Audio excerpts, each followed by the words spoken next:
ชวนท่านไปทำบุญ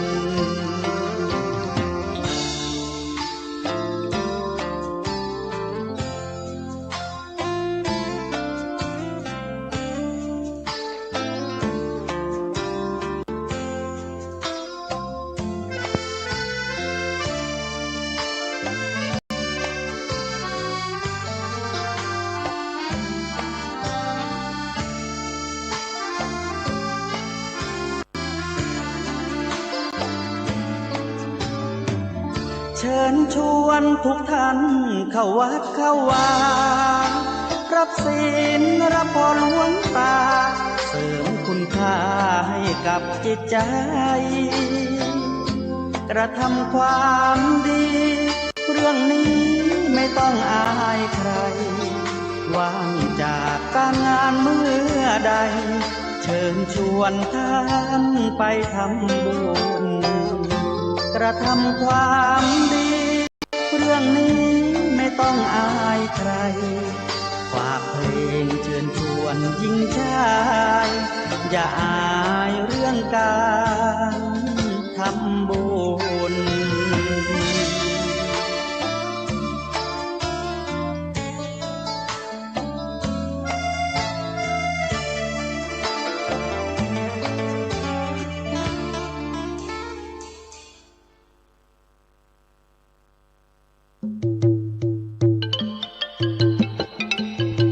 1 2 3ยกขึ้น1 2 3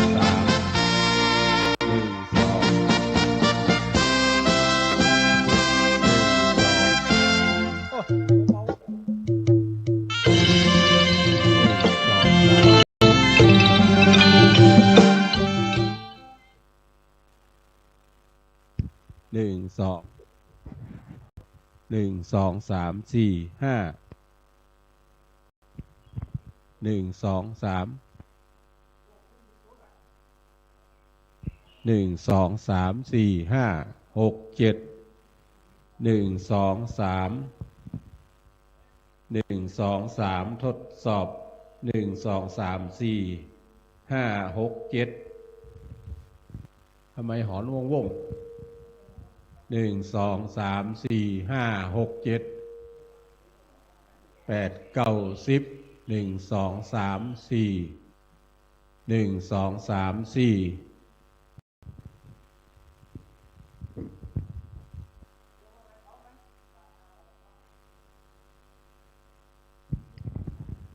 ขอแตบไต้ไหวสาในปุญญาปารมีธรรมของพระเถรานุเถระเจ้าคณะพระสังฆาธิการจุโตนจุองค์อันมีพระเดชพระคุณหลวงพ่อเจ้าคุณพระธรรมเสนาบดีเจ้าคณะภาค7พระเดชพระคุณหลวงพ่อเจ้าคณะจังหวัดทุกจังหวัดใน8จังหวัดภาคเหนือหลวงพ่อเจ้าคณะอำเภอทุกอำเภอในเขตจังหวัด17จังหวัดภาคเหนือรวมถึงท่านเจ้าวาดและพระคุณเจ้าที่เปิดพอตั้งเพจตั้งเฟซบุ๊กไลฟ์ของวัดฝ่ายหินวันนี้เฮาท่านทั้งหลายมาปะกันที่วัดห้วยงูในตำบลสันทรายอำเภอฝางก็ขอแตบไต้ไหวสาพระเดชพระคุณหลวงพ่อเจ้าคณะอำเภอฝางอาจารย์พระครูศรีรัตนคุณตุเจ้าหลวงวัดห้วยงูในรวมถึงพระคุณเจ้าทุกรูปที่อยู่ในวัดในวาช่วยบริหารจัดการด้านสถานที่ขอเจริญปอนท่านพี่น้องศรัทธาพุทธบริษัททั้งหลายที่อยู่ในตำบลสันทรายอำเภอฝางทั้งท้องที่และท้องถิ่นอันมีท่านกำนันมงคลโพธิท่านนายกศรีทนคำพีละปหลวงจำปาโอมกระโทกปหลวงบ้านห้วยงูในท่านสทปีชาอินตะปัญญา สมาชิกสภาเทศบาลตำบลสันทรายป่ออาจารย์นานวันชัยนา ตลอดถึงพี่น้องศรัทธาเฮาเจ้าข้าทั้งหลายจุผู้นายคนที่ได้ช่วยเหลือเฟื่อฟายจัดสถานที่ตั้งแต่วันที่8จนตะฮอดเมื่อเจ้านี้ได้นำเอาเครื่องกินขวดตาลมาตั้งไว้เป็นพระเป็นนะเป็นตี้เป็นตางพร้อมที่จะประกอบพิธีกรรมในการทำบุญการทำบุญในวันนี้มีอยู่2 งานเอามากุ๊บกันเป็นงานเดียว แต่ก็แยกงานอยู่ดีนั่นก็คืองานทำบุญยกทรัพย์ปทนประดับพระธาตุเจดีย์ซึ่งต่างผู้มีจิตศรัทธาได้ช่วยเหลือเฟื่อฟายกันออกสตางค์แปลงพระธาตุเจดีย์องค์นี้บัดนี้สำเร็จเสร็จบัวละมวลแล้วจะได้ประกอบพิธียกชัดอันเป็นการหนุนธาตุเฮาท่านทั้งหลายมีธาตุดินธาตุน้ำธาตุลมธาตุไฟ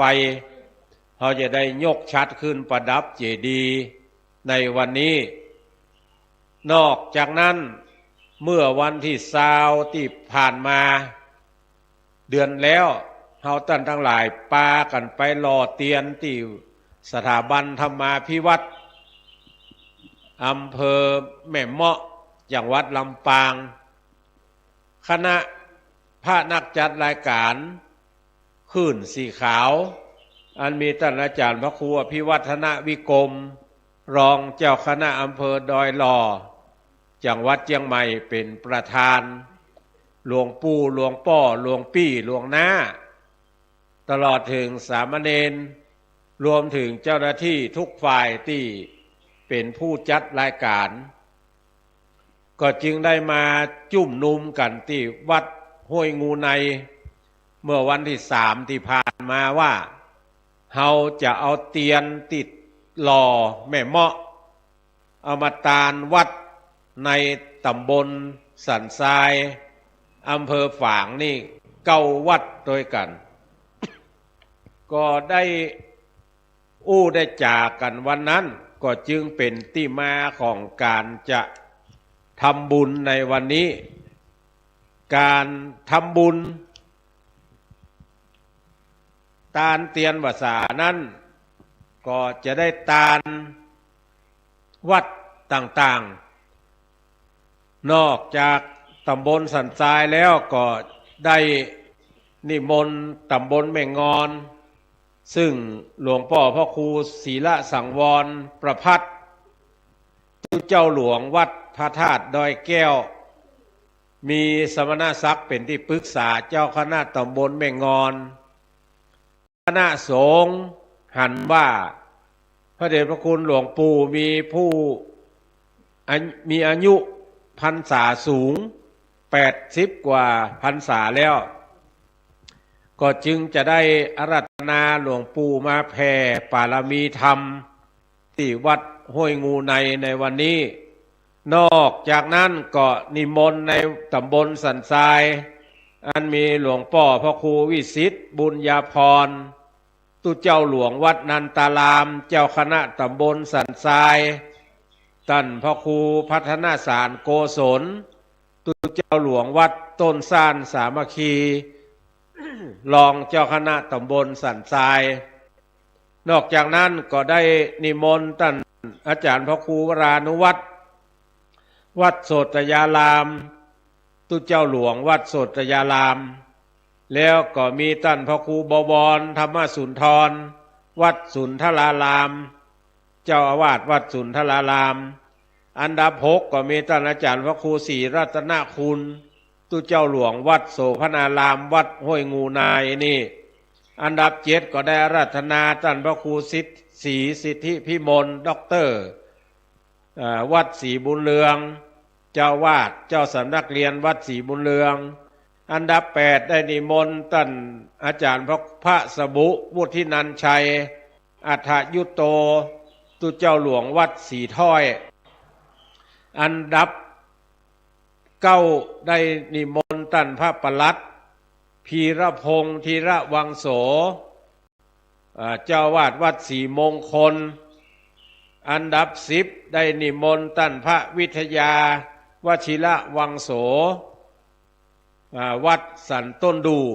10 ตนนี้ได้อาราธนานิมนต์มาเป็นสงฆ์พิธีได้โปรดเมตตาฮับเตียนนอกจากนั้นก็ยังเป็นสงฆ์เจริญพระพุทธมนต์สมโพธิทำสมโพธิอย่างก็สมโพธิเตียนประการหนึ่งสมโพธิสัพพทนแถมประการหนึ่งเฮาเจ้าพุทธทั้งหลายเนี่ยท่านพี่น้องติพอติฟังอยู่ยังบ้านยังจองที่ได้ยินเสียงประชาสัมพันธ์ในวัดห้วยงูในเฮานี่เมื่อจะมีการทำบุญเจื้อใดเจื้อหนึ่งก็ดีเฮาจะต้องปากันเอามาเตะเอามาแหนว่าอันใดมันจะควรอยู่ตัดใดอันใดจะต้องดำเนินการที่เกี่ยวข้องโดยลำดับใดก็จึงเอามาเตะมาแหนมาเปี้ยกันพ่อเป็นยังก่อนแล้วก็ดำเนินการทีหลังทีล่าทีลูนอย่างเขาตั้นทั้งหลายทำเนี่ยก็ปากันเอามาเตะมาแหนมาไปมาแปลงว่าอันใดมันสมควรอยู่ตัดใดและจะทำโดยวิธีใดที่มันจะถูกต้องตามแบบเบ้าโบราณที่เปิ้นทำและประพฤติสืบตามกันมานั่นก็จึงได้ปากันเอามาเตะมาแหนมาพอมากอยเข้าตี้เข้าตางละบ่ก็โยงฝ่ายจากสิ่งที่จะดำเนินการว่าจะต้องมีการเจริญพระพุทธมนต์สมโพธิล้างอันบดีบงามอันเป็นคืดเป็นเสื่อมติดมาโดยหินโดยดินโดยทรายโดยปูนโดยเหล็กที่เราเอามาก่อสร้างนอกจากนั้นชัด4 หลังนี้ที่จะเอาขึ้นประดับกับพระธาตุเจดีย์นี้ก็ถูกยกย่างย้ายคดค้ายจากโรงงานเมื่อสลาแปลงสุมาเตอะบางชิ้นบางส่วนก็ต้องใจตีนใจมือยันเมื่อใจตีนใจมือยันปิดทองอย่างเรียบร้อยเอากระดาษเข้าหุ้มกลัวว่าทองมันมันหลุดไปที่สุดแล้วก็จะต้องมาสางล้างซ้อย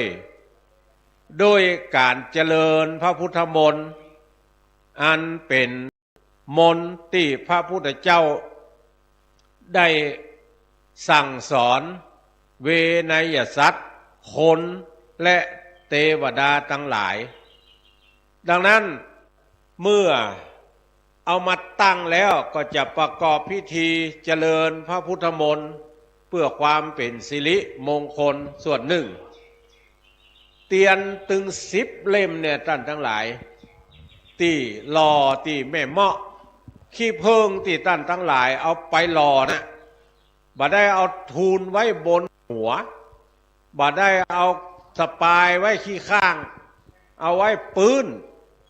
สุมาเตอปืนที่นั่งของท่านทั้งหลายที่เป็นขี้เพิงเอาใส่รถใส่รางไปไว้ตั้งหลังห้องกูย่ำมึงย่ำที่สุดแล้วเอาไปต้มไปหล่อเป็นเลี่ยมเตียนมาเรียบร้อยเมื่อเป็นเล่มเตียนมาเรียบร้อยหลวงพ่อพระครูสั่งวรศรีลาภิรัตน์มาเถอะที่ชื่อ ตุลุงมีความชำนาญในการหล่อเตียนในการตกแต่งห้างตำดาเตียนตุลุงมีความชำนาญในเรื่องนี้ก็จึงได้มีความคิดริเริ่มว่าเตียนเนี่ยเวลาหล่อออกมาแล้วสีมันบ่เปิงใจ เมื่อสีมันบ่เปิงใจเฮาจะเยอะจะใดเพราะวัตถุประสงค์ของเฮาท่านทั้งหลายที่เป็นรอกันว่านั้นจะเอาตาลไว้ปูจาพระเกี้ยวเจ้าตังสามพระการอันมีพระพุทธเจ้าพระธรรมเจ้าและพระสังฆเจ้าปูจาคุณครูบาอาจารย์ที่อยู่ในวัดในวานั้นก็มีความจำเป็นที่จะต้องสะสางล้างซ้วยอย่างที่ว่าไปตะกี้โดยอย่างสะสางล้างซ้วยจะเอาน้ำมาหดมันก็บ่ออกเสียงเพราะมันหล่ออยู่ในเตียนมันเป็นเนื้อเตียนขี้เพิงเนี่ยเมื่อเอามาหลอมมาหล่อแล้วมันจะติดกันมาเยอะมาเยื่องเป็นเล่มเดียวอันเดียวกันตึงหมู่ตึงมวลมีวิธีเดียวที่จะสะสางล้างซ้วยคือหมดใส่ไว้เนี่ยก็จะต้องเอามาเจริญพระพุทธมนต์โดยมนต์ที่พระพุทธเจ้าสั่งสอนภิกขุอรหันตาทั้งหลายจนเต้าหอดภิกขุสงฆ์อันเป็นสมุติสงฆ์ทุกวันนี้ได้ใจได้สืบกันมาก็จึงจะได้ใจการจำเริญพระพุทธมนต์สะสางล้างซ้วยเตียนที่รอแล้วเพื่อฮื้อมดใส่ไว้เนี่ยเมื่อมีการจำเริญพระพุทธมนต์แล้วสะสางล้างซ้วยแล้วเฮาท่านทั้งหลายยังบ่เปิงอกเปิงใจเตื้อก็จักได้สู่มาขวตาลสู่มาสิ่งที่จะเอาตาลมีชัดที่จะเอาประดับพระธาตุเจดีย์เป็นต้นมีเตียนที่จะเอาตาลถึง10 วัดเป็นพระการท่วนสองแล้วก็มีไตรยวัตถุตาลอันศรัทธาเฮาเจ้าข้าทั้งหลายเอาไปซื้อซาเอาผักไม้ไส้เขือในนี่มีบัดถั่วมีพริกมีเห็ดมีเงาะมีขนมแล้วก็แปลงสวยกันเอามาเสียบมาใส่เพื่อจะยกยอตาลถวายพระเจ้าพระสงฆ์ที่ได้รับการอาราธนานิมนต์มาเป็นสงฆ์พิธีสิ่งทั้งหลายเหล่านี้อันเป็นเครื่องกินขวดตาลเนี่ยบางเตื้อเขาก็ได้ขึ้นที่ต่ำได้ย่ำที่สูงได้ละหิติเตียนเล่าหน้าจากขวนนินตาอันนั่นบ่ดีอันนี้บ่งามอันนั่นน้อยอันนี้มัดใหญ่สิ่งทั้งหลายเหล่านี้มันประกอบไปโดยกายกรรม3วจีกรรม4มโนกรรม3ดาเครื่องกินขวดตาลหมอนั่นมาเฮ้ยพอหมอนะแต่งตัวพี่ลี่วะถึงวันเนี่ยพระเท่าพร้อมเป็นท่าอันนี้เป็นวจีกรรมกายกรรมก็คือเอามือจี้แล้วพอฮะเนาะนอกจากเอามือจี้บัดได้ละบุยปากใส่กันพอฮะเนาะพอมันแต่งตัวฮะอันนี้กำลังดาเครื่องกินขวดตาลอยู่เฮาใจวจีกรรมใจกายกรรมมโนกรรมนี่ไปก่อนเมื่อน่ะกึดใจก่อนแล้วถึงมาอู้แล้วมาถึงมาแสดงกิริยาทางกายประกอบด้วยกายวาจาแล้วก็จิตใจครบ3อย่างเป็นการละหิติเตียนเล่าหน้าจาขวนนินตาว่าไล่ซึ่งกันและกันและติเตียนนินตากูถึงว่าเอาดอกใส่นักแถมน้อยมึงอย่างมาใส่น้อยปลาล่ำปลาเหลือพอแล้วบังงามเฮ้ยอีนี่แปลงสวยเบี้ยวลั่งงั่งหมอนั่นก็เปิ้นบอกเอาทูบใส่ทูบมันต้อง3เตียนมันต้อง2พอมันใส่ฮะโง่เขาใส่สวยเพราะจะแยะอันนี้ประกอบด้วยกายกรรม3วจีกรรม4มโนกรรม3พร้อมเปียงเรียงหน้ากันติเตียนหัวกินขัวตาลคนเท่าบอกเก่าว่าบ่ฮือเป็นบาเป็นกรรมจะแย่ใดก็สู่มากาละวะโดยปิตามคณายกหรือพระคุณเจ้าที่จะประกอบพิธีกรรมดังกล่าวอันนี้มีการสู่มากาละวะเครื่องกินขัวตาลทั้งหลายแหมอันหนึ่งสตางที่ท่านทั้งหลายหิมาหาได้โดยหยาดเหงื่อแห่งงานแห่งกายของท่านทั้งหลาย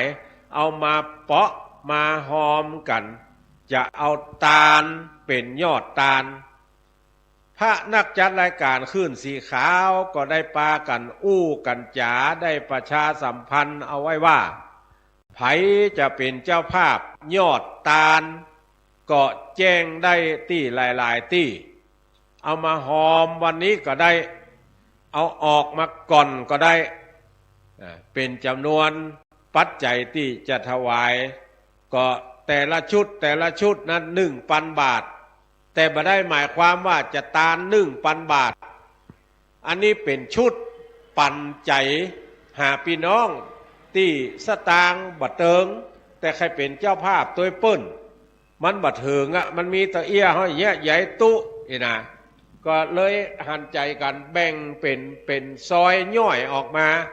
เป็นชุดละ1,000 บาทนับจากวันที่ปากันประชาสัมพันธ์มาจนถึงวันนี้ก็มีพี่น้องศรัทธาทั้งหลายที่กำลังซับเติงออกมาเป็นชุดเป็นเจ้าภาพและที่กำลังซับบัดเติงไข่กินดาตาลตัวเปิ้นนี่นะกินตัวเปิ้นตาลตัวเปิ้นก็หอมมาตามกำลังซับของตัวเก่าดังที่จะได้อนุโมทนารายชื่อของท่านทั้งหลายต่อไปนี้มีแม่อุ่นเรือนอินแก้วพร้อมด้วยครอบครัว1 ชุด 1,000 บาทแม่สุกันธามณีคัดพร้อมด้วยครอบครัว1,000 บาทแม่จันตาสุภาธากนกวันลิมและพี่น้อง1 ชุด 1,000 บาทป้อทองอินแม่ใหญ่นามาซักพร้อมด้วยครอบครัว1 ชุด 1,000 บาทแม่กัญญาดวงคำพร้อมด้วยครอบครัว1 ชุด 1,000 บาทแม่สุพัฒน์ยะจีนาวรัญญาภูเวียง1 ชุด 1,000 บาทแม่เครือวันคำอินตา1 ชุด 1,000 บาทสำหรับขั้นนี้ก่อนเนอะพ่อครัวแม่ครัวตีดดาขันเข้าขันน้ำเรียบร้อยก็เอาไปไว้เสื้อวัดเอาไปไว้ตีหอเสื้อวัดตีหอพระเจ้าแล้วก็หออดีตท่านเจ้าวาดที่เคยได้ปฏิบัติปัดปู่มาก็ดาขันเข้าดาอย่างใส่น้ำใส่สวยเหียจุดธูปบอกคือเพื่อนเนี่ยกรรมว่าวันเนี้ยศรัทธาห้วยงูในจะกินใหญ่ตาลหลวงก็ขอเทพบุตรเทวดากำจูอุดหนุนและมาอนุโมทนานอกจากนั้นก็ขอให้จักจูงศรัทธาผู้มีอันจะกินทั้งหลายมาร่วมทำบุญสุนทานตัวกันในวันนี้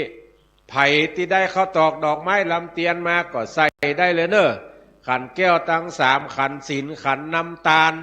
ได้จัดตั้งไว้เรียบร้อยป้อนานอาจารย์ได้ใส่แต่เจ้าละป้อนานอาจารย์วันชัยนานี่มาแต่เมื่อบัดแจ้งละใส่ฮือศรัทธาทั้งหลายนำศรัทธาทั้งหลายไว้ก่อนละกลัวว่าแม่ยิงมาแล้วจะบัดได้ใส่ป้อนานอาจารย์ก็เลยใส่ไว้ก่อนละบัดเดี๋ยวนี้คนเฒ่าแม่ยิงที่เดินทางมาถึงจะใส่ก็ใส่ได้ละเด้อต่อไปจะได้อนุโมทนาต่อจากตะกี้มีป้อปรัชญาแม่แสงเดือนปันดอนตอง1 ชุด 1,000 บาทป้อสมศักดิ์แม่บัวพัดคำอินตาพร้อมด้วยครอบครัว1 ชุด 1,000 บาทแล้วก็คุณโคบายาชิคุณจันทิพย์อินตะปัญญา1 ชุด 1,000 บาทป้ออำนวยแม่รัชนีปัญญะ1 ชุด 1,000 บาทแม่สุนีสุรินทร์พร้อมด้วยครอบครัว1 ชุด 1,000 บาทแม่พวงเพชรคำปูพร้อมด้วยครอบครัว1 ชุด 1,000 บาทนางสาวกนกวันกิติธราพันธ์1 ชุด 1,000 บาทแม่กนกพิษชัยนาพร้อมด้วยครอบครัว1 ชุด 1,000 บาทผู้ช่วยสุนทรนางบัวหงส์ชัยวงศ์พร้อมด้วยครอบครัว1 ชุด 1,000 บาทนางเกตแก้วนางสาวกัญญารัตน์โลชมพู1 ชุด 1,000 บาทจิราพรยัง1 ชุด 1,000 บาทอันนี้ยังหอมตาลเตียนแถม100 บาทก็อนุโมทนาต่อไปก็มีคุณประมวล คุณศรีลาลมสมร่างพร้อมด้วยครอบครัว1 ชุดนางภัทราวดีธนัญชัย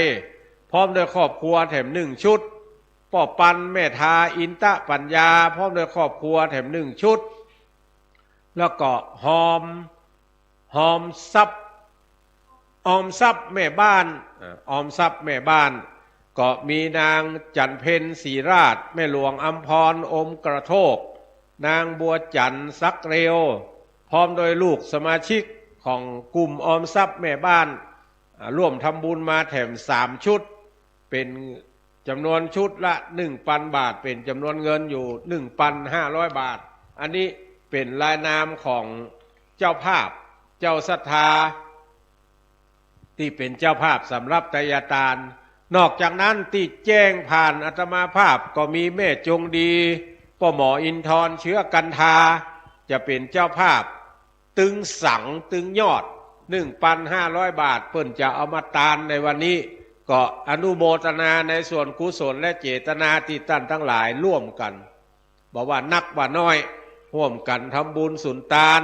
ในการทำบุญในครั้งนี้นอกจากนั้นดวงตาแม่กัลยาดวงตาตะกี้อ่านเป็นดวงคำแม่กัลยาดวงตาบางเตื้อคนเขียนคนอ่านวันนี้ซ้ำแล้วแว่นมาด้วยแว่นอยู่ในย่ามอยู่ในวัดหมดปีนี้ตาไปก่อนละนอกจากท่านทั้งหลายหอมนี่แล้วไผ่จะหอมยอดเตียนที่หั่นจะมีต้นเอาไว้อยู่10 ต้นท่านทั้งหลายหอมยอดเตียนนี้บัดได้หมายความว่าท่านทั้งหลายสตางมาปักเสียบแล้วเขาจะยกตาลตึงหมดบัดใจเจ้าหน้าที่จะเอาไปบริหารจัดการแล้วจะเฉลี่ยมันตลากันหลายคนว่าอย่างคือตลาตัวเจ้าหมายความว่าเฉลี่ยให้มันเท่ากันนี่คือตลาติกี้หลายท่านสงสัยคำว่าเตะว่าเอามาเตะมาเหนก็คือเอามาทำเป็นตัวอย่างคำว่าเอามาเตะมาเหนทำเป็นตัวอย่างแล้วก็เอามาเปิ้นห้องว่าเอามาทำให้ดูว่ามันจะอย่างอี้เอามาเตะมาเหนแล้วจะฟังเสียงรอบข้างว่าอย่างอี้เปิงใจคนทั้งหลายก็ถ้าบอกเปิงใจคนทั้งหลายก็จะบอกว่าอันนี้มันน่ามาอยู่ทางเพศนะอันนี้มาอยู่ทางเพศนะเหมือนที่เขาตั้งทั้งหลายจัดสถานที่พิธีเนี่ยพี่น้องทั้งหลายที่พอใน YouTube ทางบ้านทางจองแต่ว่ากับวันนี้เหมือนกันสถานที่แต่ว่านี่รอบเมื่อตอนก่อนตอนเนี่ยจะไปแหมยั่งจัดโดยกันเป็นหมู่บนนี่นั่งได้กับทุกเจ้าศาลากว้างถึงกี่เมตรเนี่ย10 เมตรยาว20ปรากฏว่านั่งได้กับทุกเจ้าสถาบได้นั่งสักคนนะต้องมานั่งนั่งจากันว่าเฮาเอาแผนผังการจัดสถานที่อย่างอี้บ่แล้วเฮาตั้งตัวคือมันมีห้อมมีหูที่จะเตียวบางเตื้อห้องปักแก้วนั่งอยู่ตรงลุ่มว่ะกว่าจะขึ้นมาบนศาลาปัดโทธัมโมสังโฆบ่มีห้อมย่างห้อมเตียวเฮาใดมานั่งนั่งจาตกลงกันก่อนเอานี่ไว้นี่เอานี่ไว้นี่เอานี่ไว้นี่เตะกัน2 รอบ3 รอบที่สุดเอาศาสตร์มาปู่มาเจือก็ดูดีตีตุเจ้านั่งเพตีอาตมานั่งออกอากาศประเดี๋ยวนี้นะก็ปากันเอาหญ้าเทียมมาปูเพื่อมันดูดีท่านพระสมุวัดสีถ้อยก็ถวายคำแนะนำต่อคณะทำงานว่าทางเนี้ยจะใส่ดอกทางนี้จะทำอย่างอี้ทางนี้จะแย่อี้ตุปี้ตุลุงเขาว่าจะได้หลายท่านก็บอกว่าโอเคก็แปลว่าตกลงพอตกลงปุ๊บก็เลยทำตามนั้นคำว่าทำตามนั้นในที่นี้ก็คือหมายความว่าทำแบบบัดเดียวเนี่ยพอตั้งอย่างลงไปเป็นที่เรียบร้อยละ อันนี้ตั้งตันนี้อันนี้ตั้งอย่างอันนี้ต้องเอาดอกมาตั้งอันนี้จะเอาขวตาลตั้งตันนี้พอความเป็นจริงเอามาตั้งตะกี้ปรากฏว่าสังมันตั้งบ่ได้ก็มามาจากกันแห่งกำนึงว่าเมื่อมันตั้งบ่ได้ให้เงี้ยใดบางพ้องก็แนะนำว่าเอาเตียนใส่ในก๋วยนี่บ่อาตมาก็ว่ามันใส่ได้แต่มันจะก้นใส่หัวอาตมาจะก้นใส่ส่งพิธี10 ตนเนี่ยเอาเตียนมาบูบหน้าผากเอาตัวเจ้ามาหน้าผากแตกให้เป็นความของกระสวดทาเปิดว่าเอาตัวเจ้ากูไปวัดห้วยงูไหนมาเมียหน้าผากแตกเหี้ยไอ้น่ะมันจะเป็นความก็เลยว่าเอาเตียนตั้งลุ่มถ้ากลัวมันโกนเอาฟางมามัดก็คือมัดขอดสต๊กถ้าขันโยมวัดนั้นจะเอามือเปิ่นก็จะก้อยจักเงื่อนที่มันสต๊กได้แล้วก็จะหามกวยนี่ต้องหามกันนะยกคนเดียวกันยังแป้เนี่ยมันบาดมือหูมันบาดมือต้องหามอย่างเดียวแล้วก็เตียนไปแทนตัวเจ้าส่งพิธีโตหนึ่งเนี่ยจะมีผ้า1 ไตรที่เขาจะทักษิณานุปทานการทักษิณานุปทานเนี่ยเขากึดกินดาตานกินใหญ่ตานหลวงแต่ละครั้งเนี่ยท่านทั้งหลายมันจะต้องกึดถึงท่านเจ้าวาดที่เคยเป็นตุหลวงเจ้าวัดมาก่อนเสี่ยงอายุลงไปแล้วเฮาท่านทั้งหลายก็จะตานหาเปิ้นบางทีปารมีเปิ้นแก่กล้าไปเกิดบนสวรรค์จั้นฟ้าแล้วบุญทั้งหลายที่เฮาทำไปหาเปิ้นเนี่ยก็จะปิกง่ายวายหน้ามาถึงเฮาท่านพระอธิการบุญทาธรรมวังโสตุลุงหลวงโตนก่อนที่มรณภาพไปนะเป็นผู้มีคุณูปการต่อเฮาท่านทั้งหลายต่อวัดห้วยงูในอย่างที่ท่านทั้งหลายที่อยู่ห้วยงูในฮับทราบดีกว่าตุเจ้าโตนนี่ว่าตุลุงบุญทาธรรมวังโสมีคุณูปการต่อวัดต่อวาเฮาเจื้อใด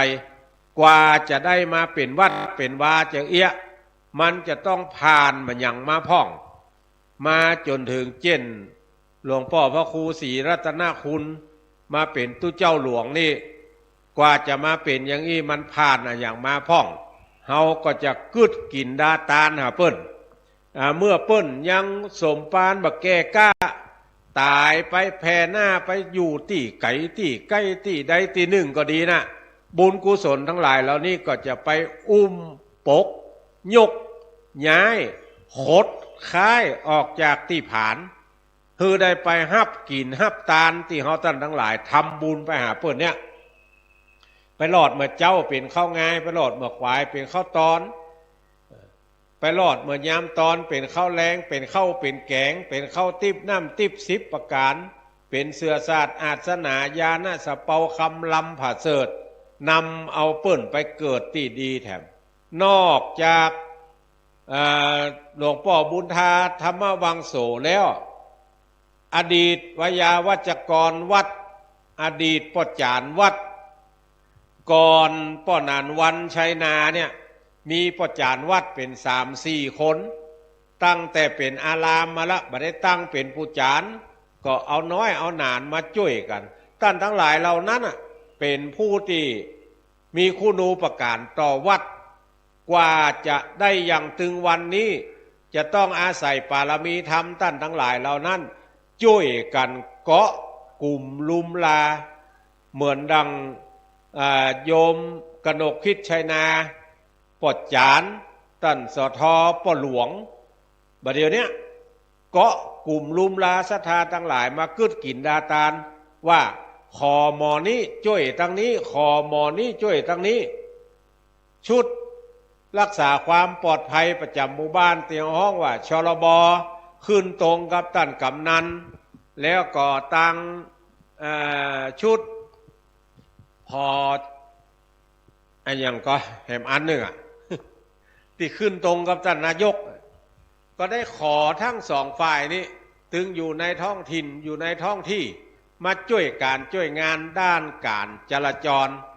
ตั้งใดจะเอารถเข้าได้ขอให้เข้ามาแล้วให้เปิ้นจอดแอบ จอดแอบหน้าโฮงตาลแล้วคนที่มีหน้าที่ต้อนรับขับสู้โฮงตาลนั้นจะต้องไปพอโต๊ะก่อนเนอะเขียนเป็นแผนผังใส่ในกระดาษไว้ในมือตัวเก่าตัวว่าบ้านไหนป้าหยังเอาลงตัดใด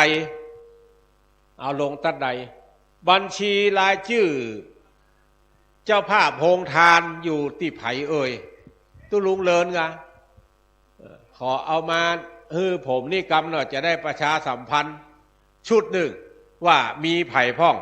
จะเอาแกงมากะจะเอาต้มมากะจะเอาคั่วมากะก็ว่าจะเอาน้ำพริก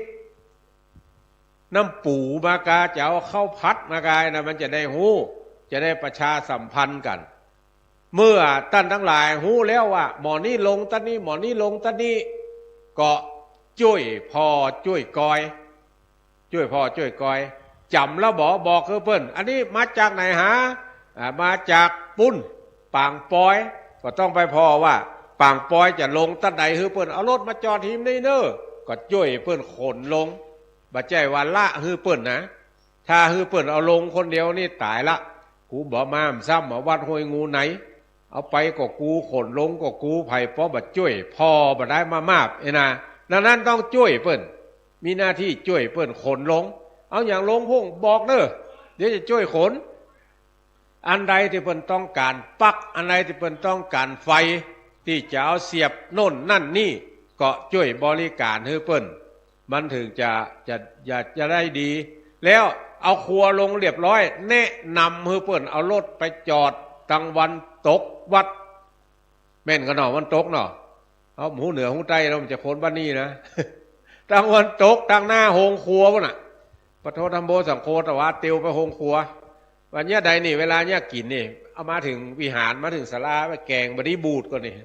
เขาถามว่าจะได้มันไก่ล่ำเนาะโยงลูกปุ้นมาแกงจะบูดเถอะก่อนอ่ะ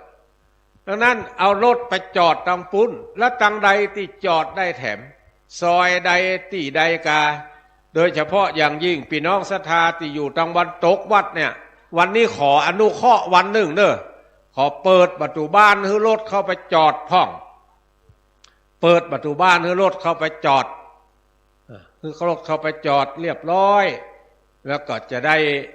เพื่อเปิดมากินมาตานด้วยกันเพราะวันนี้รถจะนักรถจะหลายเฉพาะรถตู้ลำปางมีเป็น4เป็น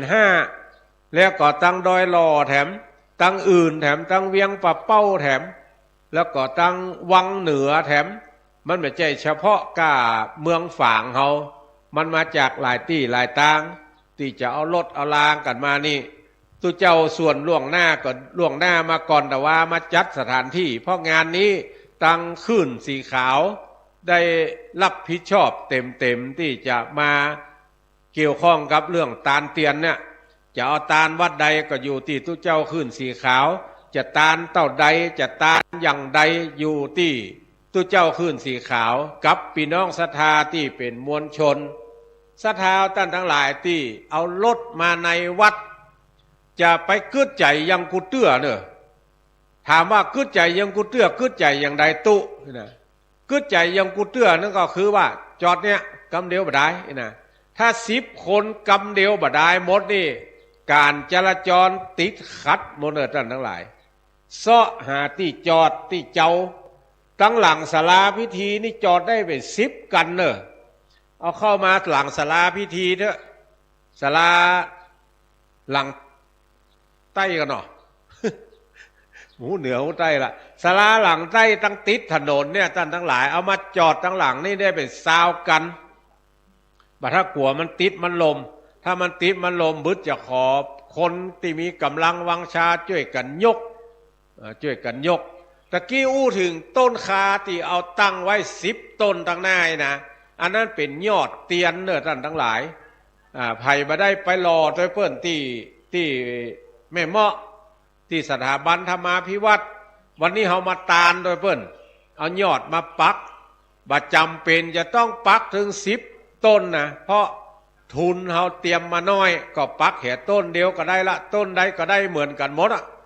ถ้าเขามีเจตนานักปักถึง10 ต้นนั่นเลยแล้วจะมีต้นพิเศษแถมต้นหนึ่งตุปี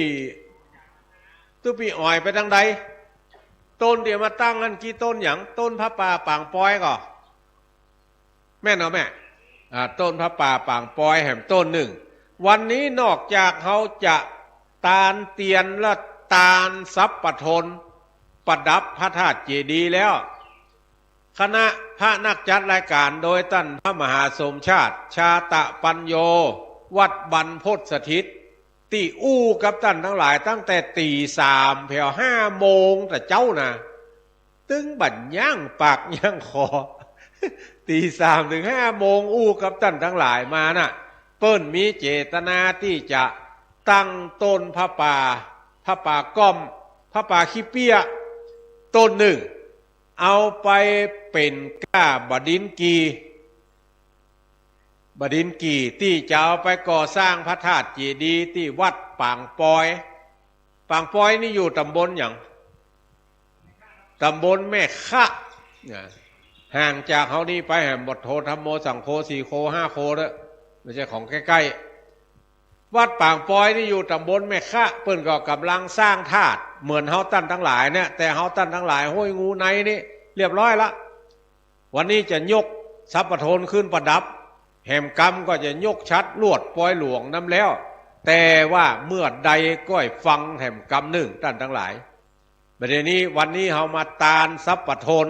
เอาประดับพระธาตุเจดีย์ก่อนนอกจากนั้นก็จะตาลเตียนก่อนรอกันแล้วก็จะตาลที่นี่เป็นเตื้อที่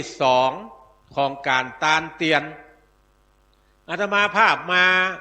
าห้วยงูในนี่ข้างแรกก็เมื่อตาลเตียนปีใดแล้วโหลืมไปละหลายปีแล้วมาตาลเตียนกันที่ศาลาหลังเนี้ยอันนั้นก็จัดไปต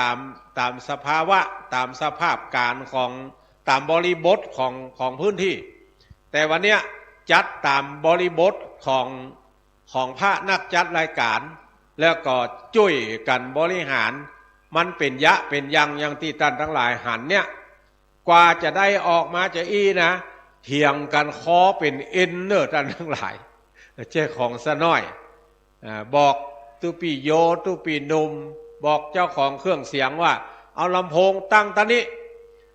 เจ้าของเครื่องเสียงก็บอกว่ามันบ่ได้สายบ่ถึงต้องเอาไว้ตะเนี้ยเถียงกันเอาเครื่องไว้ตะนี้มันจะควบคุมง่ายถ้าเอาไว้ในเต็นท์พุ่นถ้าฝนตกมันลำบากแต่ถ้าฝนบ่ตกแดดก็จะส่องหน้าส่องตาเอามาบนให้บ่เอาไว้ตะนี้หลวงพ่อเจ้าคณะอำเภอฝางนั่งตะนี้พระนักจัดรายการตึงโมดนั่งตะนี้ศรัทธาทั้งหลายอันมีท้องถิ่นปากันนั่งตรงนี้ก็จัดไว้เป็น1 2 3 4 5ป๊อกด้วยกัน5ป๊อกเนี่ยท่านทั้งหลาย3 4 12 5 60บนนี่ศรัทธาทั้งหลายนั่งได้60 คนบนศาลานะตุเจ้าพิธีแถม10 ตนพี่โยนับทางโน้นให้ด้วยว่ามีเท่าไหร่ที่ตุเจ้าพระนักจัดรายการจะนั่งเนี่ยว่ามีต่อใดตึงมดตึงมวลเนี่ยบนนี่ถ้าจัดเป็นระบบระเบียบเนี่ยนั่งได้เกือบ100ถ้าบัดจัดเป็นระบบระเบียบนั่งได้ประมาณ36 ดอกอันนี้60อันนั้น36ที่อาตมาภาพนั่งนี่แถมซิมว่าได้ไหมนิมนต์ครูบาอาจารย์พระสงฆ์องค์เนนจุโตนจุองค์นะครับถึงบวชเก่าบวชใหม่บวชใหญ่บวชน้อยไปฉันพระทหารเจ้านะครับที่ศาลาอย่างน่ะศาลาที่ฉันตะวะศาลาหลองเข้านิมนต์นะครับปื้นหลองเข้าไปฉันพระทหารเจ้าที่ปื้นหลองเข้านิมนต์จุโตนจุองค์นะครับรวมถึงพี่น้องศรัทธาที่มาก่อนมาก่อนเวลาก่อนเข้างายเนี่ยเดี๋ยวกินข้าวด้วยกันเนี่ยมาใจวันยากการแล้วมาได้กินข้าวกันได้อย่าเดือดร้อนกันให้เหมาะคนขับรถด้วยเนอะคนขับรถหลายวัดที่เอาตุเจ้ามาส่งแต่ว่าแล้วก็ลวดนอนด้วยกันนี่ไปกินข้าวกินน้ำก่อนนิมนต์ตุเจ้าจุโตนจุองค์นะครับอเมตืออีซัวอิมาญาเมตกาตะลอ แปลว่าอย่างน่ะแปลว่าห้องทุเจ้าไปกินข้าว นิมนต์นะครับไปฉันพระทหารเจ้าที่ปื้นหลองเข้าก่อนศรัทธาเฮาที่ช่วยพ่อช่วยก้อยก็ช่วยพ่อช่วยก้อยกันไปบาดเดียวนี้อู้เอ่ยกับท่านทั้งหลายมาชั่วโมงป่ายละยังบ่ได้เป็นสัพเพเหระแต่ว่าเตื้อต่อไปจะอู้ถึงเรื่องล่ำดับพิธีการกำหนดการที่จะทำในวันนี้ว่ามันมีมันอย่างพ่องตั้งแต่เจ้ามาละก็ช่วยกันตกแต่งห้างตำดาสถานที่เครื่องกินครัวตาลบัดเดี๋ยวนี้พร้อมละแล้วก็9:00 นเป็นต้นไปมวลชนศรัทธาเฮาท่านทั้งหลายอยู่ที่ต่างๆก็จะปากันมาปูจาผ้าแพรปูจาเด้งปูจากระดิ่งเด้งกับกระดิ่งนี่อยู่ไหนยังมาหันสักแก่นเด้อเนอมีเจ้าภาพหมดแล้วเนาะเดี๋ยวขอชื่อเจ้าภาพมาคำเนอชื่อเจ้าภาพเด้งกระดิ่งแล้วก็ท่านพระครูอภิวัฒนาวิกรมจะเอามาแถมวันนี้ใครจะปูจาก็เอาไปแขวนไว้ที่ทรัพย์ปทนมันจะแขวนได้กี่แกนบอกแขวนได้กี่แกนก็เอาแขวนไว้ก่อน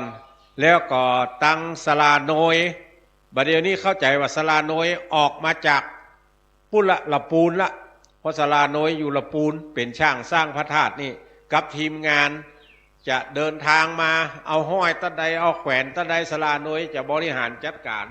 แล้วท่านทั้งหลายก็ปูจาเอาผ้าแพรนั้นมี7 สี7 วันตั้งแต่วันอาทิตย์สีแดงวันจันทร์สีเหลืองการพุธพัดศุกร์อันนี้ประจำสีจำได้ก็วันเสาร์สีม่วง แต่ละสีเปิ้นเขียนป้ายติดให้ละวันติดจันทร์การพุธพัดศุกร์เสาร์นี่นะมันอยู่ไก่บ่สามารถจะพอไก่ได้บัดนี้อยู่เต็นปุ้นอาตมานั่งที่สถานที่พิธีที่พระสงฆ์พิธีจะนั่งถ้ามานั่งตอนนี้ถ่ายทอดสดตั้งภาพออกไปมันจะบหันป้ายชื่องานบหันพระพุทธรูปแล้วก็บหันรูปของอดีตท่านเจ้าวาดหลายท่านอาจจะพอในภาพว่าที่รูปเจ้าวาดเปิ้นอย่างมาตั้งรูปตั้งเตียนตะบะเดียวอันนี้ต้องรอท่านเจ้าวาดวัดสีถ้อยเปิ้นรับผิดชอบในเรื่องนี้ว่าจะแปลงเครื่องทองน้อยเอามาตั้งที่นี่ก็ต้องรอเปิ้นนิมนต์นะครับพี่โยนิมนต์ไปฉันก่อนนิมนต์พระสงฆ์องค์เดนจุตนจุองค์นะครับที่อยู่ในสถานที่พักในศาลาหลังใต้วันออกแจงใต้แล้วก็ศาลาหลังวันออกแจงเหนือศาลายาวนะครับนิมนต์ไปฉันพระทหารเจ้าที่ปืนหลองเข้าก่อนนะครับจ้า5 นาทีแม่ครัวจะยกไว้ละ อาใจเด้อไปฉันพระทหารเจ้าก่อนถึงตะกี้เมื่อก่อนตอนเนี่ยเฮาท่านทั้งหลายจะปูจาเอาผ้าแพร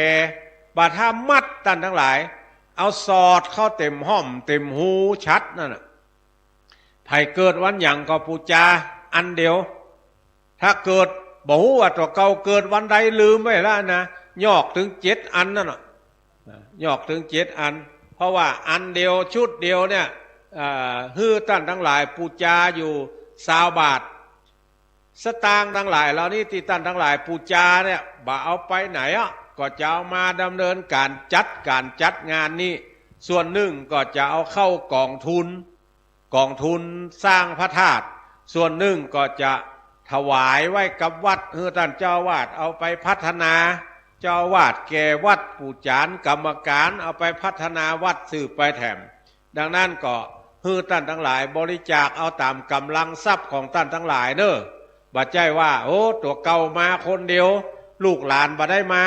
แต่เขาฝากสตางค์มาตานนี่นะก็ปูจาเขาเหียถามเขาเหียว่าเขาเกิดวันหยังแล้วก็ไปปูจาถามกรรมการนั่นเด้อกรรมการถึงบอกได้ว่าวันหยังเป็นวันหยังนี่นะเพราะเปิดเขียนติดท่านหมดละตุปีเลินอนุเคราะห์เอาเครื่องคอมพิวเตอร์เอาเครื่องปริ้นลูกวัดมานำแล้วมาปริ้นเป็นที่บัวละมวลละว่าวันอย่างสีอย่างวันอันใดสีอันใดนะเมื่อท่านทั้งหลายปูจาเอาผ้าแล้ว เอาไปสอดเข้ากับห้อมกับหูของสัพพทนอธิษฐานเอาจะขออย่างก็ขอได้แล้วบอกก็ว่ากันไปแถมส่วนหนึ่งอันนี้อันใดเอ่ยกระดิ่งเด้งกระดิ่งเด้งมาละเดี๋ยวขอจื่อเจ้าภาพตัวกำเนิดเขียนติดหมดแล้วเนาะเขียนติดหมดละอ้าวเมื่อ11 โมงมาฮอดมาถึงตุเจ้าที่เดินทางมาถึงโมดแล้วบ่ถามบ่มีภัยสักตนแล้วบ่อยู่ระหว่างการเดินทางอีนะก็จะถวายภัตตาหารเพลสถานที่ถวายภัตตาหารเพลมีศาลาหลังเหนือพุ่นเด้อศาลาหลังหลวงพุ่นได้ตั้งโต๊ะภัตตาหารเพลไว้อยู่12 โต๊ะ12 โต๊ะเนี่ยโต๊ะใน6 ตนที่จะไปฉันภัตตาหารเพลขอนั่งตั้งบนนึกเต็มก่อน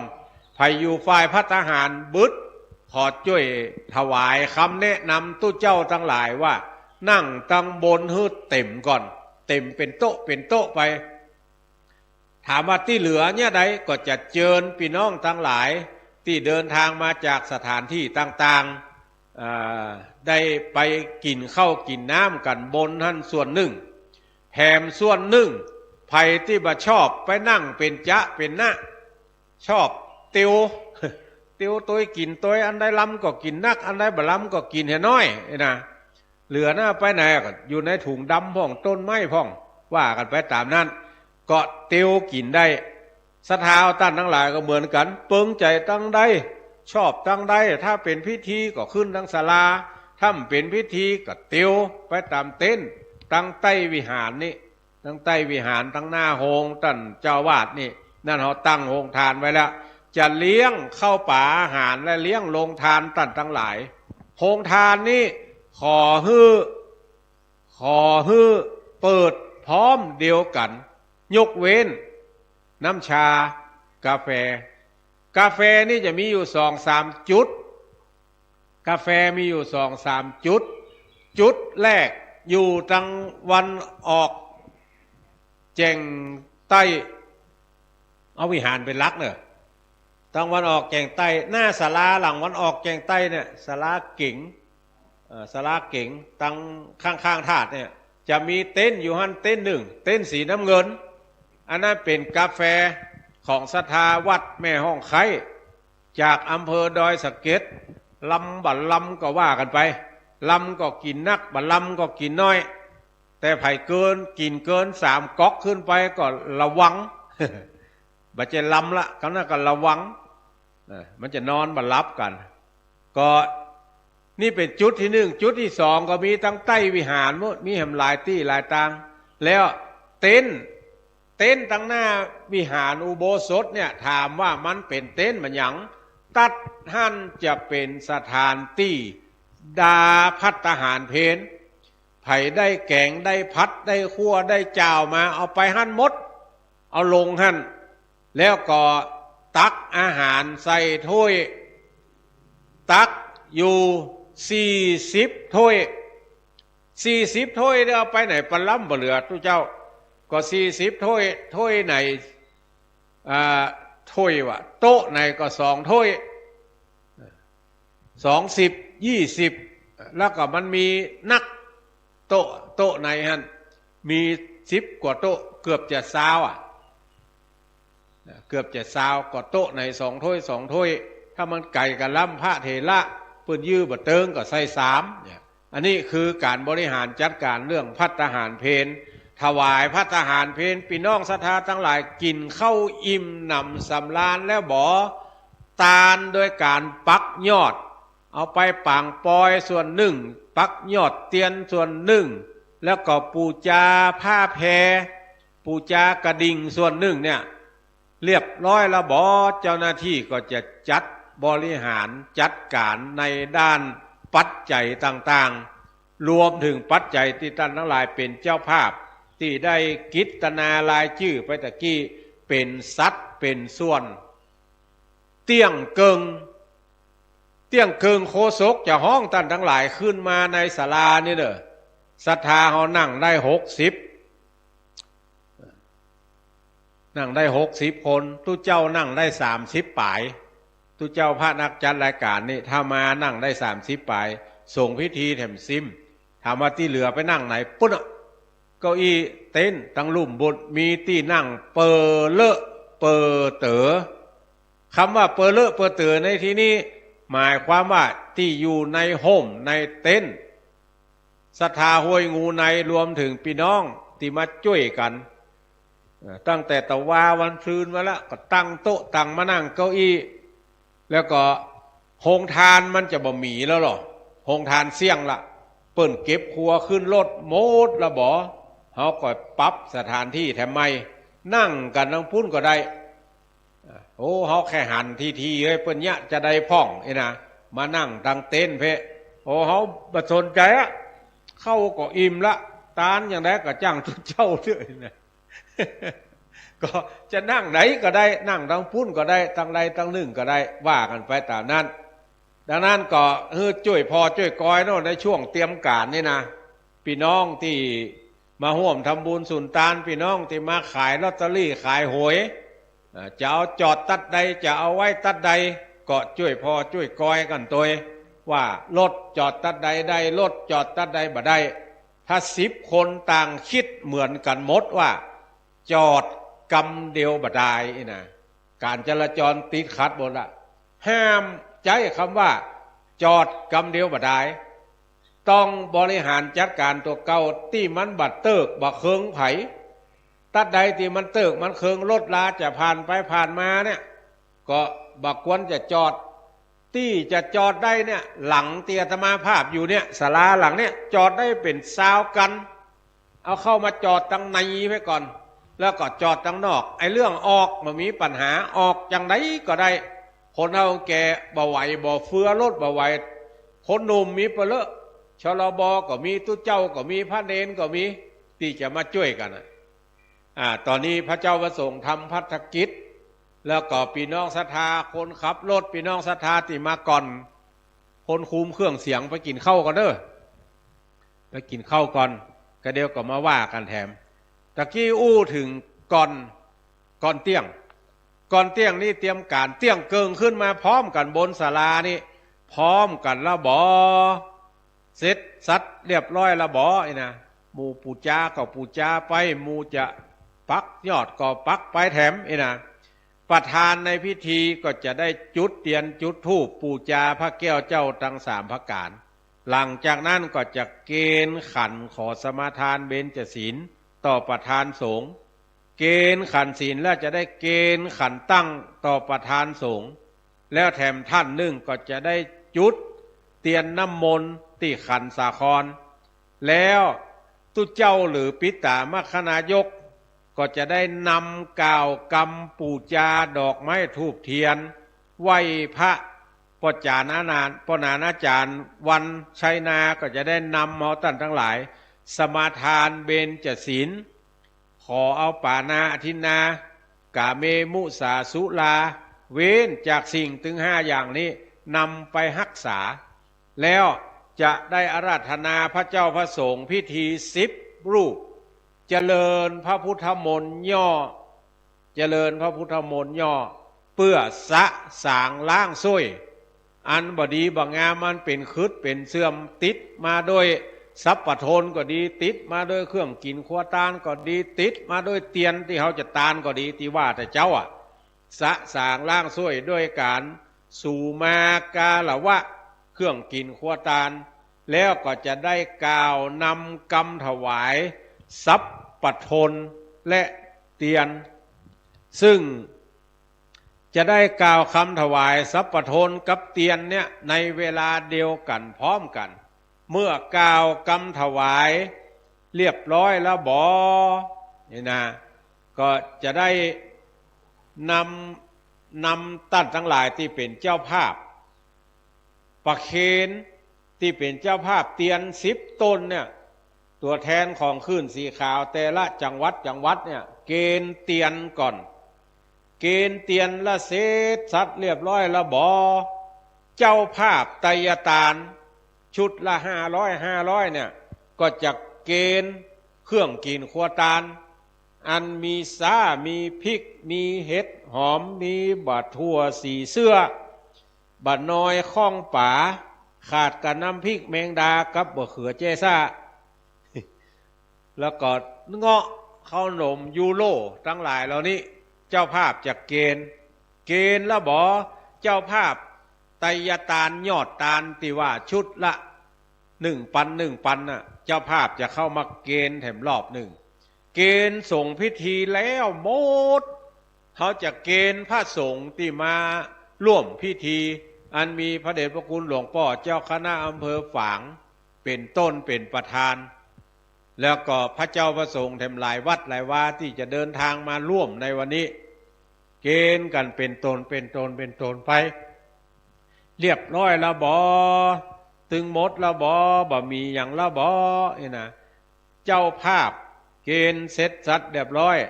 พระนักจัดรายการคณะทำงานก็จะได้นำปัจจัยส่วนหนึ่งที่จัดสรรปันส่วนแล้ว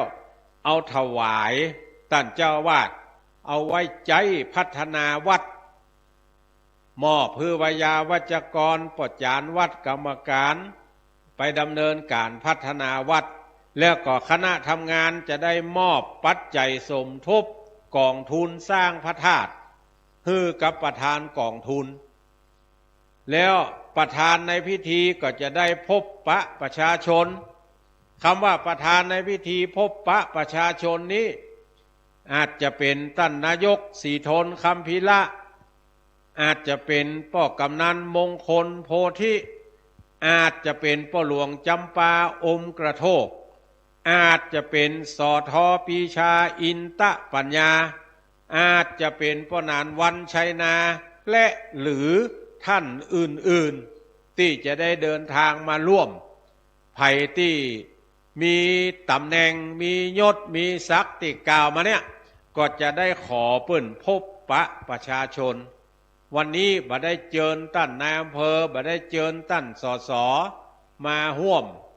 กินร่วมตาลตัวเพราะศรัทธาทั้งหลายคิดว่ามันเป็นงานบ่ให้บัดดีอยู่บ่ใจคิดกินดาตาลสิ่งก่อสร้างเตื้ออันนั้นก่อยว่าการแถมกรรมนี่นะก็จึงจะได้เจิญท่านท้องถิ่นพบปะประชาชนเสร็จเรียบร้อยแล้วจะได้ขอเมตตาธรรมหลวงพ่อเจ้าคณะอำเภอฝางซึ่งหลวงพ่อกำลังฟังอยู่ทั้งสถานีวิทยุฝางบริเวณนี้เปิดลิงก์สัญญาณตั้งแต่เจ้ามาละตั้งแต่เมื่อได้มาเบามาละเปิดก็ฟังอยู่หลวงพ่อจะได้กล่าวสัมโมทนียกถาแต่วันนั้นหลวงพ่อก็มีสมณะเมตตาไปร่วมหล่อเตียนแล้วก็ไปหลายๆที่หลายๆตั้งที่หลวงพ่อมีโอกาสเนี่ยบักเกยลืมพระนักจัดรายการก็จะได้อนุโมทนาในส่วนกุศลและเจตนาท่านทั้งหลายมาคึดกินดาตานเนี่ยกล่าวสัมโมทนียกถาเสร็จสัดเรียบร้อยหลวงพ่อประธานสงฆ์พิธีก็จะได้นำพระสงฆ์ทั้งหลายอนุโมทนากถาเรียบร้อยแล้วเมื่อกึดกินดาตานรักษาศีลเขาทำตามคำสั่งสอนของพระพุทธเจ้า1หือทาน2รักษาศีล3เมตตาภาวนาเฮาท่านทั้งหลายก็จะได้ทำเมตตาภาวนาโดยการสงบจิตแล้วก็จะพร้อมใจกันกรวดน้ำแผ่เมตตาแล้วประธานสงฆ์พระมหาเถระจะได้ร่วมกันอธิษฐานจิตเจิมปิดทองผูกผ้าแพรประพรมน้ำพระพุทธมนต์ที่ได้จำเริญพระพุทธมนต์เรียบร้อยที่ซับปทนตึง4หลังหลวงพ่อประธานสงฆ์จะได้เจิมปิดทองปิดผ้าแพรดังนั้นก็ขอกรรมการวัดได้เตรียมแป้งเจิมเตรียมแผ่นทองคำเป๋วถ้ามามีก็คือดำเนินการในช่วงเจ้านี่เลยเนอะทองคำเป๋วส่วนหนึ่งจะเป็นทองวิทยาศาสตร์ก็ได้จะเป็นทองคำแต้ก็ได้ถ้ามามีก็หามากก็เซาะละทองคำเป๋วกับแป้งเจิมลองไปถามหลวงพ่อพระครูศรีรัตนคุณพอ มีก่อถ้ามีก็ไปเสาะไปหาเปิ้นจะเอามาเจิมจะเอามาปิดทองเจิมทรัพย์ประทนถึง4หลังนี่เมื่อพระมหาเถระเจิมปิดทองพร้อมกับโดยผูกผ้าแพรตู้เจ้าทั้งหลายติมานี้นะวันนี้ก็ผูกผ้าแพรเสร็จสัดเรียบร้อยแล้วบ่ศรัทธาเฮาก็เข้าแถวถือฝ้ายแล้วฝ้ายนั้นจะโยงมาจากเจติยะคือธาตุศาลาก็จะได้โยกเอาทรัพย์ประทนถึง4หลังนี้ศาลาหน่วยกับลูกน้องจะได้ยกทรัพย์ประทนถึง4หลังนี้ไปติดตั้งประดับไว้4แจ่งพระธาตุอันเป็นการหนุนธาตุดินน้ำลมไฟเพื่อแก่เฮาทั้งหลายไผเกิดปีใดจุธาตุใดธาตุดินธาตุน้ำธาตุไฟก็เพราะว่าคนเฮาเกิดมานั้นมันเกิดแต่ละธาตุจะบ่เหมือนกันคนเกิดธาตุไฟก็ใจฮ้อนขี้มิ่งขี้ด่าอันใดบ่ถูกอกถูกใจก็ด่าไว้ก่อนนะอันอื่นว่ากันไม่รู้ เอกปัดไว้ก่อนไอ้นานี่หมู่นี้เกิดธาตุไฟหมู่ใดเกิดธาตุน้ำก็ปัดโทธัมโมสังโฆเต้อขนาดน้ำปักตีนคำกึกดึกนั้นยังบ่โอ้ยเตื้อมีดคำขี้ข้างก็ดึกก็ยังบ่บ่เตื้ออันนี้หมู่นี้เกิดธาตุน้ำใจเย็นเนี่ยแต่เนอเย็นอย่างน้ำลวกไก่ เย็นเกิดธาตุน้ำธาตุดินธาตุลมอันนี้ก็ว่ากันไปตามนั้นเกิดธาตุลมนี่ก็ขี้อูน้อยอย่างทุเจ้าทั้งหลายเนี่ยตั้งแต่มาเจ้ามาแล้วมาย่างปากตะบัดเดียวนะหมู่นี้ให้จะเกิดธาตุลม เกิดธาตุลมดินก็เหมือนกันความหนักแน่นสิ่งทั้งหลาย4อย่างเนี่ยธาตุน้ำธาตุดินธาตุลมธาตุไฟน่ะเป็นธาตุที่เฮาท่านทั้งหลายเกิดมาทั้งนั้นจะเอาไปโยกไปเป็นอย่างศาลาหน่วยพร้อมทีมงานก็จะยกธาตุดินธาตุน้ำธาตุลมธาตุไฟเอาไปติดตั้งประดับเจดีย์พระธาตุเจดีย์ที่บรรจุพระธาตุเอาไปเป็นอย่างเมื่อติดตั้งเรียบร้อยเฮาท่านทั้งหลายก็จะพร้อมใจกันวันตาน้อยระหว่างที่ยกชัดขึ้นเป็นยกชัดว่ายกทรัพย์ประทนขึ้นประดับนั้นพระเจ้าพระสงฆ์ตึงมดที่มาตัวกันเนี่ยก็จะได้เจริญชัยมงคลคาถาหลายท่านก็ถามว่ามันคืออะไรเจริญชัยมงคลคาถาเนี่ยมันก็คือการสวดชยันโตเมื่อตุเจ้าทั้งหลายชยันโตเรียบร้อยบ่ละมวลละบ่กำนั่นก็ต่างคนต่างบ้านไผ่บ้านมันนะเนอะ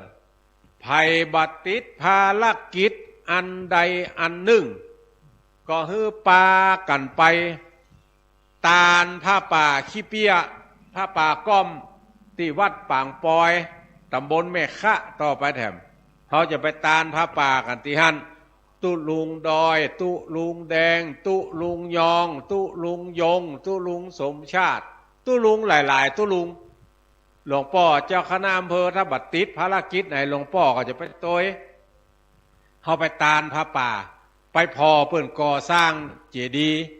โอ้ไปหันแต่วันนั้นศาลามีในบ้านเปิ้นศรัทธาทั้งหลายก็มาช่วยกันผสมปูนผสมทรายผสมหินเอาขึ้นไปทางบนธาตุบัดใจใกล้ท่านทั้งหลายเป็น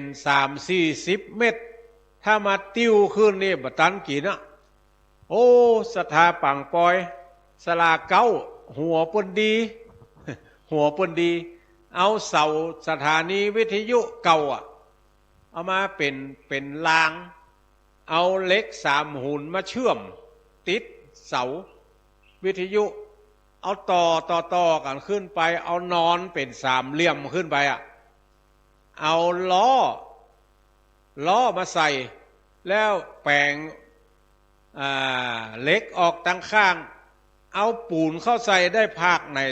3 น้ำคู่ขนขึ้นไปกำ6 น้ำคู่เอามือกว้านขึ้นไป กว้านขึ้นไปปัดต่อแรงมานี่ปวดแขนพึก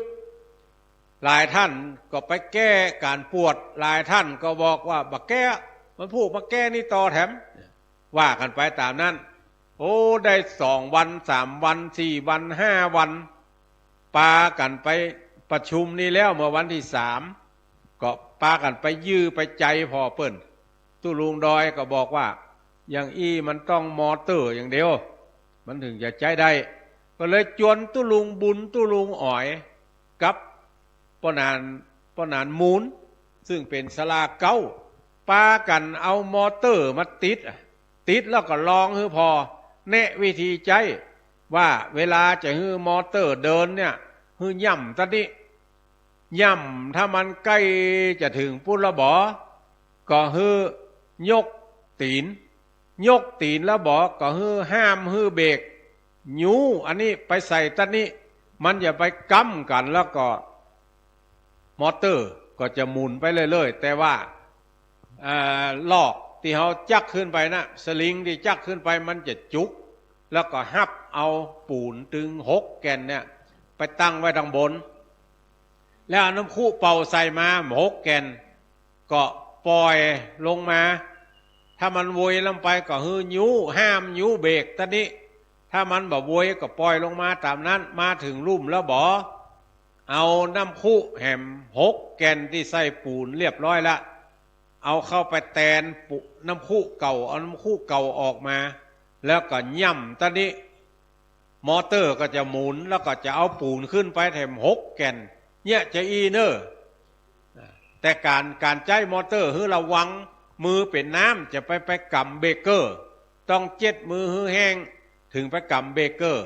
ตัดนี้จะไปย่ำไปเลยถ้าย่ำล้ำเนี่ยน้ำคู่จะโปนไปลายพุ่นเลยนะหลวงปู่จะสอนไปยังตู้เจ้าที่อยู่หั่นกับศาลาบอกว่าโอเคครับผมลองละ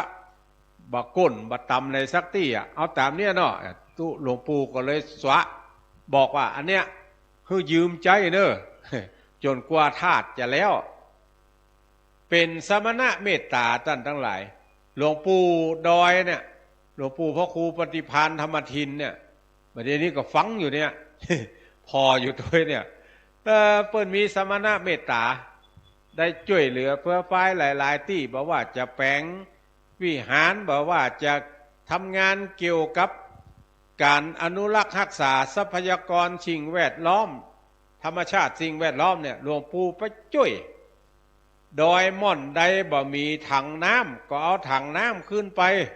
เอาขึ้นไปบัดได้ก็ช่วยกันขนหินดินทรายไปแปลงต่อไปแปลงเป็นตี้โดยเฉพาะอย่างยิ่งแล้วบนม่อนพระเจ้า42 เมืองเนี่ยโอ้หลวงปู่มีสมณะเมตตาโจกสตางค์ตัวเก่าซื้อโดยจวนศรัทธาทั้งหลายหอมสตางค์กันซื้อโดยซึ่งถังน้ำทั้งหลายเหล่านั้นก็มีสมณะเมตตาเชื่ออีวันนี้จะปิกมาที่ห้วยงูในทำไมว่าอูไปแผ่วอะไรอย่างก็ปางปอยโพสไปแผ่วดอยจอมพ่อว่าประเดี๋ยวนี้จะจักปิกมาที่ห้วยงูในแถมนั้นท่านทั้งหลายตะกี้อู้ถึงว่าขอชื่อเจ้าภาพลงทานประเดี๋ยวนี้ได้มาละก็มีคุณละวิพรหรือคุณเอ๋คุณสุพันนีหรือคุณอ้อมอันนี้จะแปลงข้าวหนมเส้นน้ำเงี้ยวเอามาออกโรงทานคุณสาวรักษ์กมลวีรพันธ์หรือว่าชัยนาเนี่ยจะแปลงก๋วยเตี๋ยวป๊อกมันยังไงก๋วยเตี๋ยวป๊อกไข่หันก็คือพอบึดเนาะก๋วยเตี๋ยวป๊อกแล้วก็ศรัทธาวัดดอยจอมพอโดยหลวงปู่พระครูปฏิภาณธรรมทินหลวงปู่ดอยที่ว่าตะเกียกับศรัทธาเวียงป่าเป้าจังหวัดเชียงรายเกาะกลุ่มลุมลากันจะแปลงข้าวหนมคกจะแปลงข้าวพัดหลวงปู่จะอู้อยู่เสมอว่าข้าวพัดเฮานี่เป็นข้าวพัดน้ำปูหลายท่านก็ว่าข้าวพัดน้ำปูนี่มันคือจะใดมันก็คือข้าวพัดมันออกสีจะดำน้อยเพราะว่าใจเข้าอย่างก็ตุลุงเข้าสีดำน่ะเข้าเบอร์รี่หรือเข้ากำเมืองเฮาห้องเข้ากำภ าษาไทยว่าข้าวเบอร์รี่มันก็บะต่างกับก้อมก่อกับอันน่ะกะเพรานั่นก้อมก่อกะเพราก็อันเดียวกันแต่มันขาวมันดำกินมันก็จะแห้งน้อยอ่อนน้อย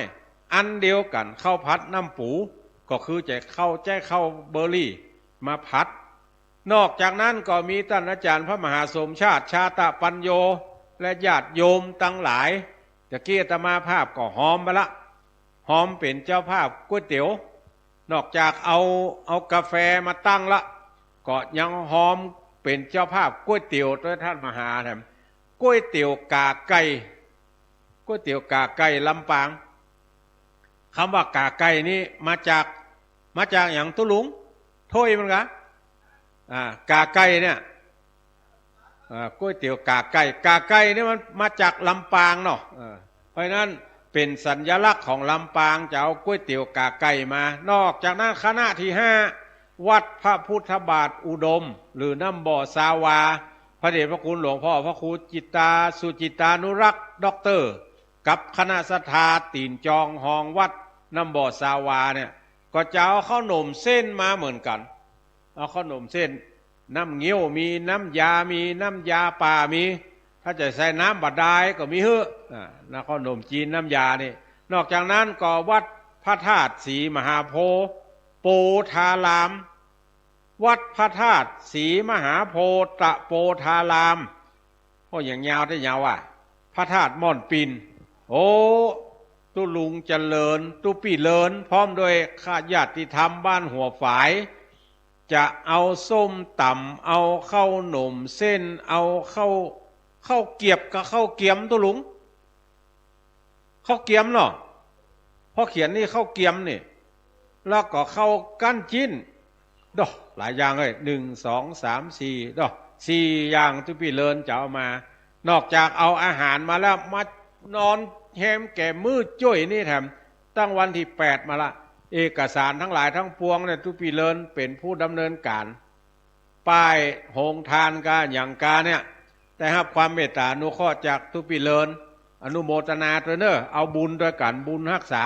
คือมีอายุมันยืนยาวมีสตางค์ใจไปเมินและคณะที่7ที่พักสงฆ์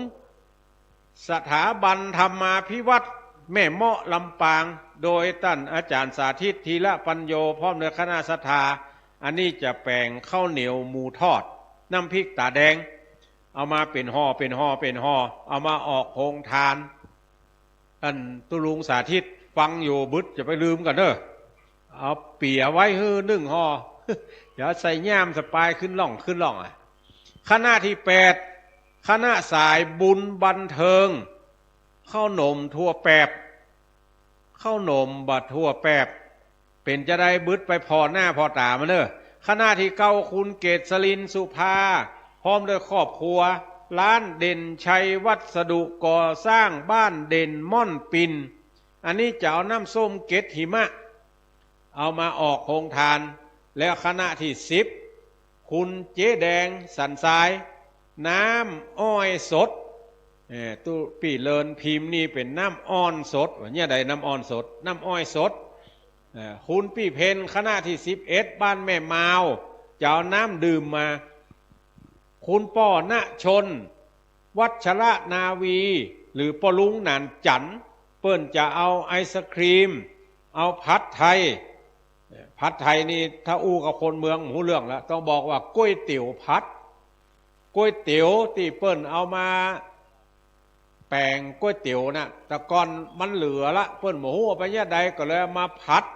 อันนี้เป็นการถนอมอาหารเป็นภูมิปัญญาของคนทั้งหลายต่อมาแถมไผ่ยากก๋วยเตี๋ยวผัดบัดต้องไปเอาที่มันเคินมันเหลือซื้อมาเลยมาทำอย่างป้อหน้าชนเนี่ยหรือป้อนานจันเนี่ย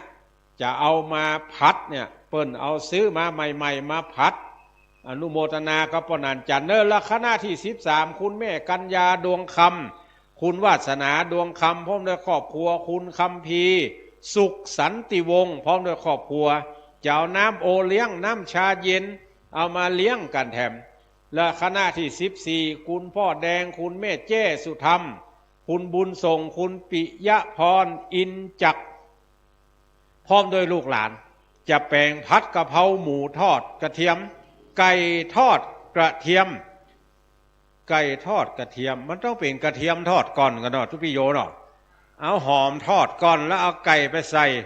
พอออกมาแล้วเป็นไก่ทอดกระเทียมอย่างข้าวราดหน้ามันต้องเป็นแกงราดหน้าข้าวกับเพราะว่าแกงอยู่ตรงบนพอไปถามเขาแล้วมันอาหารจานเดียวคือข้าวราดแกงวะก็ทั้งที่แกงปกบนข้าวก้นง่นกลายเป็นข้าวราดแกงจะได้เหรอก็ดีนะปอดแดงพร้อมกับโดยคณะจะเอาผัดกะเพราหมูทอดไก่ทอดกระเทียมมาออกโรงทานคณะที่15คุณแม่จันเพ็ญแม่หลวงอัมพรแม่บัวจันทร์สมาชิกออมทรัพย์แม่บ้านห้วยงูในจุผู้จุคนเนี่ยจะแปลงก๋วยเตี๋ยว20 กิโลหมายความว่าจำนวน20 กิโลเนาะแม่นเนาะเพราะว่าอ่านก๋วยเตี๋ยว20 กิโลนี่มันอย่างไรก๋วยเตี๋ยว20 กิโลนี่คือว่าจะแปลงก๋วยเตี๋ยวมาเลี้ยงกันจำนวน20 กิโลถ้าเสี่ยง20 กิโลนี่ก็ไปโรงทานอื่นนำเถอะของเขาเสี่ยงละ20 กิโลนะคณะที่16คุณแม่วัฒนาพรหรือเจ๊แดงเจ้าป่อสุริยะเทพพร้อมกับด้วยลูกเลี้ยงเอียงคำเนี่ยเปิ้นจะเอาข้าวต้มหัวงอกอันนี้ก็ห้องว่าข้าวต้มหัวงอกนะทั้งที่ขูดบะเป้าไปโปกข้าวต้มเนี่ยนะกลายมาเป็นข้าวต้มหัวงอกเปิ้นจะเอามาแล้วก็เจ๊แดงปันดอนทองอู่จำลองกลการอันนี้เปิ้นจะเอาแม่วัฒนาตะกี้บ่ม่วงแช่อิ่มสุมาเถอะแม่วัฒนากับเจ้าป่อสุริยะเทพนี่เปิ้นเอาม่วงแช่อิ่มส่วนข้าวต้มหัวงอกเป็นของเจ๊แดงปันดอนทองอู่กลการอู่จำลองกลการจะเอาข้าวต้มหัวงอกมาโอ้ตุปีเลินพิมพ์ตัวน้อยแต่น้อยว่าตัว14ว่ะถ้าคน60ปลายอ่านเนี่ยบ่ไหวนะเด้อยอกตัว18 19คือกันเด้อแล้วก็คุณสมพรคุณกองคำมโนวรพร้อมด้วยลูกหลานจะแปลงส้มตำกับน้ำดื่มถ้าส้มตำเผ็ดก็ยอกน้ำดื่มเข้าไปแถมโอ้ส้มตำมาแล้วจะกินน้ำดื่มก่อนเนี่ยสบายมากเลยแล้วก็คณะศรัทธาบ้านป่างปอยเขาแปลงข้าวต้มเข่าควายหรือข้าวต้มคาราบาวเนี่ยเป็นผลิตภัณฑ์ขึ้นชื่อของพี่น้องป่างปอยตำบลแม่คะเปิ้นจะเอามาออกโรงทานตัวอาตมาภาพไปไหนไปปะเปิ้นนี้ได้กุหลาบข้าวต้มเข่าควายนี่นะแล้วก็ชมรมผู้ปฏิบัติธรรมประจำวันเสาร์สำนักวิปัสสนาจารย์วัดพระพุทธบาทอุดมโดยปหมออินทรและแม่จงดีเชื้อกันทาเนี่ยเปิ้นจะเอากาแฟและข้าวใบเตยกาแฟพ่องข้าวใบเตยพ่องจะเอามาออกที่ว่าตะเกียกาแฟเนี่ยจะมีอยู่2-3 เจ้าเนี่ยที่ว่ามานี่นะเจ้าแรกก็ที่ยังบอกไปตะกี้เจ้าที่2ก็ยังที่ประชาสัมพันธ์ไปเนี่ยดังนั้นก็เชิญชวนศรัทธาท่านทั้งหลายเด้อนิมนต์ท่านมหาสมชาติมาเปลี่ยนนิกรรมนะครับผมจะไปฉันพระทหารเจ้ากินกะลมแต่เจ้ามาละท่านมหาก็กินกะลมตั้งแต่ตี 3 ตี 4มาละฉันเจ้าเรียบร้อยเดี๋ยวเปลี่ยนผมจะไปฉันต่อนิมนต์นะครับก็ศรัทธาท่านทั้งหลายก็อยู่ตั้งบ้านตั้งจองบัดเดี๋ยวนี้ได้เวลากินข้าวงายแล้วเนอะกินข้าวงายด้วยกันก่อนอยู่แต่อำเภอฝางนี่ได้เวลาแล้วก็เดี๋ยวมากินมาตานด้วยกันที่ห้วยงูในไปเนอะเอารถเครื่องมาก็ได้เอาอย่างมาก็ได้มาตั้งห้วยงูนอกห้วยงูกลางแล้วมาเข้าห้วยงูในเพ่พี่น้องต้นซ่านแม่ศูนย์ต้นซ่านสันทราย2-3 ที่เนี่ยต้นซ่านแม่ศูนย์นี่ญาติพี่น้องของตุลุงจรูนท่านพระครูขันติวนานุรักษ์ตุเจ้าหลวงวัดโป่งห้อมตำบลบ้านสากรอำเภอแม่อ่อนเนี่ยก็ได้ไปอยู่ที่ปุ้นเป็นตุเจ้าหลวงปุ้นกำลังปกสร้างห้างแปลงธาตุแล้วไปละศาลาก็แล้วไปละบัดเดี๋ยวนี้กำลังแปลงวิหารบูรณะปฏิสังขรณ์วิหารต่อไปแถมก็เดี๋ยวสถานแม่อย่างก็ต้นซ่านจ จะต้องการมาปะมาอู้มาจากอาตมาภาพก็มาทางเพเนอร์นิมนต์ท่านมหาครับเข้าประจำที่ครับ กัดลม ขอบคุณกราบในเมตตาครูบาอาจารย์ท่านอาจารย์พระครูชลทานพิทักษ์จำเป็นต้องพักเสียงเป็นบางช่วงบางคณะเนาะศรัทธาเพราะว่าถ้าอู้ต่อเนื่องก็เป็นธรรมดาของคนเฮาการเปล่งเสียงผ่านหลอดเสียงผ่านเส้นเสียงมันใจพลังงานในร่างกายอู้ไปก็เสียงแห้งไปแหบไปอาตมาก็เหมือนกันตะกี้ก็นั่งนั่งจากกับศรัทธาญาติโยมจัดรายการตอนเจ้าแทนครูบาอาจารย์วันนี้ตุลุงยองได้เมตตามอบเวลาในช่วงของตอนเจ้าตั้งแต่ตี 3ถึงตี 5เพื่อกับการถ่ายทอดสดที่ออกอากาศอยู่ตังวัดโสภณารามห้วยงวนในของเฮาที่นี่ส่งออกอากาศไปหลายสถานีหลายพื้นที่บัจจัดก็มาได้เนาะศรัทธาเพราะว่าตุลุงเพิ่นอยู่ในช่วงเดินทางอาตมาภาพและครูบาอาจารย์ที่นี่ก็ต้องการที่จะประชาสัมพันธ์กิจกรรมข่าวสารงานบุญที่เฮาจะกระทำกันในเวลาอีกบ่กี่ชั่วโมงแล้วที่ วัดโสภณารามห้วยงูในของเฮาที่นี่เพื่อจะให้ศรัทธาที่อยู่ต่างบ้านต่างจองได้สดับรับฟังแล้วได้มีความปิติเกิดขึ้นในการที่จะได้ทำบุญทำกุศลร่วมกันจะได้เดินทางมาร่วมกิจกรรมงานบุญประจำปีของคลื่นสีขาวของเฮาแล้วก็ของสาธุชนวัดห้วยงูในซึ่งวันนี้เพิ่นก็จะได้ยกทรัพย์ประโทนปู่จาธาตุทั้งสี่ปู่จาทิศทั้งสี่ที่ของพระธาตุของเฮาเนาะตอนนี้กลับนิมนต์ครูบาอาจารย์ทุกรูปทุกองค์นะครับไปฉันข้าวต้มก่อนตอนนี้ตั้งแม่บ้านแม่ครัวคุณโยมกนกพิชัยนาได้เตรียมข้าวต้มไว้แล้วเนาะตั้งอกตั้งใจเตรียมไว้ให้ครูบาอาจารย์ได้ฉันเจ้าจะได้มีกำลังมีพลังในการช่วยงานกันต่อไปกราบนิมนต์ครูบาอาจารย์ทุกรูปนะครับท่านอาจารย์พระครูอภิวัฒนวิกรมตะกี้นี้ทราบว่าเดินทางมาถึงแถวเลยแล้วเนาะตอนนี้เข้ามาใกล้จะถึงแล้วตะกี้อยู่ชัยประการตอนนี้ก็น่าจะถึงในใกล้ๆจะถึงพื้นที่ของวัดโสภณารามห้วยงูในของเฮาและครูบาอาจารย์ทุกรูปนะครับนิมนต์ได้ฉันเจ้าก่อนกระเดียวตุปีเลินจะได้มาเปลี่ยนกระผมที่นี่จะได้ไปฉันเหมือนกันเนอะเปลี่ยนกันสลับซับเปลี่ยนกันวันนี้รอตุลุงท่านอาจารย์ชัยวัฒนาคเสโนหรือว่าตุลุงยองก็หาเดินทางมาก็จะมาพร้อมกันกับท่านอาจารย์พระครูอภิวัฒนวิกรมถ้าเปิ่นฉันแล้วก็จะได้มาดำเนินการทำหน้าที่ต่อไปวันนี้ก็เป็นวันที่หมู่เฮาท่านเจ้าทั้งหลายจะได้ร่วมการบำเพ็ญบุญบำเพ็ญกุศลกิจกรรมงานบุญประจำปีก็มีการหล่อเตียนพรรษาซึ่งเฮาได้ร่วมมือกันได้ทำกันในวันที่เสาร์ที่ผ่านมาที่วัดที่สถาบันธรรมาภิวัตรศพเตินแม่เมาะบัดนี้ได้นำเตียนที่ได้หล่อกันที่ศพเตินแม่เมาะเอามาประดับประดาเอามาตกแต่งเป็นที่บรมวลเรียบร้อยเนาะเอามาตั้งมาประดับไว้ที่หน้างานนี้ละนะก็จะให้ศรัทธาท่านเจ้าทั้งหลายได้ร่วมกันปูจาปูจา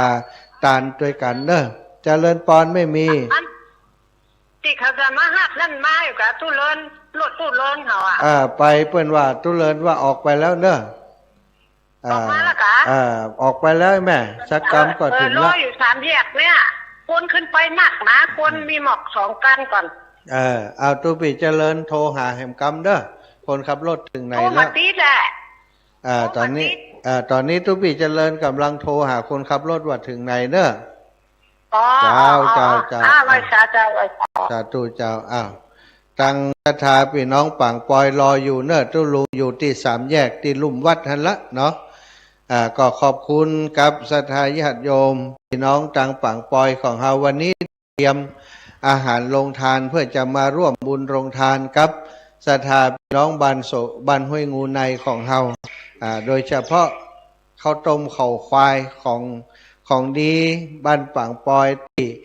ทุกครั้งมีงานที่ไหนเนาะเปิ้นก็เอาไปร่วมทุกครั้งทุกคราวก็มีโยมแม่มีโยมแม่อามแม่อีแม่นุ่มนะศรัทธาทั้งหลายเหล่านี้แหละช่วยกันทำแล้วก็เอาไปร่วมเป็นสัญลักษณ์ถ้าบ้านป่างปอยมาต้องได้กินข้าวต้มข้าวควาย วันนี้ก็จะได้กินรอสักกรรมตอนนี้รถทีมงานของท่านอาจารย์จำเริญ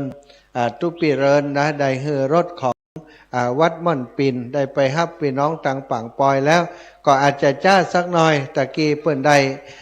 ช่วยงานที่นี่เนาะสำหรับคนขับรถของตุปิเริญถ้าคำเดียวถ้าไปถึงปุ้นก็จะได้ไปฮับพี่น้องเนาะที่บ้านป่างปอยได้มาร่วมกิจกรรมกันญาติโยมจากตั้งลำปางเดินทางถึงไหนกันพ่องถ้าฟังรายการเปิดFacebook ฟังก็จะได้ยินเสียงที่อาตมาภาพจัดรายการอยู่ในคณะนี้อยู่นะถ้าถึงไหนแล้วช่วยแจ้งช่วยบอกกันเจมตอนนี้ถึงที่ขั้นที่นี้แล้วนะอาตมาภาพจะได้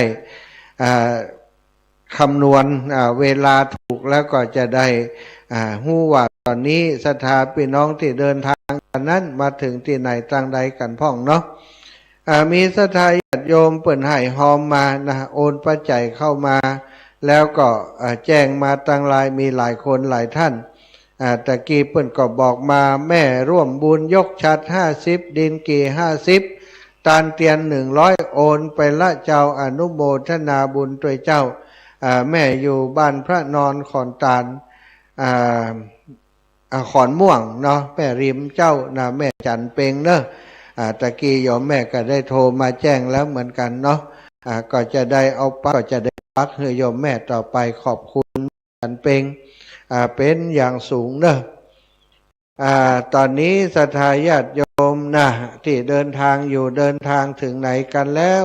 ได้แจ้งให้อาตมาทราบจิมเนอะวันนี้แม่คิมศรีอินแก้วบ้านฟ่อนได้ร่วมบุญอิดมอนหรือว่าบดินกีบ้านป่างปอยแหม100 บาทแม่คิมศรีอินแก้วร่วมบุญตาลเตียนแหม100 บาทป่อสมนึกแม่สมนึกป่อประเสริฐจำปาร่วมบุญอิดมอนดินกีแหม100 บาทพี่น้องจากบ้านฟ่อนคุณครูยุพาเยาละอองร่วมบุญอิดมอน100 บาทโอนมาเรียบร้อยแล้วเนาะแม่ย่าตุมมาแสนอินคำบ้านวังเป้าร่วมบุญวัดป่างปอ50 บาทร่วมบุญห้วยงูใน100 บาทเป็น150 บาทเนอะโอนมาเรียบร้อยแล้วเหมือนกันสาธุอนุโมทนาบุญอันนี้เป็นสายบุญที่ดูแลโดยโยมน้องสมจิตอินทรวิจิตเนาะก็มีศรัทธาญาติโยมที่เปิ้นให้หอมหัวบุญมาครอบครัวของโยมแม่ทองเครือชัยคันธาซึ่งก็มีคุณโยมวาสนาคุณโยมสุรชาติ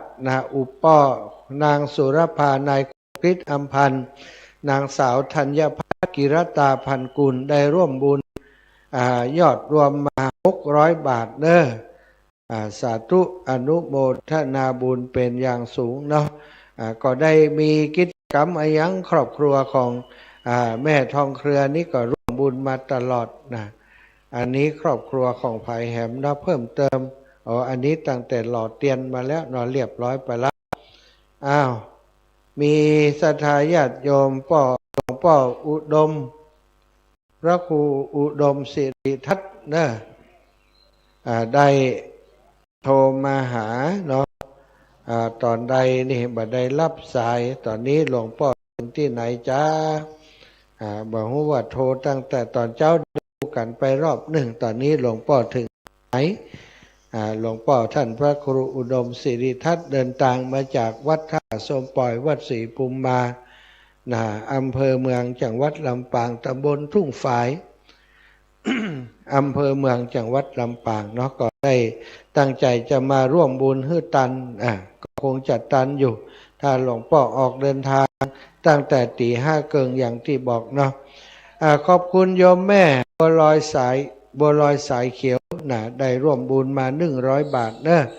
ขอบคุณอนุโมทนาบุญแม่บัวลอยสถานีแจ้งน้องนัดสถาพรสุธาคำเนาะบันแน่ใจว่าตอนนี้สถานีได้เกาะสัญญาณได้สัญญาณยาวมาเลยหรือว่าอย่างไร น่าจะยาวมาเลยเนาะแต่วันนี้จะเป็นการถ่ายทอดเสียงจาก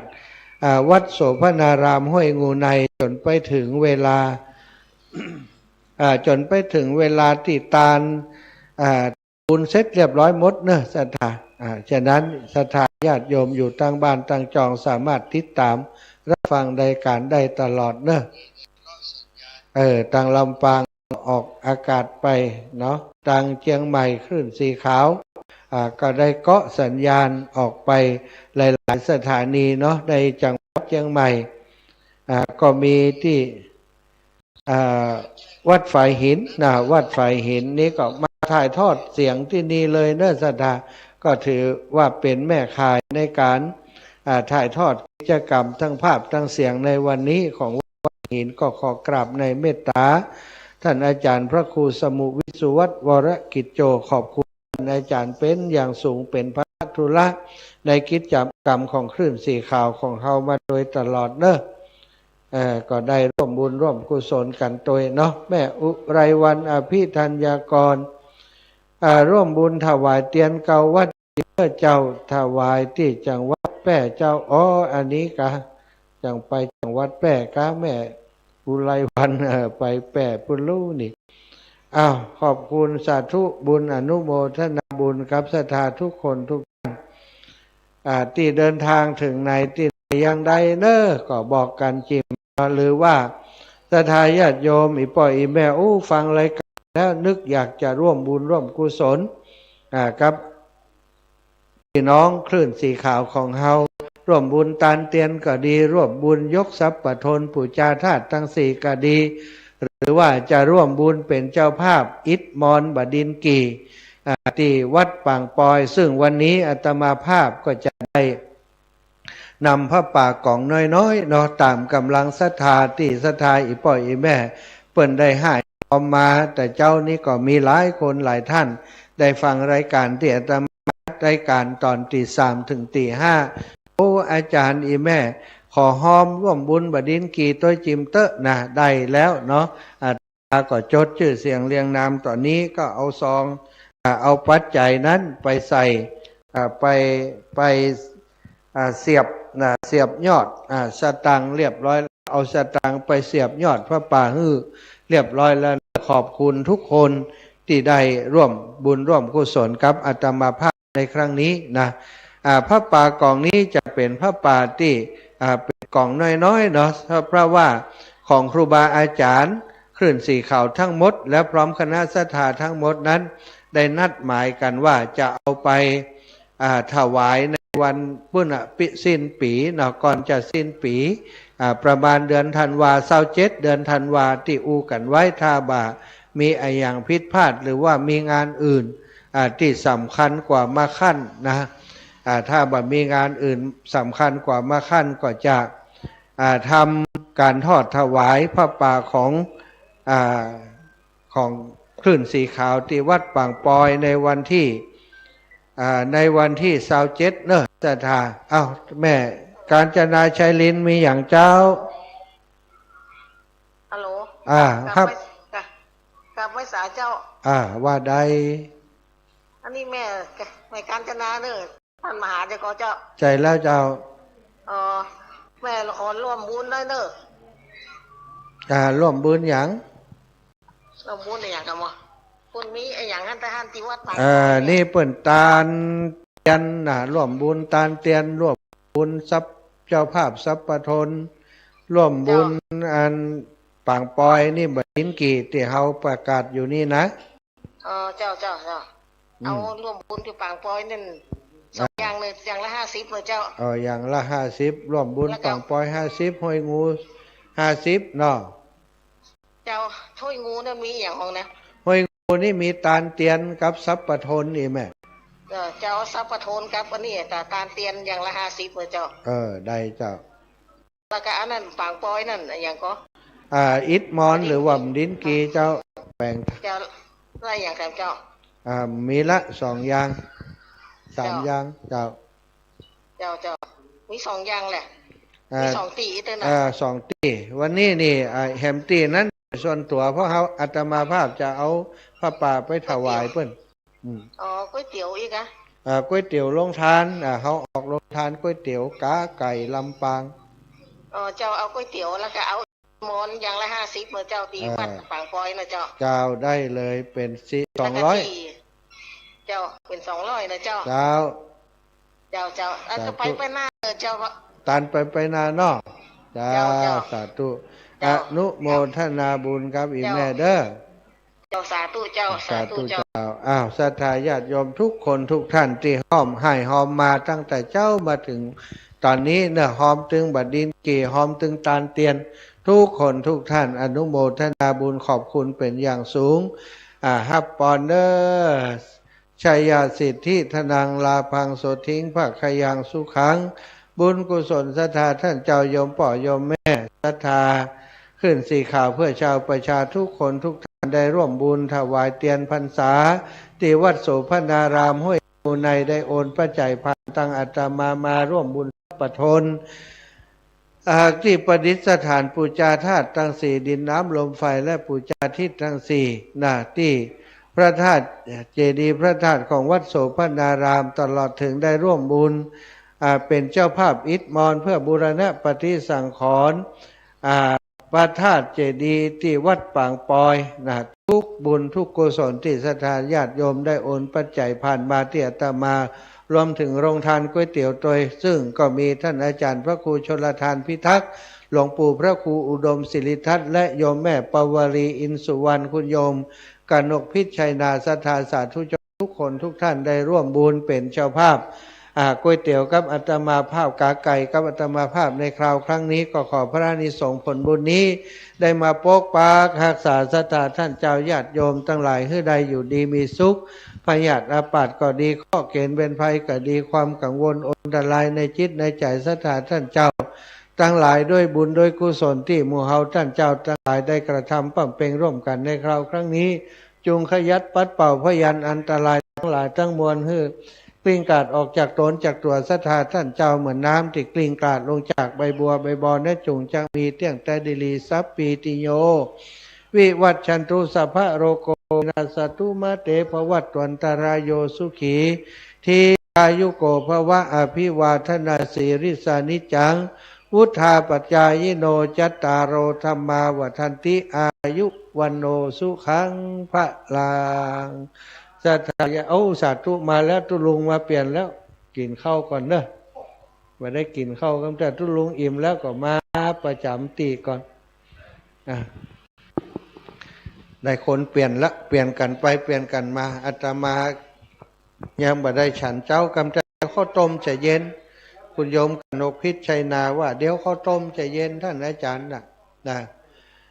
ขอบคุณกับศรัทธาญาติโยมทั้งหลายทาน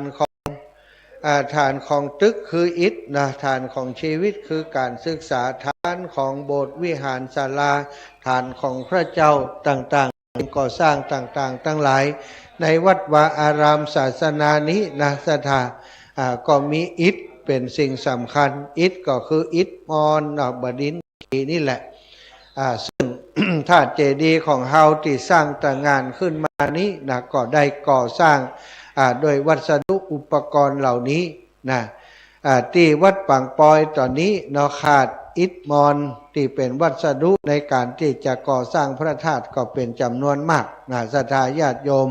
ไปจะร่วมบุญหอมบุญกับครูบาอาจารย์คลื่นสีขาววันนี้จะเอากล่องน้อยๆไปร่วมตานเปิ้นสามารถมาปักต้นร่วมกันได้จะไปตานร่วมกันได้ก็เรียนเชิญเจริญพรได้เนาะได้ร่วมบุญกันได้ช่วยกันคนละเล็กละน้อยตุลุงก็หอมมาแล้วปันหนึ่งละเนาะปะกันรอบ2สะทางหลาย ฉันเจ้าเรียบร้อยละทีแรก ตอนอู้แต่เจ้านึกว่าท่านมาหาไปฉันเรียบร้อยอุตส่าห์ห้องเลยเอามี ปรากฏว่าบอกเข้าใจนะครับเมาไปจัดการอย่างอื่นเนาะศรัทธาท่านทั้งหลายครูบาอาจารย์ทั้งหลายจุตนจุองค์นะครับ อยู่ระหว่างการเดินทางใครมาถึงไหนก็แจ้งกันมาได้เนอะท่านผู้อำนวยการคลื่นสีขาวที่ทราบว่ามาถึงอย่างก็ใช้ประการตอนนี้มาถึงไหนแล้วก็นิมนต์นะครับมาฉันจังหันเจ้าด้วยกันเพเนอร์เกี่ยมเข้าป่าอาหารไว้นักหนาป้าป้านบัดถ้ากลัวกั้นกันละแล้วก็สะเท้าที่ได้เข้าดอกไม้ลำเตียนมาก็เอาใส่ขันแก้วตั้ง3 ขันศีลขันน้ำตาลเอาตั้งไว้ดังหน้าพุ่นเรียบร้อยเนาะได้นักได้น้อยว่ากันไปตามนั้นใส่กันไปเพราะว่าการสักการะปูชาพระแก้วเจ้าทั้ง3 ประการเนี่ยจะต้องปึ้งบุปผาราชาดวงดอกเข้าตอกดอกไม้เลยลำเตียนอันนี้เป็นเครื่องก้อนหน้าและนำตาลเนอะท่านทั้งหลายจะกินจะตาลจะคืดกินดาตาล ต้องเตรียมเข้าตอกดอกไม้ปูชาพระแก้วเจ้าทั้ง3 ประการก็ที่เปิ้นว่าใส่ขันแก้วทั้ง3ใส่ขันแก้วทั้ง3น่ะมีมุมเด้อตั้งหน้าศาลาพุ่นใส่อยู่มันมีอยู่3แจงแรกก็จะปูชาพระพุทธเจ้าแจงที่2ก็ปูชาพระธรรมแจงที่3ก็ปูชาพระสงฆ์ท่านทั้งหลายได้ดอกไม้ธูปเทียนมาแล้วก็เอามาใส่ปุ้นแรกก็บอกว่าพุทโธอรหังพุทโธอรหังนี่ใส่ปุ้นแรกปุ้นวัน2ก็ธัมโมปัจจัตตังปุ้นวัน2ธัมโมปัจจัตตังปุ้นวัน3สังโฆญะทิทังอันนี้เป็นกรรมใส่ขันแก้วทั้ง3 เมื่อท่านทั้งหลายจะเด็ดดอกไม้จากบ้านจากจองมาก็ตั้งอกตั้งใจว่า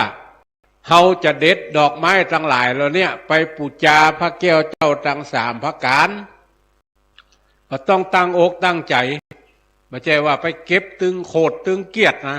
กูบอกคือไปเก็บดอกมากูกูจะไปวัดเมานั่งเล่นโทรศัพท์นะฮะบ่ได้หากเลือดแล้วอีเฮ้ยนะอันนี้ห้ามเปิ้นห้ามแปลงใจมากปากดีไปเก็บข้อดอกไปเก็บดอกเมื่อไปเก็บดอกก็บอกคือเทวดาที่รักษาต้นไม้ต้นดอกนั่นเหี่ยก่อนว่าวันนี้จะขออนุญาต เทวบุตรเทวดาที่รักษาเก้าไม้ต้นเนี้ยที่มีดอกมีดวงเนี่ยขออนุญาตเก็บไปเนอะจะไปปูชาพระแก้วเจ้าทั้ง3 ประการที่วัดวาอารามวันนี้วัดห้วยงูในเพิ่นจะมีกึดกินใหญ่ตาลหลวงก็จะเอาข้าวตอกดอกไม้ไปปูชาพระแก้วเจ้าทั้ง3 ประการกึดใจอย่างนี้แล้วก็คือเอาถุงเอาอย่างออกไปที่ต้นไม้กึดใจแล้วก็ไปกึดใจที่ต้นไม้สำทับแถมรอบหนึ่ง อย่างที่บอกไปตะกี้อย่างที่ว่าไปตะกี้แล้วก็ไปหาต้นไม้เก็บข้าวตอกดอกไม้มาว่าหักกิ่งโกลงมากิ่งกาลาจากต้นหล่นจากใบขอเชิญเจ้าไปนิพพานจิ้มเตอะหักกิ่งโกลงมากิ่งกาลาจากต้นหล่นจากใบขอเชิญเจ้าไปนิพพานจิ้มเตอะแล้วก็เด็ดดอกไม้ทั้งหลายเหล่านั้นใส่ในภาชนะใส่ในถุงหูหิ้วเอามาบ้านมาจอง ล้างกะละมังเหี่ยดีๆเอาน้ำเข้าใส่ให้เต็มเอาดอกทั้งหลายเหล่านั้นลงจุ่มในน้ำเพื่อเป็นการล้างมละมนทินขี้ฝุ่นขี้เหงื่ออันติด8 ดอกไม้ทั้งหลายเหล่านั้นออกเมื่อกระทำเอา ดอกเข้าช่วยล้างขัดสีมดแมงอันอย่างอันหนึ่งอันใดหนึ่งกับมันมักจะไต่ออกมาจากดอกไม้ทั้งหลายเหล่านั้นเฮาท่านทั้งหลายก็ตั้งใจดีๆว่าโอ้สู่ เขาอยู่ในนี้ออกไปก่อนนอดอกไม้นี่จะเอาไปปูจาพระแก้วเจ้าทั้ง3ประการที่วัดวันนี้เปิ้นกึดกินดาตานแล้วเขาก่อนน้ำนั้นไปเทใส่ต้นไม้ต้นตอกคือหมดคือแมงนั่นไต่ขึ้นต้นไม้ต้นตอกต่อไปแถมจะได้บ่เป็นบาปเป็นกรรม อย่างอี้ถึงจะชื่อว่าเจ้าพุทธที่แท้จริงท่านทั้งหลายตั้งแต่เก็บดอกไม้แปลงใจดีใจบานบ่ใจถึงโคตรถึงเก็บตีนตึบมดงามอยู่บึกหมดหานี่ก่อนได้มันมาอยู่อย่างต้นไม้ต้นดอกนี่กูจะเอาไปปูจาขันแก้วตั้ง3 ปี 5นั่นกูบอกคือมาเก็บก็บ่มากลายเป็นวจีกรรมคำปากไปอ่ะดังนั้นต้องตั้งอกตั้งใจให้ดีๆได้เขาตอกดอกไม้มาแล้วก็ใส่อย่างที่ว่านะพุทโธอรหัง ธัมโมปัจจตังสังโฆญะที่ทางสุดท้ายสรุปว่าปานังปะละมังสุขังพุทโธอรหังแปลว่าเอาไปตานพระพุทธเจ้าส่วนหนึ่งธัมโมปัจจตังเอาตานพระธรรมส่วนหนึ่งสังโฆญะที่ทางเอาตานพระสงฆ์ส่วนหนึ่งที่เปิ้นบอกว่าสุมาขันแก้วทั้ง3บางวัดบักเกณฑ์เตื้อบางวัดเกณฑ์ก่อนแต่ที่อาตมาภาพมันจะเกณฑ์ก่อนมาถึงแล้วได้เวลาแล้วบอกก็จะจุดธูปจุดเทียนแล้วเกณฑ์ขันแก้วทั้ง3ประการอันเป็นการปูจาพระเจ้าพระธรรมพระธาตุพระสงฆ์บางวัดเนี่ยเอาไปเกณฑ์มายามรูนปุ๊บตอนจะกาเยตอนจะวันตาปุ๊บศรัทธาทั้งหลายนั่งปนมมือจะสุมาขันแก้วทั้ง3เปิดก็ว่าของเปิดไปขันยะตัวเลวจีตัวเลมโนตัวเลว่าเสร็จแล้วก็เอาขันแก้วทั้ง3เข้าเกณฑ์แต่ที่ถูกนั่นคือเกณฑ์ก่อนเป็นการปูจาพระแก้วเจ้าทั้ง3ประการก่อนและขันน้ำตาลกับขันศีลเอาไปไหน ขันน้ำตาลก็มาไว้ที่พระเจ้าเตรียมที่จะปูจาพระเจ้าอันนี้เป็นของที่ยกยากอย่างประเดี๋ยวเนี่ยสัพพโทนเนี่ยเขาจะย่งสัพมาเกณฑ์ตัวเจ้าอีกมาเจ้เรื่องละต้องเอาไว้หันแล้วเอาขันน้ำตาลเนี่ยมาเกณฑ์ฝ่ายโยงมาเรียบร้อยเกณฑ์เรียบร้อยอันนี้เป็นขันน้ำตาลและแหมอันหนึ่งขันศีลก็เอามาไว้เพื่อขอศีลแต่ที่อาตมาภาพมีแหมขันคือขันปูจานขันปูจานเอาไว้อย่างเพราะว่าเขาจะขอเมตตาจากพ่ออาจารย์มาเป็นผู้นำกลิ่นน้ำตาลอันนี้คือขันปูจานเอาไปขอปูจานว่าปนานขอนำกลิ่นน้ำตาลกำเนิดแล้วปนานก็จะกึดหาครูบาอาจารย์ตั้งแต่ครูเก้าครูป่ายครูตายครูยังครูพักรักจำที่เขาได้ห้ำได้เฮียนมาด้วยความหู้ตัวก็ดีห้ำเฮียนด้วยความบ่หู้ตัวก็ดีเอามาจำไว้เนี่ยแล้วก็เอามาโอกาสเว้นตาเนี่ยอันนี้คือขันขอปูจาน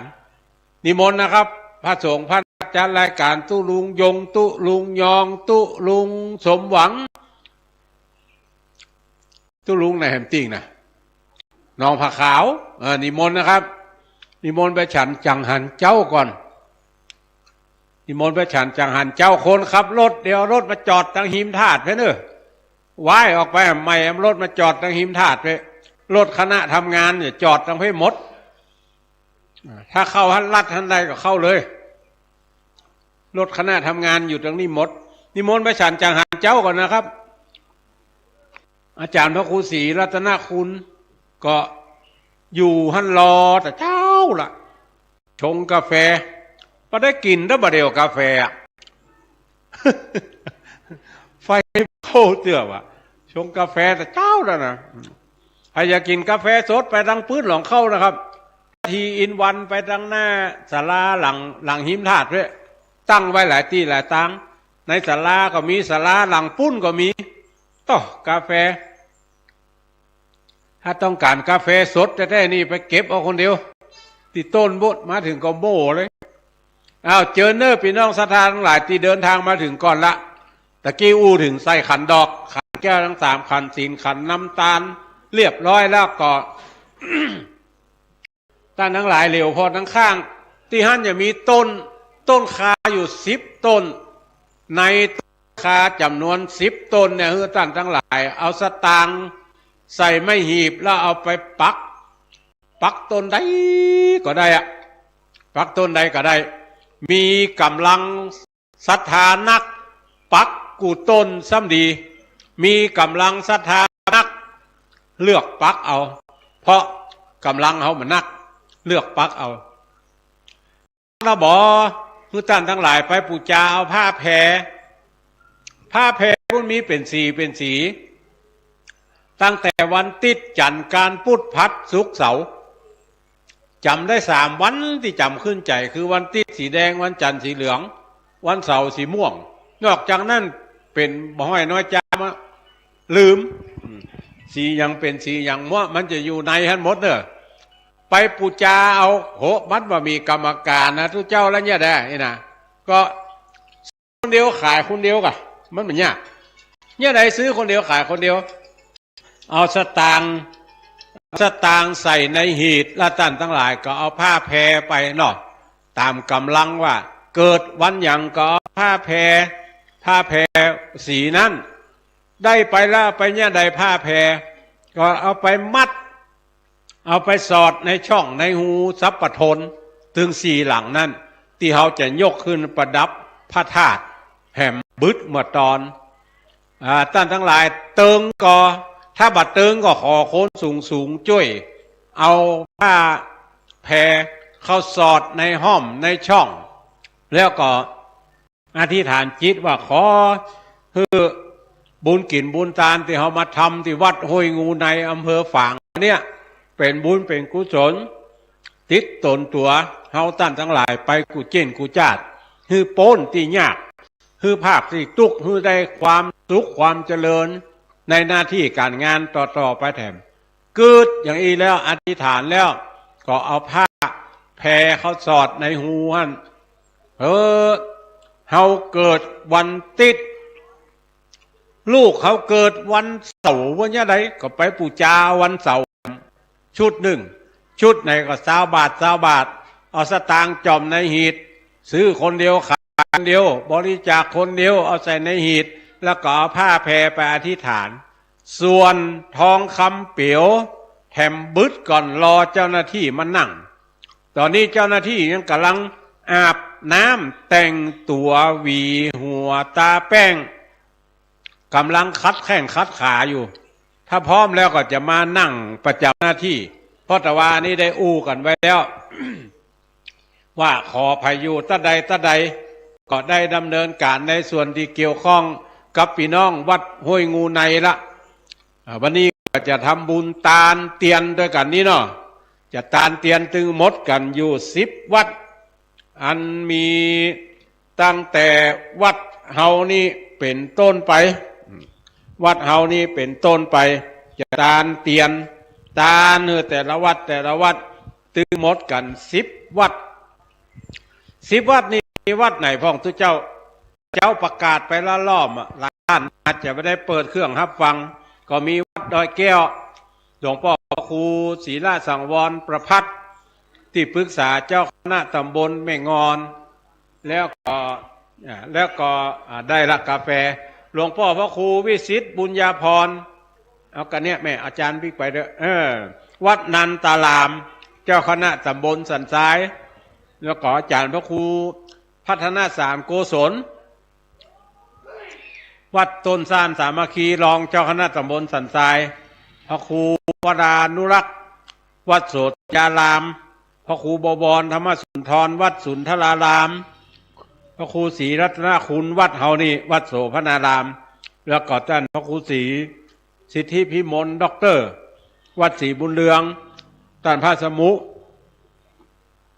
พุทธินันชัยอัฏฐยุตโตวัดศรีถ้อยท่านพระปลัดพีรพงษ์ ธีรพงษ์ธีรวังโสวัดศรีมงคลแล้วก็ท่านพระวิทยาวชิระวังโสวัดต้นดูถึง10 วัดเนี่ยจะมาเป็นส่งพิธีโพธิเมตตาฮับเอายังเตียนที่เฮาท่านทั้งหลายรอกันเมื่อวันที่20 เดือนที่ผ่านมาเอามาตาลที่เมืองฝางเป็นครั้งที่2 ของการตานเตียนที่เมืองฝางครั้งแรกก็หลายปีละเอาเตียนมาตานกันที่ศาลาหลังเนี้ยวันนี้ก็จะตานแถมรอบหนึ่งโฮงทานเริ่มไหลลังไหลกันเข้ามาละพี่น้องศรัทธาห้วยงูเขาก็ช่วยพอเถอะครับเนาะเปิดมาจากที่ไหนตั้งใดเพื่อจะได้เอาเตาแก๊สเอาอย่างลงเอาหม้อไหตะไลปากลงอย่างนี้เป็นต้นก็แนะนำเบิ่นว่าตาใดเป็นตาใดใครจะกินกาแฟทีอินวันมีทั้งเพศเนอข้างๆศาลาบินหน้าออกศาลาเนี่ยมันจะขึ้นไปทางเหนือศาลาหลังที่ทำพิธีอยู่ทางใต้แล้วก็ด้านขวาเนี่ยมีกาแฟอยู่ตามอัธยาศัยท่านทั้งหลาย จะกินกี่ซองก็ได้จะใส่กำสามก็ได้จะใส่สีในซองก็ได้โหอุ้ยบักกินกาแฟกำเตือตุเหยโอวันตีนก็มีอุ้ยแม่เจ้านี่ฟังมาพอได้กินสักกำโอวันตีนอีน้อยก็จะฟังไปที่อื่นนัดเปื่อนมันไว้เฮ่งแม่อุ้ยขัดใจเนอจะไปละขัดใจเนอจะไปนะแม่อุ้ยเลยบ่ได้กินโอวันตีนสักกำแม่เจ้านี่นะไปกินได้เนอะไปกินได้มีตึงโอวันตีนมีตึงกาแฟท่านทั้งหลายที่เดินทางมาถึงแล้วใส่ขันแก้วทั้ง3ขันศีลขันน้ำตาลเรียบร้อยก็เอาสตางค์ไปปัก แต่ละต้นได้10 ต้นเป็นยอดเตียนแถมต้นหนึ่งเป็นผ้าป่าขี้เปียเนอะท่านทั้งหลายผ้าป่าขี้เปียนี่จะเอาไปตอดที่วัดปางปอยหมดตอนนี่แล้วกินแล้วตาลนี่จะป้าไปที่วัดปางปอยไปยื้อพอเปิ่นจากวันที่3มาละรอบหนึ่งละเปิดก่อขึ้นไปถาดแล้ววันนี้จะเอาผ้าป่าขี้เปียไปช่วยเปิ่นซื้อดินกีแล้วก็ปลายปีว่าจะจัดผ้าป่า84,000 กองใน10 บาทฮือได้84,000 กองก็จะเอาไปตาลไปตอดที่ห้วยงูในช่วยเปิ้นปกสร้างห้างแฝงเจติยะเจ้าหรือเจดีเพราะตีห้วยงูในวะปางปอยเพราะที่ห้วยงูในนี่เฮาแล้วละธาตุก็แล้วละเหลืออย่างเดียวคือยกชัดกับปอยหลวงก้อยเอาไว้กันเมื่อใจมากปากดีใจมากปากดีก่อยมาคึดกินดาตานกันแถมรอบหนึ่งน้ำท่านทั้งหลายอยู่ในถังพุ่นเด้อถังสีน้ำเงินปื้นก็ไม่พุ่นมีตึงน้ำเย็นน้ำบัดเย็นอยู่ทางนอกน้ำเย็นอยู่ทางในอุ้ยบักกินน้ำเย็นกำเตือตู้เหยตั้งแต่เกิดมานี่กินกับน้ำบาดายเนี่ยมีทางนอกเนอะอุ้ยโอ้น้ำเย็นน้ำบัดเย็นนี่กินบ่ใครไหวเลยทุกเจ้าตอนน้ำเย็นเฮ้ยนะมีในถังเนอะไปเปิดเอาได้เลยห้องน้ำห้องส้วมอยู่ปะอยู่ก้นตูบดสดพุ่นตั้งเหนือบดสดพุ่นก็มีตั้งวันตกบดสดก็มีห้องน้ำห้องส้วมก็เชิญชวนเอาท่านทั้งหลายเนอะไปกินไปตานกันแล้วก็ไปห้องน้ำห้องส้วมที่ได้จัดเตรียมเอาไว้วันนี้ทาห้วยงูในเขาท่านทั้งหลายเนี่ย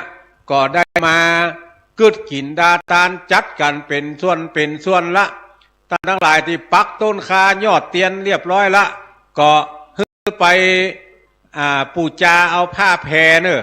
ไผ่เกิดวันใดเปิดเขียนติดละมดนะตั้งแต่วันติดจันทร์การพุธพระศุกร์เสาร์กรรมการมาแล้วยัง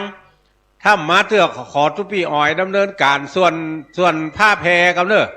จะได้แนะนำมือสตาทั้งหลายว่าปูจาแล้วเอาสตางค์ใส่ในหีบเกิดวันอย่างฮือปูจาเอาสีนั่นไปถ้าเกิดบอกว่าเกิดวันอย่างอีแม่บอกว่าปีมะม่วงสุกว่าทุกเจ้าวันอย่างโมโหนะยอกมันถึง7 สีเลยแม่เอ๋ยมีปัญหา7 สี140พ่อสีในซาวแล้วก็เอาไปอธิษฐานแล้วเอาสอดเอาในหูสัพพโทนหูทั้งข้างหูใดก็ได้จะสอดทั้งบนจะสอดทั้งลุ่มก็ได้แล้วบัดธรรมัดเนอะเอาสอดเข้าไปมันถึงเหลือไปกินสีมาก่อนสอดเข้าไปแล้วจักถึงบ่ได้เพราะสังกะสีตั้งข้างมันขม มันเกาะผ้าแพรแน่นแท้แน่นแท็กเอาไปทั้งหน้าก็ไม่ได้ไปทั้งหลังก็ไม่ได้ถ้าบัดยกขึ้นเห็นน้อยนะปูจาผ้าแพรแล้วเอาไปสอดไปอย่างนั้นอธิษฐานเนี่ยตั้งแต่ธาตุดินธาตุน้ำธาตุลมธาตุไฟอธิษฐานกันไปแล้วก็ไผ่ต้องการกาแฟต้องการโอวัลตินก็ไปตังปั้วเต้นน้อยๆหน้าศาลาเก่งงุ่นศาลาเก่งจีนตังวันออกแจงใต้นี่ที่หันจะมีกาแฟมีโอวัลตินอยู่บริการตัวเก่ากินสีอย่างสีแดงสีเขียวสีหยังมันเป็นสีมะขามหมดสามัคคีจะกินกาแฟกินโอวัลตินก๊อกก็มีหันน้ำห้อนก็มีหันถุงดำที่ท่านทั้งหลายกินแล้วจะเอาใส่ก็มีหันเตรียมไว้ให้พร้อมห้วยงูในเหี่ยย่างพ่อหลวงบอกว่าสบายมากแม่หลวงก็บอกว่าสบายมาก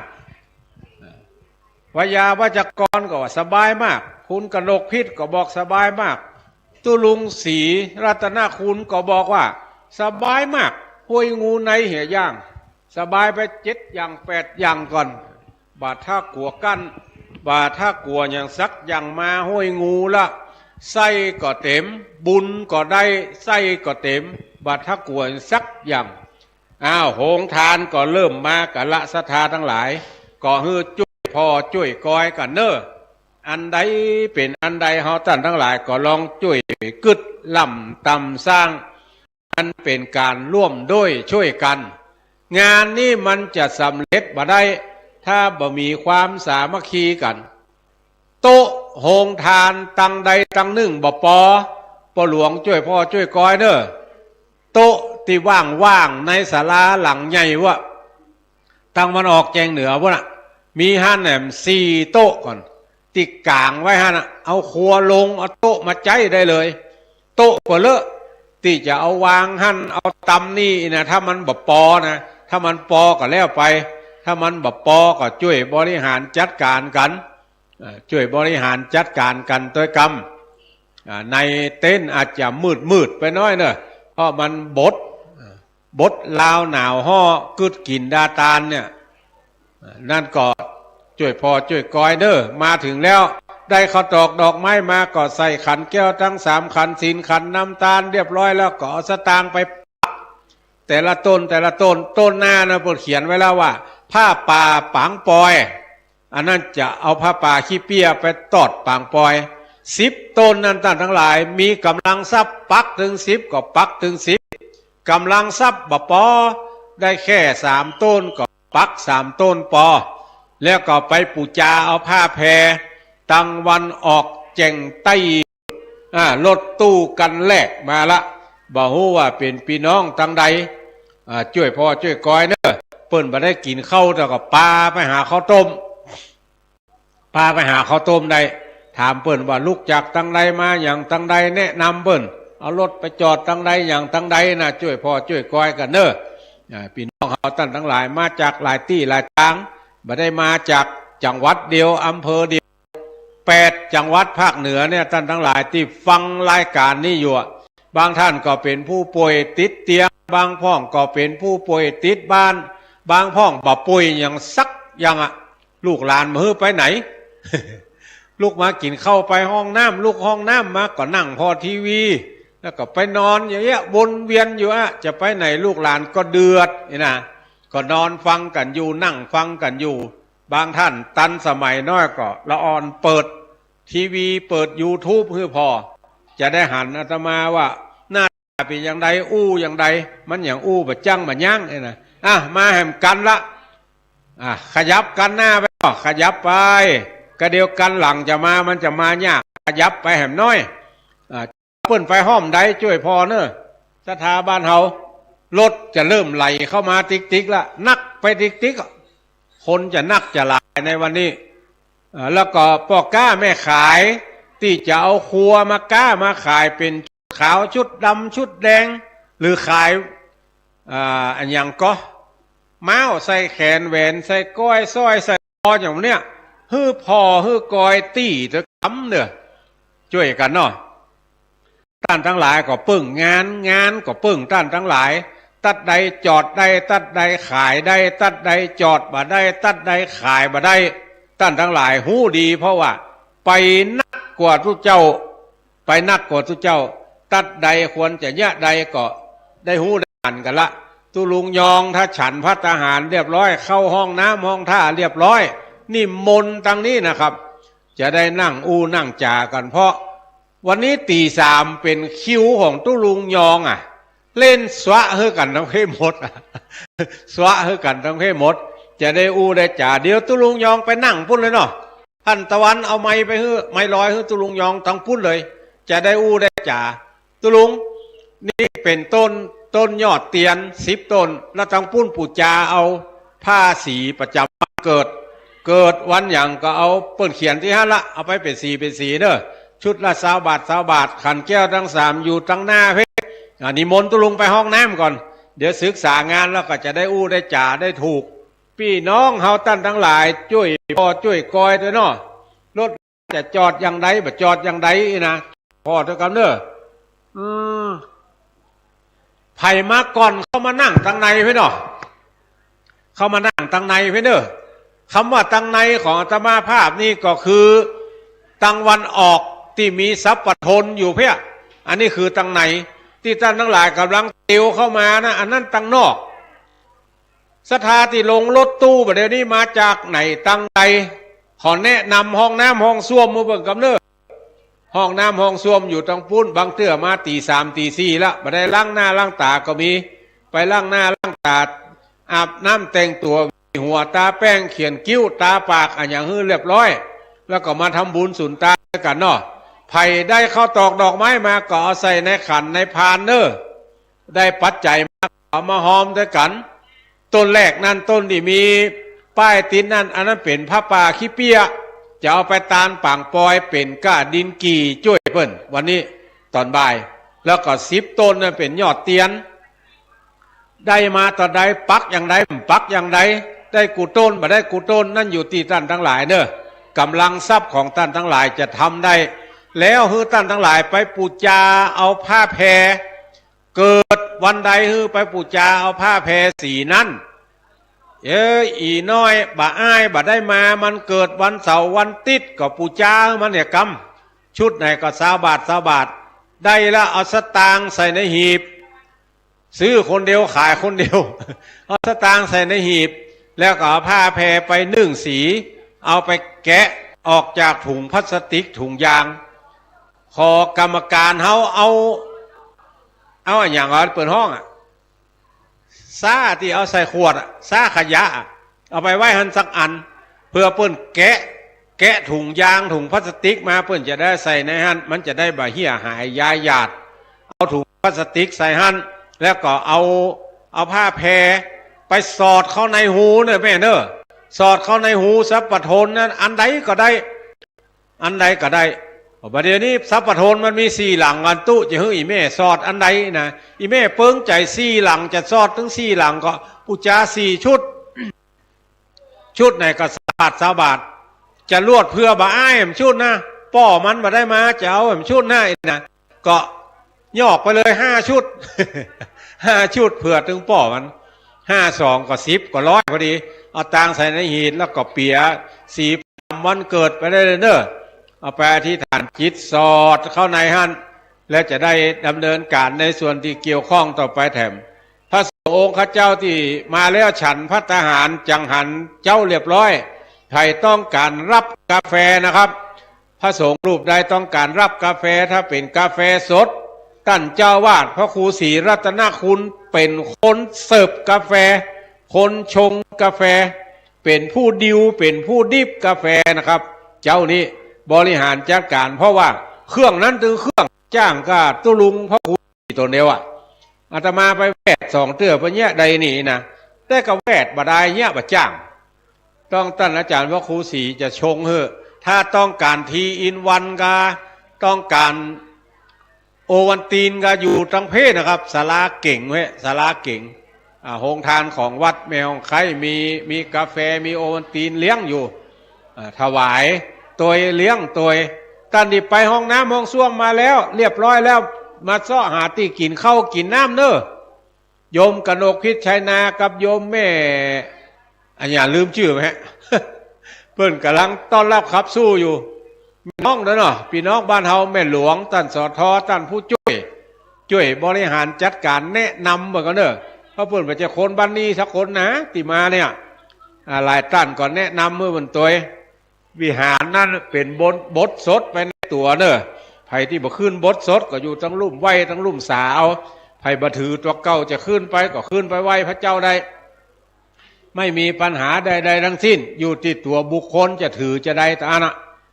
เมื่อเข้าห้องน้ำมองซ่วมเรียบร้อยแล้วก็เซาะกินข้าวกินน้ำใจมากปากดีสวกเขี้ยวอย่างละบอกก็จะถ่ายรูปตัดใดก็เจิญเนอะยี่เขี้ยวเบี้ยวปากถ่ายกันได้ตุลุงอ่อยโต๊ะมีในว่า2 ตัวเนอะ4 ตัวเนอะตุลุงเจริญในศาลาหลวงพุ่นนะตั้งหลังเอาครัวลงได้แล้วเอาโต๊ะไปใจได้เลยแล้วมีหลังศาลาที่ผมนั่งนี่เห็นตะกี้มีนี่2 ตัวหมูว่าไปแล้วยังโต๊ะเปลอะแต่โฮงทานนะมันจะมาติ๊กมันมามีวางที่เจ้าเนอะท่านทั้งหลายพ่ออาจารย์นันปานีดดาวจรโทรมา4 ครั้งละกำลังออกอากาศอยู่เนอะปนานบ่มีเวลาฮับโทรศัพท์เตื้อเดียวถ้าว่างจะโทรปิกไปเนาะเพราะตอนนี้อยู่ในช่วงรายการออกอากาศทางสถานีวิทยุอยู่คงจะมีการอย่างที่จะขอความร่วมมือสักอย่างเพราะโทรมา3-4 ครั้งละเพราะนานปานีดดาวจรอาจจะฟังตังอย่างกาอาจจะฝากหอมกันอย่างกากระเดียวก้อยว่ากันเนาะตอนนี้ท่านทั้งหลายมาละเจิญเนอะบ่เข้าใจตั้งใดถามตุเจ้ากุโตนได้เนอะตุเจ้าที่อยู่ในงานนี่นะท่านพระมหาสมชาติตุลุงยองตุลุงยงตุลุงเลินตุลุงอ๋อยตุลุงบุญบ่มาเตื้อแล้วก็ตุลุงอันอย่างให้มันหลายๆตุลุงโย ตุลุงตะวันถามได้เลยถามได้เลยว่าอันใดตัดใดไว้ตัดใดนะเปิ้นเนี่ยอย่างใดพ่องนี่นะถามทุกรูปได้เลยไม่มีปัญหาเพราะทุกรูปฟังมาตั้งแต่ตี 3แล้วท่านทั้งหลายเข้าใจหมดละถึงแม้ว่าบ่ได้อยู่ในงานเนี่ยฟังจากทางบัดทางตาฟังจากถนนหนทางเนี่ยหลวงปู่วัดศรีบุมมาหลวงปู่วัดดอยจอมพอท่านอาจารย์วัดเปมาลามวัดห้องกูฟังมาโดยตลอดท่านอาจารย์สาธิตธีระปัญโยฟังในรถมาตลอดตุลุงยองตุลุงยงตุลุงสมหวังตุลุงหลายๆตุลุงที่เดินทางมาถึงก่อนเนี่ยหม่อนห้วยแก้วหนองผาขาวหลายๆตนเนี่ยที่เดินทางฟังตั้งแต่เจ้ามาละจนพอขี้ค้านได้งี้นะมันอย่างปลาล้ำปลาเหลือทุกเจ้าตัวนี้ ฟังแต่เจ้าละเปิ้นฟังแล้วเปิ้นพอออกเลยหันกลับเลยว่าอย่างตั้งตาใดนะเพราะว่าคณะทำงานนี่เคยทำงานร่วมกันมาหลายงานละเพียงแต่ว่าแนะกันหาข้อยุติกันว่าอันใดตั้งตัดใดอันใดอยู่ยังใยนี่นะมันก็จะบริหารจัดการกันง่ายท่านทั้งหลายจะปูจาอย่างก็ถามกันได้เนาะถามศรัทธาที่มาก่อนได้เปิ้นปูจาอย่างใดปูจาแล้วเนี่ยอย่างใดกูกำลังมาเนี่ยไม่ได้ยินก็รู้คำเตื้อวิทยุก็ฟังนี่นะก็บอกคือท่านทั้งหลายว่าขันแนมใส่ขันดอกก่อนใส่ขันแก้วทั้ง3 ขันศีลขันน้ำตาลป้อนานอาจารย์ทั้งใดบัดเดี๋ยวนี้ขันล้นแล้วเนอะคือป้อนานเอาภาชนะมาใส่ดอกกำจางออกเนาะป้อนานเนาะจางออกไปใส่ตัดใดตัดหนึ่งรถเหลืองนี่มาจากทั้งใดแม่ชมรมผู้สูงอายุเมืองผางนี่ครับ ลูกเมียงผางมาแล้วก่อนลงรถไปห้องน้ำห้องส้วมก่อนแล้วมากินข้าวถ้ากินมาแล้วก็เป็นอย่างแต่บัดนี้ต้องไปห้องน้ำห้องส้วมก่อนเพราะนั่งไปละโอ้เดี๋ยวรถบัดจอดนิ่งเตื้อคนขับรถจอดนิ่งเอาคนลงก่อนจอดหนิมคนลงก่อนคนลงแล้วก็ขยับขยืหมอหนึ่งอยู่ตั้งหลังบอกคือไปเลยหมอหนึ่งอยู่ตั้งหน้าจุกก่อนคนจะลง รถตู้มานี่แถมกันละเปิ่นจอดตั้งหนเหนือเนาะแถมสองกันละรถตู้รุ่นใหม่ช่วยพอเปิ่นเข้าไปทางในก่อนพ่อหลวงเข้าไปในเพราะรถมาหลายกันมันจะโยนกันเดี๋ยวจะมีที่จอดช่วยบริหารจัดการเรื่องรถเรื่องลาตัวเนอะรถเครื่องบ้านเฮากูเตือกเคยจอดอย่างไรวันนี้ขอจอดแถมไม่เนี่ยจอดตามใจฉันบ่ได้ละพอรถมันนักกำเดียวบ่ได้นะถ้า10กำเดียวก็10กันละจอดทางหลังศาลานี่ได้ป่ะเข้ามาหลังศาลานี่ได้เนอะเอาเข้ามาทางในนี่ก่อนผู้ช่วยชลบช่วยบอกคนด้วยรถเครื่องมาจอดทางหลังนี่ได้ตุลุงยองว่าไรเนี่ยหายแซบฉันกาแฟฉันเข้าเรียบร้อยมาเนอะท่านมหาสมชาติมาเปลี่ยนนิกรรมผมจะได้ไปงานอื่นเอาตุลุงยองมาตุลุงยองมาพี่น้องทั้งหลายที่เดินทางมาถึงแล้วก็เจิญเนอะอันนี้มาจากไหนวัดฝายหินวัดฝายหินก็มาละวัดฝายหินก็มาละหลายๆที่มาด้วยกันเนอะก็ศรัทธาห้วยงูในเขาช่วยพ่อช่วยก้อยเนาะแนะนำห้องน้ำห้องส้วมแนะนำการกินการทานเพื่อผลกรรมมาถึงแล้วคอแห้งอยากกินน้ำนี่นะน้ำเย็นก็มีน้ำบาดเย็นก็มีอยู่ปุ๊บตังปืนก็ไม่หน้าวิหารบุตร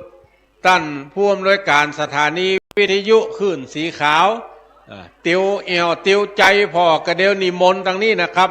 จะได้ประสานงานกันก่อนว่าจะต้องทำเจื้อใดต่อไปแถมสลาหน่วยจะมาก่อก็ว่าบ่มาถ้าบ่มาจะเนี้ยใดถ้าสลาหน่วยมาเขาจะต้องเนี้ยใดจะได้อู้ได้จากกันนะครับนิมนต์ฉันแล้วนิมนต์ไปห้องน้ำห้องส้วมก่อนนะครับปุ๊บนะศาลาหลังหลวงวะมีทางใต้ศาลานะห้องน้ำห้องส้วม2 ห้องอาคารหลังเพก็มีเนอะหลังวันออกแจงใต้มีแถม2 ห้องเพราะนั้นก็ช่วยพ่อช่วยก้อยเนาะพี่น้องบ้านเฮาเอาซ่าเอาอย่างมาใส่ดอกเลยเนอะปอนานอาจารย์ไปทางใดปอแกวัดไปทางใดช่วยกันเอาข้าวตอกดอกไม้ออกขันพ่องจางออกเอากุยใหญ่ๆมาใส่เลยเอากุยใหญ่ๆมาใส่จางออกคือมันเหลือสักกึ่งเพราะว่าคนมาไม่รู้นี่จะเอามาใส่แถมเมาะข้าวตอกดอกไม้เป็นของก้อนหน้าและน้ำตาลตุลุงยองถ้าเสร็จพิธีการแล้วก็นิมนต์นะครับนั่งพูดกันนิมนต์นะครับเอาไม้ลอยไปใกล้ลำโพงล้ำไปก่อนถ้าลำโพงล้ำไปก่อนลองพอนิมนต์นะครับอู้ได้ละยังไงตัวนั้นลองอโลพศกรรมตุลุง1 โหลมี12 2 โหลมี24ถ้าตุลุงจะโหลมีต่อใดก็นับเอานิมนต์ครับ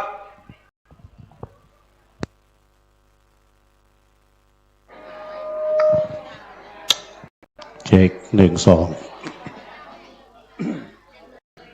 สว่างตาด้วยแสงไฟสว่างด้วยแสงธรรมก็ขอนอบน้อมแด่พระรัตนตรัยอันมีพระพุทธพระธรรมพระสงฆ์เป็นสรณะที่พึ่งก็ขอแนบใต้ไว้สาถวายความเคารพในเมตตาบารมีธรรม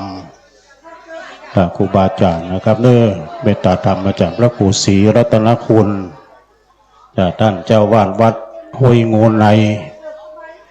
แห่งนี้เนาะถวายความเคารพในเมตตาธรรมอาจารย์ท่านพระครูชลทานพิทักษ์ตุลุงแดงเฮามาแต่เมื่อตะวาแล้วตุลุงก็มากับท่านพระครูอภิวัฒนวิกรมประธานขึ้นสีขาว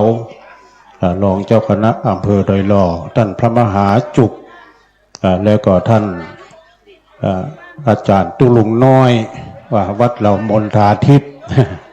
แล้วก็ตุลุงน้อยทำตนวัดฟ้าหลังมาการ5 ตนด้วยกันเนาะแล้วนักก็เจริญพรกับศรัทธาญาติโยมโดยเนอตอนนี้ก่อนเริ่มทยอยกันมานักหนาป่าป้านได้มีตึงรถตู้แล้วก็รถเหลืองโดยอาจจะใส่ขันสินขันสมมาเนาะใส่ขันแก้วทั้ง3เจริญพรตอนนี้เนอโอ้ใบสาเธออาจารย์สมัครจะขึ้น104แล้วก็ตึกปิ้นหนุ่มคราวนี้ทีมงานถ่าย ทอดถ่ายทอดนอกสถานที่วัดไฟเห็นวัดทุพีตะวันก่อนเนาะมากันเป็นเส้นเป็นสายเจนเนอะโยมเนอะอย่างตุลุงแดงว่าตะกี้เนอะท่านพระครูชลทานพิทักษ์ต้นที่ท่านมาหานี้เป็นผ้าป่าก้อมผ้าป่าน้อยไอ้หรอกพระจะฮับบดินกีก้อมบดินกีก็เจอเนอะปักต้นปักปลายกันที่ต้นคาแล้วก็ที่ต้นกล้วยท่านมาหาเอามาเสริมรับนะ10 ต้นนั้นก็จะเป็นต้นเตียนที่เขาจัดตานเตียนแต่ละวัด10 วัดด้วยกันเนอะโยมเนอะ10 วัดด้วยกันตอนนี้ญาติโยมก็กำลังใส่ขันเสียนขันสูมาใส่ขันแก้วทั้ง3อย่างก็เป็นว่าตะกี้ตุลุงแดงว่าพุทโธอะระหังธัมโมปัจจตังสังโฆยติตังนิพพานังปรมังสุขขังได้รอคิวได้คนมาเริ่มมานักมาหลายแล้วเจริญพรตังพ่อหลวงโดยท่านสทโดยเนอะท่านสทบ้านเฮาถวายการต้อนรับแล้วก็คณะของคุณโยมกนกพิษชัยนาแม่บุญปั่นเขานะเป็นถวายภัตตาหารเจ้าข้าวต้มวันนี้ตัวใส่กันเข้าไปเนอะโยมตอนนี้ตังทีมงานของวัดไฟหินตุปี้สมัครเป็นก็เอาญาติโยมมาจัดหลายตอนนี้จะปักต้นปักปลายก็เชิญกันได้นะลาตีนี้ก็ยังยาวไกลเพราะว่าตอนนี้ท่านมหาพระก็มานั่งอยู่นี่แล้วนะใครจะหอมกินหอมตาลเจริญเลิศจะใส่บาตรหรือว่าจะร่วมทำบุญปักต้นอัน10 ต้นนั้นนี่มันเป็นต้นนั้นที่เขาจัดตานเตียนเลิศญาติโยมเต่าตีหูกันมาแล้วเนาะท่านพระมหาท่านพระครูชลทานพิทักษ์เพิ่นก็ได้ประกาศสุดเจ้านะฟังกันฟังโดยหนทางมาได้ฟังตามน้ำตาหนทางท่านอาจารย์ท่านพระมหาสมชาติก็ออกรายการตั้งแต่ตอนเจ้าตี3มาแล้ววันนี้เป็นวันรวมเนอะโยมเนอะรวมน้ำจิตน้ำใจที่เขาจะได้ทำบุญประจำปีทำบุญตานเตียนแล้วก็ยกสัพพทน4 ธาตุ4ตัวดังนั้นก็คณะสัตยาญาติโยมในโอกาสช่วงนี้ปักต้นปักยกไปเรื่อยๆเนาะที่พี่หนุ่มนิมนต์นั้นเลยที่พี่ยุ้ยนั่งเนี่ยกันรายชื่อรายนามครับใครจะให้อ่านผ่านรายการก็เชิญได้อยู่เนอะสัตยาเนอะเรียนเชิญเจริญพรกันได้เนาะขอบคุณทางคณะทำงานนะครูบาอาจารย์ในตำบลของเฮาก็ดีแล้วก็ที่เพิ่นมาช่วยการช่วยงานก็ดีนี้ก็มากันแล้วทีมงานเนาะผู้ปฏิบัติธรรมวันเสาร์เนาะโอ้เพิ่นมีกาแฟฮ้อนตัวเนาะแล้วก็มีใบกาแฟใบเตยเนาะขนมใบเตยข้าวต้มใบเตยตัวเนาะโอ้ดูขนมจ๊อกก็มีเด้อสดาเด้อเพิ่นเอามากันนะนะกะระวังอันสแตนเลสนะเด้อโยมเด้อมันจะเหนียวน้อยนะพี่น้องทางปังปอยเพิ่นเอาข้าวต้มคาราบาวมาด้วยนะแล้วก็ทางโฮงตาลก็มาหลายท่านพระมหาสมชาติก็เอามาตัวตุลุงแดงก็เอามาตัวแล้วก็หลวงปู่ก็เอามาตัวนะหลวงปู่ปฏิภาณธรรมทินคณะศรัทธาหลายที่หลายต่างที่เพิ่นจะได้เอาโฮงตาลมาเนาะพอตามป้ายเด้อเพิ่นเขียนป้ายไว้จากนั้นก็คณะศรัทธาท่านสาธุชนญาติโยมทั้งหลายคือใจได้ไว้ใจตึงโฮงตาลก็มาเรื่อยๆบอกว่าจะเป็นโฮงตาลข้าวต้มก็ดีเจริญพรแม่เมื่อมาแล้วก็เจอเนอปักต้นพระป่านะบดินกีแปลงเจดีวัดปังปอย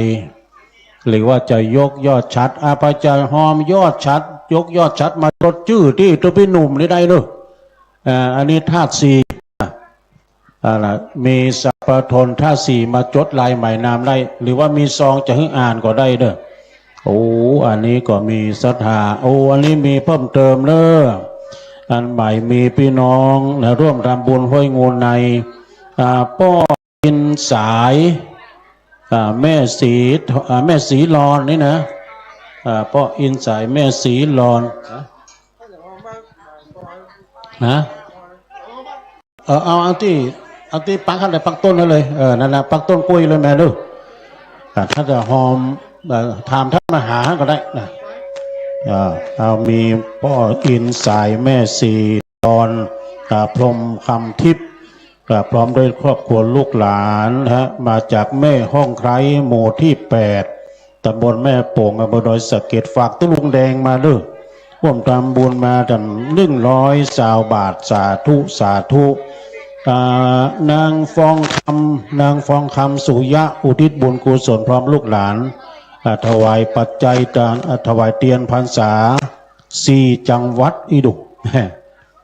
แล้วก็ร่วมระบุจำนวน100 บาทนะเจ้าเน้อแม่จงนี้ไปฝั่งก้อย1350ศรัทธาญาติโยมเนอะวันนี้ก็ตุลุมตะเกียเอาออกเห็นเนอะตะเกียนะโยมแม่จงดีเชื้อกันทานเนาะก็เป็นอีกสายบุญหนึ่งที่ได้ร่วมบุญร่วมกุศลจะนำผ้าป่าไปทอดถวายที่วัดปังปอยเพื่อจะเป็นวัสดุอุปกรณ์ในการ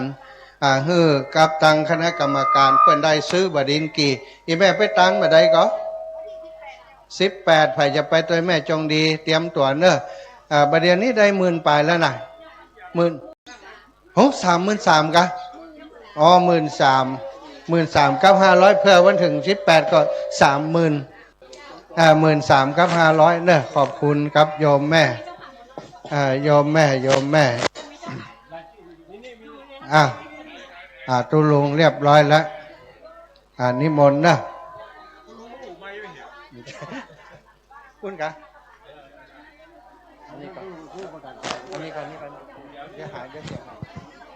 เชิญกันได้อยู่เน้อศรัทธาญาติโยมทั้งหลายที่มาแล้วก็เจ้าหน้าที่ชลบตั้งรถตั้งลาก็บริหารจัดการกำเนิดสำหรับรถเปิ้นกำลังไล่ลังทางกันมาสู่ขวงแก้วอารามทั้ง3วัดพระนารามห้วยงูในเฮาเนี่ยตุพี่ตะวันเปิ้นเอาไม้มาทำตัวนะท่านมาหามานั่งนี่ก็ได้นะคนลูกกันวะเอามาให้ท่านตุลุงมีเพิ่มเติมเนอะศรัทธาญาติโยมกระดิ่งนะอันนี้สังฆทานเลยเนี่ยตะกี้ตุลุงแดงประกาศไปกรรมเดียวการกรรมเนาะขอบคุณแม่บัวพัดเนอะหอมก้านน้ำกับไฟตุลุงตัววะก็ยินดีกับพี่น้องศรัทธาสาธุชนญาติโยมทั้งหลายมากันได้แล้วเชิญนะจะมาร่วมกินร่วมทานร่วมทำบุญก็จะมาจดลายหมายนามก่อนที่ตุ๊พี่หนุ่มนี่ก็ได้นะก็ขอมีพี่น้องศรัทธาญาติโยมที่รถที่กำลังมากินข้าวกันมาแล้วกันเนาะวันนี้มีโฮงทานมีนักมีหลายสำหรับกระดิ่งนี่เพิ่นว่าโยมกันดกพิษว่าเพิ่นมีเจ้าภาพมาแล้วตุลุงประกาศรายนามเพิ่นกำนี่เสียงดังฟังชัดเลยอันนี้เด้งปันเมาไว้ว่าเพิ่นว่านะเด้งปันเมาขอบคุณคณะเจ้าภาพที่เพิ่นเป็นเจ้าภาพกระดิ่งเงินกระดิ่งทองเจ้าภาพสังฆทานตัวยแล้วก็อันนี้เป็นกระดิ่งจดชื่อเสียงเรียงนามได้นะโยมเนอะอันนี้สังฆทานเนาะและชื่อกระดิ่งนี่ก็มีเพิ่นเขียนติดไว้แล้วมั้งเนาะเขียนติดในกระดิ่งหมดละนะขอบคุณแม่เนอะนี่หอมอินเทอร์เน็ตตุลุงการเทศการทำนี่เนาะเอาปักขั้นเลยเนอะพระจะร่วมทำบุญแปลงเจดีย์ธาตุของวัดปังปอยตุพี่มหาสมชาติเพิ่นได้เอาต้นมาตั้งแล้วเนอะแต่กี้ได้ยินเพิ่นว่ารากฐานของชีวิตรากฐานของตึกคืออิฐรากฐานของเจดีย์ก็อิฐเหมือนกันอิฐมอนพระจะห้าเป็นเจ้าภาพก็ก้อนละ3 บาทเลยก้อนละ3 บาท ก็แจ้งจำลงหมายได้ว่าจะร่วมกินหอมตาลในโอกาสในตอนนี้ก็เชิญได้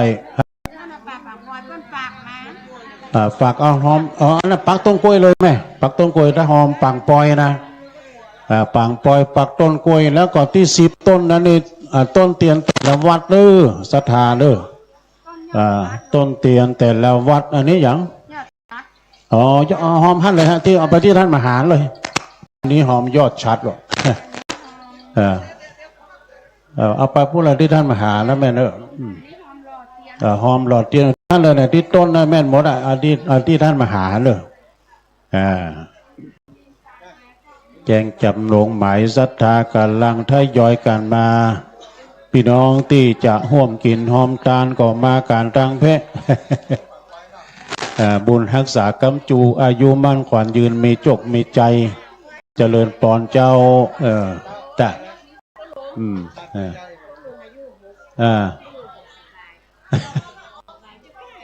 มันจะหัวเข่าไปพ่องตุลุงก็เหมือนกันนะจะมาต้องกินยามาก่อนนั่งรถไก่ลูกกันละครั้งนี้เพิ่นนี่กับเพิ่นจะห้อยตามสัพพทนเพิ่นมีชื่อเจ้าภาพหมดละนะแต่ต้องขอบคุณโยมกนกพิษชัยนาที่เพิ่นเป็นผาดละธุระเพราะว่ารายชื่อเพิ่นมีเขียนติดหมดแล้วไอ้ดกที่ในเป็นรูปใบโพนั่งตรงไหนแม่ขยับขยายนั่งตรงไหนนี้ก็มีเพิ่มเติมศรัทธาญาติโยมด้านสาธุชนทั้งหลายสังฆทานที่เขาจะได้ถวายพระสงฆ์พิธีก็ดีในวันนี้อันประกอบไปด้วยแม่อุ่นเรือนอินแก้วพร้อมครอบครัว1 ชุด 1,000 บาทแม่สุกันธามณีขัดพร้อมด้วยครอบครัวลูกหลาน1 ชุด 1,000 บาทแม่จันตาสุภาธากนกวันนะลิมและพี่น้องทุกท่านทุกคนได้1 ชุด 1,000 บาทป้อทองอินแม่ใหญ่นามศักดิ์อันนี้พร้อมด้วยครอบครัวแต่1,000 บาทเจริญปอนโอ้ป้าน้อยบุญปันแม่ป้าน้อยบุญปันแล้วแม่ก็มากันยินดีเนอะป้าน้อยบุญปันมโนครท่านอาจารย์เนนรักกำลังอยู่ในระหว่างการเดินทางมาพระอาจารย์เนนรักก็เดี๋ยวก็มาถึงละนะเดี๋ยวเพื่อจะมาป้าเนี่ยเพราะว่ามาถึงเลยชัยประการมาแล้วอีนะแล้วก็มีแม่สุพัฒยนาวรัญญาภูเวียงแถม1 ชุด 1,000 บาทแม่กัลยาดวงตา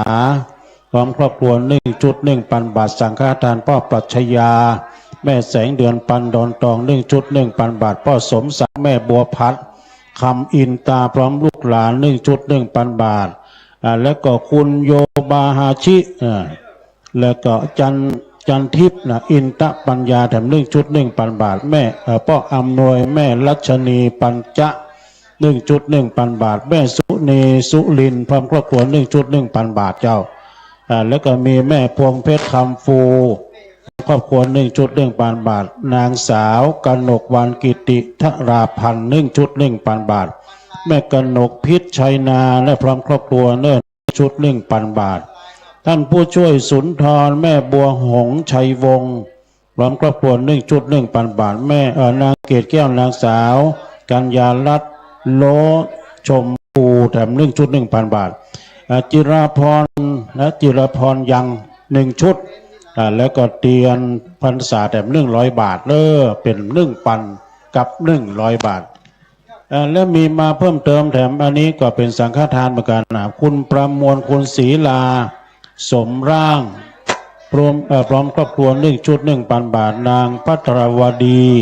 ท่านนานชัยแถมพร้อมครอบครัวแถม1 ชุด 1,000 บาทป้อปันเมธาอินตะปัญญา1 ชุด 1,000 บาทด้วยออมทรัพย์แม่บ้านโดยการนำของนางจันเพ็ญศรีลาภแม่หลวงอัมพรมักกระโทกนะและก็นางบัวจันทร์ศักเลียวพร้อมด้วยครอบครัวสมาชิกทุกคนแถม3 ชุด1,000อันนี้แถม1,500 บาทขออนุโมทนาอันนี้เจ้าภาพสังฆทานเนาะที่ท่านอาจารย์พระครูจุลดาพิทักษ์ว่าเอามาประกาศ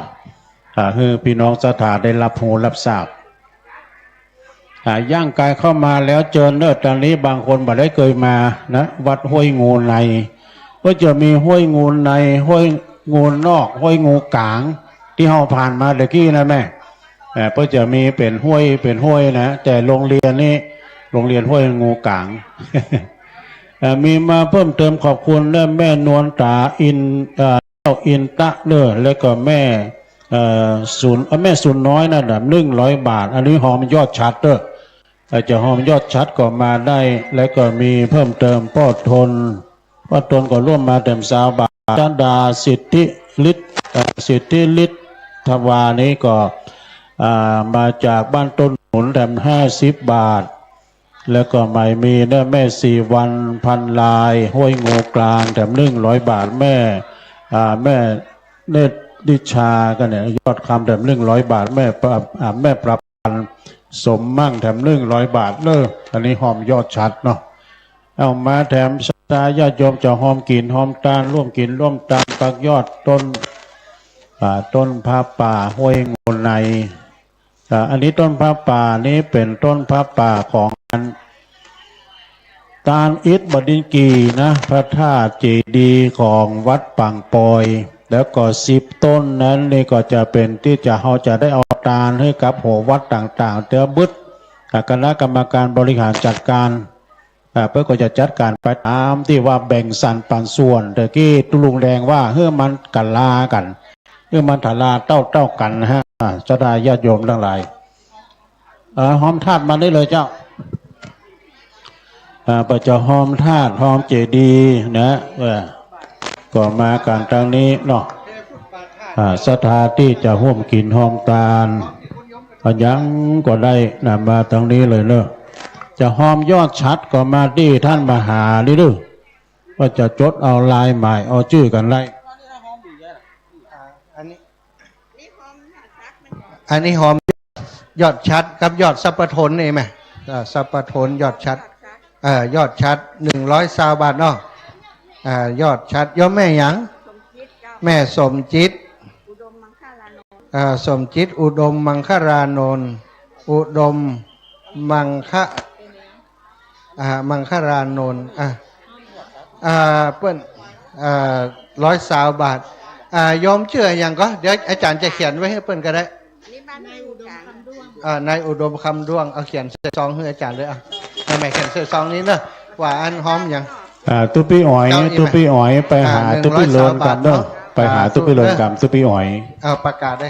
โอ้พี่น้องก็ขี่รถแบบใหม่แล้วได้แบบเก่าเนาะนั่งกลางท้ายมันน่ะบุกเดี๋ยวเตรียมรับรถก็อุดมเนาะโอ้คำด้วงหอมยอดชัดแฮม200 บาทพร้อมครอบครัวเนาะครอบครัว200 บาทโอ้ขอทุเรียนจิมเห็นว่ากินมาได้อีกน้อยนี่เอามาอวดตุลุงโอ้แบงค์ย่อยมีเดี๋ยวก่อนนะเดี๋ยวพอในนี้ถ้าจะมีอยู่เดี๋ยวแรกก่อนนั่นเป็นฟุตบาทตุลุงนะขออนุญาตครับตุปีอ่อยไปที่ตุปีเลินกำเอาโยมจะอ้อมอย่างซองมือนี้ดูสำหรับซองแกะเอาเลยแล้วปากกาก็มีเรียบร้อยซองเอาให้ฟรีแต่ในมีสตังใส่แม่มาเลยจดเลยนะเจ้าจดชื่อนี้นะอันนี้ประกาศแล้วชื่อแล้วนะบริจาคเพิ่มเติมหมายเมป้อพรมเมืองแม่สุวรรณมุลิลานะฮะบ้านห้วยงูกลางว่มบุญมาแต่1 ซองเด้อเอาจอมในหีบเลยเนาะขอบคุณเจ้าภาพสังฆทานได้ประกาศไปเมื่อตะกี้เด้อทุกท่านทุกคนโดยแล้วก็ใครที่จะมาร่วมหอมยอดชัดก็ดียอดสัพพทนยอดธาตุ4สัพพทนก็เจอเนอะมาเอาซองที่นี่ได้ลูกโอ้วันนั้นพี่น้องเดี๋ยวฟังจอดรถจอดก่อนจอดสนิทก่อนค่ะเมฆกันตั้งจะอย่างใหญ่ลงไปจอดจูตี้ก่อนแม่ไปจอดจูตี้ก่อนเนอะคนขับรถก็พอทั้งตายโดยค่ะอีแม่ขอห้าวเนี่ยคนอีแม่ตีนมันจะชี้ดินเลยรถมันอย่างใหญ่ไปได้ ตุลุงแดงมีเพิ่มเติมมาเลยตุลุงแดงมาแล้วเนี่ยโอ้อันนี้แม่ทำบุญทั่วไปแม่ศูนย์แล้วแม่ซุ่มนะแก้วเรือน500 บาทเลยอันนี้ทำบุญทั่วไปนะทำบุญทั่วไปเนี่ยพี่น้องเพิ่งกำลังมาตะกี้แม่ก็กำลังอย่างใหญ่จะลงรถเชิญเจ้ามีมาเพิ่มเติมแถมเนาะโอ้ขอบคุณเนอะอันนี้ปนตาลเนี่ยกัน1 2 3ดีเหมือนกันถึง2อนุโมทนากับแม่บัวพัดกุลันบ้านต้นซ่านเนอหอมกะน้ำกะไฟวัดแม่ห้องไข่อนุโมทนากับนางบัวคำฟูบ้านห้วยงูในอันนี้ตาลไปหาป่ออ้ายแม่ดีคำฟูอาก้อนคำฟูนายบุญยงคำฟูแล้วก็เอาละเนอะนายน่าจะเป็นนาทีเนาะคำฟูนางวันดีคำฟูแล้วก็พระวีระเดชอรุณประเสริฐแม่สามาเลือนตุลุงใส่หีบได้เนาะใส่หีบได้ละคนคุมเครื่องเสียงพอตัวเด้อมันเรียกว่าพอดแพดเสียงมันนะก็ว่าคนคุมเครื่องเสียงขั้วเขาตอกเลยมันไก่แล้วไหมเป็นอย่างเดียวบินก้นไม้ไปทางพูดก็ได้ไล่หักกันคนน้อยท่านทั้งหลายที่กำลังเดินทางมาถึงเอาโฮงทานมาก่อนเจิญเนอเอารถมาเทียบทางไหนเนาะยกบะเป้ขอบอกชลบมีป่อหลวงเป็นต้นเป็นประธานช่วยกันขอช่วยยกสถาห้วยงูในออกบาแข่งแหงก้าวก็ช่วยเพิ่นเนอจะได้ช่วยกันยกลงแล้วไผที่จะตานเด้อขอใจเย็นดาให้เรียบร้อยก่อนบึดเอาปอนกำเดียวเขาจะทำพิธีเปิดถ้าเปิดบ่พุ่มเดียวมันจะเสี่ยงอย่างก่อนเปิดพร้อมเดียวกันพร้อมเดียวกันเนาะตอนนี้ก็เจอเนอพายปักต้นมาเลยเนอต้นเป็นปางปอยก็มีอันนี้เป็นหูปพระนักจัดรายการเนอะท่านพี่น้องศรัทธาทั้งหลายมีหูปพระนักจัดรายการตุลุงขี้อู้ทั้งหลายมื้อนี้นะตุลุงขี้อู้ทั้งหลายวะรวมตัวเก่าคนกันเนาะ37 ตนที่ออกอากาศฟังทั่วประเทศพอทั่วประเทศฟัง8 จังหวัดภาคเหนือนี่นะท่านทั้งหลายมีในนี่หมดเนอะตู้เจ้าอย่างชื่ออย่างหมายเลขอย่างนี้นะเปิ้นไว้นี่หมดแล้วนอกจากนั้นก็มีคาถาของตุลุงดอยหลวงปู่ครูปฏิภาณธรรมทินตุลุงดอยเนี่ยนะโมพุทธายะสิทธังอีนางนะยะถาอาหังตถาเอเตยะถาเอเตตถาอาหังที่ตุลุงดอยเปิ่นจังว่านะแล้วคาถาประจำวันตั้งแต่วิสุนุสานุติอิละจากตะละสาเนี่ยมีคาถาแล้วก็ประเด็นนี้คณะทำงานได้แปลงมานี่อยู่ในกระดาษตุลุงนี่อย่างหน้า6เนาะหน้า6 คูณ 3 นิ้วเกิงนี่มีนักอยู่เนอะท่านทั้งหลายที่ใครปูจาไปไว้กับวัดกับวากับบ้านกับจองก็มาติดต่อได้ที่กรรมการเนอะอยู่ที่ทรัพย์ปทนหมดกรรมการฝ่ายบริจาคแต่หมู่ขี้อู้ทั้งหลายอยู่ทางวันออกเนอะอนุโมทนาครับคุณสนิทอะไรนี่สจิพงษ์พันกิจสมาชิกสภาบ้านห้วยงูกลางหอมมานี่อนุโมทนาเนอะจะเอาจอมหีดอย่างเดียวก่อนบึดก็จะว่ากันตอนนี้ก็เจอเนอร์สั้นทั้งหลายที่จะให้จะหอมใส่ดอกขันแก้วตั้ง3 ขันสินขันน้ำตาลเรียบร้อยแล้วไปปักต้นแรกนี่เป็นผ้าป่าขี้เปี้ยเนอะท่านทั้งหลายจะเอาไปหอมกะดินกี่วัดปางปอยบ่ายวันนี้ต้นแรกนี่เป็นผ้าป่าขี้เปี้ยอย่าไปหอมเปิ้นช่วยเปิ้นซื้อดินกี่ก้อนตะแหลตุลุงก้อน1 3 บาท3 บาทดินกี่ราคาก้อน3 บาท3 ก้อน100 บาทใจกาตุลุงโกงผม แม่คำมีมาละอนุโมทนานะตะกี้อู้ถึงรูปบะเสียงรูปนี่เปิ้นแปลงมาจำนวนจำกัดเนอะเปิ้นฮือปูจา20 บาทถามว่ามันมีตั้งใดตั้งไหนวะใส่ขันแก้วทั้ง3ขันศีลขันน้ำตาลละเตียวไปไหนปุ่น ไปปุ้นก็ไปปูจาเอาผ้าแพรไผ่เกิดวันอย่างปูจาเอาสีนั่นวันติดสีแดงวันจันทร์สีเหลืองวันต่อไปก็เปิ้นดึงเขียนที่ท่านละต่อไปก็เอาไปปูจาเอาไผ่เกิดวันอย่างปูจาสีนั่นปูจาแล้วก็แกะถุงยางออกเอาถุงยางใส่ในถังขยะเอาผ้าแพรไปอธิษฐานมาตั้งใดก็ได้กิ้วไปแหมพางก็ได้กิ้วภาคเดียวกันมันสุนสันอุ่นอันไปแหมพางอธิษฐานเอาว่าขอคือข้าหายจากเปียที่โลกาเถอะ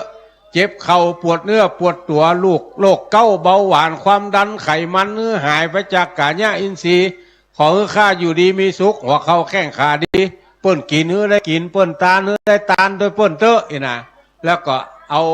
อาผ้าแพรเข้าเสียบบัดต้องมัดก็ได้แค่เอาเสียบเข้าไปในหูจักแหมพางมันถึงมั่นถึงเหมือนดังมหินสีมาเนอะมั่นถึงละแล้วก็ทีนี้ถ้าปูจาเอาแล้วไผ่ต้องการรูปถ่ายของพระนักจัดรายการก็ไปปูจาที่กรรมการที่นั่งบริการฮะนะปูจาเอาแล้วก็เสาะหาที่นั่งที่เจ้าฮอตตั้นทั้งหลายเนาะนั่งตั้นใดก็ได้จะขึ้นทางบนศาลานี่ก็ได้60 คนก่อนบนศาลานี่ตั้งเก้าอี้โต๊ะตั้งมานั่งไว้ละหรือขี้ข้านขึ้นไปบนศาลาเขาจะนั่งเต็มนี่ให้นะเลือกเอานั่งเก้าอี้ได้นั่งเก้าอี้นั่งแทบได้ไปในศาลาปุ่นเนอบนโบสถ์บนวิหารมันก็ได้ตีนั่งมีเปลือกขี้เต๋อไผ่ได้เข้าตอกดอกไม้มาใส่ขันศีลขันน้ำตาลขันแก้วทั้ง3มือเรียบร้อยแล้วก็ไปปูจาหรือท่านทั้งหลายจะปักต้นเงิน10 ต้นที่เป็นยอดเตียนก็เอาไปปักได้ปักต้นใดก็ได้เกี่ยมมา10 ต้นปัก10 ต้นก็ได้เกี่ยมมาบหลายปักต้นเดียวก็ได้ต้นใดต้นหนึ่งก็ได้แต่ต้นแรกนี่เป็นผ้าป่าจะเอาไปป่างปอยเนอะท่านทั้งหลายต้นแรกที่เป็นต้นกล้วยกับต้นนี่นะนี่จะเอาไปป่างปอยบัจเจเอาตาลนี่เนอะนี่จะเอาไปตาลป่างปอยต้องทำความเข้าใจกันก่อนอนุโมทนากับหลายท่านเนื้อหอมก้าก๋วยเตี๋ยวกันในวันนี้ท่านมหาสมชาติประกาศไปในรายการว่าใครจะเป็นเจ้าภาพก๋วยเตี๋ยวด้วยเฮาพ่องมาหอมกันได้เนอะนะนิมนต์ท่านมหาครับอุจาครับศรัทธาทั้งหลาย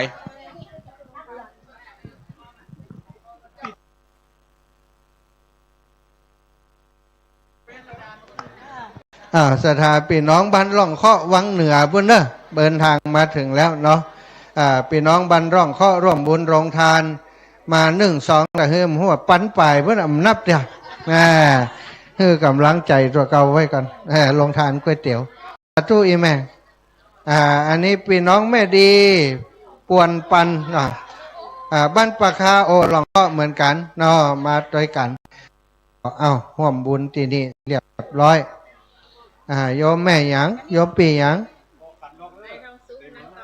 นายทองสุกนางตอมกะนายทองสุกตอมอย่างตอมคำกะตอม นางตอมได้เนาะเปลี่ยนเป็นตอมคำเห็นด้อนามสกุลอย่างก็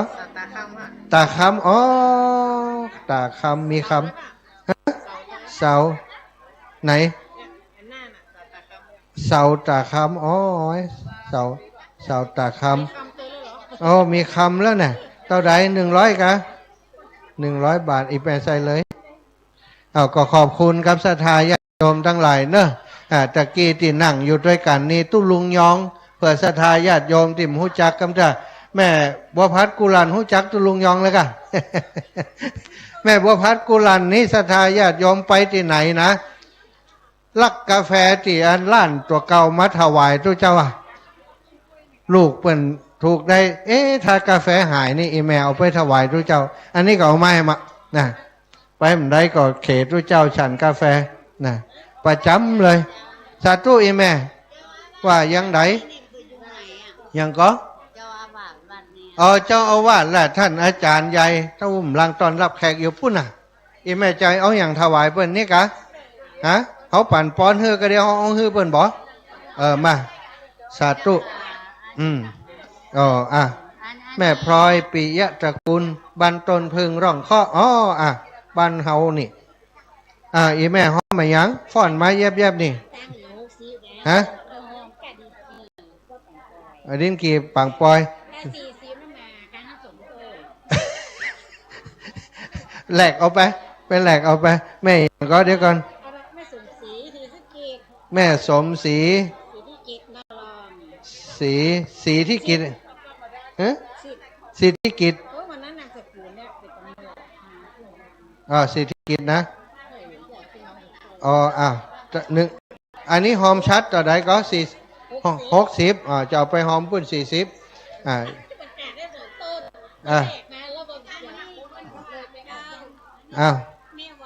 แม่วันนามสกุลหยังแม่วันทรายงามฮะไข่งามไข่งามบ้านไหนห้วยไข่โอ้จ้ะ100 บาทเนาะหอมชัดนะโอ้ดินกี่ยักไปเด้อโอ้ได้กาแฟแล้วก็ได้ขนมอีแม่ด้วยเนาะอีกโอ้กับไฟวัดบรรพตโอเคสาธุอีแม่นี่อาจารย์แลกสตังค์เขาร้อยละอีแม่เพิ่นจะแปะเขานี่สาธุอีแม่เดี๋ยวจะไปกาดในวิทยุนะแม่แสงแก้วปากหวานพี่น้องล่องเคาะร่วมทำบุญตานเตียนวัดโสพนารามสาธุเนี่ยหลวงปู่ยังมาถึงครับจ้ะอีแม่สาวเอา40เอาไป60นี่อันนี้ฝากตู้ลุงดอยหลวงปู่เดี๋ยวมาจะเอาหื้อเนาะสาธุตานเตียนตานเตียนแม่หยังก็แม่เงิน18แม่เงินนามสกุลหยังเจ้าทั้งเชียงใหม่100 บาทหอมบุญตานเตียนแม่ใส่เจ้าหอมชัดเนาะแม่หยังก็แม่สีวอนสีมอนหนองวัวแดงสมบูรณ์แดงนึกว่าหนองวัวแดงเนี่ยต่อได้แม่50 บาทแม่ใส่เลยเอาอันนี้ใส่เขาจิมเอาใส่ไปเลยแม่อันนี้เป็นหอมตันอันกาไฟร่วมทำบุญเตียนแม่หยังแม่เครือวันยะทองเอาแม่ใส่จิมแม่เครือวันยะทองต่อได้ก็แม่ตะกี้40 บาทหอมดินกีล่ะอีแม่ปักต้นเลยต้นนี้เลยปักต้นนี้เลยเจ้าหอมดินกีไปปังปอยเนอะทุกคำแม่ปอโลมีจื่ออยู่นี่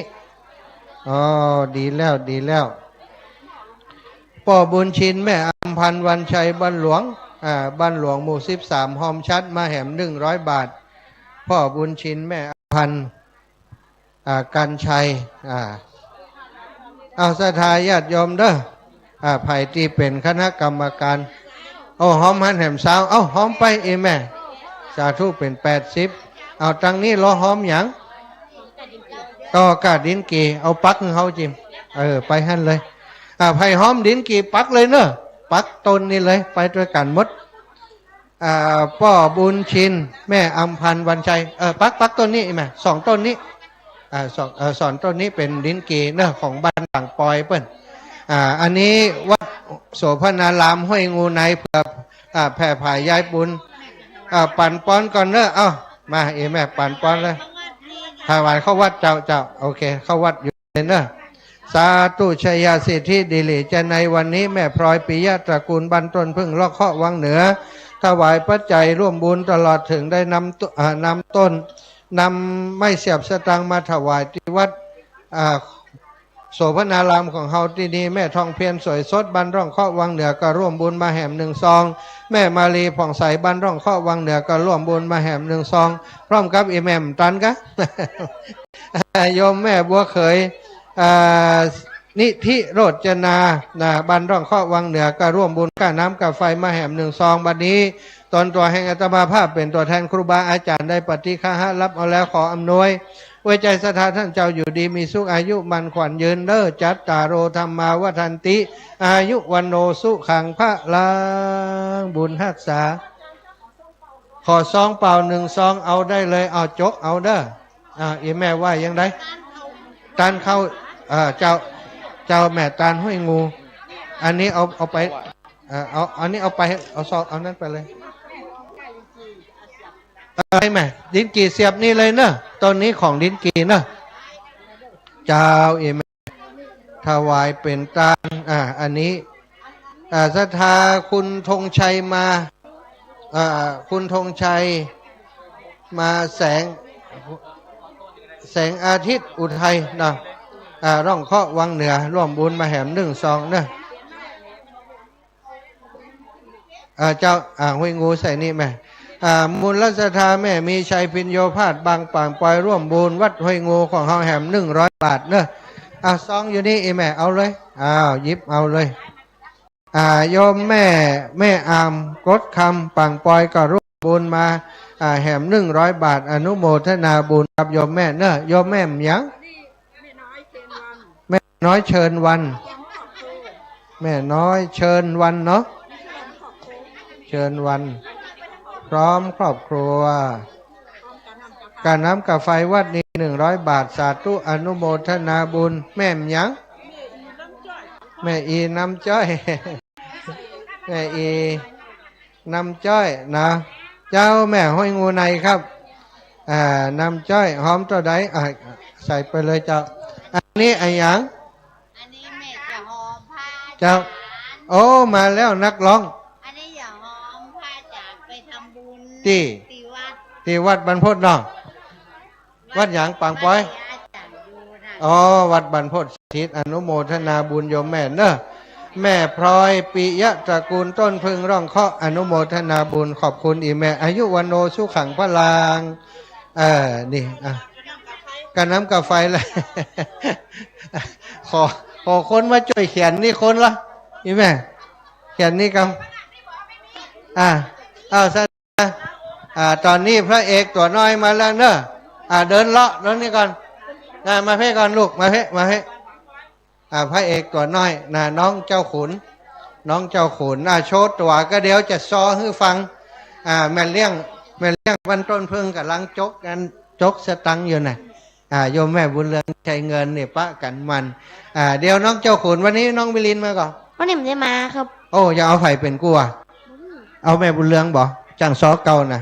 โอ้แต่กะนั่นน่ะแม่บุญเหลืองเนี่ยไม่หลวงกำนันนะเจ้าซอเก่าได้ก่อนเดี๋ยวเอาบทให้เปิ่นยิ้มเนอะบทซอแม่ยิงนะเนาะเดี๋ยวน้องเจ้าขุนจะซอให้ปล่อยแม่ฟังเดี๋ยวก็จะช่วงเวลาแห่มสักกรรมกันเนาะคนยังมาบัดนักบัดหลายเตื้อตอนนี้จะให้เจ้าขุนไปหาครูบาอาจารย์กันเนอะครูบาอาจารย์อยู่ตั้งบนเนอะขึ้นไปเลยน้องเจ้าขุนท่านอาจารย์พระครูขอประกาศรถว่ารถต้นฝางครับรถกันอย่างเบิ้มอย่าง345สีแดงครับพอกันวันหลังจดมาฮื้อนะถ้าบอกรถอีซูซุพอ3540หัวเด้อขยับกำไปพอเราเป็นขยับเลยยังนิ่มดีขยับไปแล้วหูเด้อจดมาขอบคุณหลายๆช่วยกันคนละไม้ละมือเนาะหันอย่างเป็นอุปสรรคปัญหาก็บอกกันจิมเนอะถ้าบักขยับเนี่ยได้แต่งยางเหมือนกันเนี่ยอย่างสักอย่างอนุโมทนากับพี่น้องที่เอาโฮงทานมาเนอะหลายผู้หลายต้านบางพ่องก็แจ้งมาก่อนบางพ่องก็บ่แจ้งพูดถึงอย่าไปตานเนี่ยเอาเหมาจังเขาเถอะนะอนุโมทนาเนอะอนุโมทนากับแม่อุ่นเรือนอินแก้วเป็นเจ้าภาพละกังน้อยตีเจ้าห้อยสัพพทน ทัดนั้นมาแถมก็มีแม่สุกันธามณีคัดพร้อมด้วยครอบครัวทัดนั้นมาแถมก็อะไรนี่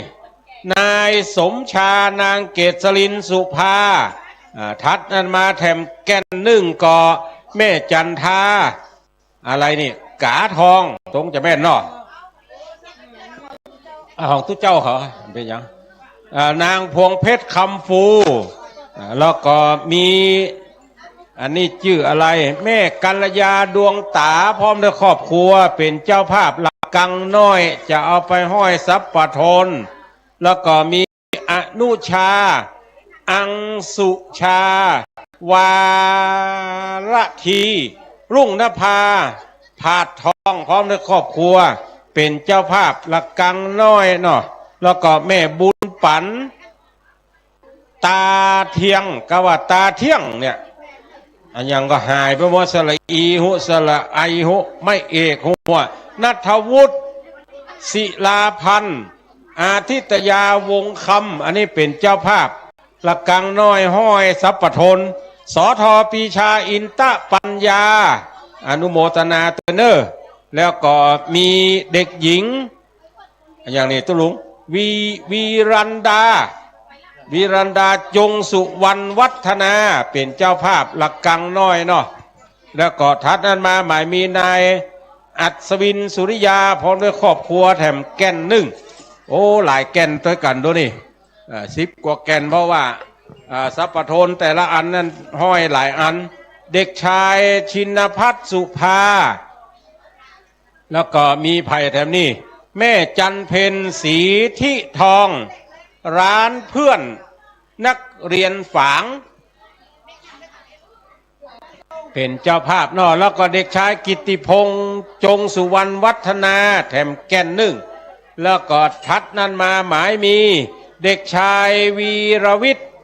จงสุวรรณวัฒนาเป็นเจ้าภาพแถมลูกหนึ่งแก่นหนึ่งทัดนั้นมาหมายมีแม่สุนีสุรินพร้อมด้วยครอบครัว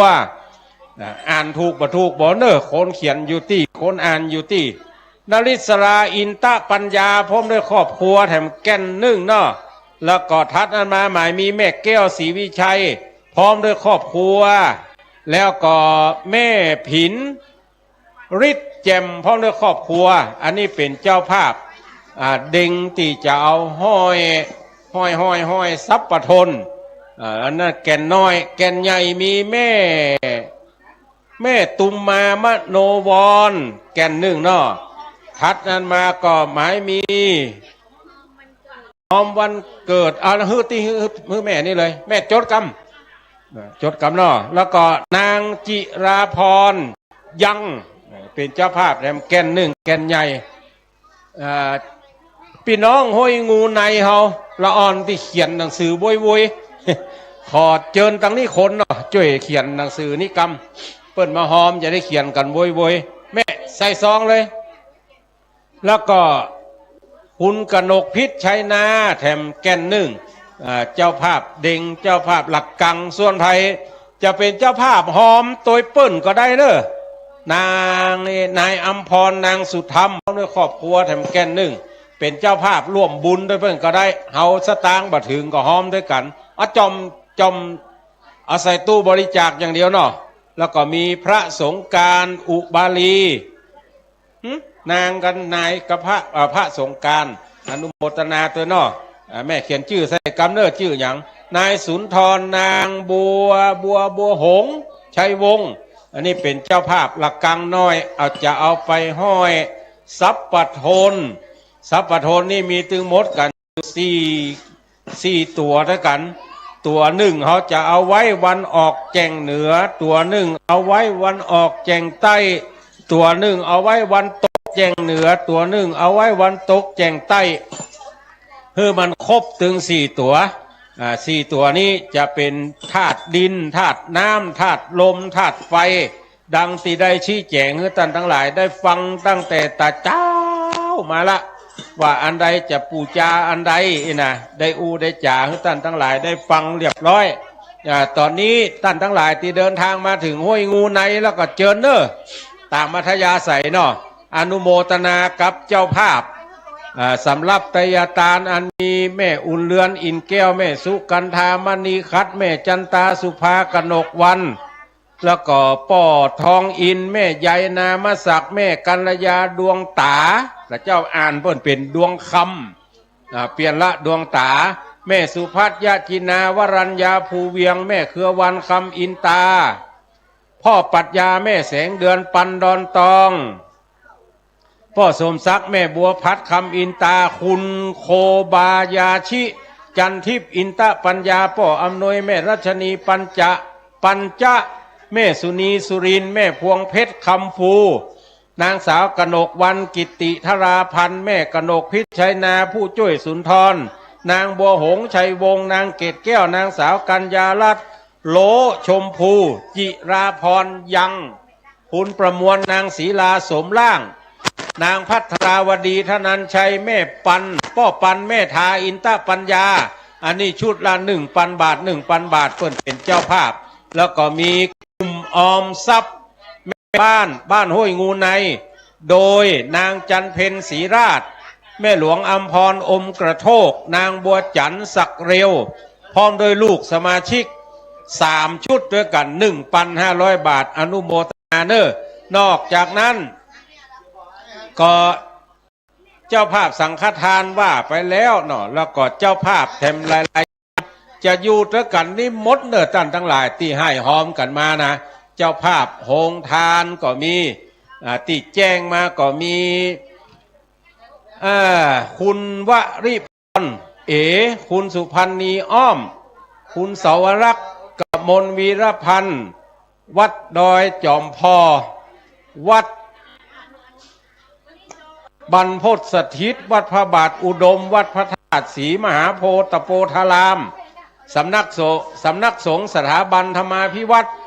คณะสายบุญบันเทิงคุณเกศลินสุภาเจ๊แดงสันทรายปีเพ็ญแม่เมาป้อณชนวัชระนาวีหรือปอลุงหนันจัน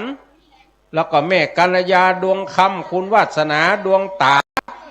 คุณคำพีสันติวงศ์ป้อแดงคุณแม่แจ้สุธรรมป้อบุญทรงคุณปิยพรอินจัก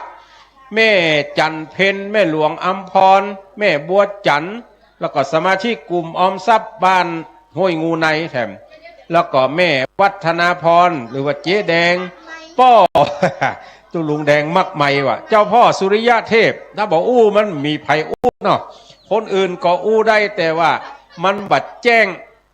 ก็เลยต้องมานั่งอู้เปลี่ยนกันไปเป็นยกแล้วก็เจ๊แดงคุณสมพรคุณทองคำมโนวรศรัทธาบ้านปางปอยชมรมผู้ปฏิบัติธรรมวันเสาร์โดยคุณแม่จงดีเชื้อกันทาพร้อมกับคณะอันนี้ต่างคนต่างแป่งโฮงทานมาเนิ่นตั้งทั้งหลายมีตั้งแต่จิ้นข้าวกั้นจิ้นก๋วยเตี๋ยวปอกข้าวหนมเส้นน้ำเงี้ยวข้าวหนมคกข้าวผัดก๋วยเตี๋ยวกาไก่ข้าวหนมเส้นแถมส้มตำคนตำส้มตำบอกก๋วยเตี๋ยวข้าวหนมจีนข้าวเกี๊ยบข้าวกั้นจิ้นข้าวเหนียวหมูทอดน้ำพริกตาแดงข้าวหนมถั่วแปบน้ำส้มเกล็ดหิมะน้ำอ้อยสดน้ำดื่มไอศครีมผัดไทยโอเลี้ยงน้ำชาผัดสำเภาผัดกะเพราหมูไก่ทอดกระเทียมก๋วยเตี๋ยวผัดบะม่วงแจ้อิ่มข้าวต้มหัวงอกส้มตำน้ำดื่มข้าวต้มข้าวควายกาแฟข้าวใบเตยตึงหมู่ตึงมวลเนี่ยเป็นเจ้าภาพร่วมกันตั้งหลายละตีเอามาโดยไม่ได้บอกใคร เขาจะเอาไปอะแต่เขาบอกชื่อนะแฮมหลายอันหลายสิ่งตุลุงหวนนิมนต์ทั้งนี้หลวงพ่อสงวนประภาโสจากลำปางสุประภาโสอันนี้มาจากเมืองปานก็เดี๋ยวจะได้อู้ท่านทั้งหลายฟังถึงเรื่องราวต่างๆตอนนี้นิมนต์หลวงพ่อได้ศึกษาข้อมูลก่อนเมื่อไงนี่จะเป็นการตาลอย่างเดียวเนอะท่านทั้งหลายเขาจะหอมตาลกันต้น2 ต้นแรกนี่ที่ปักดังหน้าเพ่อันนี้เป็นผ้าป่าขี้เปีย ผ้าป่าขี้เปียจะเอาไปป่างปอยไปหอมดินกี่บนแปลงธาตุใครจะหอมต่อใดก็ได้จะจดชื่อก็ได้บัตรจดชื่อก็ได้ เขาจะหอมเขาบอกจดชื่อนะหอมได้เลยปักได้เลย ถ้าจะจดชื่อก็ไปที่อาจารย์สมชาติเพราะเป็นต้นคิดในการจะทำบุญพระป่าขี้เปียผมจะทำบุญพระป่าปังปอยพระป่าปังปอยนี่เลยป้ออย่างก็ป้อประพันธ์ใจคำมีตุลุงเสียบเลยเสียบได้เลยป้อประพันธ์ใจคำมีพระป่าปังปอย100 บาทอนุโมทนาเนอะเอารถขยับเข้ามาอาจารย์วรรณชัยยังอยู่ระหว่างการเดินทางยังมาจะเนาะมาละบ่ถึงเด้อรอสักกำหนึ่งรอสักกำก่อนตอนนี้ก็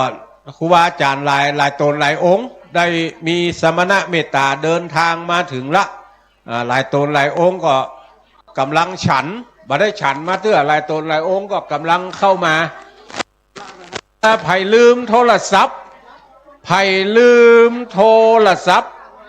มีหูบละอ่อนน้อยเนอะข้อกำหนดเงื่อนไขเนี่ยเปิดมาได้เนี่ยปัดขึ้นด้านบนปัดอย่างใดก็บ่ได้เพราะบ่มีรหัสโทรศัพท์ไผ่นี่มาเอากันเด้อที่กองบริการนี่ไผ่ลืมโทรศัพท์ไว้พ่องของตู้ลุงบัดนี้หลวงพ่อพระครูสุจิตานุรักษ์ด็อกเตอร์เจ้าคณะอำเภอฝางได้เดินทางมาถึงละแม่จะหอมอย่างไปติตุลุงเลยติตุลุงยองพระเดชพระคุณหลวงพ่อได้เดินทางมาถึงละเดี๋ยวเอากาแฟถวายหลวงพ่อเนาะนิมนต์ในศาลาหลวงพ่อไปห้องน้ำก่อนไปห้องน้ำก่อนพักกุฏิรับรองก่อนก็ได้ครับรถไหลเข้ามารถหลวงพ่อไปจอดตรงวันโต๊กวัดกูเลยเนอะหน้าโฮงครัวกูเลยขยับเข้ามารถตั้งนอกมาติ๊กละมีถึงรถตู้รถจิ๊บรถเก๋งเข้ามาหลายท่านทั้งหลายที่ต้องการจะหอมบุญด้วยกันวันนี้นอกจาก2 ต้นนี้เป็นพระป่าปางปอยแล้วก็เป็นต้นของยอดเตียนท่านทั้งหลายก็เอาตาลเสียบคนเดียวได้กี่ต้นก็เสียบกันไปแล้วคือไปปูจาเอาผ้าแพรต้องปุ้นเนอะปูจาเอาผ้าแพรประจำวันเกิดท่านทั้งหลายเกิดวันติดก็คือเอาสีแดงเกิดวันจันทร์ก็สีเหลืองเกิดวันต่อไปเจ้าหน้าที่เขียนติดนั่นละถ้าบอกโหว่าเกิดวันใดก็ยอกถึง7 วันน่ะบอกหมอกมันกันมานี่ไหนเอาถึง7 วันถามเจ้าหน้าที่เนอะชุดละ20 บาทไผ่ต้องการแผ่นทองก็เอาปูจาเอาได้แล้วไผ่ต้องการหูบตุเจ้าขี้อู้ทั้งหลายถ้านักจัดรายการทั้งหลายก็ไปปูจาเอาได้เนอะท่านนายกได้เดินทางมาถึงละท่านนายกเทศมนตรีเทศบาลตำบลสันทรายท่านนายกก็หอมซองละเชิญตั้งบนก่อนเนาะท่านนายกเชิญตั้งบนก่อนใส่ขึ้นไปเลยรองเท้าบัดต้องถอดเนอะใส่ขึ้นไปเลยเพราะมันเป็นปูเสื้อศาสตร์อาสนาบัดได้ขอบคุณอนุโมทนากับท่านนายกศรีทนคำพิระนายกเทศมนตรีเทศบาลตำบลสันทรายได้ให้หอมมานี่เป็นจำนวนเงินอยู่1 ซองตั้งในจะได้มัวอนุโมทนากับท่านทั้งหลายตัวเนาะที่ทำบุญสุนทานด้วยกันรถตู้กำลังจอดมาจากวัดใดเมืองใดติดเปิ้นปูจาปุ้นแม่ปุ้นตึงหูบตึงผ้าแพรอยู่ปุ้นเลยเข้าไปทางเพเนอร์เข้าไปทางเพเลาะศาลาหลังนี้ไปจะมีที่เจ้าหน้าที่ที่ซับปะโทนวะพ่อหาซับปะโทนเด้อมีตึงหูบมีตึงซับเปเหระซับปะซับปัน100 อันปันเจื้อขาดกับบะทั่วสีเสื้อบะน้อยข้องป๋าอนุโมทนากับคุณเบญจวรรณยามาโมโต้บ้านห้วยงูในนี่เป็นเจ้าภาพก๋วยเตี๋ยวแถม500 บาทก็อนุโมทนาเนอะเอาใส่ซองใส่ในหีบนะครับแล้วก็อนุโมทนากับคุณเครืออย่างนี้เครือวันคำอินตาบ้านล่องอ้อหอมเป็นเจ้าภาพซับปะทน200 บาทก็อนุโมทนาเนอะต่อไปจะเปลี่ยนกันเปลี่ยนกันจาเนาะนิมนต์ตู้ลุงสงวนนะครับจื่อในนี่บัดได้อ่านก็มีนิมนต์ครับ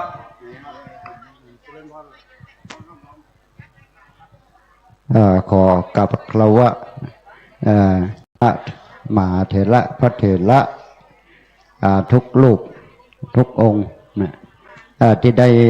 พร้อมโดยขอเจริญพรมายังคณะสัตยาญาติโยมที่ได้มาร่วมในงานของวัด ห้วยงูในเนาะหรือว่าวัดโสภณารามนะเพิ่งจะมาเป็นครั้งแรกของการมาร่วมในการทำบุญยกสัพทนประดับพระธาตุเจดีย์และงานถวายเทียนพรรษาในวันที่12กรกฎาคม2569ตรงกับเดือน10เหนือแฮม13ค่ำเนาะซึ่งเขาก็ได้มาพบกันวันนี้ญาติโยมขึ้นสีขาวก็มาหลายที่หลายแห่งด้วยกันเนาะที่ได้รับฟังขึ้นวิทยุที่ได้พระนักจัดรายการหลายรูปที่ท่านได้บอกบุญญาติโยมทั้งหลายที่ได้มาร่วมในการครั้งนี้ก็ถือว่าเป็นครั้งหนึ่งของการที่เราได้มาร่วมสมานสามัคคีเป็นอันหนึ่งอันเดียวกันภาพพจน์ประวัติศาสตร์เหล่านี้เราจะได้หันพระคุณเจ้าหลายที่หลายแห่งมาพร้อมกันคงจะหายากเนาะฉะนั้นในโอกาสนี้วัดโสภณารามหรือวัดห้วยงูในก็อยู่ในระหว่างการปฏิสังขรณ์โดยการสร้างพระธาตุซึ่งก็ในระหว่างที่ได้ประดับประดาทุกแต่งอยู่เนาะยังรอรับน้ำใจจากศรัทธาญาติโยมที่มาร่วมทำบุญนะหลายที่หลายแห่งบางผู้บางท่านอาจจะได้มาแล้วเนาะบางผู้บางท่านอาจจะบ่ได้มาเตื้อฉะนั้นในโอกาสนี้ก็ญาติโยมทั้งหลายที่จะได้ร่วมทำบุญกับวัดโสภณารามหรือว่าวัดห้วยงูในที่ได้จัดกันครั้งนี้นะบางผู้บางท่านก็ได้ออกมาเจ้าเนาะตื่นเจ้ามาที่3ที่4ก็ได้มาสู่สถานนี้พระคุณเจ้านักจัดรายการต่างๆก็ได้มาหลายรูปหลายรูปหลายองค์ด้วยกันโดยเฉพาะเพิ่นก็มาก่อนอันนี้ก็ญาติโยมก็ได้ร่วมกันเนาะในต้นนะก็เรียกว่าต้นที่เพิ่นได้ตั้งไว้นะญาติโยมก็ได้มาร่วมทำบุญกันบางผู้บางท่านก็ทำบุญแล้วเนาะบางผู้บางท่านก็ยังบ่ได้มาก็เรียกว่าน้ำใจของญาติโยมนี่เหมือนสายฝนที่ตกจากฟากฟ้าสู่ลาไลสู่แดนดินมีไผ่บังคับก็หาไม่ย่อมลังมาเองนะคนจะโรยน้ำใจใช่ไหมหน้าคนจะสวยจัญญาใช่จาวานคนจะแก่ความรู้ใช่อยู่นานคนจะโรยสินทานใช่บ้านโตฉะนั้นวันนี้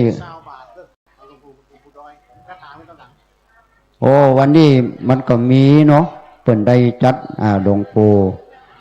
พระครูปฏิภาณธรรมทินเนาะวัดดอยจอมพอซึ่งเป็นพระมหาเถระที่เคารพนับถือของหมู่เฮาชาวขึ้นสีขาวได้ทำเนาะทำเกี่ยวกับพระ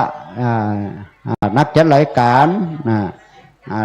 ต่างๆเนาะบางทีก็เป็นรูปใบใหญ่อันนี้เป็นทำเป็นใบน้อยแล้วมีคาถาเนาะเขาเรียกว่านะโมพุทธายะสิทธังนะโมพุทธายะสิทธังมีคาถามหานิยมเลยนะไผ่เอาไปไว้ที่บ้าน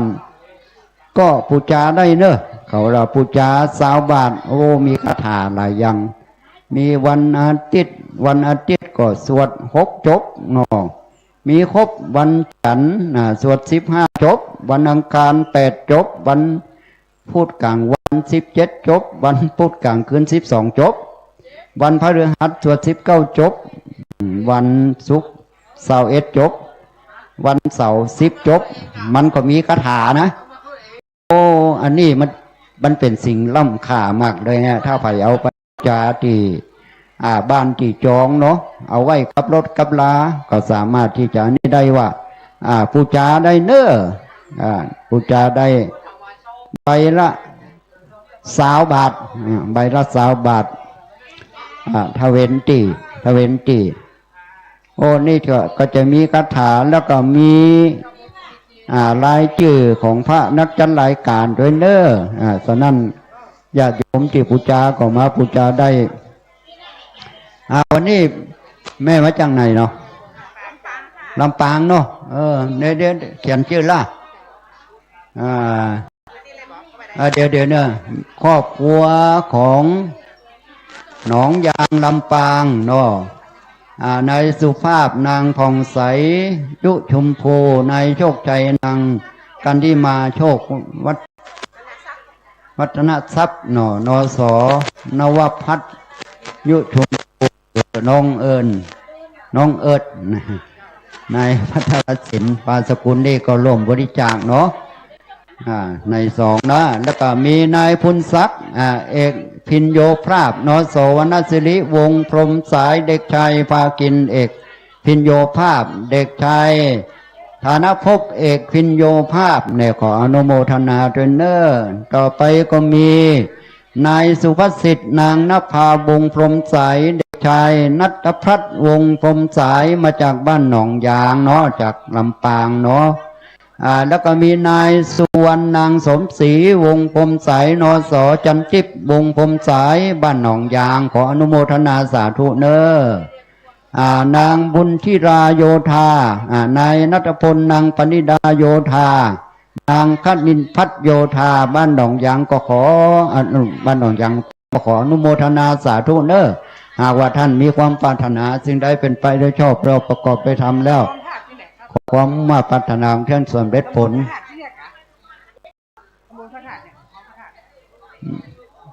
เนี่ยข้าหาเนี่ยเนาะทำบุญกับพระธาตุโดยเนาะแม่เนี่ยใครจดชื่อหรอจดชื่อเป็นก็ลองเลยเนี่ยเดี๋ยวเป็นจะจดชื่อเนอะจดชื่อจดเสียงไว้เดี๋ยวจะประกาศว่าไปร่วมบริจาควันนี้คณะสัตยาญาติโยมเนาะแม่เดี๋ยวทุกเจ้าเป็นจะจดชื่อเนาะนี่มีนายสุรสิทธิ์หรืออ๋อมนางดารุณีหรือนีปันอื่นบ้านป่าก้องก็ขออนุโมทนาสาธุเนอก็ที่ร่วมบริจาคกันครั้งนี้ก็มาจากน้ำจิตน้ำใจของคณะสัตยาญาติโยมที่ได้มีจิตเจตนาศรัทธาก็รู้ว่าภัยบังคับเขาก็สามารถที่จะร่วมบริจาคกันครั้งนี้นะบางผู้บางท่านอาจจะมาแล้วบางผู้บางท่านอาจจะบ่ได้มาเตื้อก็ได้มาหู้มาหันเนาะการเดินทางมันอาจจะไกลน้อยแต่ว่าน้ำจิตน้ำใจของท่านนะก็เดินทางไกลมาเราได้ก็สามารถจะมาได้ก็ขออนุโมทนากับศรัทธาญาติโยมเนาะที่ได้ร่วมบริจาคกันที่ร่วมบริจาคกันเนาะก็มีคุณวิมาราศรีพระลำปูนเนาะบริจาค100 บาทขออนุโมทนาโดยแม่ทองเหรียญขันธรรมบ้านหนองยางร่วมบริจาค100 บาทขออนุโมทนาสาธุเนอพ่อก็เขียนชื่อเลยเนาะร่วมบริจาคครั้งนี้ก็เขียนชื่อด้วยเนาะพ่อเนอะเขียนชื่อร่วมบริจาคกับทางวัดเนาะว่าบริจาคเราใดในการเทวบุตรเทวดาผู้จะจดไว้ในตลับเงินตลับคำเนาะไว้จำชื่อของคณะสัตยาญาติโยมก็มากันหน้าตายิ้มแย้มแจ่มใสเนาะหน้าตาที่ได้มาร่วมกันทำบุญครั้งนี้ก็ขออนุโมทนากับศรัทธาญาติโยมทุกผู้ทุกท่านโดยเนอที่ได้ร่วมบริจาคในงานของวัดโสภณารามหรือว่าห้อยงูในห้อยงูในตอนนี้ก็นิมนต์นะศรัทธาญาติโยมทยอยกันเข้ามาเนอะสำหรับรถราถ้าสมมติว่าสามารถจอดตั้งนอกได้ไม่น้องสุภาวงศ์จะตันหยังตันว่านี้มาปั่นปอนนี้มาเขาจะปั่นปอนเท่านี้เอาเก้าอี้มาท่านอาจารย์ใหญ่ว่างเถอะมาอาจารย์น้อยก่อนทุกปีเอาพานมาสลุงมากำยืมกำอีแม่ แม่น้อมสุภาวงศ์ สีวัน 2 คน เจ้าครับนะสาธุอันนี้ตัวกัน เจ้า สาธุชัยยาสิทธิมูลสถาแม่น้อมสุภาวงศ์ตาจังเวียงหนองร่องได้ร้อมนำปัจจัยพร้อมกับข้าวน้ำโภชนาอาหารมาออกโรงทานวันนี้บัดนี้ตนตัวอาตมาภาพเป็นตัวแทนครูบาอาจารย์สมปันเจ้าอาวาสวัดโสภณารามห้วยงูในปฏิฆาหารับเอาแล้วก็ขออำนวยใจให้ป่อนวลแม่ศรีวันธรรมมหาบ้านท่าช้างหนองล่องลำปูนและแม่น้องสุภาวงศ์ท่าช้างเวียงหนองล่องพร้อมกับครอบครัวทุกท่านทุกคนมีสุขหิปันมาหาปันใดจะเดินทางขึ้นเหนือล่องไตให้ได้ปลอดภัยในทุกเส้นทางบัดเต้าแต่นั้นโยมแม่รจนาอุปนองบันท่าจ้างหมู่หกหนองลองเวียงหนองลองลำปูนก็ได้ถวายปัจจัยมาร่วมบุญแห่ม1 ซองพระนิสงส์ผลบุญนี้ของศรัทธาท่านเจ้าอยู่ดีมีสุขอายุมันขวัญยืนมั่งมูลตุนเต้านั้นจุงจังมีเที่ยงใจดิลิยัตตาโรธรรมาวทันติอายุวโนสุขังพระลาเอาอาจารย์เอาใส่ปังปอยนี่นี่ไปปังปอยเนาะจ้าโอ้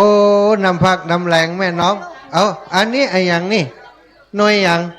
ลำไย โอ้ลำไยของแม่น้อมนะเอาลำไยแม่น้อมนิติวัดนี้เนาะอ่านชื่อคือกรรมเนอะเดี๋ยวก่อนอันนี้โลวัดนี้เนาะเด็กชายอันนี้อย่างฮะเอาดินกีเนาะโอเคหอมดินกีอยู่นี่เอาสาธุเนอะเอาศรัทธาญาติโยมเด็กชายจตุรพัฒน์กิติทรัพย์บ้านปากล้องลำปูนได้ร่วมบุญมา1 ซองมาคุณโยมบางอ่อนวงวิราชบ้านปากล้องก็ร่วมบุญมาแหม1 ซองศรัทธาตั้นเจ้าแม่เขียวเพชรแสนงามได้ร่วมบุญมาแหม1 ซองอีแม่หอมอย่าง เดี๋ยวเลยสตังค์ แลกสตังค์ที่ปุ่นเนอะสำหรับศรัทธาที่ตานเตียนอันนี้เดี๋ยวก็เตียนอยู่หันเนาะเดี๋ยวเขาจัดการให้เด้อเตียนใบติดตานเตียนอยู่นี้โปสเตอร์พระหลวงตาหลวงตาตอนนี้เหลือน้อยเดียวเนอะน้อยเดียวก็คือเหลือบัดนักแล้วเนาะอยู่ทางใดโอ้เป็นลูกกันก่ะของเขาจอง10 ใบนะเอามาให้เอา10 ใบก่อนฮะโอ้จะหมดเห็นแล้วก่ะฮะโอ้เอาใบตะหือก่อนใบตะหือก่อนฮะใบสาวแหละเอา5 เก็บไปเลยนะเอา5 ใบเพราะว่าสถาเป็นจองก่อนเอาให้อาจารย์5 ใบอาจารย์5 ใบหลวงพ่อท่านหลวงพ่อใหญ่ใจพระป่าปังปอยเจ้าถูกต้องเจ้าพระป่าปังปอยนี่วัดโสภณารามของเรานะก็อุปถัมภ์ไปถึงวัดปังปอยเนอะปกติแล้วเนาะก็มีงานที่นี้ก็ปักพระป่ากตินี้ทีเดียวนะแต่ทีนี้ก็ถือว่าตั้งบ้านปังปอยบ้านปังปอยเปิ้นกำลังก่อร่างสร้างแปลงเปิ้นก็เอาแบบอย่างจากตังวัดห้วยงูในของเราได้บูรณะปฏิสังขรณ์พระธาตุเหมือนกันศรัทธาตังครูบาอาจารย์แล้วก็ตังศรัทธาญาติโยมบัดปังปอยก็จะได้เอาผ้าป่าไปร่วมเปิ้นอยู่วันนี้อัตภาพก็ถือโอกาสที่ศรัทธาพี่น้องจากต่างบ้านต่างจองต่างบ้านต่างเมืองเปิ้นได้มาร่วมบุญร่วมกุศลร่วมบุญร่วมบุญที่นี่เอาปัจจัยไปร่วมบุญผ้าป่าสามัคคีที่วัดปังปอยโดยอันนี้ปังปอยกะอันนี้เอาไปหอมโอเคอีแม่ได้ปักเนาะนั่งเต็มนี้แม่นั่งตีนี้ห่มเย็นเนอะเปิ้นก็ไม่นี่ตอนนี้ที่นั่งยังเหลืออยู่หลวงพ่อใหญ่ท่านพระครูสุจิตานุรักษ์เจ้าคณะอำเภอฝางวัดพระพุทธบาทอุดมน้ำบ่อสาวาได้เมตตาร่วมบุญถวายเตียนและสัพพทนวัดโสภณารามห้วยงูในมา1,000 บาทเนอะท่านอาจารย์แล้วก็มีศรัทธาญาติโยมที่ให้หอมมาจากลำปางคณะของแม่บัวเย็นจันทบคุณโยมสุริพรถาวงศ์หรือว่าคำปงนะบ้านสีหมวดเก่าห่วมบุญหอมบุญไปปางปอยมา 200 บาทเนอะแม่เย็นทำอุดมศรีหมวดเก้าลำปางร่วมบุญยกร่วมบุญจับประทนตาลเตียนมาแหม1 ซองนายสมชายนางสมจิตถ้ามินเหมยพร้อมลูกหลานสีหมวดเก้าร่วมบุญแหม1 ซองนายมนูนางวนิดาฐานพาณิชย์พร้อมลูกหลานสีเก้าร่วมบุญมาแหม1 ซองนิมนต์ครับท่านอาจารย์สาธิตกับถวายความเคารพหลวงพ่อพระครูสุติจานุรักษ์เจ้าคณะอำเภอฝางพระเถรานุเถระพระนักจัดรายการที่เคารพอย่างสูงทุกรูปเจริญสุขสวัสดีศรัทธาสาธุชนนักศีลนักบุญขึ้นสีขาวที่มาห่วมกันกินห่วมกันตานในงานถวายเตียนเข้าพรรษาในงานทำบุญพระธาตุเจดีย์ของวัดโสพนารามห้วยงูในวันนี้พี่น้องที่เข้ามาแล้วตั้งหลังของอาตมาภาพนี้เป็นรูปพระนักจัดรายการเนอะอันรูปใหญ่นะเหลือแหมน้อยหนึ่งท่านอาจารย์สมชาติเปิ้นจอง10 แผ่นเนอะเดี๋ยวดูกัน10 แผ่นพระอาจารย์เปิ้นจอง10 แผ่นเดี๋ยวจะหมดเรื่องแล้วนะจะบ่เหลือแล้วนะพี่น้องญาติโยมที่มาถึงโฮงตาลเอาโฮงตาลไปลงไปไว้แล้วก็พี่น้องที่โฮงตาลวางเรียบร้อยแล้วเข้ามาในศาลาเพนโนเดี๋ยวจะได้เข้ามาห่วมกินห่วมตาลมีต้นคาอยู่นี่หลายต้นประเดี๋ยวนี้ยอดมันหินอยู่นะที่จริงหน้าฝนนี่ยอดมันจะปุเนาะหน้าฝนเนี่ยนะยอดมันจะปุจะโป่งเพราะฉะนั้นศรัทธาสาธุชนท่านใดที่ยังบ่ได้ร่วมให้ร่วมพร้อมปักต้นคาต้นเงินนะเพื่อเอามาสนับสนุนงานถวายเตียนเข้าพรรษาและกิจการต่างๆนะฮะตอนนี้มีศรัทธาวัดธาตุวัดพระธาตุร่วมทำบุญงานยกถวายทรัพย์ประทนและเทียนเข้าพรรษา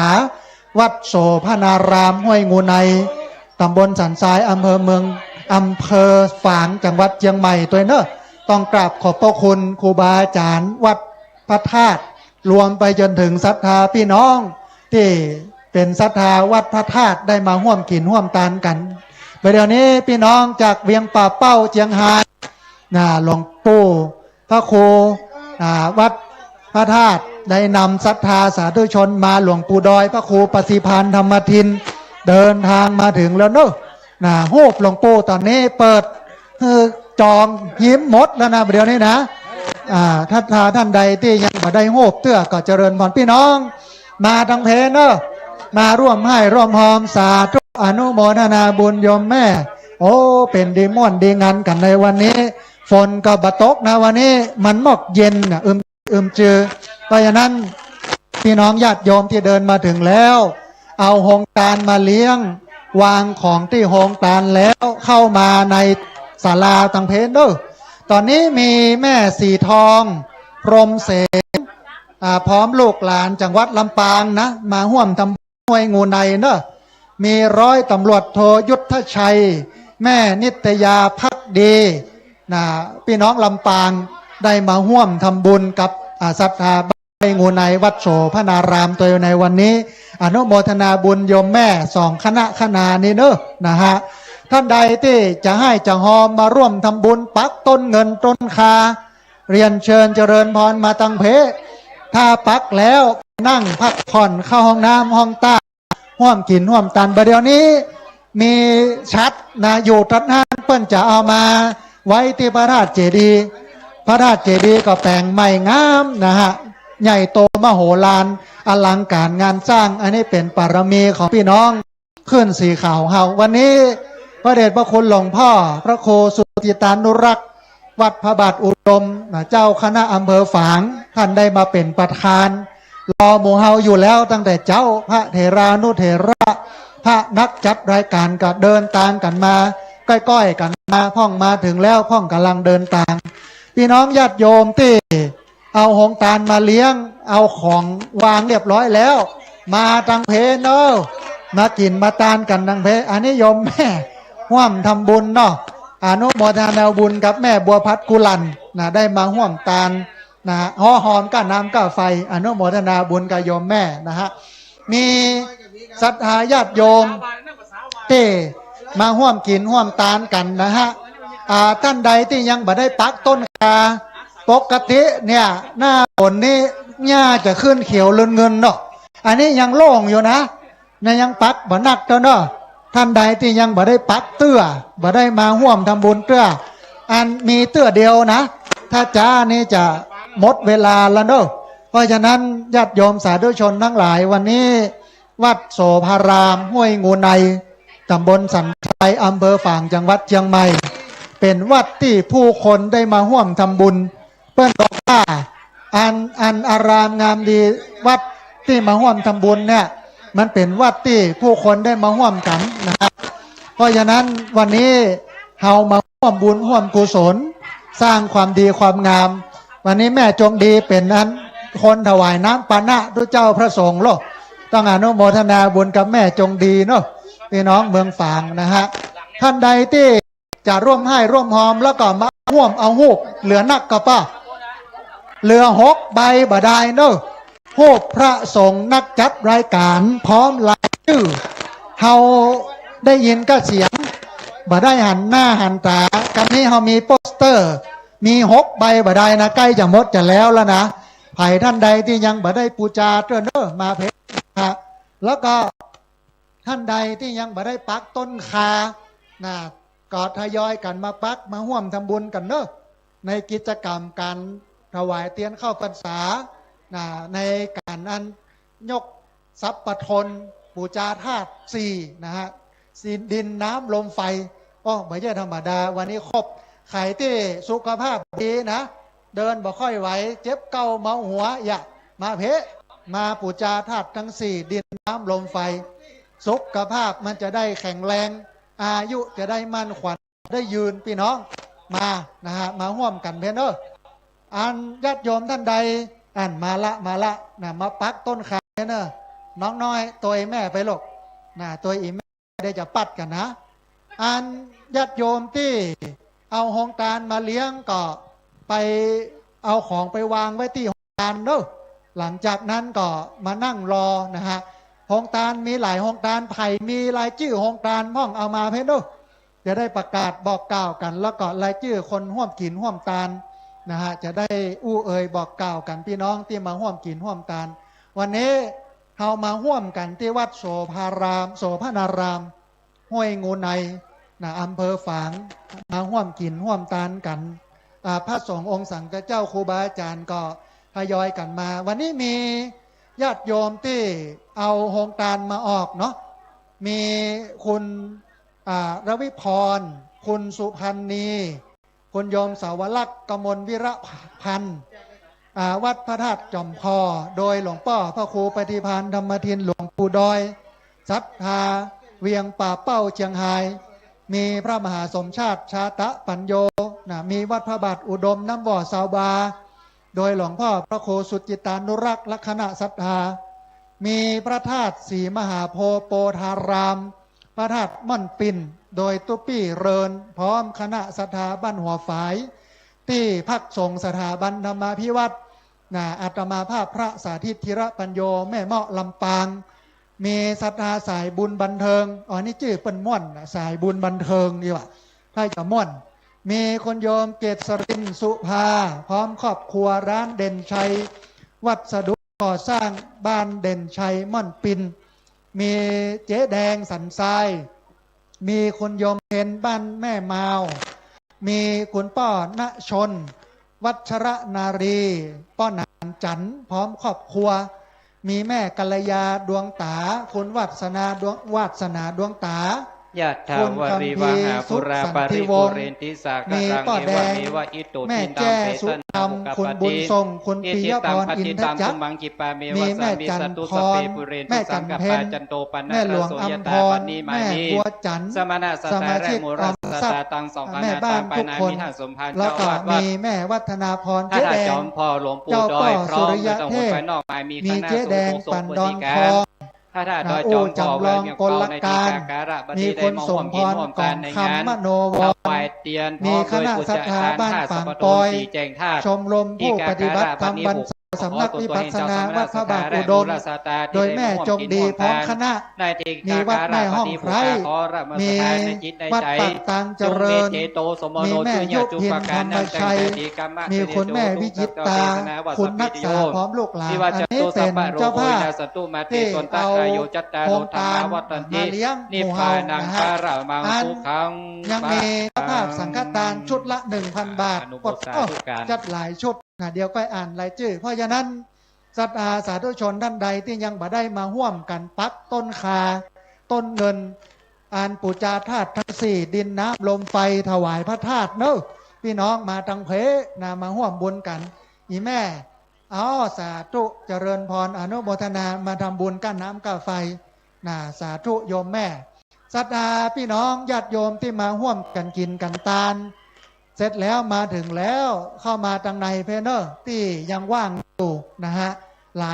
ายเก้าอี้หลายตัวตอนนี้รูปของอันหลวงปู่ดอยหมดแล้วเนาะหมดเรียบร้อยแล้วนะยัง6 ใบไผ่ที่ยังบ่ได้โปสเตอร์ใบใหญ่เป็นพระนักจัดรายการ30 กว่ารูปเฮาได้ยินก็เสียงบ่ได้หันหน้าเพิ่นแต่ในนี้มันมีโปสเตอร์เหรอตนนี้ชื่ออันนี้ดูเนี่ยตนชื่ออันนี้ดูเนี่ยเราจะได้ฟังบนโลกหันหน้าหันตากันนะฮะกราบถวายความเคารพท่านอาจารย์ปูชลดานพิทักษ์ที่เคารพอย่างสูงนะครับวัดแม่ห้องไคร้นะฮะแล้วก็ครูบาอาจารย์พระเถรานุเถระทุกรูปนะครับเวลาพอมีอยู่เหลือเนอท่านผู้ฟัง11 โมงเราจะถวายพระทหารเพลเปิดหงต้าหงตาลนะฮะกินตาลกันไปพี่น้องที่มาก็ก้อยๆทยอยกันมาเอาหงตาลมาตั้งแล้วก็ตั้งหงตาลแล้วบ่ต้องอยู่ทางปูนละไว้ยันถ้าคน2 คนมาทางเพมาห่วมกันปักต้นคาเพนะฮะตอนนี้เก้าคาที่ปักอยู่เนี่ยมันยังบะเขียวด้วยนะมันยังบะขึ้นนะบะเดียวนี้พักประโปงหมดแล้วเนี่ยฝนตกหนักมาโป่งออกก้นคาอย่างมาอ้อยน้อยเดียวปลดเท้ามาเพเนาะมาปักต้นคากันเพคนละเล็กละน้อยนะฮะบ่ต้องหนักตามกำลังศรัทธาพี่น้องญาติโยมนะวันนี้วัดเป็นแหล่งร่วมงานประสานมิตรวัดเป็นแหล่งรวมจิตผลิตกุศลวัดเป็นแหล่งร่วมงานการมงคลเชิญทุกคนร่วมวัดพัฒนาวัดโสภณารามห้วยงูในวันนี้พี่น้องญาติโยมขึ้นสีขาวนะมาช่วยกันพัฒนาวัดนะฮะโดยการมาร่วมทำบุญหอมปัจจัยคนละเล็กละน้อยเขามีกำลังอย่างท่านผู้ฟังญาติโยมคนที่มาร่วมตาลมีกำลังกายก็ฮื้อกำลังกายมีกำลังใจก็ฮื้อกำลังใจมีกำลังสติปัญญาก็ฮื้อกำลังสติปัญญามีกำลังทรัพย์ก็ฮื้อกำลังทรัพย์นะฮะเพราะฉะนั้นมีกำลังอันใดที่กำจูอุดหนุนพระพุทธศาสนาเขาก็กำอันนั้นนะยกแม่ปักต้นขาเนาะแม่เนาะก้อยๆทยอยกันไปปักเนาะแม่เนาะนะฮะกำน้อยแล้วใครจะไปปูจาชัดธาตุทั้ง4ดินน้ำลมไฟหรอกไผ่ที่บ่ค่อยแข็งแรงไผ่ที่เจ็บแข้งเจ็บขาไผ่ที่เดินบ่ค่อยไหวไข่ที่นอนบ่หลับนะฮะมาปูจาธาตุจะได้แข็งแรงกระเปิ้นบ้องบ่กองปูจาธาตุแล้วปุ๊บลุกขึ้นวิ่งได้เลยนะโยมนะไม่ใช่ตัวเจ้าโฆษณาลองพอหรอกนะปูจาธาตุ4ดินน้ำลมไฟมันจะได้แข็งแรงกินข้าวล้ำน้ำแล้วรับสบายกันตื่นมาจะได้มาทำบุญกันอยู่ด้วยกันไปเมินต้องอนุโมทนาบุญกับพี่น้องศรัทธาวัดโสภณารามห้วยงูในที่ต้อนรับขับสู่ผ่อรถผ่อลาเป็นอันเจ้าหน้าที่ดูแลความเรียบร้อยความสะดวกต่างๆให้หมู่เฮาทั้งหลายนะฮะที่มากินมาทานกันในวันนี้เวลาเหลืออยู่เนอะญาติโยมศรัทธาสาธุชนทั้งหลายท่านใดที่บ่ได้มาร่วมกันปักยอดเกาคาเกากล้วยแล้วก็ปูจาธาตุทั้ง4ดินน้ำลมไฟไผ่ไข่ปูจาก็มาทางเพนะฮะมาไกลๆเพตอนนี้ญาติโยมก็ทยอยกันมาโลโยมแม่ปลดท่อเน้นแบงค์ซาวอันนี้มันจะเขียวเงินแล้วเนอะเปิงกันหน้าฝนนะอนุโมทนาบุญกับอันโยมแม่สมานสมบูรณ์เนอะทำบุญกับหลวงพ่อวัดปากตางเจริญเนาะ เดี๋ยวจะได้อาถวายท่านอาจารย์พระครูอภิวัฒนวิกรมนะฮะอันต้นขาต้นกล้วยที่อยู่ตรงนี้บัดได้เอามาโชว์มาแล้วมาแล้วคณะอีแม่กำมาแล้วเอามาปักเลยนะแม่นะปูจาธาตุทั้งสี่ดินน้ำลมไฟไผ่ที่นอนบัลลับไผ่ที่แข้งขาบดีนะไผ่ที่อันเสียองค์กะเนี่ยเดินบ่ม่วนเนี่ยมาปักหรอปักเสร็จแล้วนี่นะรับรองเตะปีบเลยนะโยมแม่เดินหลุนนะปูจาธาตุทั้งสี่ดินน้ำลมไฟปูจาธาตุสี่ธาตุเพราะฉะนั้นท่านใดที่ยังบ่ได้มามัดผ้ามัดผ้าสีรวมไปจนถึงปักทั้งธาตุทั้งสี่เอาอนุโมทนาบุญโยมแม่เนาะถวายก้าน้ำก้าไฟเนาะศรัทธาแม่ดวงมาลัยปัญโยอนุโมทนาบุญตวยที่มาให้มาหอมกันอันญาติโยมเนาะมาปักกันดังเพนะตอนนี้คณะกำลังทยอยกันมานักจารีต้องอนุโมทนาบุญตวยที่ได้มาร่วมบุญกันโยมแม่อย่างใดก้าน้ำก้าไฟโยมแม่บัวพัดกองศรีอนุโมทนาบุญนะโยมแม่ชื่ออย่างแม่คำเนาะอนุโมทนาบุญกับแม่คำเนาะมาร่วมบุญก้าน้ำก้าไฟนะท่านญาติโยมปักต้นขาแล้วหาที่นั่งเนาะปะเลอะปะเถอเหลือตุ่มยุ่มอยู่ป้นเหลือตุ่มยุ่มอยู่เพแล้วก็เหลือตุ่มยุ่มอยู่ตังในทยอยกันเข้ามาวันนี้เฮามากินหวานตาลม่วนนะปูจาธาตุทั้งสี่มาถวายเตียนเข้าพรรษาในส่วนของขึ้นสีขาวนะฮะวันนี้พี่น้องมากันนักกันหลายต้องอนุโมทนาบุญที่มากินมาตานกันบอกว่าอันวัดเป็นแหล่งร่วมงานมิตรวัดเป็นแหล่งรวมจิตผลิตกุศลวัดเป็นแหล่งร่วมงานการมงคลเชิญทุกคนร่วมวัดพัฒนาเดี๋ยวจะได้อ่านรายชื่อของญาติโยมที่มาร่วมกินร่วมทานกันเด้อโยมแม่ว่าอย่างใดเอาอนุโมทนาชื่อแม่หยังแม่สุจาจันทิพย์เนาะทำบุญก้าน้ำก้าไฟอนุโมทนาบุญอันนี้มีคุณโยมล่าหลูตาคุณโยมนัทยาวีรุ่งโรจน์กิจดำรงคุณโยมเดือนเพ็ญธรรมชีเด็กชายชัยกันคำฟูอันชื่อที่อ่านนี้คือคนที่มาร่วมทำบุญตัดนี้เนาะนะฮะมีคุณโยมชัดชัยสูงโปมีแม่คำตุลาภาพมีแม่โดคุณโยมเจ้าขุนน้องเจ้าขุนเนาะมีคุณโยมประพันธ์จันทร์คำมีคุณวิมาลาสีพระมีแม่ทองเหรียญคันธรรมมีแม่ไหมวงสมศักดิ์อำเภอแม่ทะมีคุณป้าบุญชูวงสมศักดิ์มีคุณมาโนดมีคุณยพินวงบุญมามีแม่มณีรัตน์เลือดแดงมีคุณโยมแสงเดือนปั่นดอนตองคุณโยมปราณีใจพรหมมาอันนี้ได้มาร่วมบุญกันในการถวายเตียนเข้าพรรษาและกับปูจาธาตุทั้งสี่ดินน้ำลมไฟโฮบอันพระนักจัดรายการเหลือกี่ใบป้อเหลือ4 ใบเนาะโฮบพระนักจัดรายการเหลือ4 ใบใครจะปูจาก็เจริญพรแต่ใบน้อยยังมีอยู่เนาะใบใหญ่ก็มีใบน้อยก็มีมันจะเอาแบบใดใบน้อยเอาไปติดไว้ที่หัวนอนใบใหญ่ติดไว้หน้าบ้านนี่หรอกดเท่าดูตั้งต่อเนี่ยเวลาเขาจัดรายการเนี่ยไปติดเล้าไก่นะหูบที่ไปปูจาเนี่ยเอาไปติดเล้าไก่เดี๋ยวให้จะขึ้นไก่เนาะบางห้องว่ามันหมานเนาะเนี่ยมันข้ามเอาไปแปะไว้หน้าเล้าไก่บางกะห้ามากินไก่ยังนะฮะเพราะฉะนั้นญาติโยมท่านใดมาปูจาตอนนี้เหลือ4 ใบเนอะใบใหญ่นี่นะของหลวงปู่ดอยตอนนี้4 ใบนี้ลดราคาเหลือใบละ20 บาทปดเท้าเข้าใจเนอะเดี๋ยวจะหมดเดี๋ยวก่อนนะฮะอากาศถวายความเคารพหลวงปู่วัดศรีภูมิมายมแม่อนุโมทนาแม่กนกพิษชัยนาบุญรักษาเนอะแม่เนอะวันนี้บ้านห้วยงูในเปิ้นมีหรอห้วยงูนอกห้วยงูกลางห้วยงูในก็คือในใจนะอู้กันในรถกับญาติโยมที่มากันนะว่าบาล่างูไม่ได้อย่านักกล้านะ เป็นงูสิงอย่างเงี้ยมันงำยำสกรรมอยู่มันว่าเพราะฉะนั้นพี่น้องวันนี้เราได้มาร่วมกินร่วมตานกันที่วัดโสภณารามห้วยงูในเป็นดีม่วนดีงันเนอะความสุขใจมันเกิดขึ้นได้จากการกินการตานพี่น้องเราอายุนักแล้วเอาบุญไปตั้งหน้าอันอื่นบ่เอาละทรัพย์สมบัติเงินทองของใจหามาตลอดชีวิตดูว่าเดี๋ยวนี้เป็นดีอันเปิ้นฮ้องว่าลูกล่าขวดลุนนะเป็นดีคนตั้งหลังเฮานี่เอาบุญไปตั้งหน้าติ๊กเอาบุญไปตั้งหน้าแต้ว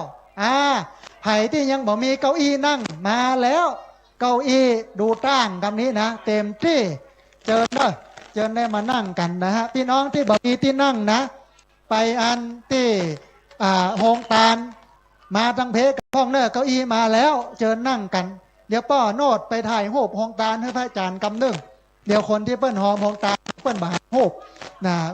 หายไปไหนหมดอีนะรถตู้กำลังเข้ามาส่องกันลำปางนั่นลำปางมาแล้วนะฮะพี่น้องลำปางมาหลายนะวันนี้เปิ้นตื่นกันท่าแล้ววันที่20 มิถุนายนพาไปหลอดเข้าพรรษาที่พักสงฆ์สถาบันธรรมาภิวัตรอำเภอแม่เมาะจังหวัดลำปางพอนักกะไหลวันนี้มาไส้นี่พี่น้องนะปลาหงตาลมาปลาพี่น้องลำปางมาปดท่อนะเพราะว่าเขากินหวานตาลม่วนเหมือนกับเปิ้นไปไส้แห้งกันกันลงแขกอะสมัยมาเก้าอะเฮาเนี่ยให้ยะนามันไม่ได้จ้างกันโลลงแขกเกี่ยวเข้า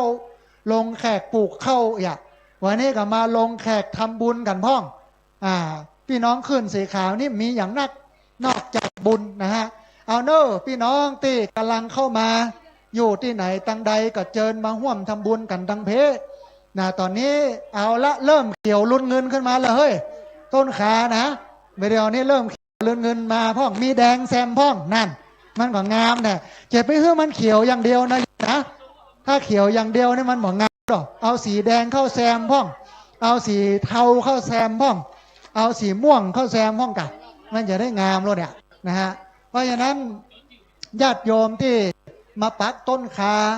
เมื่อปักต้นคาแล้วไปมัดใต้สีที่อันธาตุ4 ธาตุดินน้ำลมไฟ4แจ่งพระธาตุใหญ่หลายวันก่อนหลายเดือนก่อนเฮามาวางศิลาฤกษ์พระธาตุเดี๋ยวนี้ใกล้จะสำเร็จเสร็จสิ้นแล้วเหลือขั้นตอนยกชัดหลังจากนี้ไปก็จะมีการยกชัดพระธาตุนะฮะอดเท่าพอแล้วพระธาตุใหญ่เหมาะงามเพราะฉะนั้นญาติโยมเนอะไผ่ที่มาถึงแล้วมาห่วมบุญกันในเรื่องของการกินการมาปักต้นคาเพ่นเนอะหรือว่ามาบูชาหูบหูบพระสงฆ์นักจัดรายการมีตึงหูบใหญ่หูบน้อยตอนนี้หูบใหญ่เหลือกี่ใบป้อเหลือ3 ใบขจายเนอะหูบใหญ่หูบพระนักจัดรายการถ้าบางทีเราฟังตัวเจ้ามันเสียงไผ่เนี่ยตัวเจ้าตนใดบ่ฮู้น่ะแต่ถ้ามันมีหูบอยู่นะมันหันตนนี้ดูเนี่ยอย่าเพราะว่าเราจะได้หูจักกันล่อเพื่อได้ไปปะกันต้ากันตางกันเนาะจะได้มาทักทายกันเพราะฉะนั้นหูบใหญ่เหลือ3 แผ่นหูบน้อยเหลืออยู่นักอยู่เนอะใครที่อยากจะปูจาหูบมาดังเพนะฮะแล้วก็ใครที่อยากจะทำบุญงานหล่อเตียนเข้าพรรษายกทรัพย์ทนปูจาธาตุทั้ง4ดินน้ำลมไฟมาดังเพนั่นอีกอนุโมทนาบุญนะแม่เนอะปันร่ำปันรวยปันมีความสุขภาพแข็งแรงจะได้มาแห่มากินมาตานกันวันนี้เป็นวันศีลวันตาลเนาะหมู่เฮาทั้งหลายพี่น้องขึ้นสีขาวหลังไหลไทยทั้งมากินมาตานกันนะฮะอีแม่ถ้านั่งยัดกันนักล้ำไปนี่นะขยับไปตั้งหลังเนาะก็มีเก้าอี้มาเพิ่มละแต่ที่บ่มีเดี๋ยวนี้กรรมการหมู่บ้านว่าบ้านห้วยงูในวัดโสภณารามเปิ้นเอาเก้าอี้มาเพิ่มแล้วใครที่ยังบ่ได้นั่งก็มานั่งอาตมาภาพบ่ลดบ่ล่ำนั่งถ้านั่งแล้วอุ้มได้หรอนะต้องลุกขึ้นยืนนะฮะถึงจะอู้ได้โอ้พี่น้องโฮงตาลเด้อเดี๋ยวอันจะได้ไปพ่อโฮงตาลกับเปิ้นกำก่อนว่าโฮงตาลเปิ้นอันเลี้ยงอะไรอย่างกันพ่องอาจารย์พระโคเวียงป่าเป้ามาแล้วโฮงตาลเปิ้นเวียงป่าเป้ามาละอาจารย์พระโคปริยัติรัตนศาสตร์นะฮะ รัตนโชตขอสุมาอาภัยนะอู้ฉายาเปิ้นพิษเปิ้นแล้วนะฮะกราบถวายความเคารพอาจารย์พระครูนะปริยัติรัตนโชตอันเวียงป่าเป้าเจียงไฮ้นะฮะครูบาอาจารย์พระนักจัดรายการเมื่อมาถึงแล้วกราบนิมนต์เข้ามาในศาลาโน้นะมีรายชื่อคนที่ได้มาให้มาหอมตอนนี้มีเติมเข้ามาเนอะตะกี้อ่านไปตึกอ่านคุณยุพินวงบุญมีแม่มณีรัตน์เลือดแดงมีคุณแสงเดือนปั่นดอนตองมีแม่ปราณีใจพรมมามีคนโยมพุทธนันสีจันตาด้วยเนอะที่ได้มาร่วมทำบุญกินตาลกันในวันนี้ญาติโยมที่มาถึงแล้วลงที่ลงตาลแล้วมาเพเนอได้มาร่วมกินร่วมตาลกันมาปักต้นคาเพต้นคานี้ปัจจัยทั้งหลายจะเอาไว้ใช้จ่ายในกิจกรรมการงานของขึ้นสีขาวเอาไว้ทนุบำรุงพระพุทธศาสนาวัดโสพนารามห้วยงูในรวมไปจนถึงไผ่ที่อยากจะไปปูจาอันได้มามัดชัดเนอะได้7 สีมณี7 แสงเนี่ยนะปลดห่อเอามัดกับอันธาตุทั้ง4ดินน้ำลมไฟเพิ่มความแข็งแรงของร่างกายไผ่ที่เจ็บเป็นไข้ไอไม่เมื่อยมาเพมาปูจาผ้า7 สีมณี7 แสงเพปลดห่อเอามาปูจาแล้วไม่ใช่เอาไปบ้านนะไม่ใช่ไปมัดเกาเสาที่บ้านเนาะเอามามัดธาตุทั้ง4ดินน้ำลมไฟเดี๋ยวจะไปดูอันชัดเพก่อนโยมแม่มาปูจาผ้า7 สีมณี7 แสงเพื่อที่จะเอามามัดชัดธาตุทั้ง4ดินน้ำลมไฟต้องอนุโมทนาบุญกับโยมแม่ตัวแล้วก็แถมหลายคนก็เริ่มเข้ามาอันนี้โหบหมดแล้วเนอะโยมป้อเอาไปถวายตุลุงพระครูปฏิภาณธรรมทินเอาไปถวายพระครูปฏิภาณธรรมทินหลวงพ่ออยู่ทางไหนปุ๊บไปถามว่าอยู่ตนไหนหลวงพ่อพระปฏิภาณธรรมทินโยมแม่เหมาเลย3 ใบอนุโมทนาบุญกับโยมแม่ชื่อไอ้หยังแม่แสงล่าบ้านเจดีย์3 ยอดอนุโมทนาบุญกับแม่แสงล่าเนอะเหมาไป3 ใบตึง101อนุโมทนาบุญกับแม่แสงล่าหมดแล้วหูบใบใหญ่ปัดโทษกรรมเดียวบ่ได้หมดเหลืองหูบใบน้อยยังมีอยู่เพปะเลอะปะเตอเนอะถ้าอันหูบใบใหญ่หมดหูบใบน้อยเขาก็เอามาไว้ข้างหัวนอนหรอเพียงเมื่อคืนมาผีมาคุยมันมากล้ามาแล้วเนี่ยตู้เจ้าตึง30 ปลาย37 รูปอยู่ในเนี้ยบะกองผีมานี่นะเจอตู้เจ้า37 รูปนี่นะหนีกันหมดนะฮะใบน้อยอยู่ทางใดท่านอาจารย์หูบใบน้อยอยู่ทางใดอยู่ที่ผ้าแพรเนอะหูบใบน้อยพระนักจัดรายการ37 รูปหูบใบน้อยนี่นะสามารถพกพาได้หรอโยมแม่ขอกะอนุโมทนาบุญเอาไข่ปูจาหูบใบน้อยได้7 สีมณี7 แสงตลอดจนถึงปักต้นแขงปดท่อบัดเดียวนี้เขียวลื่นเงินอนุโมทนาบุญโยมพ่อโยมแม่เนาะอนุโมทนาบัดเดียวนี้อันต้นขากาต้นกล้วยกาแต่แรกแต่เจ้านี่ใบมันหินนะเนาะขนาดฝนตกมันยังป่งเนี่ยบัดเดียวนี้ป่งเลยเฮ้ยมันป่งบะปอมันต้องปุโดยพอหญ้าเนี่ยเขาตัดปุออกปดท่อบัดแท้บอกว่านี่จากการหญ้าแล้วนะบัดเดียวนี้มันป่งละคือมันปุแถมน้อยนึงเนาะมาเพไผ่ที่มาถึงแล้วเข้ามาปัดใจต้นคาต้นกล้วยไปปูจาผ้า7 สีมณี7 แสงปูจาหูบพระสงฆ์นักจัดรายการนะฮะอันนี้ก็เป็นสิ่งหนึ่งที่เป็นที่ยึดเหนี่ยวจิตใจของเฮาบุญต้องอันญาติโยมศรัทธาสาธุชนทั้งหลายที่เป็นที่เปิ้งที่อิงเปิ้นบอกว่า4 คนหาม3 คนแห่1 คนนั่งแค่2 คนตามไปคนทรัพย์สินเงินทองมันตัวเฮาไปบ่ได้เนาะอนุโมทนาบุญโยมแม่เด้ออันโยมป้าเอาไปจอมตู้ที่ตู้ลุงดอยโยมแม่เปิ้นปูจาหูบน้อยนั่นเป็นสิริมังกละนะฮะหูบน้อยๆนี่นะอันพี่น้องที่มาถึงแล้ว รถตู้เจียงไฮ้กำลังเข้ามา เอาคนลงแล้วพี่น้องที่อยู่พุนเนอะมาทางเพมาทางเพเจิญมาเพนะมาปักอันต้นคากันก่อนเนอะนะเมื่อปักต้นคาแล้วไปปูจาพระธาตุนะปูจาธาตุทั้งสี่ดินน้ำลมไฟผ้า7 สีไม้7 แสงปูจาแล้วก็มัดไว้ แล้วก็มาปักต้นคาทางเพนะฮะอันชีวิตคนเฮาเนี่ยศรัทธาสาธุชนนักศีลนาบุญทั้งหลายสิ่งที่มันสำคัญที่ก็คือเรื่องของบุญคนเท่าบะเดียวนี้เวลาไปตาลขันเข้าตุเจ้าก็ถามว่าอีแม่ตาลเฮือไผอีแม่ก็บอกว่าบัตาลเฮือไผตาลไว้ไปหน้าแน่ตาลเอาไว้ไปหน้าเอาไว้กินไว้ตาลไปหน้าอันนี้มันเป็นสิริมังกละโลกอย่างที่บอกว่า4 คนหาม3 คนแห่1 คนนั่งแค่2 คนตามไป4 คนหามก็คือธาตุทั้ง4ดินน้ำลมไฟ3 คนแห่ก็คือกิเลสโลภกดหลงแห่เฮาด้วยนะฮะ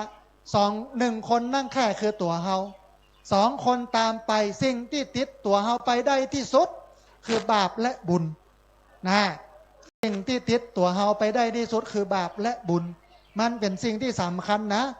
เงินทองของใจอันส่งเฮาได้ตึกหงยาอันนะสตังนี่นะทรัพย์สินเงินทองสตังเนี่ยอนุโมทนาบุญอีแม่เนาะนะได้มาร่วมทำบุญกันทรัพย์สินเงินทองของใจส่งเฮาตึกในหงยาพี่น้องคนที่ฮักเฮาส่งเฮาได้ตึกไปเหี่ยวแต่สิ่งหนึ่งที่จะติดตัวเฮาไปตยตัวเฮาไปได้นั่นก็คือบาปและบุญเพราะฉะนั้นญาติโยมศรัทธาสาธุชนเด้อพี่น้องวันนี้เฮามาแล้วได้มาใส่ขันศีลใส่ขันแก้วทั้ง3ปักนะต้นกล้วยปักต้นคารวมไปถึงปูจาธาตุทั้ง4อันชัดธาตุทั้ง4ดินน้ำลมไฟนะฮะใครที่ยังบ่ได้ปูจาธาตุทั้ง4ดินน้ำลมไฟแห่งเบิดหัวเข่าจะบ่ดีนะจะเจ็บเข่านะเบิดเลยนะถ้าปูจาแล้วเนี่ยเบิดล่นได้สบายนะฮะต่อไปนี้จะเป็นการพเดียงสงฆ์จะได้มอบไม้ถวายปัจจัยให้กับป่าไม้ไม้ให้กับครูบาอาจารย์ในศาลาได้ทำการพเดียงสงฆ์ต่อไปกราบถวายความเคารพเจริญพรขอถวายความเคารพครูบาอาจารย์พระเจ้าพระสงฆ์พระมหาเถระพระเถรานุเถระทุกรูปนะครับอันนี้หลวงพ่อพระครูสุจิตานุรักษ์ด็อกเตอร์หลวงพ่อเจ้าคณะอำเภอฝางเจ้าวาดวัดพระบาทอุดมน้ำบ่อสาวาครูบาอาจารย์เจ้ามหาเถระทุกตนทุกองค์ที่อยู่บริเวณวัดห้วยงูในที่นี่เจริญพรโยมท่านสาธุชนคนดีทั้งหลายทุกท่านณโอกาสบัดนี้ทางคณะสงฆ์คณะทำงานได้ปรึกษาหารือกันและนำเรียนหลวงพ่อผู้เป็นประธานครูบาอาจารย์จะได้ทำพิธีทำบุญทักษิณานุปทานช่วงเช้านี้ก่อนเป็นการทำบุญทักษิณาอุทิศได้อุทิศทานให้กับอดีตเจ้าอาวาสวัดห้วยงูในพระธิการบุญมาธรรมวังโสอดีตเจ้าวาดวัดโสนารามห้วยงูในและทำบุญทักษิณานุปทานอุทิศทานถวายพระเดชพระคุณหลวงปู่พระพรหมมงคลหลวงปู่ทองสิริมังคโลในโอกาสนี้ขอนิมนต์ครูบาอาจารย์ทุกรูปเลยนะครับในศาลาพิธีณเวลานี้นะครับทั้งที่มาร่วมงานและนิมนต์ฮับทานช่วงบ่ายขอนิมนต์มาร่วมกันในศาลานิมนต์นะครับเพื่อเป็นความงดงามของคณะสงฆ์ที่จะได้ทานให้หลวงปู่ทั้งสองนะครับอาจจะได้แสดงความกตัญญูกตเวทิตาอุทิศตาหลวงปู่นะครับส่วนพระสงฆ์ วน10 รูปที่จะเป็นตนเมตตาทำบุญทักษิณานุปทานก่อนเพลในช่วงเจ้านี้10 รูปดังต่อไปนี้นะครับหลวงพ่อพระครูสุจิตานุรักษ์ด็อกเตอร์หลวงพ่อเจ้าคณะอำเภอฝางวัดพระบาทอุดมน้ำบ่อสวา2หลวงปู่ครูบาคำปันประพัสโลหรือพระครูสังวรประพัฒนะครับที่ปรึกษาเจ้าคณะอำเภอฝางเจ้าวาดวัดพระธาตุดอยแก้วหลวงปู่พระครูปฏิภาณธรรมทินวัดพระธาตุม่อนจอมพอเวียงป่าเป้าเจียงไฮ้หลวงปู่พระครูอุดมศิริทัตน์เจ้าคณะตำบลทุ่งฝายวัดศรีภูมิมาจังหวัดลำปางท่านพระครูปริยัติรัตนโชติวัดห้องกูเวียงป่าเป้าท่านพระครูสังวรศิลาภิลักษ์วัดไซมูลแม่กาสันปะตองเจียงใหม่ท่านพระครูวิพัฒน์บุญยสารวัดยางคามตำบลยางคามอำเภอดอยหล่อจังหวัดเชียงใหม่พระครูพระอาจารย์สงวนสุปภาโสนะครับอาจารย์สงวนวัดพระธาตุม่อนเวียงอำเภอเมืองปานจังหวัดลำปาง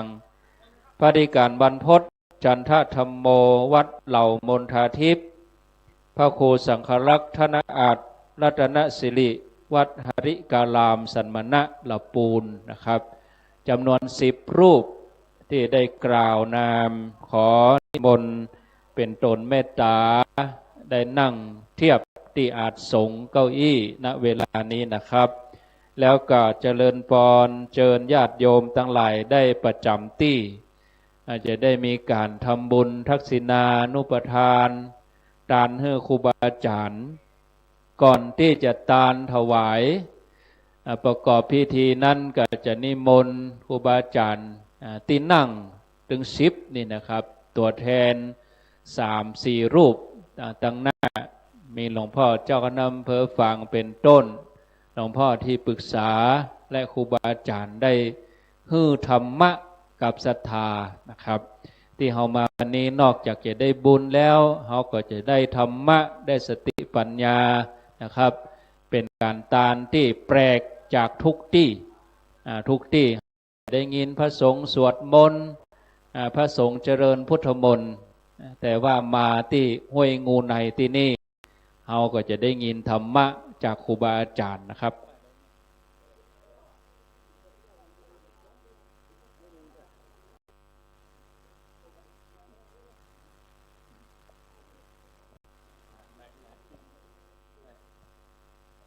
อันนี้มนต์นะครับประจำที่เรียบร้อยนะครับช่วงบ่ายนั้นพิธีจะเริ่มเวลา 12:30 นาทีขอเจ้าหน้าที่ฝ่ายเทคนิคครับได้เตรียมไมค์ไว้ที่ครูบาอาจารย์นะครับอันนี้มนต์ท่านพระครูบวรธรรมาพิรามนะครับมนต์ต้องเพศครับครับ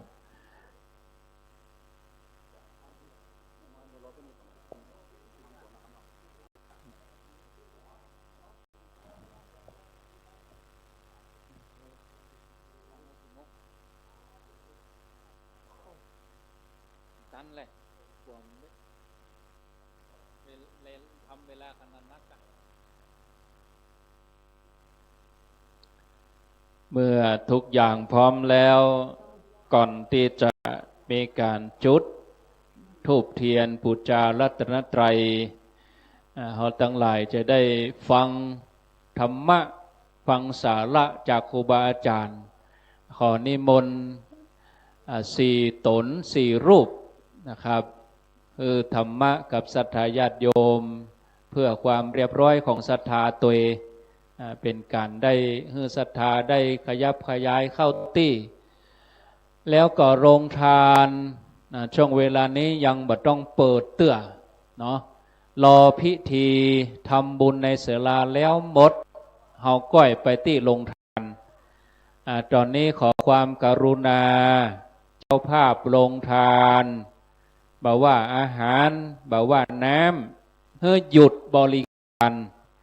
แล้วก็เชิญญาติโยมมานั่งที่เก้าอี้ เอาเก้าอี้ตั้งในนี่นั่งได้หมดเนอะเจริญพรโยมว่างอยู่รอผู้มีบุญรอเทวบุตรรอเทวดาเอาไผ่ใครเป็นเทวบุตรเทวดาก็ขึ้นมานั่งตรงบนนี้ ขยับขึ้นมาให้เต็มเลยช่วงเจ้านี่เป็นของเฮาช่วงบ่ายนี่จะเป็นเจ้าภาพที่เพิ่นจะเกณฑ์จะกราบศรัทธาขยับขึ้นมาเลยแต่ละที่แต่ละสายเวียงเป่าเป้าลำปางเจียงใหม่ละปูนดอยหล่อจอมตองสันปัดตองที่มาโดยครูบาอาจารย์นะเจริญปอนเลยเจริญปอนเจิญศรัทธาเข้ามาตั้งใดมานั่งตั้งหน้าเข้ามาเตอะเข้ามาญาติโยมเจิญเข้ามาเนอลงทานยังบ่ต้องเปิดเตื้อเนาะยังบ่ต้องเปิดเตื้อใจเย็นเย็น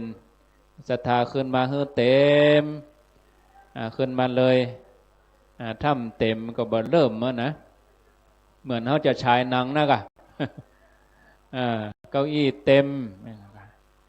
ความงามมันก็เกิดขึ้นประเด็นนี้พระสงฆ์เพิ่นพร้อมแล้วนะโมขึ้นสีขาวเขานี่เป็นผู้ที่ว่าง่ายเนาะครูบาอาจารย์เพิ่นสอนธรรมะกูเจ้าปลูกฝังเพิ่นบ่ใช่เป็นคนลึงคนลึกเป็นคนที่อู้ง่ายว่ากำเดียวเต็มแล้วนี่จะเต็มแล้วนี่เข้ามาแถมยมแม่อีป่อเข้ามันเด้อขึ้นมาขึ้นมาเตอะมันเป็นหยังเก้าอี้นี่ตูลุงแดงเพิ่นถึงจัดไว้ฮือศรัทธาได้นั่งบึดช่วงบ่ายก็คนก็จะเต็มหมดนะช่วงบ่ายนี้รถจะมีมาเพิ่มเติมแถมบัดนี้ได้เวลาก็ขอกราบนิมนต์หลวงพ่อพระครูสุจิตานุรักษ์ด็อกเตอร์หลวงพ่อเจ้าคณะอำเภอฝางเจ้าวาดวัดพระบาทอุดมน้ำบ่อสวาหลวงพ่อได้กล่าวอนุโมทนาได้บอกในการบุญการกุศลวันนี้ครับขอกราบนิมนต์หลวงพ่อนะครับนิมนต์ครับ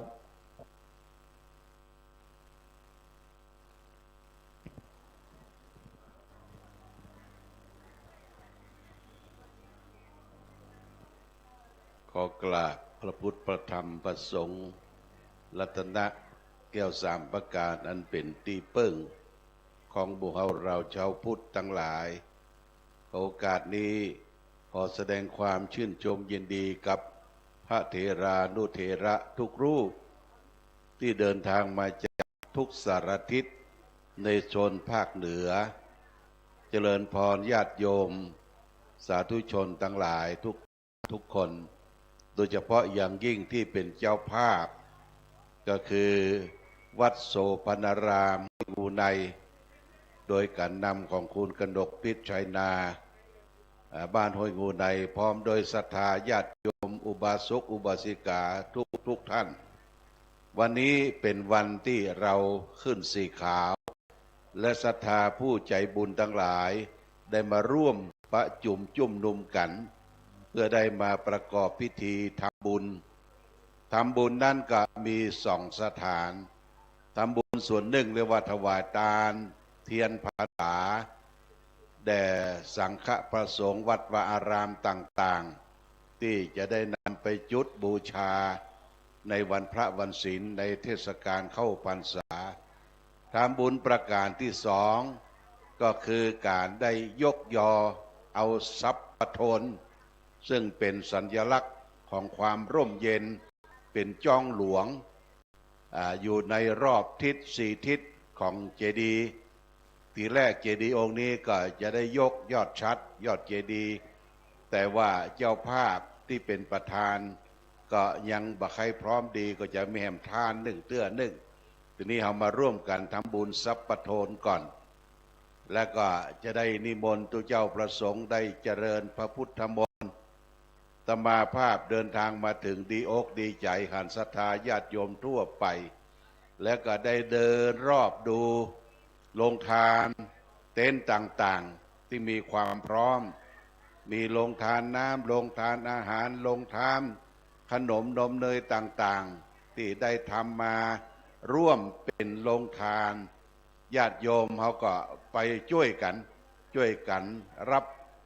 ประทานอาหารในโรงทานต่างๆถือว่าเป็นน้ำจิตน้ำใจของแต่ละท่านสารทน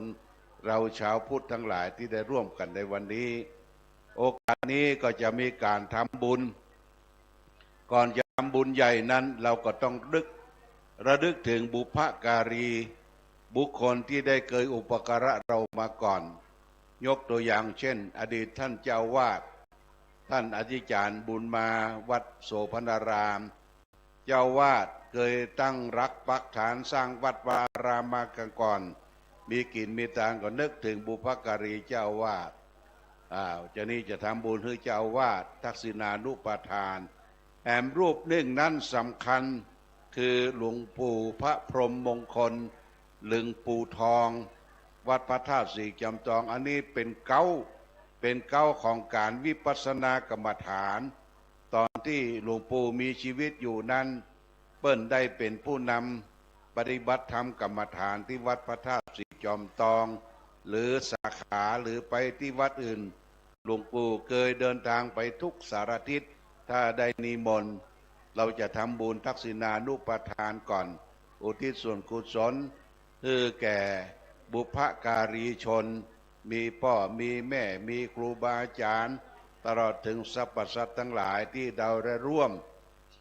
เกิดร่วมแก่ร่วมเจ็บร่วมตายด้วยกันได้มารับทักษิณทานในครั้งนี้โอกาสนี้อาตมาภาพก็ขออนุโมทนากับทุกท่านทุกคนทุกสารทิศที่ได้นำมาร่วมกันในวันนี้ทั้งบุญทั้งกุศลทั้งปัจจัยให้งอมได้มาร่วมกันทำบุญแห่งครั้งหนึ่งซึ่งได้พบกันเป็นงานบุญใหญ่ก็จะปัดเปลี่ยนกันไว้วันที่เรารอเตียนเราก็ไปกันที่ปุณะที่ลำปางนี่ก็มาที่เมืองฝางและที่ต่อไปนะก็ฟังว่าจะมีงานบุญใหญ่ที่ไหนเอาก็ได้ไปร่วมด้วยน้ำจิตน้ำใจโมทนาสาธุกับทุกท่านมาณโอกาสนี้เหมือนกันทุกท่านทุกคนด้วยเถิดสาธุสาธุสาธุญาติโยมพร้อมที่จะรับบุญหรือยังพร้อมที่จะรับบุญหรือยัง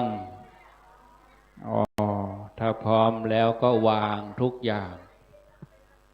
วางทุกอย่างแล้วก็แปลงใจให้ดีนี่คือเนี่ยเนาะแปลงใจให้ดีแปลงใจให้สงบฟังอีกรูปหนึ่งยากที่เราจะได้หันครูบาอาจารย์มารวมกันอย่างนี้ที่เป็นมหาเถระครูบาอาจารย์ได้สละเวลามาให้หมู่เฮาได้ไหวได้สาได้ยึดเหนี่ยวจิตใจขอนิมนต์รูปต่อไปนะครับหลวงปู่พระครูสังวรประภัตครูบาคำปันประภัสโลที่ปรึกษาเจ้าคณะอำเภอฝางเจ้าวาดวัดพระธาตุดอยแก้วขอได้ปั่นปอนโอยปอนให้ลูกให้หลานก็แล้วใจแล้วนะครับนิมนต์หลวงปู่ครับยังบ่ได้ก็สับปีนะครับนิมนต์หลวงปู่ครับขอแสดงความนับถือท่านเจ้าคณะอำเภอฝางตลอดครูบาอาจารย์ขึ้นสีขาวของสถานีวิทยุของภาคเหนือของเราวันนี้เราท่านทั้งหลายมีบุญสุนปานอาจารย์บางก่อนได้มาพบกันได้มาทำบุญร่วมกันในวันนี้ก็ความสุขสวัสดีโยมมีแก่ศรัทธาสมณศรัทธาศรัทธาญาติโยมสาธุชนทุกท่านได้รับความสุขกายสบายใจเจริญรุ่งเรืองในทางพระพุทธศาสนาและมีอายุมั่นควรยืนทุกผู้ทุกคนตลอดถึงพระสงฆ์องค์เจ้าศรัทธาญาติโยมทุกท่านทุกคนให้อยู่เย็นเป็นสุขอายุมั่นควรยืนประกอบด้วยจตุพิธาพรชัยทั้งสี่ประการมีอายุวันนะสุขภระปิพันธนสาร สมบัตินึกคิดสิ่งใดขอคือสมดังความมุ่งมา่ปรารถนาทุกประการเถิดสาธุครับอีกรูปหนึ่งนะครับแอมต้นหนึ่งหลวงปู่พระครูอุดมศิริทัศน์ครับนี่มาจากเมืองลำปางบนนะครับอันนี้มนต์หลวงปู่ครับขอกราบนมัสการหลวงพ่อท่านเจ้าคณะอำเภอฝางตีเคารพตลอดถึงพระเดชพระคุณองค์พ่อที่ได้พระตะเกียนครูสังวรประภัตกำลังปะการเป็นครั้งแรกอาตมาก็มีความซาบซึ้งใจยินดีที่ได้อย่างก้าวมาสู่อารามสถานของวัดโสภณารามหรือห้วยงูในตั้งแต่ไม่งูนักเนาะผ่านมาหลายงูนะงูหนอกงูกลางแล้วก็งูในหูซึกประทับใจยินดีแล้วก็ขอเจริญสุขกับศรัทธาบ้านห้วยงูในตลอดถึงมาถูกสารทิศอย่างพระเดชพระคุณหลวงพ่อท่านเจ้าคณะอำเภอบันไดได้จ่าไปก็ยมที่นี่ก็มียมชัยนา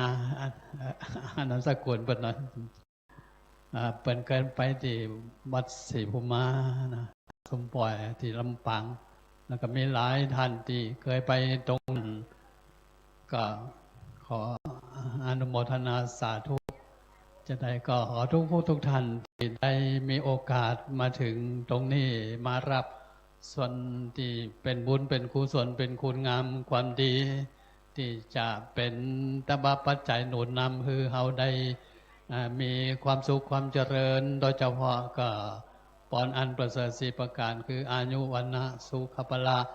อาตมาก็อยากจะให้ตรงนั้นสมความที่กับศรัทธาสาธุชนทุกผู้ทุกท่านจึงขอความสุขความเจริญมีสุขภาพนานามัยแข็งแรงทั่วหน้ากันทุกผู้ทุกคนโดยเธอสาธุสาธุสาธุครับ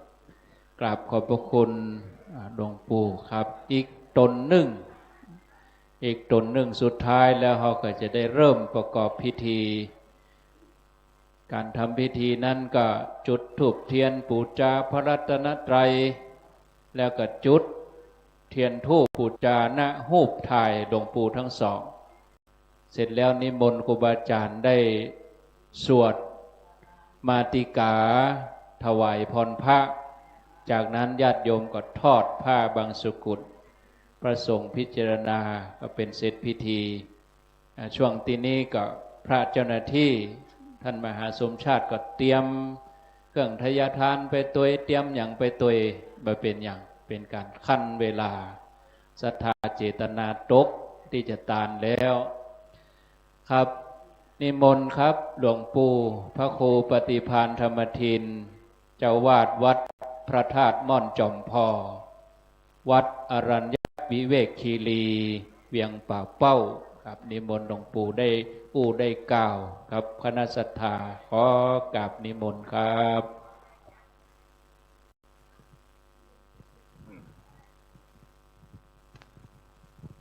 ขอกราบไหว้สาท่านครูบาอาจารย์พระสงฆ์องค์สังฆเจ้าทุกรูปทุกตนทุกองค์นะครับ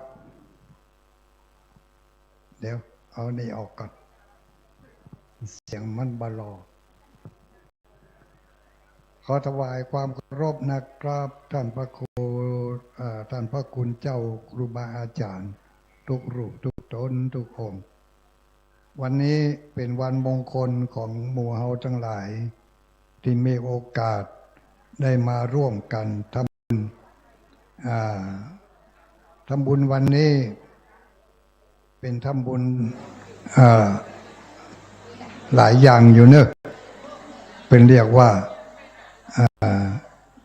ตก ขัวลวดอาบน้ำไหนๆก็ได้มาตกขัวที่วัดห้วยงูในนี่แล้ววัดโสพนารามเขาก็จะลวดอาบน้ำศีลน้ำธรรมน้ำบุญน้ำกุศลหลายตาอย่างน้อยก็2 ตาที่หนึ่งก็คือได้มาร่วมกันตานเตียนพรรษาเตียนพรรษานี้เราได้ทำการช่วยกันที่วัดที่สำนักสงฆ์ธรรมาภิวัตรศพเตินเมื่อวันที่20 เดือนมิถุนาท่านพระครูสังวรศิลาภิรักษ์เอาไปแกะไปประดับตกแต่งเนี่ยอันนี้ฝีมือของท่านพระครูสังวรไม่นี่นั่นท่านพระครูสังวรศิลาภิรักษ์เอามาข้างนี้10 เล่มนะแล้วยังเหลือธรรมโยจะเอาไปตานแต่อื่นแต่ที่แรกจะเอาไปดอยอินทนนท์พอดีว่ามีกำหนดการที่เปลี่ยนแปลงไปดอยอินทนนท์ก็บัดขึ้นปีนี้เอาไว้โอกาสต่อไปข้างหน้าอันนี้บุญอันที่1คือได้มาตานเตียนวสาบุญอันที่2หรือว่าล่มไปหาบุญอันที่2และน้ำก็วันนี้ที่จริงทางเจ้าภาพเป็นได้กำหนดว่าวันที่12 กรกฎาคมเนี่ยเป็นวันยกชัดตานเจดีย์ไปเลยนี่นะคือมันเสร็จสิ้นเลยแต่ก่อนนั่นแหละโยมทั้งหลายอนิจจาวัฏสังขาราสิ่งสังขารทั้งหลายบ่มีความยั่งยืนบ่มีความเที่ยงแท้กำหนดบ่ได้แต่เพิ่งก็ได้กำหนดมาแล้วว่าจะขอบุญวันที่12 เดือนกรกฎาคมเมื่อเหตุการณ์มากับตัวของเปิ้ลบ่สามารถที่จะมาร่วมได้ทางคณะพระสงฆ์ก็มาพิจารณาแล้วว่าในเมื่อเจ้าภาพลักเปิ้ลบ่ได้มาอย่างนี้ถ้าเราไปลักตาหนังเปิ้ลมันก็ดูไปไว้ความสตางค์มันจะเสี่ยงบาท2 บาทหมู่เอาเนาะเป็นแสนล้านอยู่แล้วก็ในเมื่อเปิ้ลตั้งหมู่เฮาทั้งหลายก็กลุ่มลุ่มลากันหอมคนเล็กคนน้อยก็จนเป็นตนเป็นองค์เป็นรูปเป็นร่างขึ้นมาแต่ก็เพื่อบ่ให้กำหนดการเสียในวันที่12กับวันที่12วันนี้เขาจะได้ตานเกี่ยวเนื่องกับพระธาตุเจดีย์นั่นก็คือเขาจะได้ตานสัพพทนเอากั้มพระธาตุเอามูธาตุกั้มพระธาตุแต่พระครูชลทานพิทักษ์ก็คิดว่าธาตุเสมือนกับธาตุ4เรามีธาตุ4มีน้ำไฟลมที่ผสมประดุลกันแล้วก็ย่อมจะมีความได้ป่วยอย่างมาเดี๋ยวนี้ตีมูเขาหลายมานั่งนี้หลายคนรวมถึงอาตมาภาพตัวข้อแข้งข้อเข่าข้อมือข้อมันคัดนี่เจ็บปวดอันลักษณะของธาตุที่มันทำงานบำรุงกัน มันเลยทำให้มีอาการต่างๆบางพ่องลูกก็โอยนั่งก็โอยเนี่ยธาตุทั้ง4ของมันไปพ่องมันขาดไปพ่องทำให้เป็นอย่างนี้เพื่อการบำรุงธาตุทั้ง4ทั้งไปนอกและภายในภายนอกเป็นเรื่องของหมอโรงพยาบาลเป็นจะพอคอยดูแลแต่ภายในเป็นเรื่องของเฮาจะต้องพอคอยดูแลวันนี้เฮามาเสริมธาตุเติมธาตุแล้วก็มาปรับปรุงบำรุงธาตุของเฮาแข็งแรงตั้งยืนและมีความคงทนยิ่งขึ้นด้วยการจะตานสัพพทน4อย่าง4 อัน4 ตัว4 หลัง4 4 อันเนาะ4 กัน มันก็ยังกับจ้องเนี่ยจะเอาไว้4 แจงเป็นที่กั้มพระธาตุธาตุก็คือกั้มพระธาตุ4ของเขาเนี่ยนะก็ขออนุโมทนากับหมู่เฮาทั้งหลายโดยตกขัวต่างอาบกดเหือไหลตามาเข้าไหลไหวันนี้เราได้บุญหลายต่อไปบ่พอมีแถมบุญนึงเนอะกับรอท่าอยู่เอาอยู่หั่นน่ะโอกาสนี้บอกโดยงานใหม่ที่จะมีก็คืองานเกี่ยวกับธาตุเจดีย์นี่แหละอันนั้นก็คือที่วัดปางปอยลูกจากนี้ไปก็ประมาณ10 กิโลจะไปถึงวัดปางปอยไปทางอำเภอแม่สอดลูกจากบ่อน้ำมันไปจะมีประเดี๋ยวนี้เป็นการแปลงพระธาตุเจดีย์เหมือนกัน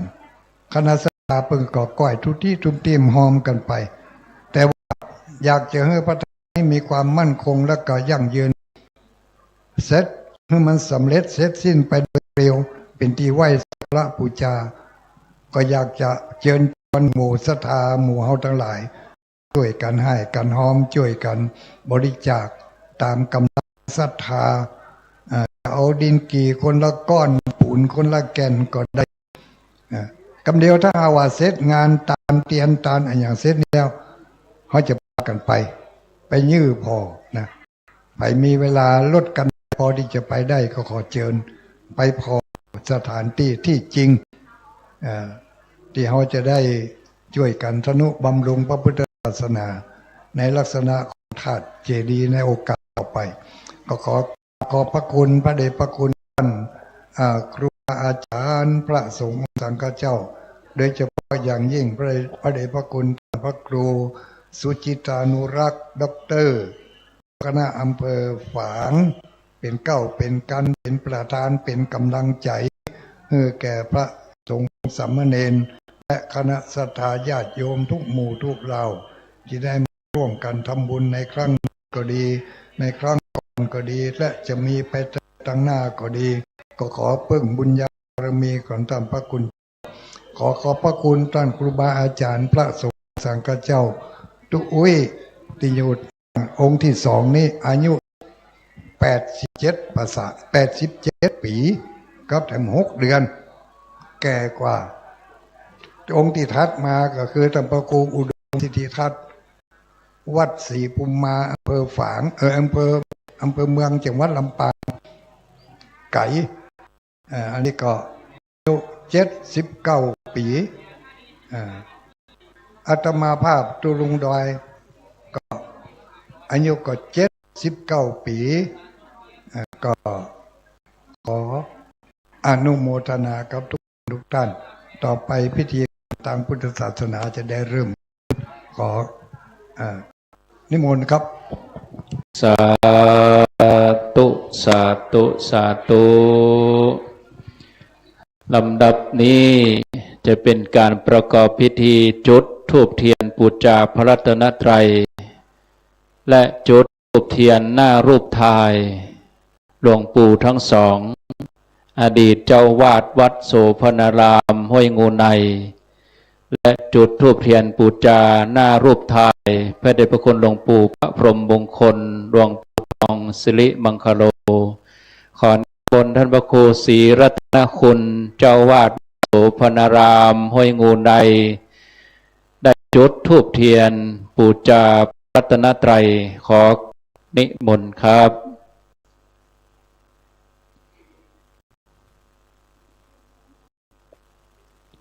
ศรัทธาของเงียบเนอคนที่กินให้กินเงียบเงียบของกินอยู่ในปากบดีอู้มันจะแกนเข้าเนอะศรัทธานิมนต์ท่านพระครูศรีรัตนคุณจุดธูปเทียนหน้ารูปถ่ายพระธิการบุญมาธรรมวังโสอดีตเจ้าวาดวัดโสพนารามตัวนะครับพร้อมกันนี้ขอกราบนิมนต์หลวงพ่อพระครูสุจิตานุรักษ์หลวงพ่อเจ้าคณะอำเภอฝางเจ้าวาดวัดพระบาทอุดมน้ำบ่อสาวาได้จุดธูปเทียนปูจากุล หน้ารูปถ่ายพระเดชพระคุณหลวงปู่พระพรหมมงคลหลวงปู่ทองสิริมังคโล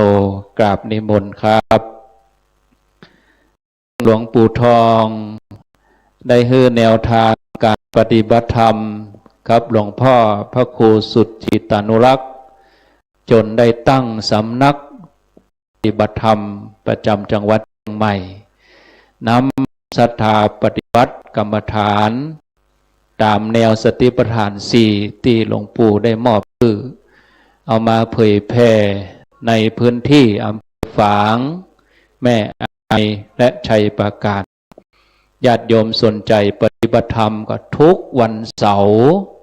ที่สำนักปฏิบัติธรรมวิปัสสนานำบ่อสวาได้ในความปฏิบัติธรรมของหลวงพ่อบัดนี้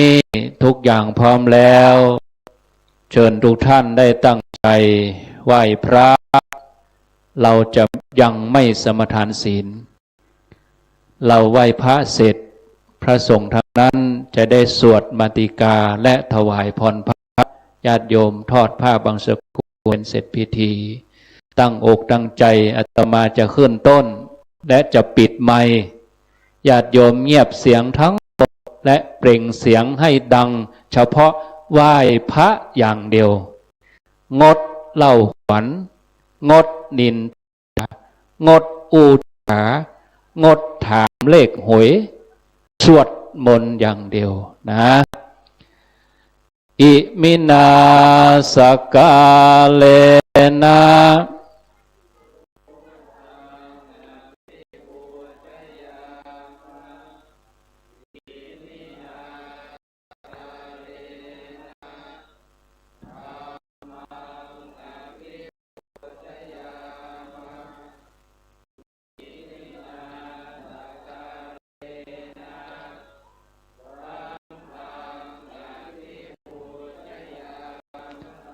ยังไม่ดังพอเหมือนคนอยากกินข้าวเหมือนคนมีแห้งว่าดังดังถึงดอยหลอดังไปถึงสันปะตองดังไปถึงลำปางว่าดังเนอเพื่อนอย่างอินเพื่อนสะดุ้งโอ้เพื่อนกินทานที่ไหนพญาอินจะใจแว่นลงมาโอ้เขาตานอันนี้รู้พญาอินจะอนุโมทนาด้วยเฮานะอะระหังสัมมาสัมพุทโธภควาพุทธังภควันตังอภิวาเทมิสวาก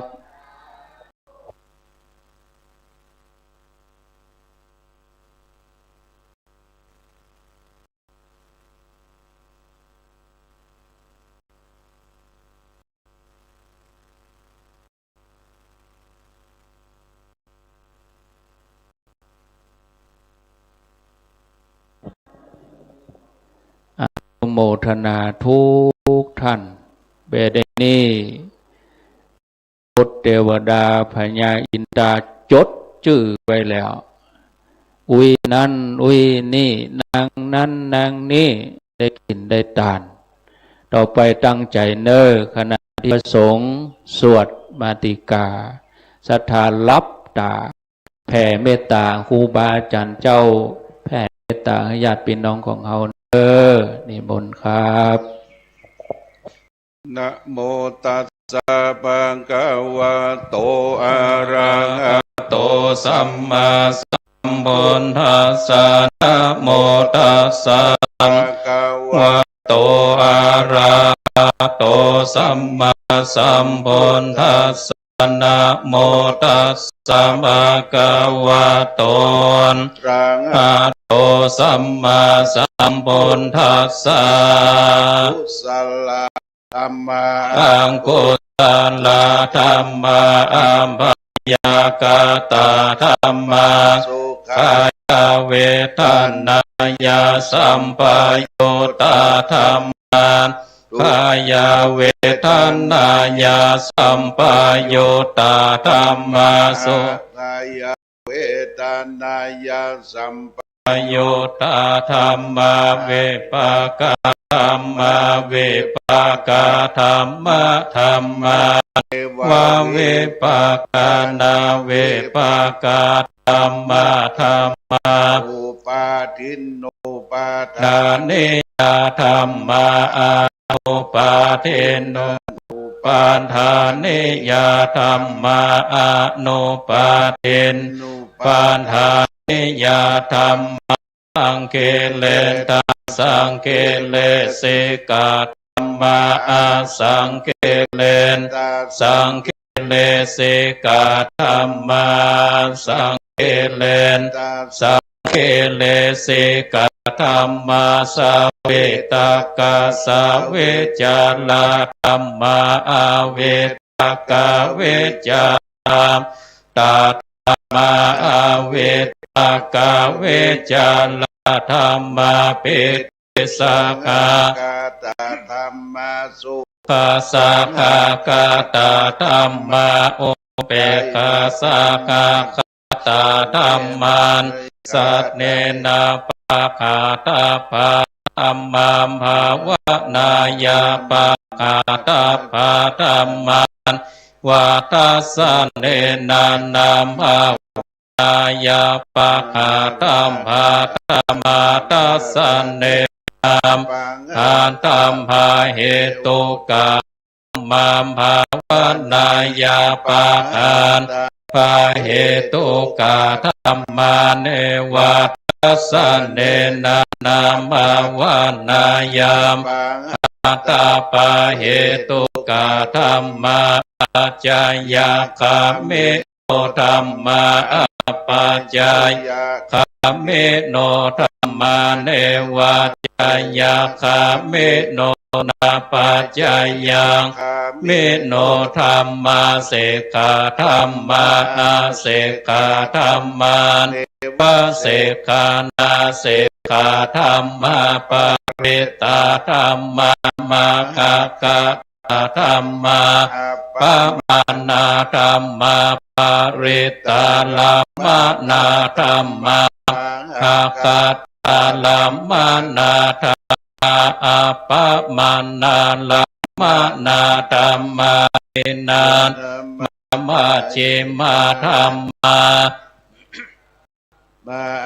เนยตาธัมมามากาลามานาธัมมามากาเหตุกาธัมมามากาลัมมานาธัมมาอานาคาตาลัมมานาธัมมาปัญจุปันนาลัมมานาธัมมาอาเตตาธัมมานาคาตาธัมมาปัญจุปันนาธัมมาอานิยตาธัมมามาจาติยตาธัมมาเนยตาธัมมามาคาลัมมานาธัมมามากาเหตุอาสานิทัสสนาสัมปติกาธัมมาเนทัสสนาสัมปติกาธัมมา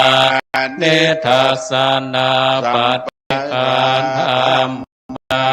ตุปัจจโยอาลัมมานาปัจจโยอาติปฏิปัจจโยอนันตระปัจจโยสัมมานันตระปัจจโยสักขจตปัจจโย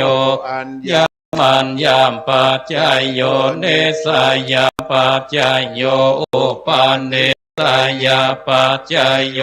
ปัสสะตาปัจจโยอาเสวันนาปัจจโยกัมมาปัจจโยวิปากรรมปัจจโยอาหาราปัจจโยอินทยาปัจจโยชนะปัจจโยมัคคะปัจจโยสัมปโยตาปัจจโยเวปโยตาปัจจโยเทปัจจโยนาเทปัจจโยเวคาตาปัจจโยอาเวคาตาปัจจโย ปิโส ภะคะวะอะระหังสัมมาสัมพุทโธวิชชาจารณะสัมปันโนสุขโตเอนโนอนุตตโลปุริสธรรมสารติสัทธาเทวามนุสสานังพุทโธ ภะคะวันเตสัพพะโตภะคะวะตาธัมโมสันเทเตโกอาคังเวทิตาโพวินโยเกเตสุปฏิปันโนปันโตสาวกสังโฆโอโชปฏิปันโนภะคะวะโตวากาสังโฆยายาปฏิปันโน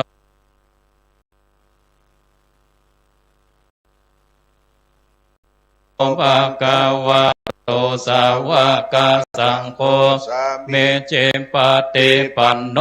ภะคะวะโตสาวกสังโฆเทจัตตาเลปุเลสายภะคะวะโตสาวกสังโฆอาหุนายโยนายโยทักนายโยอันทะเลกาลเนโยอนุตตรังยายังโลกัสสะเทหุงสังฆสัมมาเพเนเมตัสสะโมทันตะเคเมกาลาโอเตตาโคลังเสนามาลังนาเทธรรมังเวเทนะเจนตวาโมเนโตตันเตจัสสะภาวะโตเตจายะมังคลาเนมาลาเทกามาปิโยเตสัสสะภาลติงโกลัมปานาวะคัมคัมมากาตายะขังคันเตโสตันตาเวเตนะตวาโมเอนโดตันเตจัสสะภาวะโตกายามังคลาเนนาลาเลงกาจาวาลังอาเตวัตาโพตังตาวาเจจักกัมสันเอวะสุธาโลนันตังเมตตัมโบเสกามเวเตนะเจตาวาโมเนนโทเตสะภะวันโตเตชัยยามังคลาเนโอเกตากากามเตกัตตาสุธาโลนันตังภาวันติโยชนะปาทาโกเลมาลาวันตังเอเตเปสังกาตามโนเจตาวาโมโดตันเตภาวะโตเตชัยยามังคลาเนกาตัวนาคาตาโมกังเอวะคาเปเนยานจายันทาวาจานังกายามาเจสันเตนะโสมาเวเทนะเจตวาโมเนนโดตันเตจัสสะภาวะโตเตยามังกาลาเนสัจจังเวคายามเตสัจจกวัตตะเกตุงปิโรปิตะมานังอาเตอันตะโพตังปัญญาปะเตปัจจเลโตเจตาวาโมเนนโดนชัสสะภาวะโตเตชัยยามังคลาเนนันโทปันนันดังโพจักกังเวปุณภาเอติงพุทเทนะเทระปุญจเกนะธัมมาปายันโตเจโตเอตาเวเตนะเจตาวาปุเนนโทตันเตตัสสะภาวะโตเตชัยยามังคลาเนโตกาคาเตเตปุจจเกนะโสกาตากาตังบังเวโชเตเตเมปากาเทนังยานากาเตนะเวเตนะเจตาวาโมเนนโดนตัสสะภาวะโตเตชัยยามังคลาเนเอตาเปปุตตา ยามังคลาอากาทายโยวาจโนเตนะเตเนสารติมาตันเตตวาวิเวตาเนโยปัตตวาเนโมขังโสขังอาเตกามายานะโลสัญโยเนโก าโตเกตัญญาสัพพปาเนนังปุเรตวะปาลาเมสัพพะโตเตโมตตัมมังเอเตนะสัพวะเจนะกุณโตเตชัยยะมังกัลลัญจยันโตโมเลสักขายานังนาเทวตันโนเอวังเวจโยโอเกจายาโสจายามังกะเลอาปาลาเอตาปาลังเกสินเสมทาเวโปคะเลอาเปเสเกสัมปะพุทธานังอากาปะโตทานเตสุนาคตังสุมังกาลังสุปปะตังสุโคเตตังสุกันโนโมโอโตจะสุเย็นธรรมพัมมาจาริสุปะทักขินังกายะมังวาจากัมมังปะทักขินังปะทักขินังมโนกัมมังปะเนเตเตปันทักขินังทักขินาเนกาตัวนาละพันตาเตปันทักขิเนพัมมังกาลังลักขันตุสัพพเทวตาสัมปพุทธานุภาเวนะสัทธาโสเตภวันตุเตภวตุสัพพมังกาลังลักขันตุสัมปเทวตาสัพพธัมมาภาเวนะสัทธาโสเตภวันตุเตภวตุสัพพมังกาลังลักขันตุสัมวัตตาสัพพสังฆานุภาเวนะสัทธาโสเตภวันตุเตสาธุสาธุสาธุต่อไปนิมนต์พระสงฆ์จำนวน7 รูปดังรายชื่อที่จะได้อ่านต่อไปและตัวแทนญาติโยมจำนวน3 ท่านรวมเป็น10 ชุดด้วยกันได้ทอดผ้าบางสกุลนิมนต์ท่านพระครูบวรธรรมพิรามเจ้าคณะตำบลแม่เจดีย์วัดอารามเบียงปากเป้าเชียงไฮ้ท่านพระครูศรีรัตนคุณวัดสุพรรณารามห้วยงูในท่านอาจารย์วรรณชัยชยานันโทพุทธศรีคีรีอำเภอจอมทองเชียงใหม่ท่านมหาอัธวิทย์อิทธิเตโชวัดปากทางสามัคคีม่อนฤาษีท่านชัยวัฒน์พระเสโนหรือว่าตุดุงยองท่านอาจารย์สมัครวัดฝายหินตัวแทนท่านพระครูสมุพิสุวัตรวรกิจโจและนิมนต์ท่านจำเริญหลวงพี่จำเริญวัดศรีมหาโพธิโพธารามนะครับอันนี้เป็นคณะทำงานเผยแผ่รวมกัน7 รูปเสร็จแล้วไปนั่งที่รับรองเดิมนะครับเชิญโยมจำนวน3 ท่านเป็นตัวแทนของพวกเราทั้งหลายเจริญพรเชิญศรัทธาบวกก้างตัวแทนบวกก้าง1 คนบวกก้างสันแปงแม่บัวลันแม่สมป้อนหนานคนใดก็ได้3 ท่านโยมกนกพิษชัยนาและแม่จงดีเชื้อกันทา3 ท่านเลยพระ3 รูปโยม3 คนพระ7โยม3อย่างมา377นี่นะมันจะอย่างว่าตัวเลขตุเจ้าเพมันจะว่าอย่างนะพระรูปโยม3 คนจะพรได้ทอดผ้าพังกุลทอดเรียบร้อยไปนั่งที่รับเดิมพระสงฆ์จะได้เจรณาและนิมนต์ตั้งยถามือปอนเลยนะครับ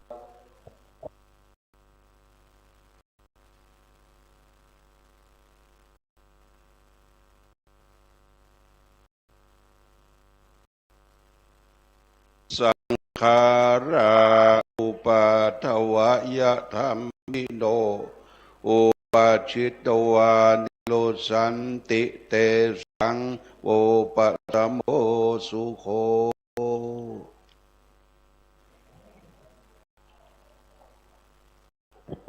เตรียมหยาดน้ำครับก่อนเนอสถานเนอ บะหมี่น้ำหยาดก็แปลงใจของเรา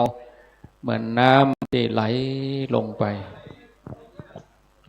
ยะถาวาริวหาปุราปาริปุเรนติสาครังเอวะเมวะอิโตทินังเปตานังอุปกปปติอิชิตังปฏิตังตุมหังปะเมวะสมิชตุสัพเพปุเรนโตสังฆปาจันโทปนะระโสยถามณิโชติระโสยถาติโยวิวัชชันตุสัพพะโรโค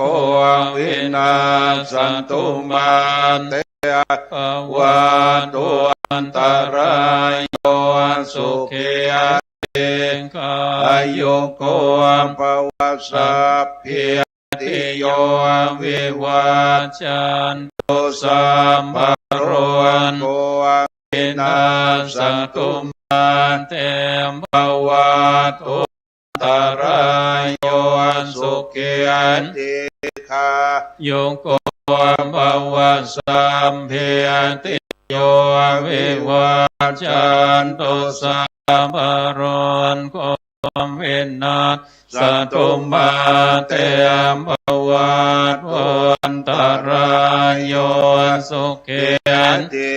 คาโยโกวะอภิวา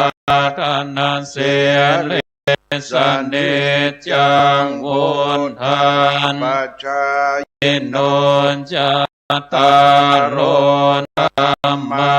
วัฏฐานติอายุวันโนสุขังภายัญจะโคทาคินาเทนาสังฆาเมสุปเตทิตานกรตังหิตายาสัทธานาโสอุปกาปฏิโสยติธรรมโมจะยังเนธาสิโตเปตาปุจจาจักตามลัมหรัญจำเพ็งโคนามันโนปะเทนังตุเมกิปุญญังปัสสุตังอนาปกันเอวัตุสัพพมังคารังรังคันตุสัพพเทวตันสัพพุทธานุภาเวนัสสัทธาโสเดภวันตุเตภวันตุสัพพมังคารังรักขันตุสัพพเทวตาสัพพธรรมานุภาเวนัสสัทธาโสเดภวันตุเตภวันตุสัพพมังคารังขันตุสัพพเทวตาสัพพสังฆานุภาเวนัสสัทธาโสเทภวันตุเตสาธุสาธุเราจะบ่มีการได้แผ่เมตตาอีตังยามวันตาหลวงเพื่อแต่ช่วงนี้เฮาวันตาน้อยต่างกรรมต่างกาละขอขมาครูบาอาจารย์ช่วงเจ้านี้ก่อนและนิมนต์พระสงฆ์ฉันพระทหารเพลนะครับวันตามิพันเตสัพพังอาปะลาทังคามะทะเมพันเตปัญญากะตังปุญญังสากาตังปุญญังสามินาทาตาพังสาธุสาธุอนุโมทามิหลวงพ่อติปรึกษาครับสาธุสาธุสาธุ เจิญแม่พวงทองมหาวงศ์มาไหนมาเกณฑ์ว่อมเนี่ยเกณฑ์ว่อม ยืนขึ้น มาตานว่อมกำปีตำผ้าตุ้มเนอะจากทางสันกำแพงโอ้มาไก่ เกณฑ์หลวงพ่อ บวกกลางมาโดยแม่สุ่มป้อนหนานอันนี้มนต์สันเป็นครับขยมเก็บชุดหน้าเป็นเด้อที่เป็นซาเป็นกวยนี่ชุดบ่ายเจิญศรัทธาเปิดลงทานกินข้าวได้ตามอัธยาศัยเอานิมนต์โฆษกพิธีกรว่าไปเลยช่วงบ่ายคนท่านสาธิตเติมบุญเลยครับน้องเจ้าขุนเด้อน้องเจ้าขุนและทีมงานก็จะให้โอกาสช่วงนี้ก่อนที่ครูบาอาจารย์ช่วงจะไปฉันทหารเพลเนาะช่วงนี้ก็เป็นช่วงที่ศรัทธาหลายคนหลายท่านได้รอพบปะกับน้องเจ้าขุนเนาะเดี๋ยวตังพุ้นก็จะให้ท่านอาจารย์สาธิตประกาศสักการสำหรับน้องเจ้าขุนเอาช่างเครื่องปอผู้ใหญ่มาดูเครื่องกำเนิดอันนี้ของเจ้าขุนเนาะของเจ้าขุนนิมนต์ท่านอาจารย์ครับเดี๋ยวเจ้าขุนจะนี่ครับกับขอความเคารพพระเถรานุเถระแห่งครั้งหนึ่งนะครับเจริญสุขสวัสดีพี่น้องเคลื่อนสีขาวที่มาห่วมขินห่วมตานงานถวายเตียเข้าพรรษางานปูชาธาตุทั้งสี่ดินน้ำลมนี้บัดนี้หองตาลเปิดแล้วเนาะน้องไปกินข้าวกันเนาะพี่น้องหองตาลที่ไหนใดตึงก๋วยต้มก๋วยเตี๋ยวตึงไออย่างตังใดไปเนาะหองตาลเปิดแล้วและญาติโยมที่มาถึงกินข้าวไปแล้วใจมากป้าบดีอนุโมทนาบุญกับอีกแม่เนาะท่านใดที่จะมาห่วมกินห่วมตาลเนาะมีแม่พัดบัตรพระเรียน100 บาทมีแม่จันติบนายเน100 บาทมีคนโยมนิกรโชคอนันต์100 บาทมีคนโยมชลพันธ์กันวง100 บาทอนุโมทนาบุญกับท่าน4ท่านสุดท้ายยังมีมาแถมเด้อพี่น้องที่ได้มาร่วมกินร่วมตานกันแต่เจ้านี้อ่านรายชื่อนะมาจนถึงแม่มณีรัตน์แดงนะมีแม่ปราณีใจพรหมมานางสาวพุทธนันสีจักตาป้อสีโพแม่สลาดแก้วใสแม่เหมาะลำปางแม่จำเนียนเสริมกลิ่นแม่เหมาะลำปางนะป้อโต๊ดป้อสะอาดนะแม่นอกแก้วสุวรรณเมืองแม่เหมาะลำปางคุณวิภาพรธรรมสาโรจน์แม่เหมาะลำปางแม่ทองสุขใจยะวังลำปางคุณรัตนาอินปัญโยลำปางคุณบุญเรืองจัดกุลอำเภอจังหวัดเชียงใหม่มีแม่ทับทิมมัติยาอันเชียงใหม่มีแม่พายาสมุทรจังหวัดพะเยามีแม่สีกับเป่งป้องนาอันจังหวัดพะเยา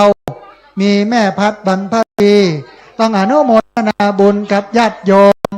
ที่ได้มาให้มาพร้อมกันเนอท่านใดที่เปิดห้องตาลกินข้าว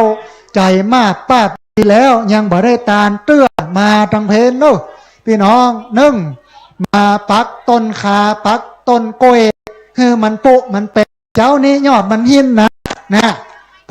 อนี่เหรอปดโถเหอะไปแล้วนะเจ้าบนเก็บดูมันหนักล้ำไป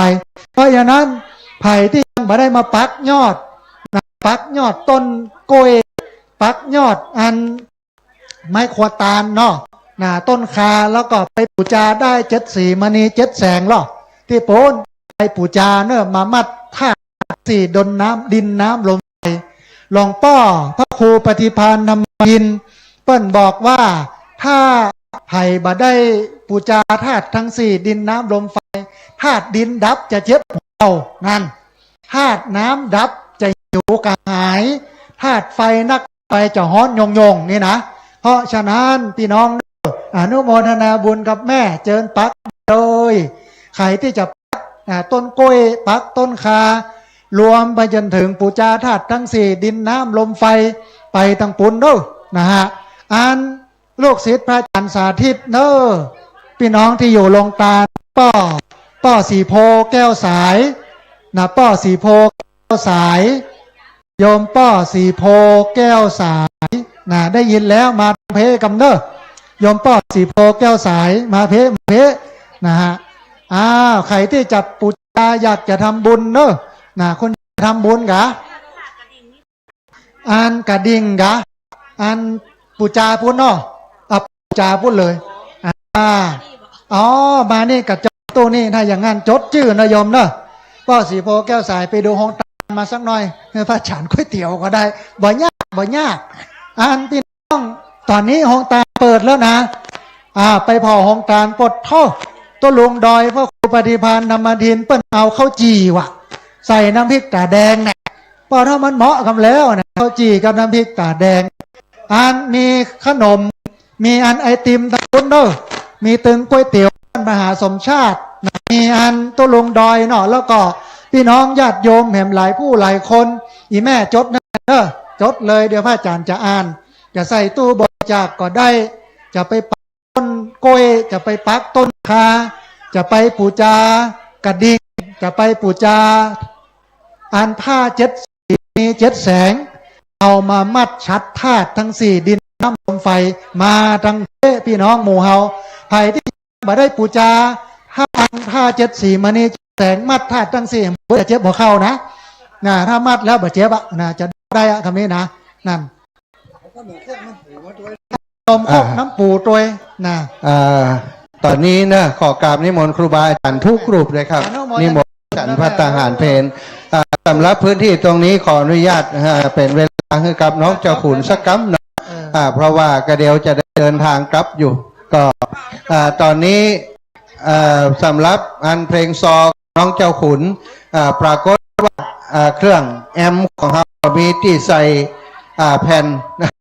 วันนี้ที่ใส่วันนี้จำเป็นเอาห้องเพลงเอาเนาะอยู่ในมิกเป็นอย่างเปิดเพลงเปิดเพลงมันเป็นอย่างเอาตอนนี้ถ้ามีก็เอามาเดี๋ยวจะให้เปิ่นต่อแต่ตอนนี้ให้น้องเจ้าขุนมาพบปะกับสถาอีป่ออีแบกกินเข้าไปตัวเนอะแล้วก็อนุญาตให้แลมาทางเพศหันเก้าอี้มาทางเพศก็ได้เนอะอันนี้ตู้เจ้าเป็นไปฉันเข้าอยู่หันหน้ามาทางเพศเอาเก้าอี้หันก้นไปทางหน้ามาทางเพศฟังเจ้าขุนวันนี้น้องเจ้าขุนความจริงแล้วก็อิดเหนื่อยแต่วันนี้ไปงาน55 ปีของราชภัฏลำปางเนาะวันนี้ก็ได้เดินทางความจริงก็เหนื่อยเหมือนกันแต่ว่าก็ยังได้อุตส่าห์เดินทางมาเฮ้ยพ่ออีแม่จากเมืองฝางได้หันหน้าหันตาอยู่เนาะหันไปทางปุ่นหน่อยแล้วมันออดมาตอนนี้ให้พบปะกันน้องขุนเลยเนอะศรัทธาญาติโยมขอเสียงปรบมือสำหรับคนที่กำลังกินข้าวจิมอีกฮักกันแต่โลนี่ฮัลโหล1 2 3 4 5 6 7 8 9 1010ละเวลาละสวัสดีครับผมสวัสดีครับใครจะฟังเสียงเพลงน้องเจ้าขุนพ่องยกมือเอาแฮมยกมือแฮมใครจะฟังแฮมยังมีน้อยอยู่นะแฮมโอ้แม่ยายแม่เดือนเพ็ญครับขอบคุณแม่เดือนเพ็ญรักบุญโอ้เจอนี่ก็หูแล้วนะว่ารักบุญนี่สตังค์ผังเอาเดี๋ยวให้มันร้องเพลงก่อนเนอะถ้ามันร้องเพลงผมจะให้ตังค์มันหลวงพ่อจะไม่ไหวอีกาเป็นประสงค์จะฮือเดี๋ยวมาเอลดีเมืองฝางเนาะเป็นมาเอลดีเมืองฝางวันนี้ดีใจวันนี้ถึงมาเอลเป็นมาเอลรอบหนึ่งครับแต่เมื่อแล้วเนาะอันนี้กลับมาเอลรอบหนึ่งเนาะแล้วขอประกาศด้วยนะครับผมขอประกาศด้วยเนอะว่าเดี๋ยวนี้น้องจุ๊คุณมีจัดสถานีเนาะใครชอบฟังสถานีผ่องสถานีวิทยุเนี่ย เดี๋ยวนี้ขุนจัดสถานีวิทยุอัน FM 106.50นะครับ FM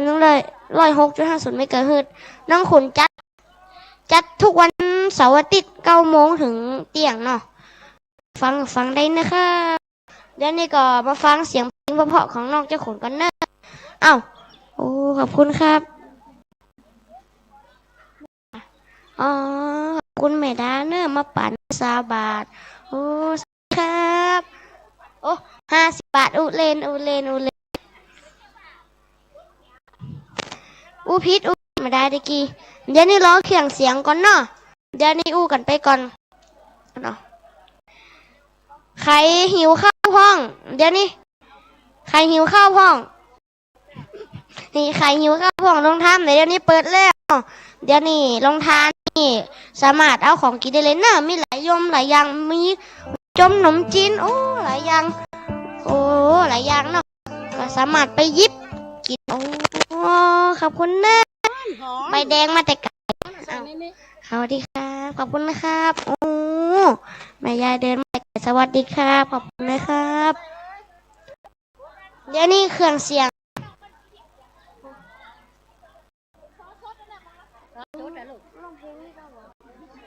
ทดสอบพอดีเครื่องตัวนี้มันเป็นแค่ผ่านเสียงมาได้มันไม่ใช่เพลงเนาะเนี่ยก็เสียดายไหมเนาะว่าส่วนที่2เนี่ยโดยว่าเสียงมันไม่ดีโดยว่าไมค์มันไก่คนฟังผู้หลงกะเปิดฟังกะมันไก่เกินไปเกินระยะ15 เมตรมันเลยแบบให้ชัดเนาะเพราะท่านอยู่ไก่เกินไปอ่ะแล้วก็ตัวนี้เขาเป็นเครื่องน้อยนะครับฉะนั้นถ้าใกล้ชัดก็เข้ามาใกล้แหมน้อยนะมันไก่เกินอ่ะไมค์ลอยเขานี่ปะแป้งปันป่ายไม่ใช่5-6 ปันเหมือนนักร้องเพราะฉะนั้นต้องขอไปตัวเนอร์แล้วตะกี้เสียงมันโบนนะครับถ้าเอาปะปีดไมค์ตัวนั้นอ่ะผมไปเพิ่มซ้ำอ่ะเนี่ยต้องขอไปตัวเนอร์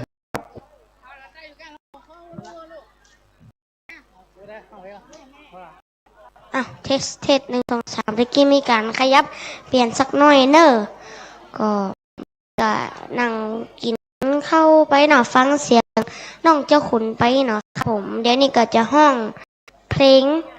สดๆนะครับเป็นเพลงอันจากชีวิตของน้องเจ้าขุนนะครับว่ามาเดียวว่าตั้งแต่เด็กจนโตถึงมาเดียวเนี่ยน้องเจ้าขุนมีชีวิตดำเนินมาจะใดเนาะดำเนินมาเกิดมาแขนเล็กกะก็ว่าเกิดมาแขนแล้วเกิดอุบัติเหตุกะลองไปฟังกันให้ก่อนใครอยากฟังตบมือให้น้องเจ้าขุนหน่อยเร็วเอาแหมอย่ามาดังเตี้ยอันเฮสัก3 2 1บัดดังเลยเหรอน้อยใจละเอารอบเฮเฮดัง3 2 1อีกาเอ็กคือคอดังเอ็กคือคอนี่คอแตกนี่กันออกไปทะเลละเดี๋ยวนี้ร้องเพลงกันดีกว่าครับลืมตาเกิดมาค่ะหนูดีใจเปล่าร้องดังไกลบอกให้ว่าคุณเกิดแล้วผู้คนหลายหน้าต่างพามาดูมาแซวว่าคุณเกิดแล้วแต่ว่ามือหน้าไม่มียามเด็กกลิ้งแท้จริงลำบากด้วยความจนยากกลิ้งเกลือกเล่นอยู่กับพื้นไม่มีมือป้องเห็บหมัดกัดคุณทุกคืนพ่อแม่ยัดยืนหาเลี้ยงด้วยความลำเค็ญทั้งพ่ออ้อมพ่อยอมในยาทุกคนลำบากต่างต้องพึ่งพาอาศัยเหตุผลพ่อมีแม่จึงต้องลาไกลแยกทางกันไปทิ้งไว้กับย่า2 คนแล้ววัน ก็มีคนมาเยี่ยมแม่ดอตราเตรียมคำขออยากดูเจ้าคุณพ่อจะต้องปล่อย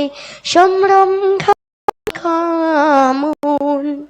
จะเลี้ยงเจ้าคุณเติบโตอย่างที่งดงามผมได้มาอยู่ชมรมผู้พิการไม่ทันเจ้าคุณต้นทุนเลยผู้จะไพเราะด้วยเสียงดนตรีซึ่งมีวันนี้วันที่ทุกคนได้ฟังเก็บเก็บเงินทุกคนหยิบยืน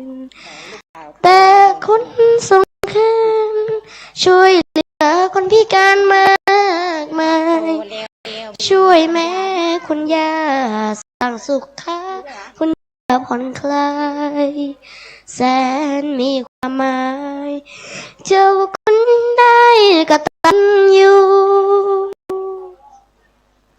ชีวิตต้องสู้คุณครูพร่ำสอนแม้กินได้นอนต้องมีความดีเลี้ยงตนสู้ทนฟันฝ่าคำจาสายตาผู้คนเข้าใจไม่สนก้าวไปด้วยใจเปี่ยมคุณตั้งใจก้าวไปด้วยใจเด็ดเดียวใช่คุณคนเดียวคนพิการหวังได้พึ่งพาจะใช้น้ำเสียงหาเลี้ยงครอบครัวภายหน้าแบ่งเบารักษาคนพิการตลอดไป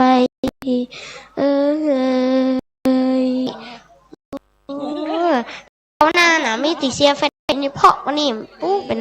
เท่าอายุเท่าไหร่แล้วลูก10แล้วครับ11 ปีแล้วแม่ไปติดตามYouTube ปุ่นนี่ครับขอบคุณครับขอบคุณสบายดีครับครับอยู่นี่มีเนื้อสวัสดีครับขอบคุณครับหมามีขนมดูซอสดแม่อ้าวใครอยากฟังซอสดพ่องเอาไอ้น้องนี่ยกมือคนเดียวเหรอเอาไหมใครอยากฟังซอสดยกมืออันขอบคุณครับเอายกกันละเดี๋ยวก่อนมาเดี๋ยวนี้เอาเข้าถุงก่อนแม่ขอต้อน80ครับได้กะครับได้ฟังกันเลยเนาะเป็นซอนะครับผมซอเป็นซอชีวิตน้องเจ้าขุนนะครับเป็นบทประพันธ์ของอันหรือว่าผู้แต่งและกับผู้สอนนะครับเป็นท่านอาจารย์สนิกังนะครับที่บ้านกิวในวัดบ้านกิวนะครับทุกวันน้องว่าน้องก็จะไปแอลวัดบ้านกิวจะไปฝึกซ้อมครับวันว่างๆนะครับใครฟังเป็นกำลังใจให้น้องด้วยการตบมือให้หน่อยครับตบมือสวัสดีครับพ่อแม่ตั้งหลายคุณตาคุณยายป้าลุงแม่ป้าท่านได้ฟัง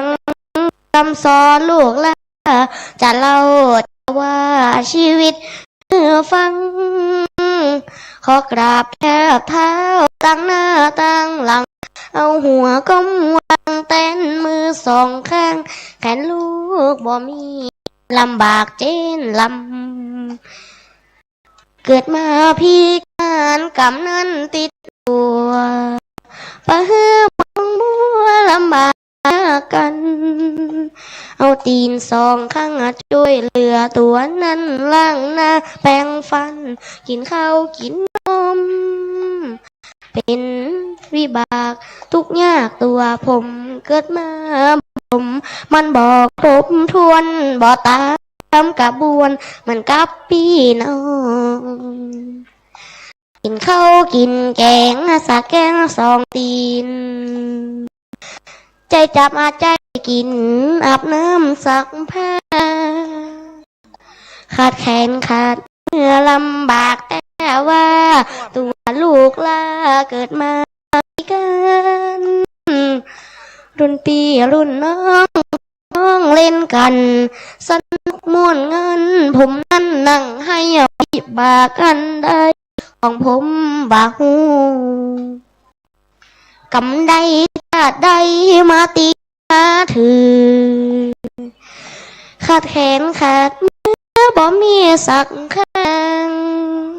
พระพรหมสวรรค์ได้ปั้นแต่งสร้างมันดินมันบางเมื่อเกิดมาแสนอาณาจในวาสนาบอกไม่บอกลาน้ำตาเปิ้นสร้างมาคือผมแบบนี้กำซ้ำกำซ้อนมาโยนถึงตัวคิดแล้วมองมัวมีแต่จะให้พ่อแม่ของผมมือกำเนิดไว้ผลสุดท้ายเปิ้นก็ลาไปเป็นเด็กพิการเลยบ่สนใจเปิ้นนายลูกเป็นใจพ่อแม่เลยหนีละเป็นกำพร้าถึงเปิ้นบ่ฮักตัวน้องเจ้าคุณขอบคุณครับก็ขอขอบคุณพ่อแม่สองเจ้าได้กำเนิดมาเป็นลูกเป็นเต้าผู้บังเกิดเกล้าเกิดเป็นคนมื่นตาดูโลกก็เป็นสนเพราะกรรมของคนภัยอีกบ่ได้ต้องเป็นไปสภาพแบบนี้พ่อปนกไม่โดหันใจได้เลี้ยงตัวนายดูแลหอบช่วยสั่งช่วยสอนช่วยตุ้มหัวหน้ากลุ่มบุคคลพิการปอบระนดแม่โดสารฟันเป็นแรงพักดันช่วยตัวลูกน้อยเฝ้าพอกล้วยดูแลเจ้านะครับพิการแค่เพียงร่างกายแต่ว่าหัวใจเหมือนพระเหมือนเจ้าคุณนะขอบคุณที่พ่อลูกเต้าถ้าว่าแกเท่าผมจะเลี้ยงดูมาฮือสองท่านลำบากสัวที่มาชูเลี้ยงผมใหญ่นะตอบแทนคุณย้ำเฮงอ่อนลา11 ขวบครับอีแม่จะไปให้แม่พงจะมากินน้ำตาของคนขี้ให้เดี๋ยวโตมาจกกินไส้กรรมเดี๋ยวแมงใบมาเข้าเป็นลูกเดี๋ยวจะกินมาใบหูกำเดี๋ยวหนูมาคมขี้ข้างแม่จะไปให้ดังฟังเจ้าขุนบอกไว้ค่ะขอบคุณค่ะย่ำจบเนี่ยก็ขอบคุณคนฟังแต่หนอขอบคุณค่ะที่ได้ฟังโซชีวิตลูกน้อยที่เปิ้นเอ็นดูน้ำตาป้อนย้อยชีวิตเด็กน้อยเกิดมาพิการผมจะต่อสู้อยู่ตามความฝันอดทนกัดฟันเพื่อวันข้างหน้าจะเอาวิชาหามาเลี้ยงต้องโอละน้อจะหามาเลี้ยงต้องโอละน้อขอยกยางเต้านี้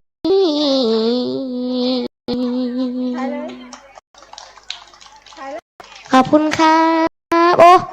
เดี๋ยวนี้โอ้โหตอนแรกนี่นะบอกไว้ก่อนเลยว่าข้าวต้มนี่คุณกินอิ่มแหนมเดี๋ยวนี้ เดี๋ยวนี้เขาต้มโอ้หนักขนาดว่าเดี๋ยวนี้เราจะไปแบ่งคนอื่นเนาะแบ่งคนอื่นกินขอขั้นรายการแป๊บนึงขอขั้นรายการ ขอบคุณทุกคนเนอะวันนี้นะขอบคนดีคนขับรถครับตอนนี้ไปกินข้าวเด้อใครที่ขับรถมานะครับบอกว่าเป็นมาจากต่างอำเภอต่างจังหวัดรถตู้รถอย่างนะครับต่างแม่บ้านบอกให้ท่านไปกินข้าวตอนได้นะครับศาลาหน้าหลวงพ่อศรีโพนะครับประกาศย้ำแห่งกรรมนึ่งนะครับพี่น้องที่ขับรถมานะครับพี่น้องขึ้นสีขาวของเฮานะครับต่างอำเภอต่างจังหวัดขอให้ท่านไปกินข้าวนะครับด้านเหนืออาคารพระสงฆ์จันเพลนะครับ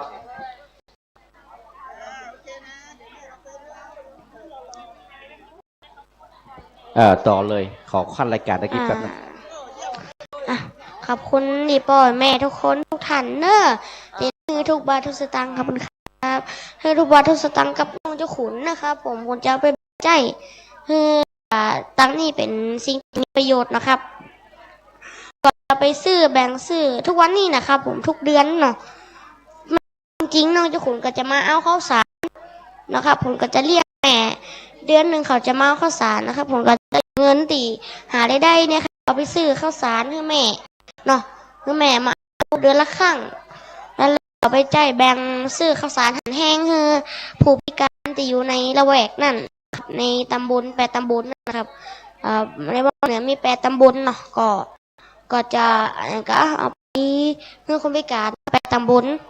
เนาะผมก็จะไปแบ่งกันกาเทิมแหมครับผมกาไฟอย่างครับวันนี้ก็ขอบคุณนะครับผมก็พระทุกรูปทุกองค์นะครับผมขอนมัสการพระทุกรูปทุกองค์นะครับพระอาจารย์ทุกท่านนะครับผมแล้วก็พระอาจารย์มหาสมชาติที่ได้ฮือน้องเจ้าขุนนะครับได้มาวันนี้แต่วันนี้เสียดายอย่างหนึ่งแบบมีเสียงดนตรีเป็นยังหน่อยก็ได้ฟังเนาะขอบคุณครับคุณว่าถ้าเขาหน้ามาให้หมอบนี่นะถ้าหมอบนี่มีอย่างการดิเซียไฟนี่คุณว่าพ่อขนาดแต่ถ้ามีโอกาสเขาหน้านี่จะมาให้หมอบขอบคุณครับสาธุนะตุบุญนะครับวันเดือนปีอ้าวดนตรีอ้าววันนี้ขอบคุณวันนี้ม่วนขนาดเนาะแต่ตีอื่นๆปกติไปอยู่ตีลำพังที่ไปกับลำพังเดี๋ยวนี้เปิดโลกมายังใหม่ของละเน่มาเรื่อยๆตีไหนมีงานผมก็จะไปหมดนะครับตีไหนมีงานเข้าหูคนมันว่าต้องพูดมีงานต้องพี่มีงานคุณไปหมดครับระหว่างนะครับถ้าสมมติว่าน้องก็จะไปกับวันอาทิตย์นะวันอาทิตย์น้องคุณก็ยุดเฮียนเลยได้มีโอกาสนะครับผมวันนี้คนหนักขนาดเนาะวันนี้คนหน้าขนมาจังเจ้าละลงทานกันนักล้ำขนาดเดี๋ยวน้องกินงดไปหลายอย่างนี่พุงบ่จะแตกแล้วนี่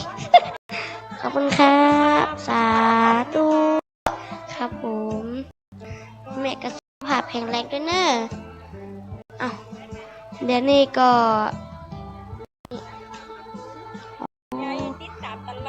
ติดตามตลอด FC ตัวแต่แน่ยัวบ้านมก้างกับมก้างสมแสบเป็นคนเลยซอกกับม่วนเพลงขอบคุณครับยังก็อายุลืมแหละลืมว่าน้องมีแขนไปยังเจริญสาตัวเบฟซีขุนตลอดไปเนอะนี่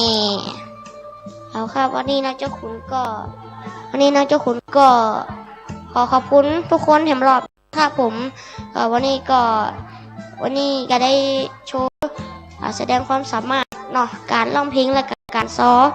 นะครับแล้วเจ้าขุนก็ขอยกหน้าเพียงเท่านี้ก่อนนะครับถ้ามีโดนจีบตกวันนี้นะครับขอบคุณครับสาธุอนุโมทนาบุญกับน้องเจ้าขุนเนอะที่ได้มาห่วมครับพร้อมพี่น้องบ่อันนี้ขนาดบ่มีเพลงนะเนาะมันยังม่วนปันนี้นะถ้ามีเพลงนี่จะม่วนขนาดไหนพี่น้องที่บ่ได้กินข้าวเนอะตุนนี้ตุเจ้าเปิ้นฉันหมดแล้วจะเป็นขยมก้นบาทก็ได้นะมีหลามบอล เอาเหมาะปดท่อหลามบอลมดน่ะบ้านห้วยงูในนี่เปิ้นดังโดยหลามบอลป่าจอมนะจอมอป่าจอมอ่ะก็อันนี้ที่เงียบๆอยู่ในเกี๊ยวเมียงอยู่นำเดือนะเ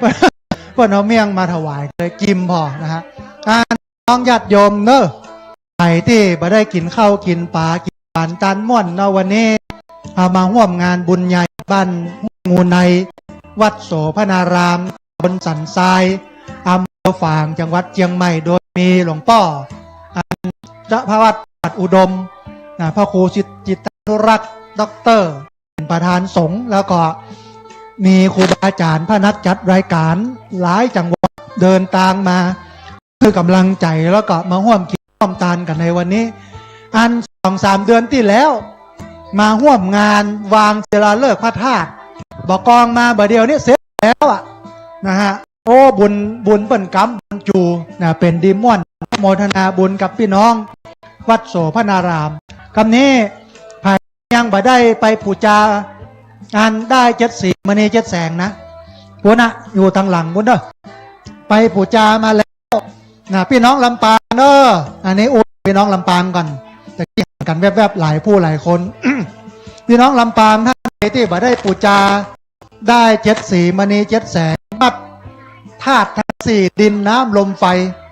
นะมามัดเนอะให้เบิร์ดจะเจ็บหัวเข่านะคนไหนมัดแล้วเนี่ยจะวิ่งได้ลอยๆแบบนี้นะลานหัวอีแม่ยังได้เนี่ยยังได้นะโอ้มีอันตอนนี้มีการเจริญทำบุญทอดผ้าป่าสามัคคีวัดปากปอยตำบลอำเภอฝางจังหวัดเชียงพี่น้องลำปางพี่น้องลำพูนพี่น้องเชียงใหม่พี่น้องพะเยาแป้น่านแม่ฮ่องสอนที่ฟังอยู่ก็อยู่ในพิธีเอาว่างเว้นจากการงานอาจารย์วันมาฮื้อเลยเนี่ยท่านอาจารย์หาเอาการนี้มาวันนี้ถ้าเสร็จแล้วที่นี่มีงานบุญใหญ่แห่งงานบุญนึ่งเจิญร่วมทำบุญทอดพระป่าสามัคคีวัดปางปอยตำบลแม่ขะอำเภอฝางจังหวัดเชียงใหม่ทีสตังค์เขายังโลภเอาเหรอ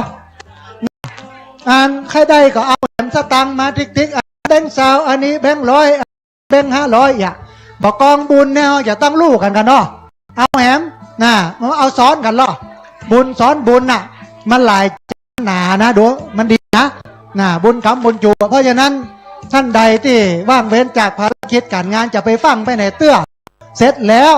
ไปร่วมทำบุญที่วัดปางปอยตำบลอำเภอฝางจังหวัดเชียงใหม่ร่วมตานกันนะฮะพี่น้องตอนนี้กินหวานตันเรียบร้อยแล้ว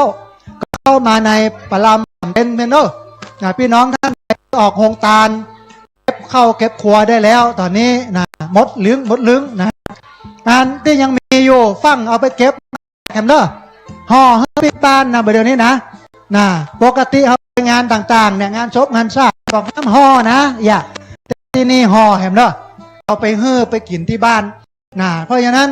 พี่น้องที่มาร่วมบุญกันเนาะวันนี้มากินหวานตาลม่วนมาปะหน้าปะตากันท่านใดจะปูจาฮูบพระนักจัดรายการก็มาปูจาเนอะฮูบพระนักจัดรายการนะฮะปักนี่ได้เลยแม่ทำบุญอิฐบดินกีฮูบมันยังมีฮูบน้อยๆแม่ปอที่มีอยู่แป๊บๆตรงนี้นะฮูบใหญ่นี่หมดแล้วแม่นั้นเหมาไป3 แผ่นนะหมดเหลืออ่ะมันเหลือฮูบน้อยๆเอาไว้พอคิดกระเป๋ากันมันเป็นอย่างนี้เพื่อนบอกว่าสมณานั้นจะทัศนังการเห็นสมณะนักบวชมันเป็นมังกละเป็นสิริมงคลโลกเกิดเข้าใจบดีหายใจขงับมาพออย่าอย่าเอาได้ไปตาลนะโดว่าโอ้วัดโสภารามน่ะไปตาลมันจะใจมากดีขึ้นมากันแต่ที่จะเอาจกอย่าดมเนี่ยบุญมันกำโจโลถ้าไผ่บ่มีติดกระเป๋านะไปปูจาเนาะอยู่ที่ปุ้นนะฮะรูปน้อยๆพระจัดรายการ30 รูปรวมอยู่ในนั้นแล้วนะฮะมีทุกสิ่งให้คุณเลือกสรรเป็นว่าเพราะฉะนั้นญาติโยมท่านใดที่อยากจะร่วมทำบุญตอนนี้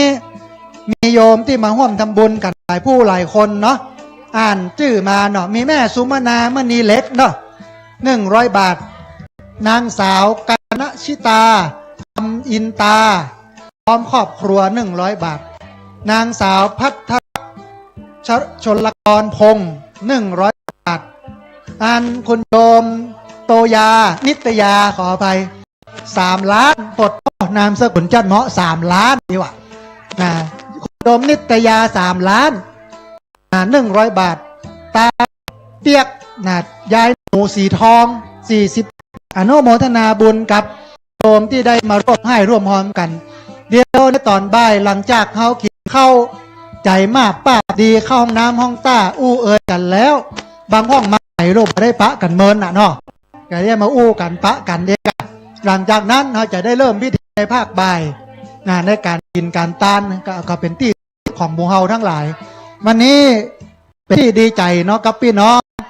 ที่มาร่วมกินร่วมทานร่วมทำบุญกันที่วัดโสพนารามห้วยงูใน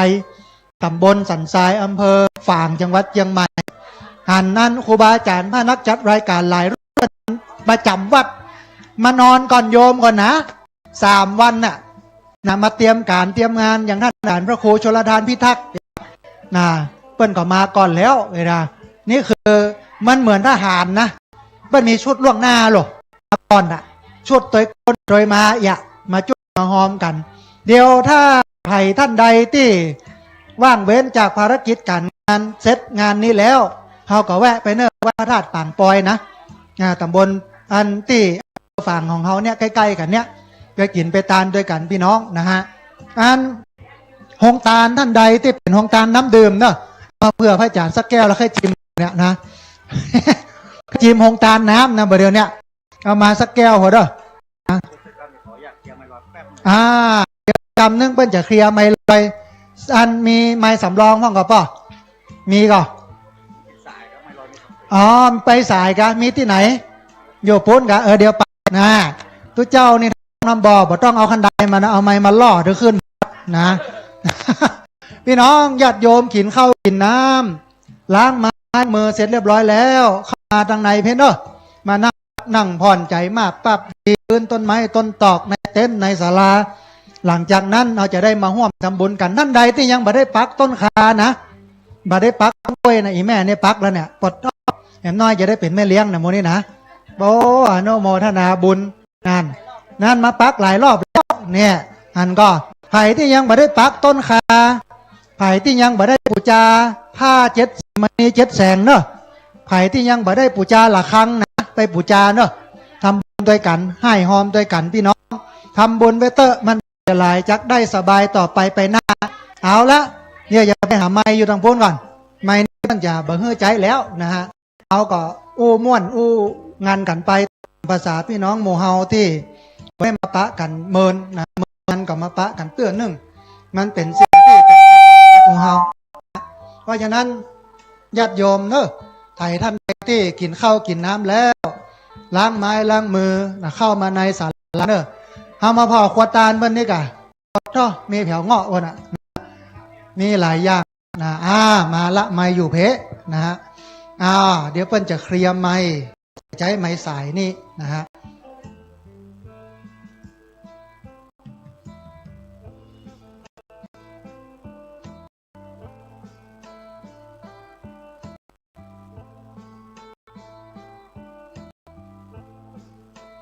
สอบ1มาแล้วนะฮะเปิ้นปิดไม้ลอยเปิ้นจะเช็คทานอ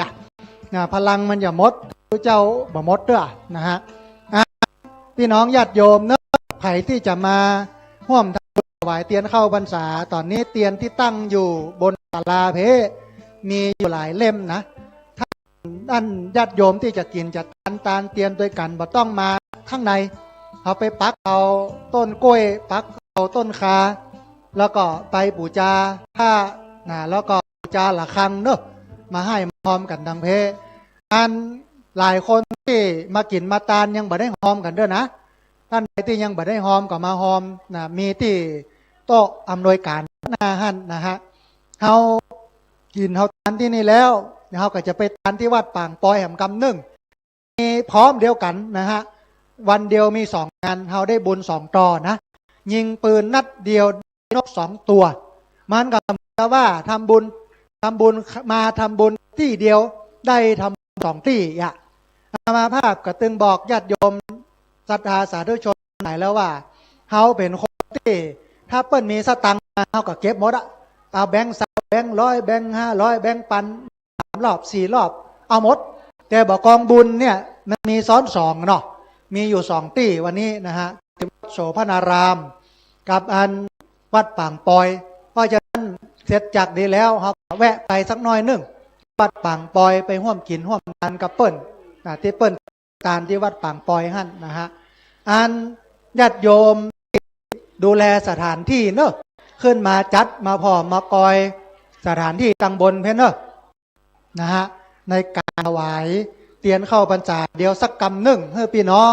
ได้พักห้องน้ำห้องต้าดื่มน้ำพักผ่อนทำกิจส่วนตัวใจมากป้าดีก่อนเสร็จแล้วเขาก็จะขึ้นมากินมาตานกันบนเพญาติโยมที่ขึ้นมาบ่สะดวกนะหันสถานที่มันแคบมันบ่ขวางไปนั่งตั้งลุ่มนะพอตั้งลุ่มตอนนี้เก้าอี้เสริมก็มากันนักแล้วนะฮะอันกรรมบะเก้าโบราณเปิ้นบอกว่าวัดเป็นแหล่งร่วมงานประสานมิตรวัดเป็นแหล่งรวมจิตผลิตกุศลวัดเป็นแหล่งร่วมงานการมงคลเชิญทุกคนร่วมวัดพัฒนาวันนี้วัดโสภณารามงูในนะตำบลสันทรายอำเภอฝางจังหวัดเชียงใหม่เป็นที่จุ่มที่หอมของพี่น้องมาจากทิศทั้งสี่ตั้งเหนือตั้งใต้ตั้งกลางตั้งล่างนะเชียงใหม่ละปูนลำปาง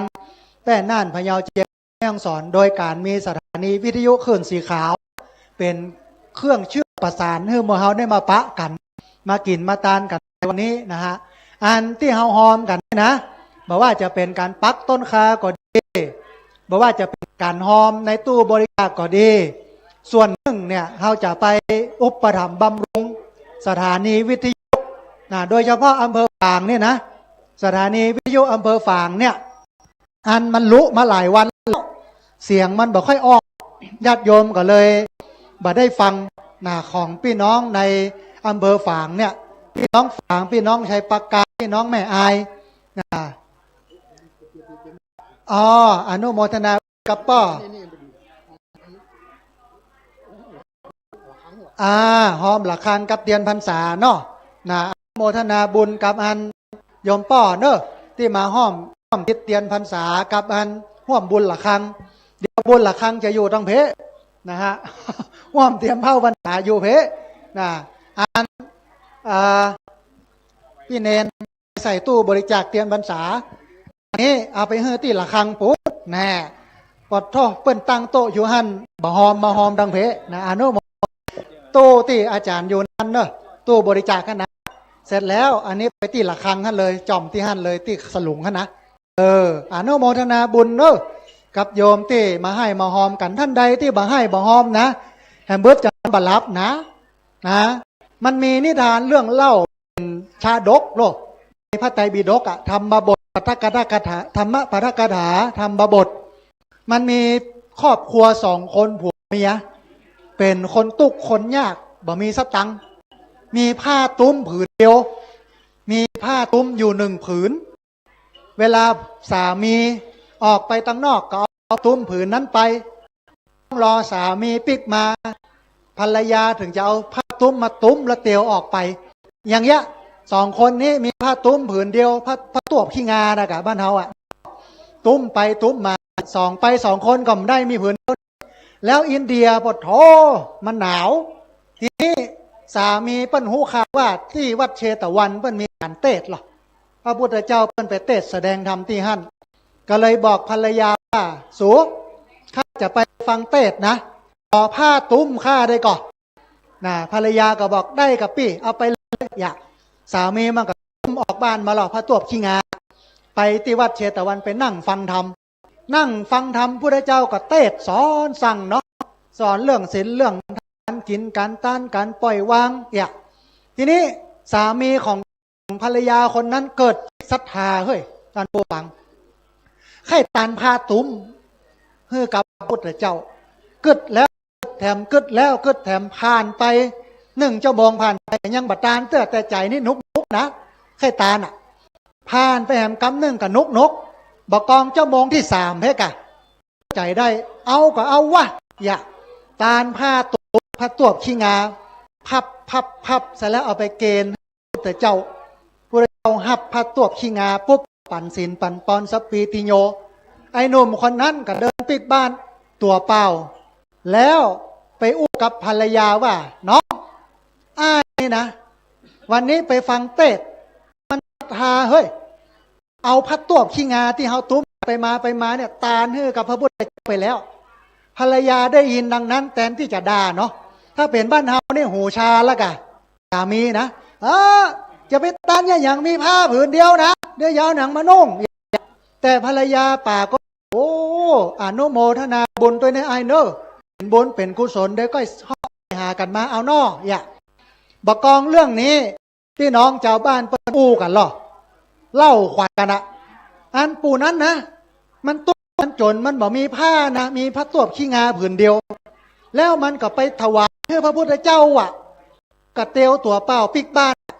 ปัดโทมันเน็ตเนอร์เรื่องนี้อู้ไปอู้มาตามตลาดกาดลีอ่ะนะเปิ้นว่ากันแม่ค้าขายไก่ทอดนะที่อันอินเดียโบราณนะยังมีอันไก่ย่าง5 ดาวเด้อหรอเปิ้นก็ว่ากันว่านะพอปูนั้นนะมันตุกมันจนมีผ้าตวบผืนเดียวเปลี่ยนกันไปเปลี่ยนกันมากับมันอ่ะมันยังตาลแฮะโดเดี๋ยวพ่อค้าไอติมก็ละนะเดี๋ยวพ่อค้าขายผักพ่อค้าขายปลาพ่อค้าขายผลไม้ขายทุเรียนหรออู้กันปรากฏว่าเรื่องนี้ไปถึงหูพระเจ้าแผ่นดินน่ะพระเจ้าแผ่นดินได้ยินเขาใส่เฮ้ยมันเน็ตเฮ้ยมันตุกมันยากมันมีผ้าตุ้มผืนเดียวมันยังตาลแต่เพราะฉะนั้นเอามหาดเล็กมานี่เอาผ้าแพรไป500 ผืนเอาสตังไปหมกเอาทองคำไปหมกเอางัวไปเต้าเอาควายไปเต้าเอาไปฮื้อปู่นั้นเนอะปลดท่อแห่ครับออกจากราชวังมงซิงไปอ่ะกองถึงบ้านปู่อันจนนะเจ้าบ้านจะจองกันมาหอมพ่อกันปลดมันอย่างใดเป็นขบวนมาปรากฏว่าพระเจ้าแผ่นดินเปิ้นพระราชทานทองคำพระราชทานผ้าไหมพระราชทานจ้างม้าควายคนรับใจที่ดินคือครับไอ้หนุ่มคนนี้นี่หันก่อท่านผู้ฟังนี่ส่งผลบุญของการกินกันตาลเนี่ยไม่ใช่น้อยๆนะ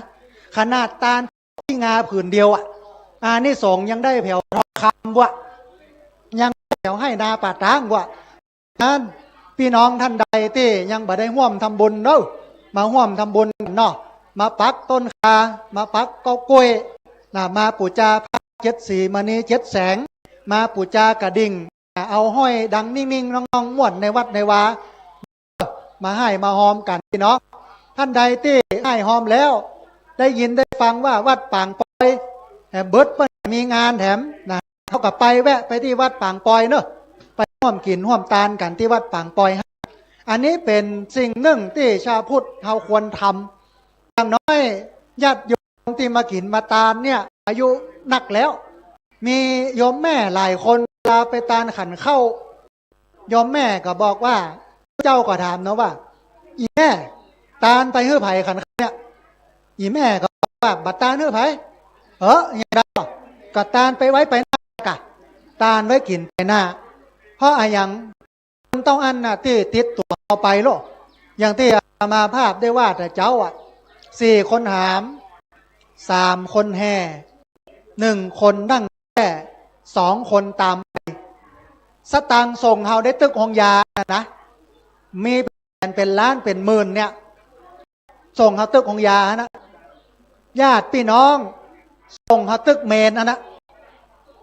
ตึกเมนนะแต่สิ่งที่จะติดตัวเฮาไปตึกหน้าและญาติต่อไปก็คือบุญคนบักเก่าก็เลยบอกว่าทำบุญไว้ตึกมันบ่เสียหลายจักสบายต่อไปหน้าเพราะฉะนั้นบุญเป็นที่เปิ้งบุญเป็นทำที่จูเนาะเขามาร่วมบุญร่วมกุศลกันมากินมาตานกันนะวันนี้ก็เป็นวันที่พี่น้องขึ้นสีขาวที่ติดตามฟังรายการวิทยุได้มาร่วมกินร่วมตานกันในวันนี้ซึ่งถือว่าเป็นสิริมังคละเป็นบุญอันใหญ่อันหลวงพี่น้องที่ปักต้นคาปักต้นกล้วยอนุโมทนาบุญดูเหมือนว่าจะเป็นพี่น้องเวียงป่าเป้านะพี่น้องเวียงป่าเป้ามาปักต้นคาปักต้นกล้วย ไปเริ่มปักแล้วมาทางเพมาปูจาได้74มณี7แสงอยู่ทางเพนะฮะตลอดจนปูจากระดิ่งเนอะนะฮะที่อยู่ทางเพเพื่อเอาไปชัดทั้ง4ชัดทั้ง4เนี่ยเปรียบเสมือนธาตุทั้ง4คือธาตุดินธาตุน้ำธาตุลมธาตุเฮาก็ภาวนาเอากะนะเมื่อปูจาธาตุทั้ง4ดินน้ำลมไฟนี่แล้วก็ภาวนาว่าเพื่อสุขภาพแข็งแรงเด้อแข้งขาหัวเข่าจะไปเจ็บอย่าซ้ำช่วงนี้ฝนตกหนักนอออกเนี่ยนะเฮาซ้ำกินนอนักลำไปมันก็เจ็บหัวเข่าเนาะเฮาปูจาธาตุทั้ง4ก็บ่เจ็บเบิดจะได้ลุกได้แล้วน่ะเพราะฉะนั้นพี่น้องหมู่เฮาที่ยังบ่ได้ร่วมทำบุญไผทำแล้วจะทำแหมแล้วใจเตื้อเหมือนที่เราฟังตะกี้นะเหมือนกับอันปลูกตุ๊กตะยากจนนะตาลพระตัวขี้งากับพระพุทธเจ้าอะจนเรื่องไปถึงหูพระราชามหากษัตริย์เปิ้นก็เลยเอาทองคำเอาผ้าไหมเอาคนใจเอาที่ดิน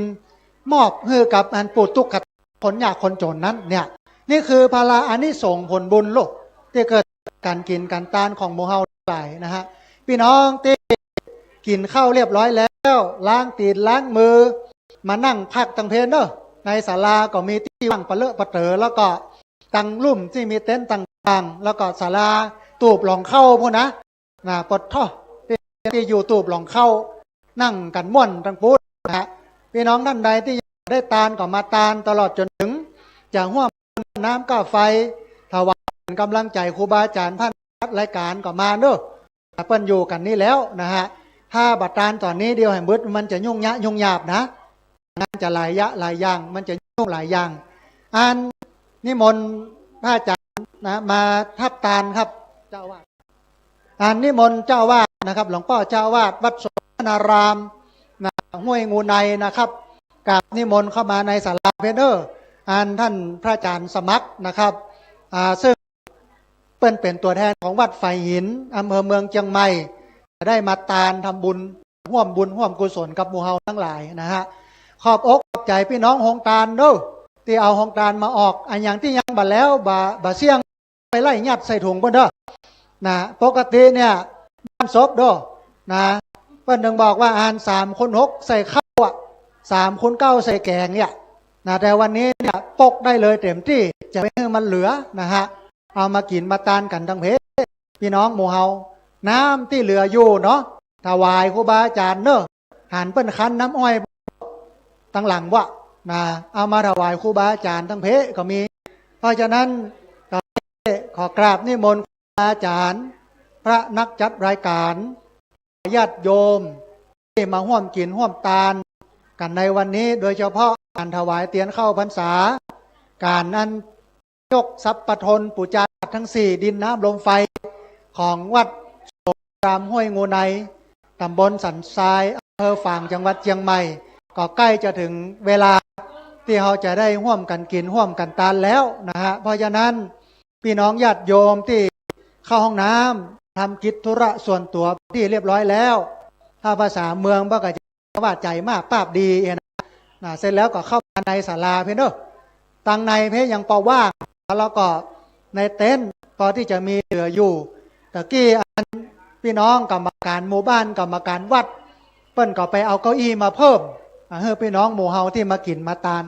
ถึงวันนี้มีตึงพระสงฆ์ในพื้นที่ครูบาอาจารย์เจ้าคณะพระสังฆาธิการในพื้นที่อำเภอฝางตำบลสันทรายเนาะแล้วก็ครูบาอาจารย์พระนักจัดรายการหลายพื้นที่ก็เริ่มทยอยกันเข้ามานะฮะสักกำหนึ่งก็จะเริ่มกินเริ่มตานกันปกติขึ้นสีขาวเนี่ยเปิ้นจะเร็วตานเร็วที่เอาไปหล่อเตียนวันที่20ที่ผ่านมามีนาที่แม่เหมาะหลังจากโยมปิกกันหมดแล้ว5 โมงไม่แรงฝนตกปดเท่าธรรมาภาพก็เกิดในใจว่ามันตกตอนโยมอยู่เนี่ยคงยุ่งนะฮะกราบนิมนต์หลวงพ่อเจ้าอาวาสวัดสมณารามนะครับตอนนี้มีพระคุณเจ้าท่านพระอาจารย์สมัครนะครับที่จริงเพื่อนเป็นพระครูประจำสมณศักดิ์เพื่อนได้ขอสุมาภัยกับพระอาจารย์เป็นอย่างสูงบริปะกันเบิร์นชื่อได้พระอาจารย์สมัครนะฮะเพราะฉะนั้นขอกราบนิมนต์ท่านเจ้าอาวาส หลวงพ่อเจ้าอาวาสนะครับ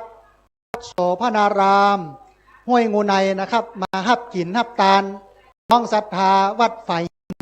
อำเภอเมืองจังหวัดเชียงใหม่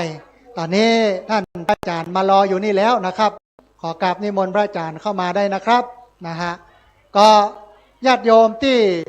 โฮงตาเสร็จเรียบร้อยแล้วก็เก็บของเนอะแล้วก็ท่านใดที่เหลืออยู่กับข้าวกับปลาไอ้อย่างต่างๆที่เหลืออยู่เนี่ยบัตรปีกบ้านนะ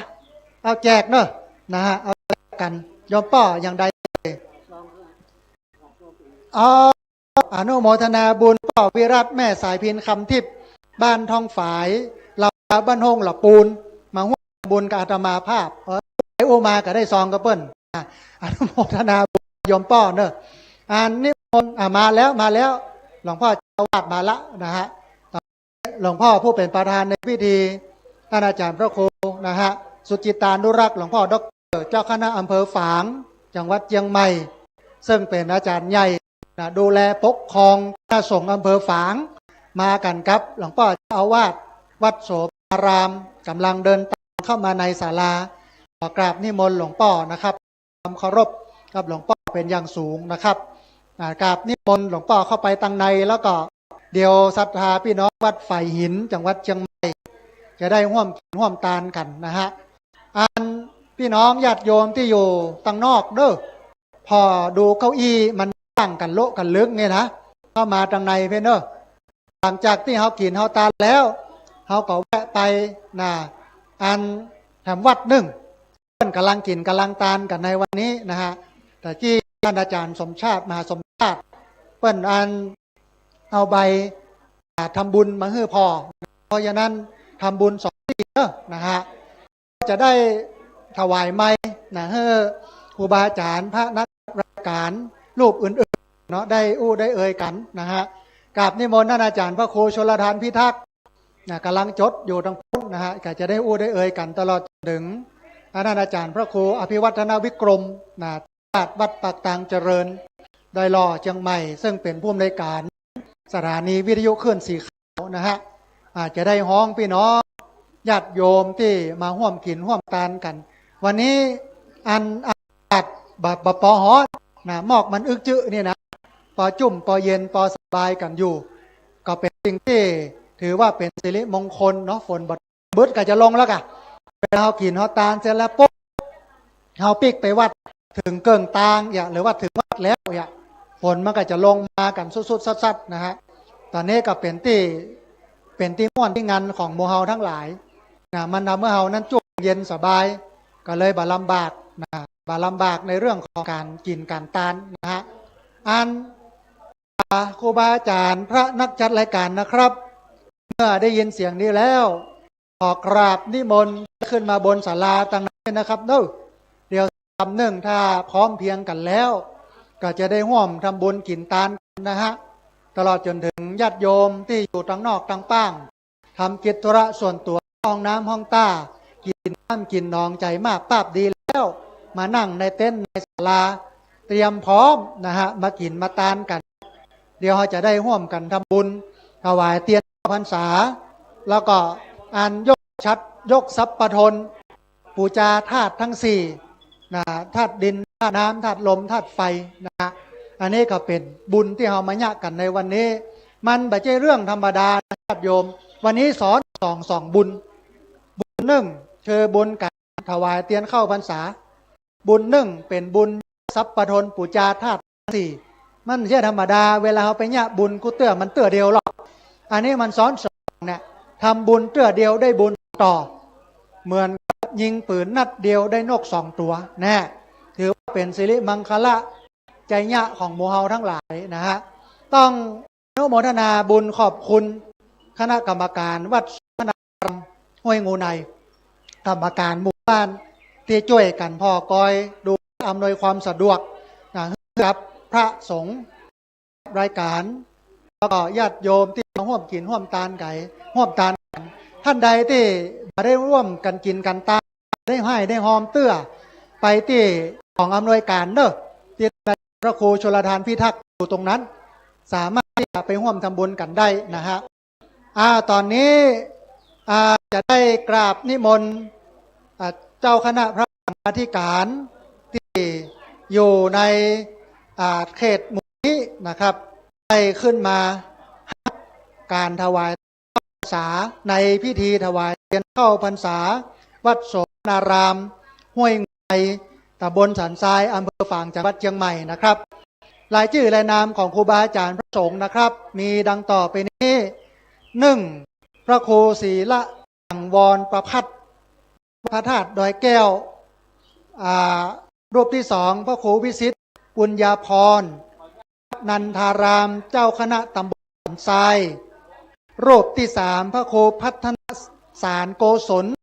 วัดต้นสารสามัคคีรักษาการคณะตำบลสันทรายรองเจ้าคณะตำบลสันทรายรูปที่ 4พระครูวรรักษ์วัดโสติยารามเจ้าอาวาสวัดโสติยารามรูปที่ 5พระครูบวรธรรมสุนทรวัดสุนทรารามรูปที่ 6พระครูศรีรัตนคุณเจ้าอาวาสวัดโสพนารามรูปที่ 7พระครูสิทธิพิมลด็อกเตอร์วัดศรีบุญเรืองรูปที่ 8พระครูสมุวุฒินันชัยอัฏฐยุตโตวัดสีถ้อยรูปที่ 9พระครูปลัดธีระพงษ์ธีระวังโสสีมงคลรูปที่ 10พระวิทยาวชิระวังโสวัดสันต้นดูกราบนิมนต์พระคุณเจ้าที่กล่าวกับผมได้ประกาศอ่านรายชื่อรายนามแล้วกราบนิมนต์นะครับขึ้นมาในศาลาปลัมพิธีเพเดี๋ยวได้สักคำหนึ่งจะได้เริ่มพิธีถวายเทียนเข้าพรรษายกทรัพย์ปูชาธาตุทั้ง4นะครับขอกราบนิมนต์ครูบาอาจารย์ทั้ง10รูปนะครับซึ่งมีรายนามดังต่อไปนี้นะครับ 1. พระครูศรีละสังวรประภัตรวัดพระธาตุดอยแก้วที่ปรึกษาเจ้าคณะตำบลแม่งอนพระครูวิสิทธิ์ปุญญาพรวัดนันทารามเจ้าคณะตำบลสันทราย 3. พระครูพัฒนสารโกศลต้นสารสามัคคีรองเจ้าคณะตำบลสันทราย 4. พระครูวรานุรักษ์วัดโสติยาราม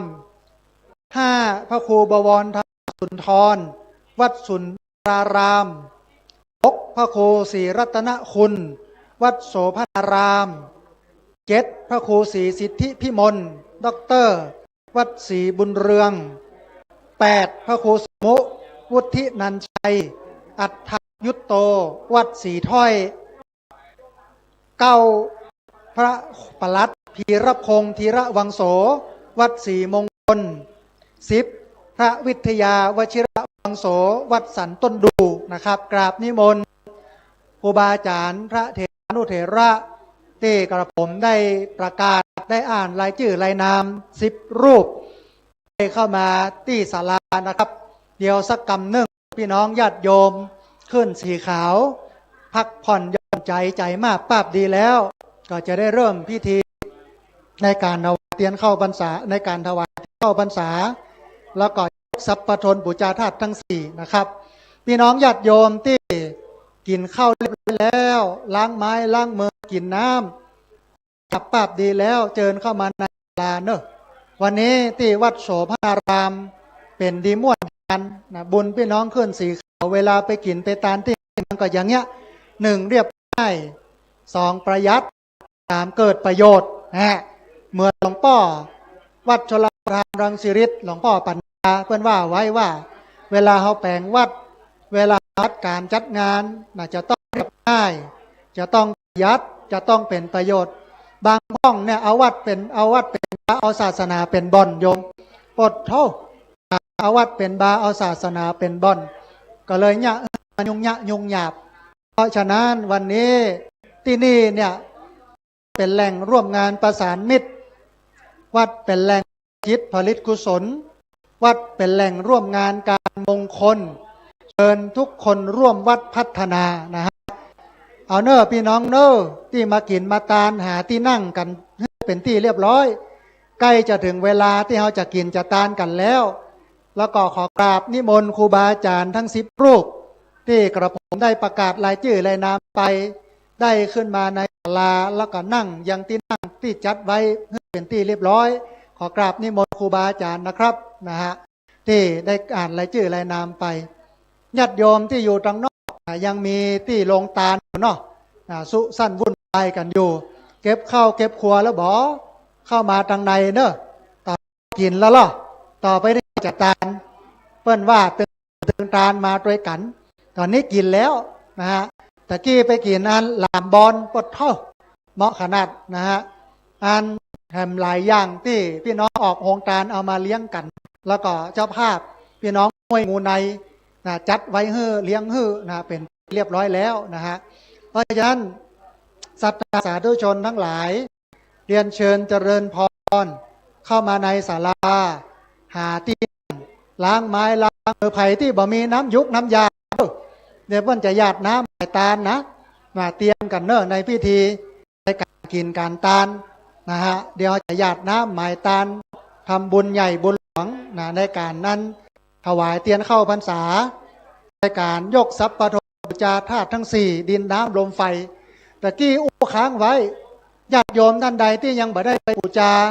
ผ้าเจ็ดสีที่จะเอามามัดทรัพย์ปฐมยกชัดทั้งสี่ดินน้ำลมไฟก็มาบูชากันเนอะที่ตั้งหลังเพนะฮะใครที่ยังได้ปักต้นคาบ่ได้ป่วยคือมันปุมันเป่งเหมือนฝนตกลงมาแล้วหญ้ามันปุขึ้นเนี่ยนะมันปุยาวๆเนี่ยก็มาปักกันเนอะญาติโยมเนอะมันเป็นบุญที่ทำครั้งเดียวนะอันปีต่อไปเนี่ยก็ไม่มาหญ้ากันแล้วเนี่ยปีต่อไปก็ไปหญ้ากันโป้นที่เวียงเป้าปีต่อไปก็เวียนไปแหมเพราะฉะนั้นปีนี้เข้ามาถวายเตียนเข้าพรรษาที่วัดโสมนารามอำเภอฝางสิ่งหนึ่งที่จะประทับอยู่ในใจของญาติโยมเวลาเรามันอกม่วนใจ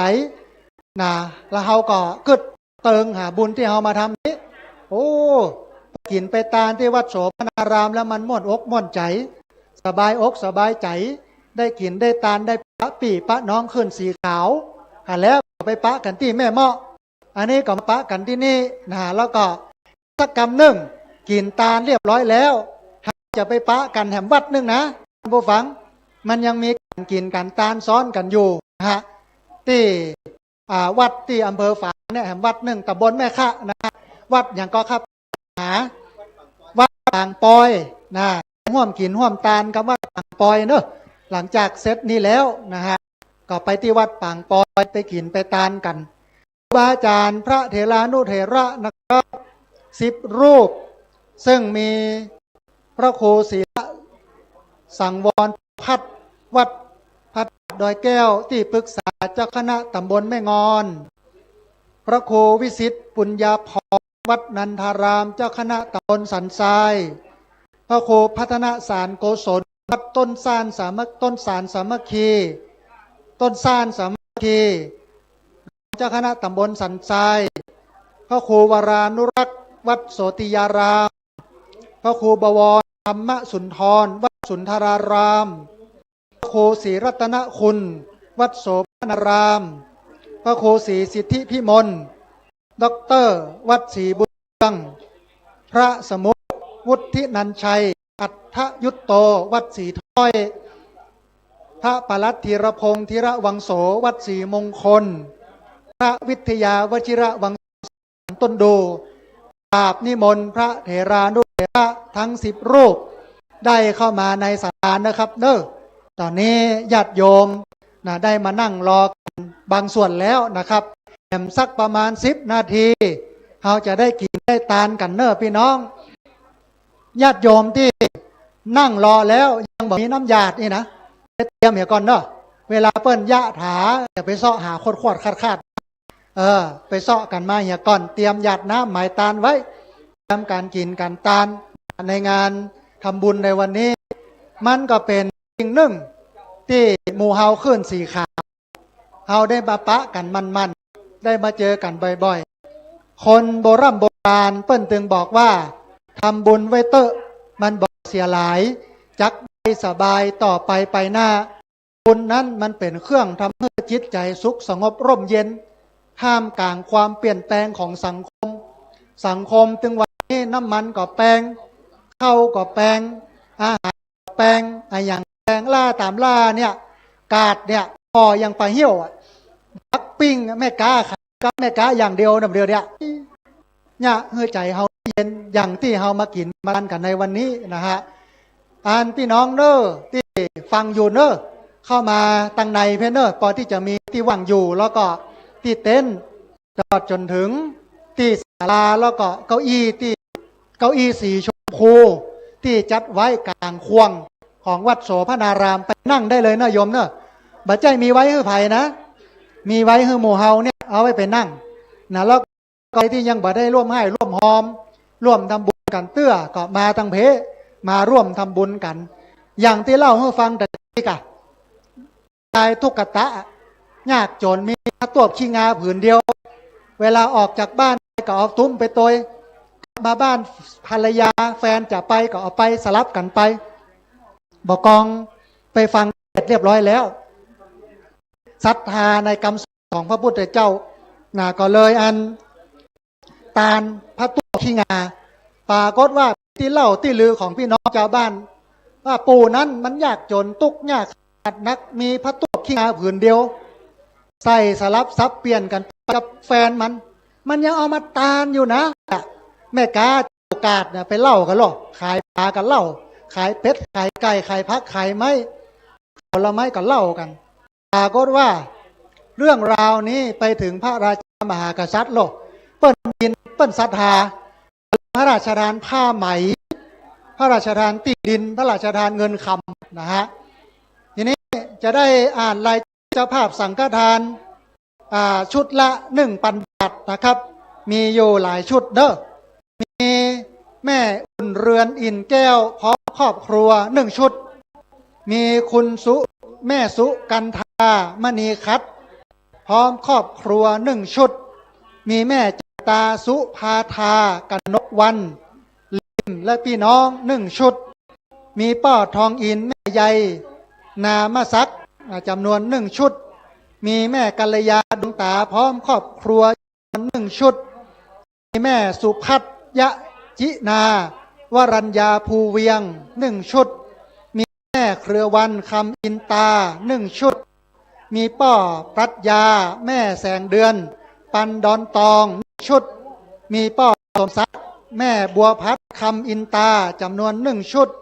มีคุณโยมโคบายาชิจันทิพย์อินตะปัญญา1 ชุดมีป้ออำนวยแม่รัชนีปัญจะ1 ชุดมีแม่สุนีสุรินพร้อมครอบครัวจำนวน1 ชุดมีแม่พวงเพชรคำฟูพร้อมครอบครัวจำนวน1 ชุดมีนางสาวกนกวันกิตติธราพัฒน์จำนวน1 ชุดมีคุณแม่กนกพิษชัยนาพร้อมครอบครัวจำนวน1 ชุด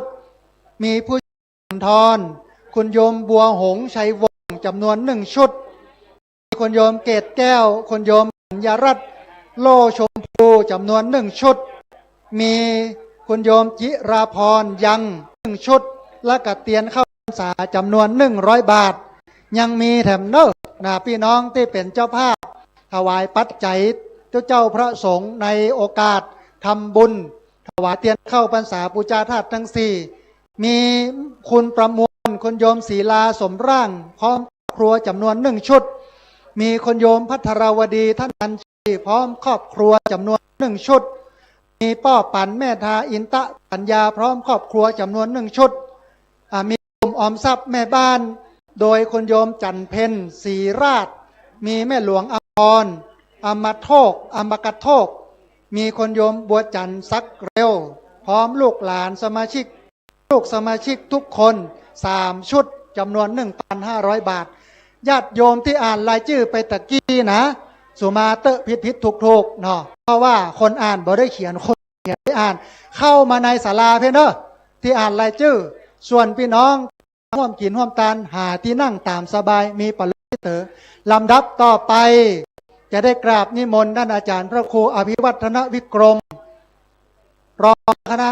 อำเภอดอยหล่อเจ้าวาดวัดปักตังเจริญผู้อำนวยการสถานีวิทยุคลื่นสีขาวเป็นผู้ดำเนินการในขาย เตียนเข้าพรรษาและก็ยกทรัพย์ทนปูจาธาตุทั้งสี่เป็นลำดับต่อไปขอกราบนิมนต์ครับนี่ยกตีน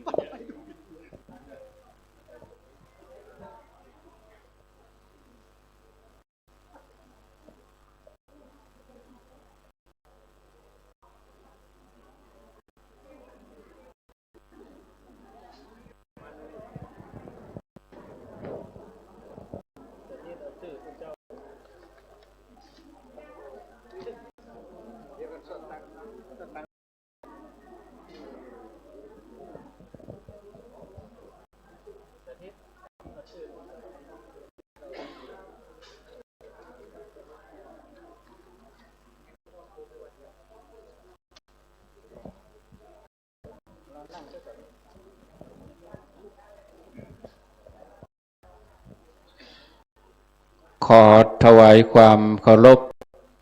ครูบาอาจารย์พระเจ้าพระสงฆ์ทุกรูป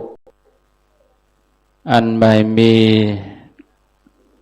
หลวงปู่ครูบาคำปันประภัสโลสังวรประภัสที่ปรึกษาเจ้าคณะอำเภอฝางเจ้าวาดวัดพระธาตุดอยแก้วประธานสงฆ์หลวงพ่อครูสุจิตานุรักษ์ด็อกเตอร์หลวงพ่อเจ้าคณะอำเภอฝางวัดอุดมน้ำบ่อสาวาสำนักวิปัสสนาครูบาอาจารย์พระเจ้าประสงค์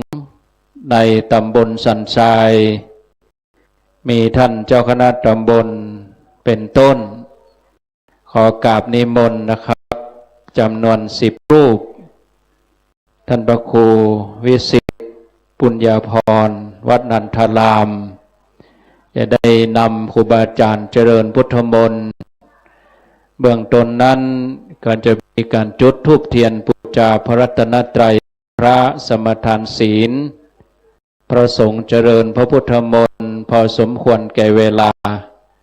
จากนั้น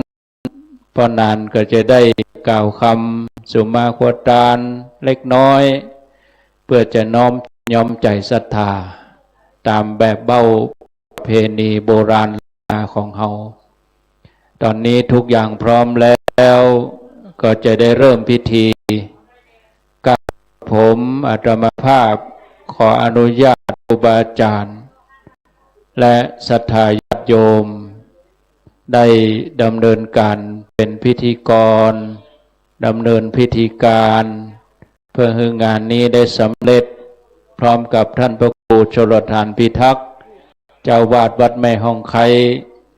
จะได้ดำเนินการต่อไปนะครับเบื้องต้นนั้นขอกราบนิมนต์หลวงพ่อพระครูสุจิตานุรักษ์หลวงพ่อเจ้าคณะอำเภอฝางเจ้าวาดวัดพระบาทอุดมน้ำบ่อสาวากราบนิมนต์หลวงพ่อได้เป็นประธานจุดธูปเทียนบูชาพระรัตนตรัยขอกราบนิมนต์ครับเจริญศรัทธาเฮาทั้งหลายได้ตั้งอกตั้งใจประนมมือศรัทธาเฮาตั้งใจนึกขณะที่หลวงพ่อได้จุดธูปเทียนบูชาพระรัตนตรัย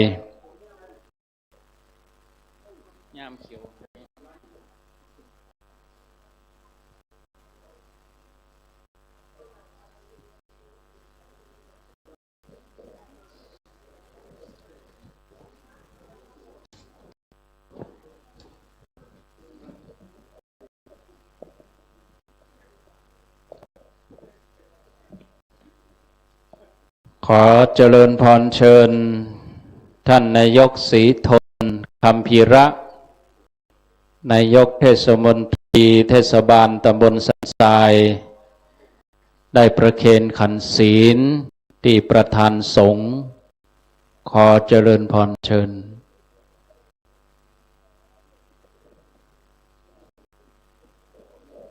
เคนที่ปรึกษาเจ้าอำเภอประธานสงฆ์แดงนะกะหน้าเนี่ยยุ้ย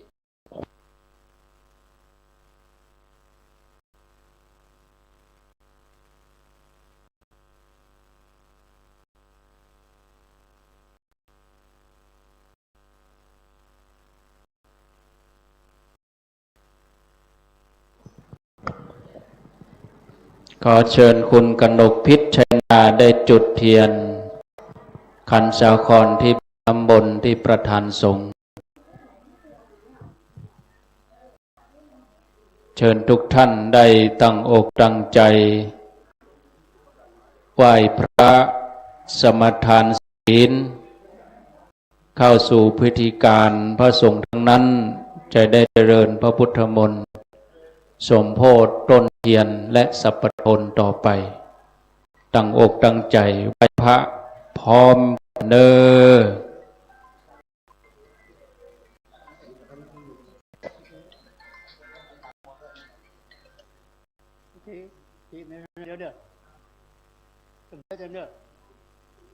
เดี๋ยวมันจางอย่างเด้ออะระหังสัมมาสัมพุทโธภะคะวาพุทธังวันตังอภิวาเทมิสวากขาโตภะคะวันตาธัมโมธัมมังนัมมัสสามิสุปฏิปันโนภะคะวันโตสาวกสังโฆสังฆังนัมมามิ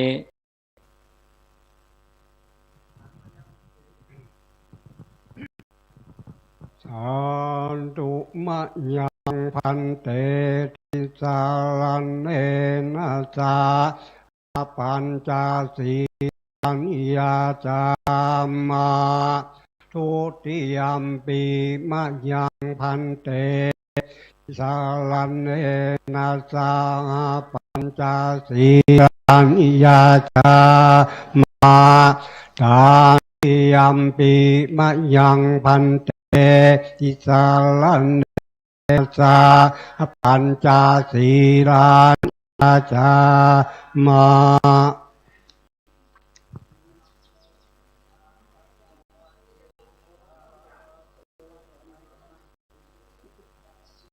นะโมตัสสะภะคะวะโตอะระหะโตสัมมาสัมพุทธัสสะนะโมตัสสะภะคะวะโตอะระหะโตสัมมาสัมพุทธัสสะนะโมตัสสะภะคะวะโตอะระหะโตสัมมาสัมพุทธัสสะนะโมตัสสะภะคะวะโตอะระหะโตสัมมาสัมพุทธัสสะนะโมตัสสะภะคะวะโตอะระหะโตสัมมาสัมพุทธัสสะทางสรณังชามิ พุทธังสรณังกัจฉามิสรณังกัจฉามิธัมมังสรณังกัจฉามิสังฆังสรณังกัจฉามิสังฆังสรณังกัจฉามิทุติยัมปิพุทธังสรณังกัจฉามิทุติยัมปิพุทธังสรณังกัจฉามิยัมปิธัมมังสรณังกัจฉามิทุติยัมปิธัมมังสรณังกัจฉามิยัมปิสังฆังสรณังกัจฉามิทุติยัมปิสังฆังสรณังกัจฉามิยัมปิพุทธังสรณังกัจฉามิตติยัมปิพุทธังสรณังกัจฉามิยัมปิธัมมังสรณังกัจฉามิตติยัมปิธัมมังสรณังกัจฉามิยัมปิสังฆังสรณังกัจฉามิตติยัมปิสังฆังสรณังกัจฉามิปานาติปาตาเวมณีสิกขาปะทังสมาธิยามิ ปานาติปาตาเวรมณีสิกขาปะทังสมาธิยามิเวรมณีสิกขาปะทังสมาธิยามิอาทินนาทานาเวรมณีสิกขาปะทังสมาธิยามิเมสุชาจาราเวรมณีสิกขาปะทังสมาธิยามิเมสุมิจฉาจาลาเวรมณีสิกขาปะทังสมาธิยามิวาตาเวรมณีสิกขาปะทังสมาธิยามิมุสาวตาเวรมณีสิกขาปะทังสมาธิยามิจามาคาตานาเวรมณีสิกขาปะทังสมาธิยามิสุราเมลยามัชฌะปมาทฐานาเวรมณีสิกขาปะทังสมาธิยามิอานิปัญจสิกขาปทานิสีเลนะสุขติงยันติสีเลนะโภคสัมปทาสีเลนะนิพุติงยันติปัสมาสีลังสีโสตเยปัญจสีลังพุทธปัญญาตังสมาทานังปริสุทธังนิพพานังปรมังสุขังก่อนที่ปนานอาจารย์จะได้อาราธนาพระปริตรพระสงฆ์ทั้งนั้นจะได้เจริญพระพุทธมนต์ขอนิมนต์พระสงฆ์ที่มาร่วมงานรูปได้เจริญพุทธมนต์ทุกตนนะครับไปกันหมดเลยนะครับจะไปอยู่บ่ได้นะห้ามนั่งรับนะครับ แล้วก็ห้ามเล่นมือถือด้วย ก็มาอันถอนยอดด้วยที่มาด้วยกันนี่นะนิมนต์นะครับสวดด้วยกันหมดนะครับโยมเพิ่นตั้งใจศรัทธาตั้งใจที่จะทำบุญถวายครูบาอาจารย์เป็นเนื้อนาบุญนะครับ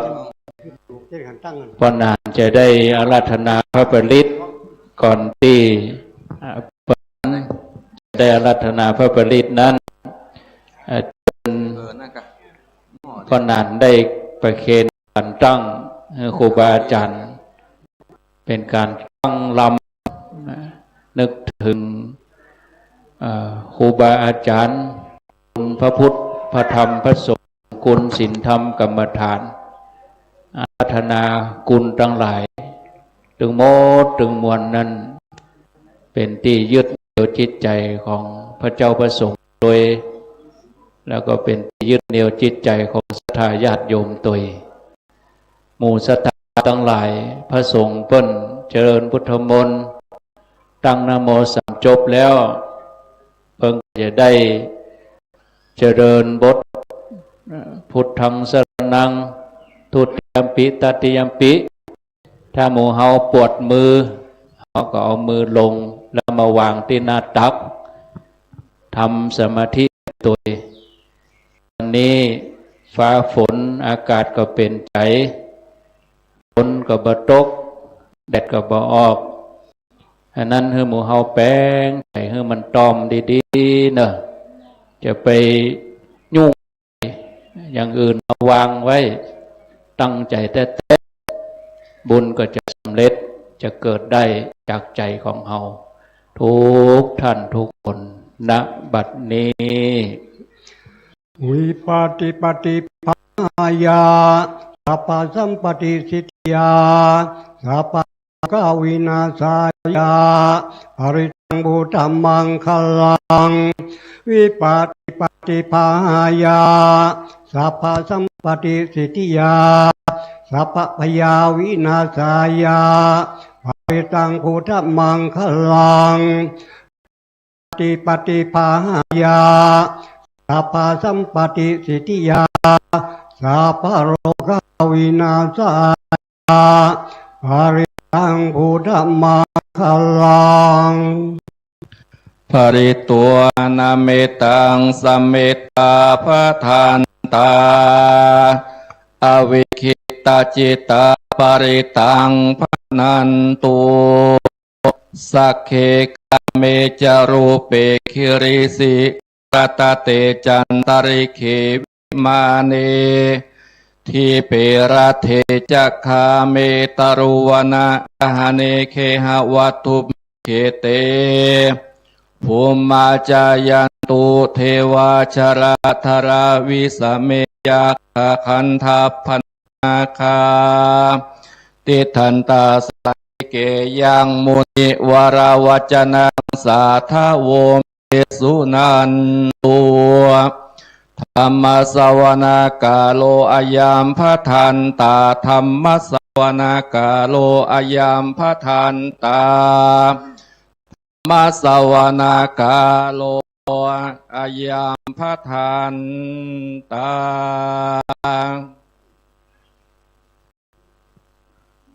ตัสสะภะคะวะโตอะระหะโตสัมพุทธัสสะนะโมตัสสะภะคะวะโตอะระหะโตสัมมาสัมพุทธัสสะนะโมตัสสะภะคะวะ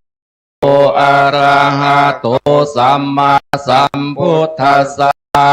พุทธังสารนังคัจฉามิธัมมังสารนังคัจฉามิสังฆังสารนังคัจฉามิตุติยัมปิพุทธังสารนังคัจฉามิตุติยัมปิธัมมังสารนังคัจฉามิตุติยัมปิสังฆังสารนังคัจฉามิตติยัมปิพุทธังสารนังคัจฉามิตติยัมปิธัมมังสารนังคัจฉามิยัมปิสังฆังสารนังคัจฉามิสารนาคามานังสัมพุทเทอัฏฐาวิสัจจทาวัตตาสัญจาสหัสสะเกปัญจสัตตาสหัสสานิสิลาสาอาหาเตสังธรรมัญจขันจาอาทะเรนานามามิหังธรรมการานุภาเวนะสัพเพอุปัฏฐาเวอเนกาอันตายาเปเวนะสันตุอาเสสะโตสัมพุทเทปัญจปัญญาจตุวิสาหัสสะเกตัสสะสัตตาสหัสสะเนนามาเมสิรสาอาหังเตสังธรรมัญจสังฆัญจะอาระเรนานาเมหังนามาการานุภาเวนะหันตัวสัพเพอุปัฏฐาเวอเนกาอันตรายาปิเวนะสันตุสัตตุสัมพุทเทนะวุตาราสเตอัฏฐาจตาริสาสหัสสะเกวิสติสตาสหัสสะนามามิสิรสาอาหังเตสังธรรมัญจสังกัญจอาทะเรนานามามิหังนามานุภาเวนะหันตัวสัพเพอุปัฏฐาเวอเนกาอันตรายาเปเวนะสันตุสัตโตโมอะโตสัมมาสัมพุทธัสสะนะเอเสโนนะโมอุตตมะธัมมัสสะเสวะเตเนตานะโมมหาสังฆัสสะเปเวสุตาสีลาเทเทโนนะโมอุมัตตยาลตัสสะตานัตยาสาธุกังนะโมมะกะติตัสสะตัสสะทุตายาสะปินะโมการะปะภะเวกะฉันโตปะทวานะโมการานุภาเวนะสุวัติโนตุสัพพะทานะโมสัตเตเชนะเวเทเมโหมิเตตวา จะพาลานังปันติตานันจะเอวานาปูชาจาปูชานิยาตัมมังคารามุตตัมมังปะโหสัจจันปัญจวินัยโยจะสุสิกิโตสุภาสิตาจายาวาจาเอตัมมังคารามุตตัมมัง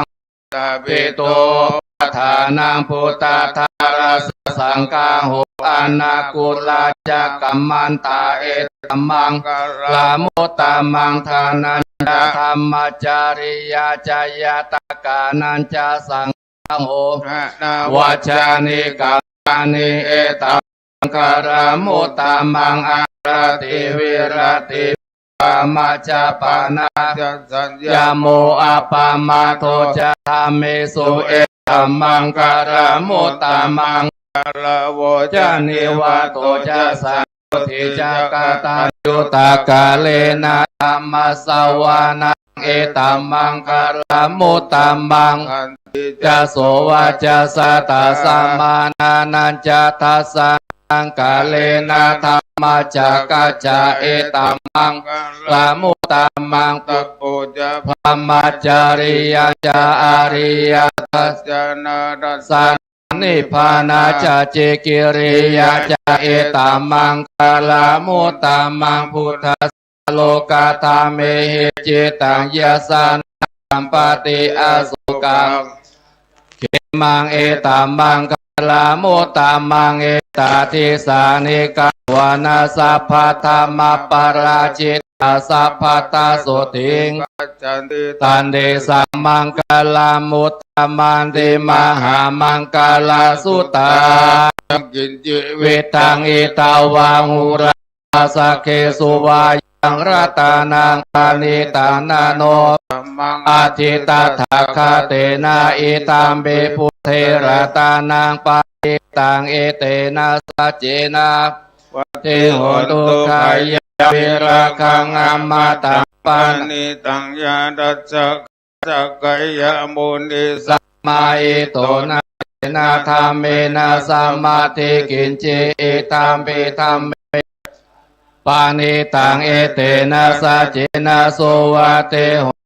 ยัมพุทธะเตโทปาริวานายิสุจิสัมมาทิมานันตาริกัญญามหุสัมมาทินาเตนะสัมโมนาวิจติธัมปิธัมเมระตานังปานิตังเอเตนะสัจเจนะโสวะเตโหตุยัมพุทธะเตโทปาริวานายิสุจิสัมมาทิมานันตาริกัญญามหุสัมมาทินาเตนะสัมโมนาวิจติธัมปิสังเกระตานังนิเอเตนะสัจเจนะโสวะเตโหตุเยสุปะตัสสะตังปัสสัทธาจัตเอตาเนยุคาเนโหติเตทักขินยาสุขตัสสะสาวกาเอเตสุมหาภาลานิตัมปิสังเขรตานาปานิตังเอเตนะสัจเจนะโสวะเตโหตุเยสุปายุตตาทันเอนานิกามิโนโคตามาสาสนาเมเตปฏิปตาอัมมาตังวิกายหามุทานิพุติพุชามานาอิตัมปิสังเกรตานาปานิตังเอเตนะโสวะโหตุขีนาปุรานานา วานาติสัมภาวังวิราตาจิตายติเกภะสมิงเตนะพิชาวิรุณิฉันดานิทิรายาทายาปฏิโปอิตัมปิสังเกรตานังปานิตังเอเตนะสัจนะสุวัติหุนตุสัพพะโลกัสสมิงมานะสัพพวาเยอปริมาณังอุตังอตุจติริยัญจาสัมปทังอเวทังสัพพทังดิทัญจารานิสิโนวาสยาโนวายาวัตสวิกตาเวโตเอตังสติ ทิทายาพระมาเมตังวิหารังอิธรรมาหุทิทิจาอนุปกรรมสิลวัฏเนนะสัมปันโนกามิสุวินายะเกทานาอิจารุกปัสสยาปุณเรติติกานิยามิตัสสุอาปัมมโนโตอาปัมมโนโออาปัมมโนสังโฆปัมมานาวันตานิสิริสัปปานิวิจิกาสตาปะเทอุนานาภิสาราภูมุสิกากาตาเมกาตาเมปาริตาปฏิกัมมันโตพุทธานิโสหานะโมภะคะวะโตนะโมตัสสะนังสัมมาสัมพุทธานังขันธะอลิตาอิติปิโสภะคะวะอะระหังสัมมาสัมพุทโธวิชาจารณะสัมปันโนสุขโตโลกาวิทูอนุตตโรปุริสธรรม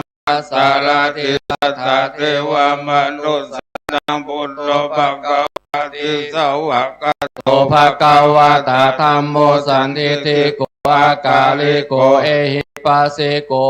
ปัญญิโกปัจจตังเวทิตาโพวินโยเอติสุปฏิปันโนภะคะวะโตสาวกสังโฆอุชุปฏิปันโนภะคะวะโตสาวกสังโฆยายาปฏิปันโนภะคะวะสาวกสังโฆสามิจิปฏิปันโนภะคะวะโตสาวกสังโฆยะติตังจติปุริสายุคานิอัตถาปุริสาปุกาลาสาภะคะวะโตสาวกสังโฆปาหุนายโยปาหุนายโยทักขินายโยอัญชริกานิโยอนุตตรังปุญญาโลกัสสะติยันติมิตังอาวามังกาลัญญโยจามานาปุสะปุณาสัสสะโตปะปะกังโหตุสุวินังกันตังพุทธานุภาเวนะวินาเป็นตุยันตุลิมิตังอาวามังกาลัญญโยจามานาปุสะกุณาสัสสะโตปะปะกังตุสุปินังอากันตังสังฆานุภาเวนะวินาสเมยันตุลิมิตังอาวามังคาลัญญโยจามานาปุสะกุณาสัสสะโตปะปะกังโหตุสุปินากันตังสังฆานุภาเวนะวินาสเมนตุมหากะโลนิโกนาโทอิตายสัพพะปะนินังภูเลปะปารามิสัพพะปะโตสัมโพมังเอติตัสวัจจินดาโอตุติจยามกาลังจยันโตโพธิยามุเลสกายานาเดวัตโนเอวังตวังวิจัยโยโหอิจัยสุจัยมังอปาราชิตาปาลังกิสิเสปัทาวิปุกาเลอภิสิกิสัพพพุทธานังอาคาปโตโมตันติสุนัขตังสุมังกาลังสุปาภาตังสุหุติตังสุขานุโมโหโตจะสุยิทังรัมมัจจาริสุปัฏฐกินังกัมมังวาจากัม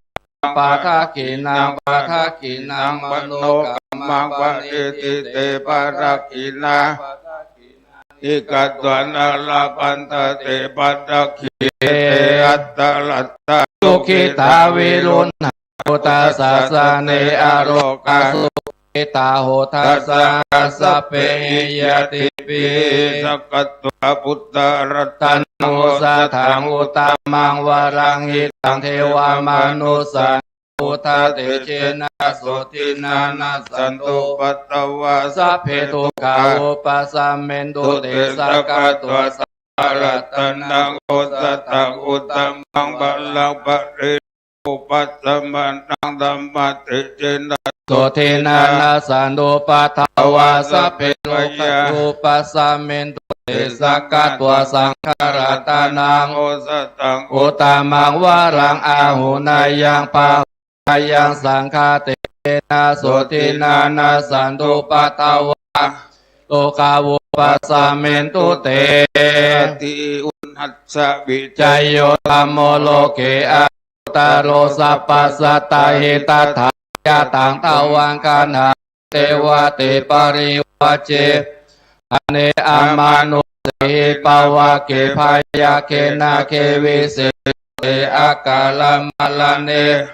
สัพพสมามารานามุตโตทาเปตัวกาลามาริตังตาเสวะอนุภาเวนะหุนตุเตโวสุขิสัตตาสุตตะสิลังธรรมาทายาธรรมาสุจาริตัญจาริตาเสวะอนุภาเวนะหุนตุเตโวสุขิสัตตา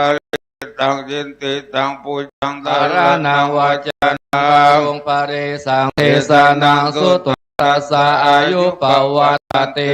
เปสัจฉังเทวมนุสานังกาตุกังติติกาลาสังอัมพิลังลาวานันเจวะสัพพายาติวินโตทัพปิติจโตปัญจชาสตตินังตถายาวะตุขาวินาสันโตชีวิตานังตันตุเตชีวิตานังตัสสะอายุวันนังสุขังพลังชีวิตานานุภาเวนะวันตุเตโวสุขิสัต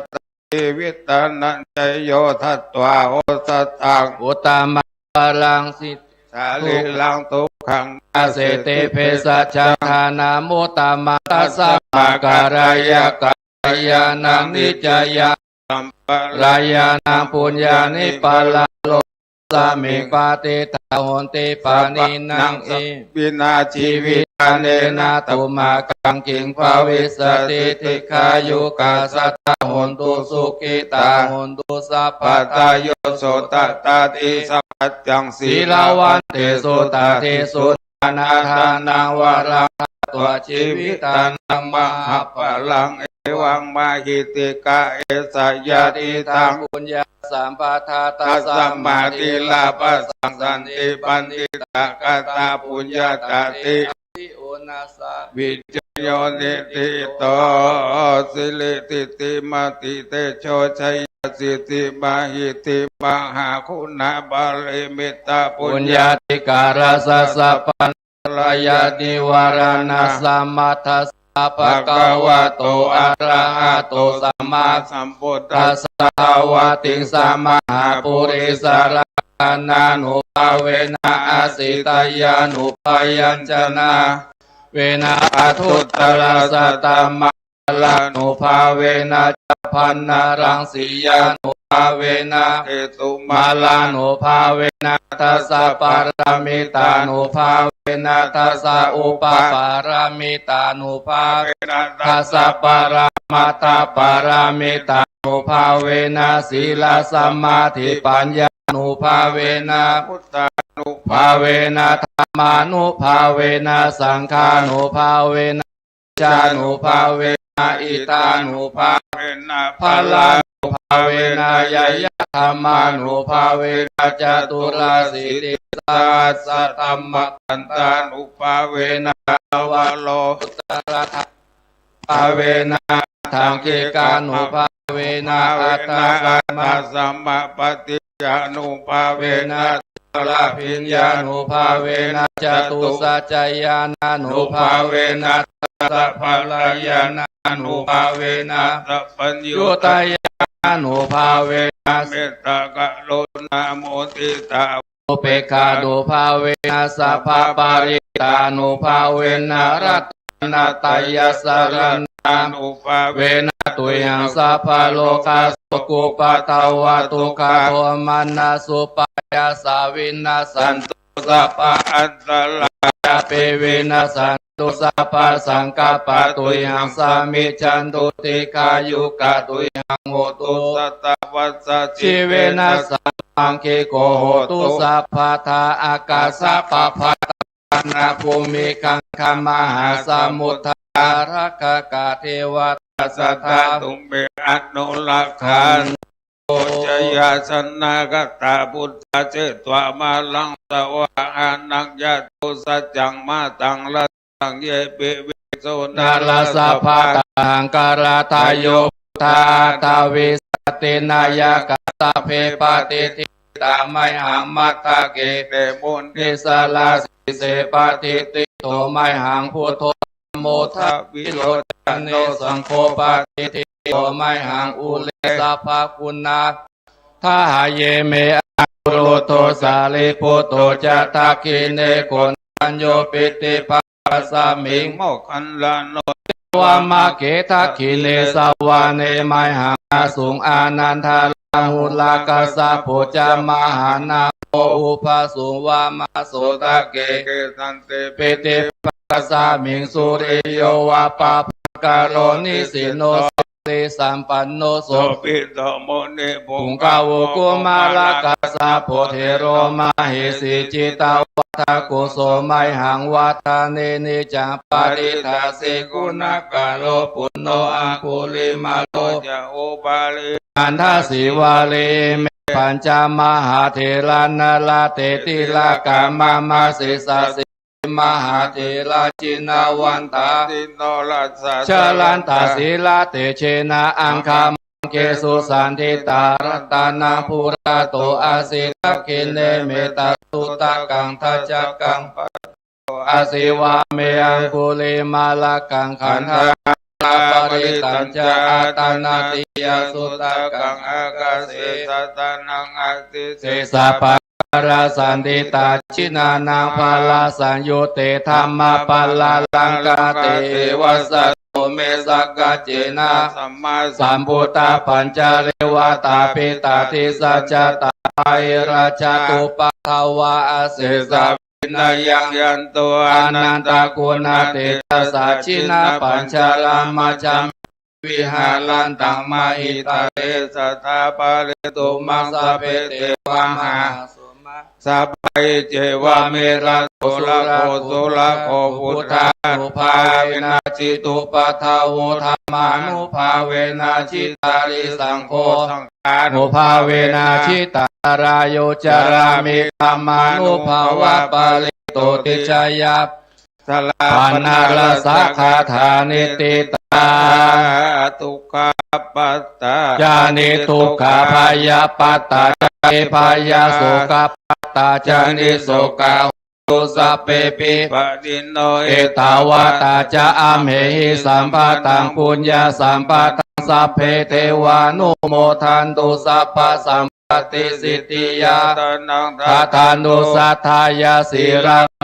ตุสัพพะตาภาวนาภิลาวันตุกัจจันตุเทวตาคาตาสัพเพพุทธาปลปัตตาปัจเจกานัญจยาอรหัตานัญจเตนารักขังพันธามิสัพพโสสัพปันนาสุขธรรมสัมมาหิตาสันโตสัพปุริสาโลเทวะอุจเรสันติปะคาปตานาสันติปะทาวันจามาตาปิตาจานิคันตาชาตะเวตัปติกามา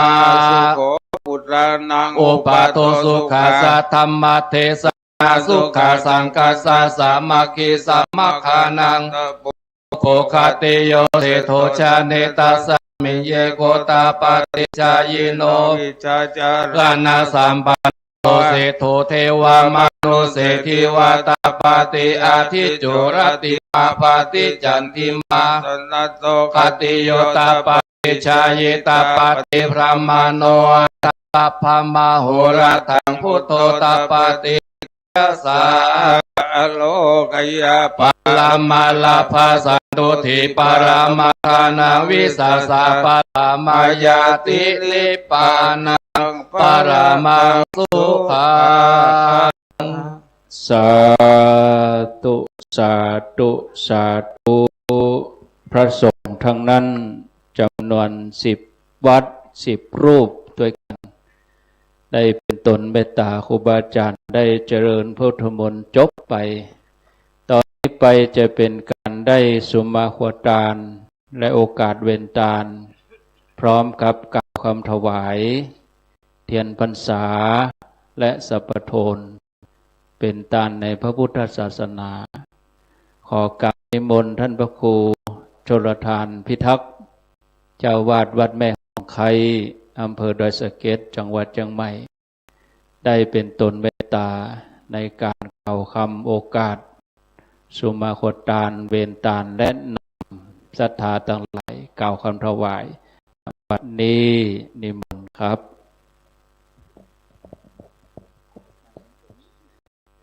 หังวันตามิสาธุโอกาสะพันเตข้าเดชสัมปัญญังเครื่องขวตานหลายหลากพร้อมทุกภาคนานาอันสมณะศรัทธาพระเดชพระคุณหลวงพ่อพระครูสุตานุรักษ์เจ้าคณะอำเภอปางเป็นตนประธานพร้อมกับโดยพระนักจัดรายการสถานีวิทยุคลื่นสีขาวจุตนโหนแห่งห้องภายนอกหมายมีแก่วัดแก่บ้านอาจารย์กรรมการน้อยนานศรัทธาตายกตาญิกาจุผู้จุคนพร้อมกันโดยตานายกเทศมนตรีเทศบาลตำบลสันทรายที่นี่เป็นต้นเป็นประธานพร้อมกับโดยศรัทธาวงวานขึ้นสีขาวอันฟังยังสถานีวิทยุและอันพอนายอินเทอร์เน็ตจุคนต่างหาได้ยังไตยะวัตถุต่างของไผมานพร้อมกับโดยชัดอันจักประดับเจดีย์และพระธาตุพร้อมกับโดยเตียนพรรษาอันดำเนินการหล่อติสถาบันธรรมาภิวัตน์นำมาถวายเป็นทานยังวัดในตำบลสันทรายและตำบลแม่งอนบัดนี้ก็ได้หายังไตยะวัตถุทานตั้งหลายอันหามาโดยจอประกอบโดยเจตนายามเมื่อใดดาแต่งห่างกึดล่ำสร้างของตานบ่ได้แบ่งปันยุดหย่อนได้กินเสียก่อนแล้วฮือตานเมื่อยามลุนบ่ได้ปองปุ้นไปเป็นส่วนมือรีบด่วนยุบเอาอันหนึ่งได้มัวเมาหนึ่งข้าวและหุงแกงบ่ได้ยำแยงเดือดดาออกปากวางงนงานบางเตื้อลูกหลานมาไกลได้ขับไล่จำนีกัวเป็นว่าจีกรรมกรรมปากกลัวเป็นบาปเป็นกรรมจริงได้ปากันน้อมนำมายังมีทุปปะผาลาจาดวงดอกเข้าตอกดอกไม้และลำน้ำสุกันโทตกะน้ำอัมพิโลตกะมายื่นยอยงตั้งไว้ไกลสมุขีทานแห่งผู้บานสัมมาสัมพุทธเจ้ามาขอขมาปันโทษขอเครื่องวิเศษนาเจ้าโพดหายกายเป็นอโหสิกรรมอย่าเหินใดเป็นนิวรณธรรมกรรมอันแก่นกาอันจักไปหับตับเสียอย่างเมืองฟ้าและนิพพานแก่สมณศรัทธาและมูลศรัทธาผู้ฆ่าทั้งหลายนั้นจักมีตามดังจักสุมากาลวะตามมักกะทะภาษาบาลีวากายะตัวว่าจิตตัวเลมโนตัวเลสันจิจะโตสังอาสันจิจะโตสังอติตะโตสังอนาคตะโตสังปัจจุปันนาโตสังปมาตะโตสังปังโตสังฆมันตุโนโยสันนิสินโนวาลาโพธิมูเลมาลังสะเสนังมหันติงวิจโยสัมโพธิมากันจิว่าอานันตัญญาโนโยโลกุตโมตังปนามามิพุทธังอาตังกิโกอาลิญาโทจนานังโมฆะปเวสายะอุจุกะบโกสันติกโลปนิยาโกตังปนามามิธัมมังสังโฆโทวลาตะคิในโยสันตินตะอิโยสัปปะมาลาปะหิโนคุเนเนเกสิสมิติปโตอาสโวตังปนามามิสังฆังโต ตเตวะสังฆโยดูกลาเทวดาทั้งหลายอันรักษาอย่างวัดวาอารามเสียงจุติอันรักษาอย่างวัดโสภนารามห้วยงูในที่นี่เป็นต้นเป็นทานขออังคาดอาราธนาเจ้าทั้งหลายนายทั้งมวลจงมาปัตตาอนุโมทนาเรื่องวรขีญาตาเหน่งเจ้าเก้าเงาปัตมะมูลสาภูคาทั้งหลายว่านี่แต่ดีหลีขออังคาดอาราธนายังพระพุทธเจ้าพระธรรมเจ้าพระสังฆเจ้าแลเทวดาเจ้าทั้งหลายขอจุงมาอนุโมทนาตานวรขีญาตาเหน่งเจ้าเก้าเงาปัตมะมูลศรัทธาอันได้น้อมนำมายังชัดเจติญะเจ้าสี่อันเป็นการหนุนธาตุดินธาตุน้ำธาตุลมธาตุไฟและตกแต่งห้างตำยังปฏิปะอันเป็นเตียนนั้นได้ต่อแล้วดีงามนำมาตั้งไว้ไกลสมุขีทานอันจักหือตานเถิงแก่พระพุทธเจ้าก็มีส่วนหนึ่งอันจักตานเถิงแก่พระธรรมเจ้าก็มีส่วนหนึ่งอันจักหือตานเถิงแก่พระสังฆเจ้าก็มีส่วนหนึ่งอันจักปฏิกัลละพระโมฆะอาจารย์ก็มีส่วนหนึ่งหันมาสันนี่แล้วขอพระเกียวเจ้าทั้งสามประการมาเมตตาหวายนาปฏิกหะรับเอายังมีสะปูจาเพื่อแล้วกรรมกรรมภานาวาปณะพักกันนึ่งขอเตจะบุญกุศลตั้งหลายมวลฝูงจุงไปจุจอดลอดเถิงเติงดวงวิญญาณของพระอธิการบุญมาธรรมวโรเจ้าอาวาสและพระคุณหลวงปู่ทองพระพรหมมงคลอันได้เฮือลูกศิษย์ลูกหามาต่างยังเจติญะเจ้าลังนี่บัวละมวลแล้วขออังคาดอาราธนาเจ้าทั้งหลายนายทั้งมวลจุงมาฮักและอนุโมทนาบุญกุศลขออุทิศะแผ่ไปหายังเทวพุทธเทวดานักษาเมืองเชียงใหม่อันรักษายังเมืองฝางอันรักษายังกาญอินทรีย์ตนตัวแห่งสมณศรัทธาและมูลศรัทธาวาสันนี่แต่ดีหลีกาวจลาปันทิตานักพระเจ้าได้กระทำการฮือตานยังพระพุทธเจ้าพระธรรมเจ้าพระสังฆเจ้าได้เสวยนีสังสาเวสันตรารายสีมากน้อยโดยการฉันได้ดังอันก็ดีก็ขอผู้ค้าทั้งหลายได้เสวยอย่างนีสังสาเวสันตระ104เสมอดังโยกาวจลาปันทิตานักพระเจ้าทั้งหลายนักจุงจักมีเตียงเต้ดีอิมินาอักขิภุปบุภาลาจตานังกรวะกัมเมนะเมตโยเทวพุทโธจะสังสารันเตพิหปัญเยนะขมามิหังโอนตุโนนิจังนิปานังปะละมังสุขังขอนิมนต์และเชิญชวนตั้งนะโมพร้อมกันแล้วก็ว่าตัวกันเป็นเจิงเลยเนอะนะโมตัสสะภะคะวะโตอะระหะโตสัมมาสัมพุทธัสสะนะโมตัสสะอะระหะโตสัมมาสัมพุทธัสสะนะโมตัสสะภะคะวะโต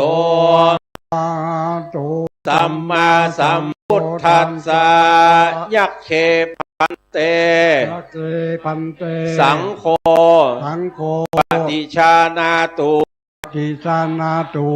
ยังพันเตเอตัง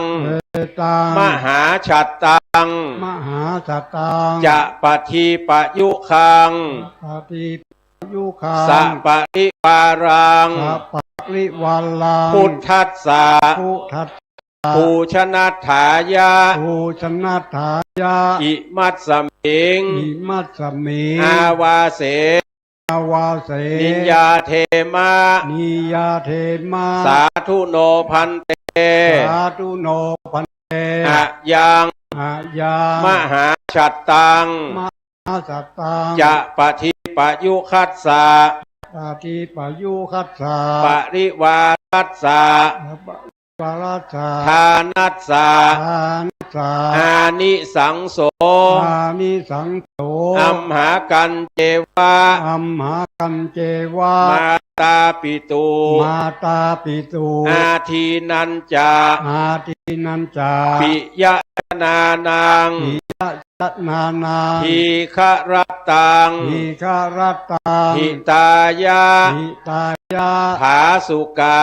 ผาสุกาวิหารตายะวิหารตายะสังวัตตตุสังวัตตุข้าแต่พระสงฆ์ผู้เจริญข้าแต่พระสงฆ์ผู้เจริญขอพระสงฆ์จงรับทราบขอพระสงฆ์จงรับทราบข้าพระเจ้าทั้งหลายข้าพระเจ้าทั้งหลายขอน้อมถวายขอน้อมถวายสัพปโทนสัพปโทนกลางกั้นประดับเจดีย์กลางกั้นประดับเจดีย์และเทียนพรรษา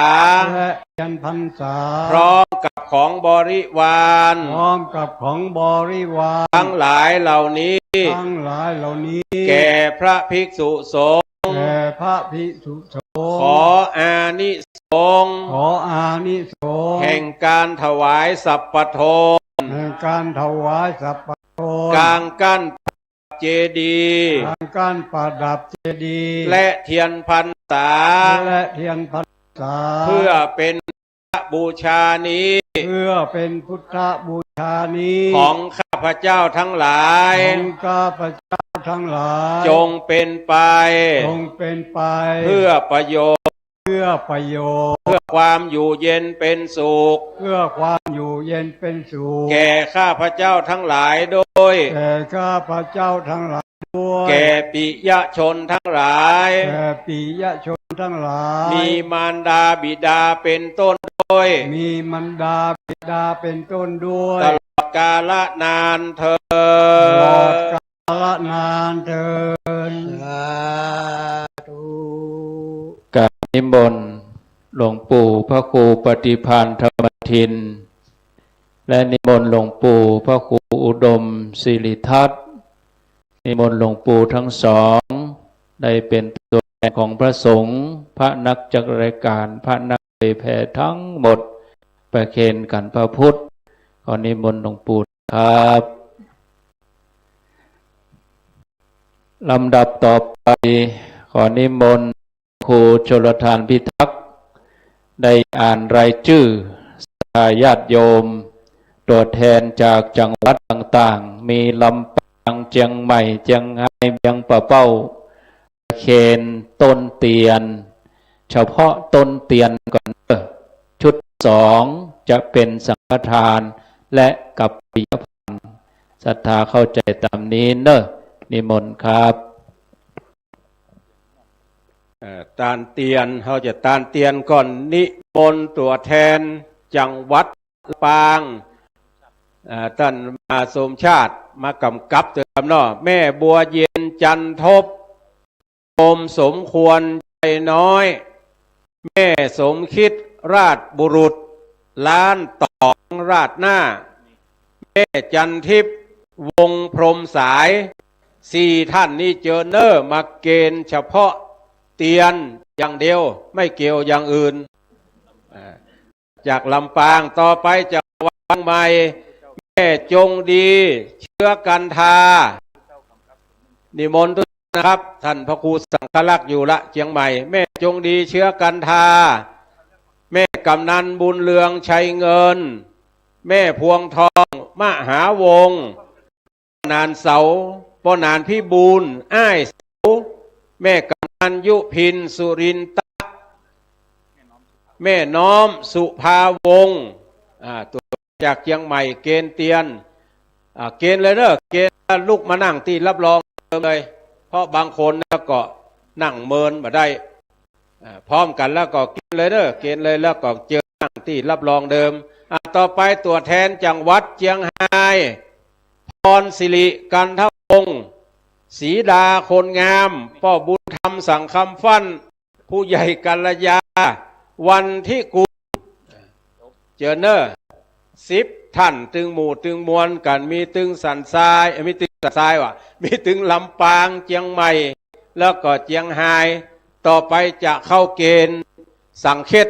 ยตานอันเป็นกวยสังตั้งแต่หลวงพ่อเจ้าคณะอำเภอฝางนิมนต์ท่านพระครูครับ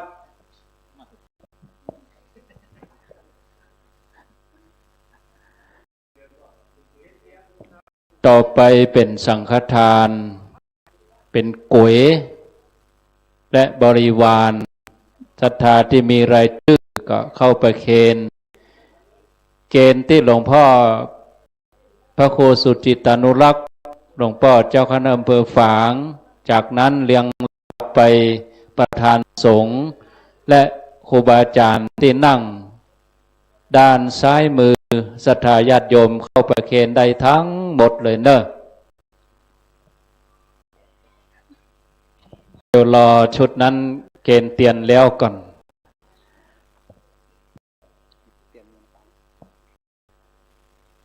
เจริญปอนเจิญท่านนายกเทศมนตรีเทศบาลตำบลสันทราย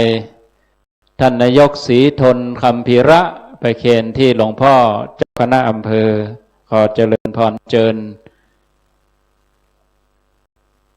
พ่อหลวงจำปาอมกัดโอกสปรีชาอิตปัญญาขอเจริญพรทั้งทีมงานท่านนายกทุกคนเลยเจริญพรทีมงานเทศบาลตำบลสันทรายท่านสท.ท่านเลขาท่านประธานสภามาก็ขอเจริญพรเลยทั้งทีมอันนี้เป็นทีมท้องถิ่นท้องที่ต่อไปเป็นญาติโยมที่แจ้งความประสงค์เป็นเจ้าภาพดังรายชื่อต่อไปนี้แม่อุ่นเรือนอีแก้วแม่สุกันตามณีขัดแม่จันตาสุภาธาคนกนกวานลิมและพี่น้องป้อทองอินแม่ใหญ่นามศักดิ์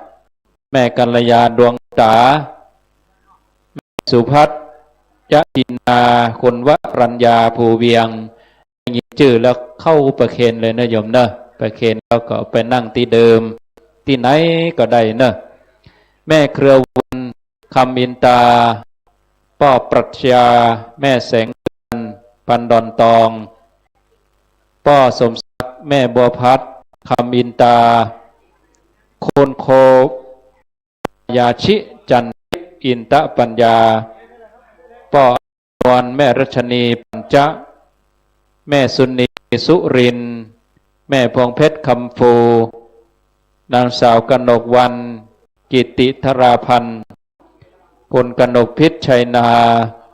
ผู้ช่วยสุนทรนางบหงชัยวงศ์นางแก้วนางวะกัญญารัตน์โลชมพูคุณจิราพรยังคุณประมวลนางศิลาสมร่างนางพัทรวดีธนัญชัยป้อปันแม่ทาอินตะปัญญากลุ่มออมทรัพย์แม่บ้านโดยนางจันเพ็ญศรีรัตน์แม่หลวงอมพรอมกระโทกนางบัวจันทร์สักเรียวและลูกสมาชิกทุกคนขอเจริญพรเชิญได้เข้าประเคนชื่อตะกี้ต่อไปท่านมหาสมบัตินิมนต์รายชื่ออ่านต่อเลยครับ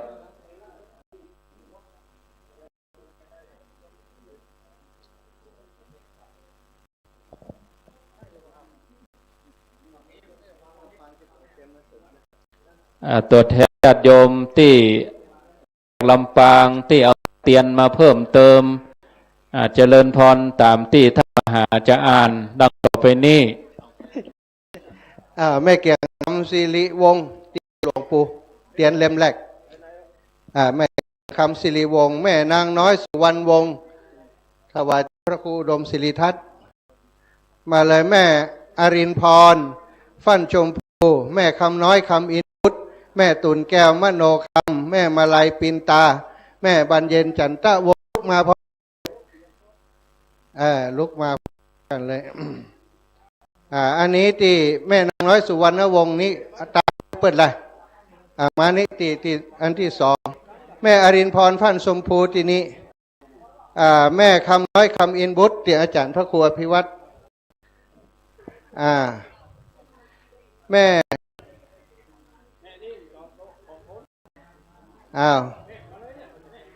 อารินพรฟ้านชมพูอยู่ไหนอาจารย์สงวนอารินพร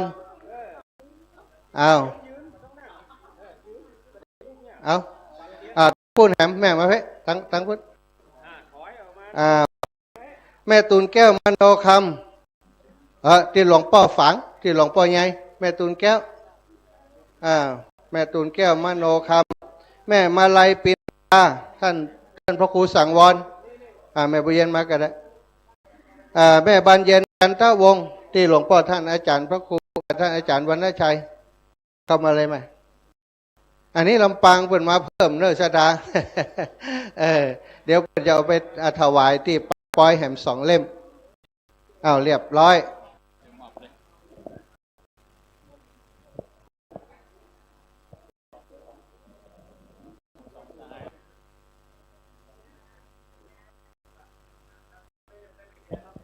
ก่อนที่จะฮับปอน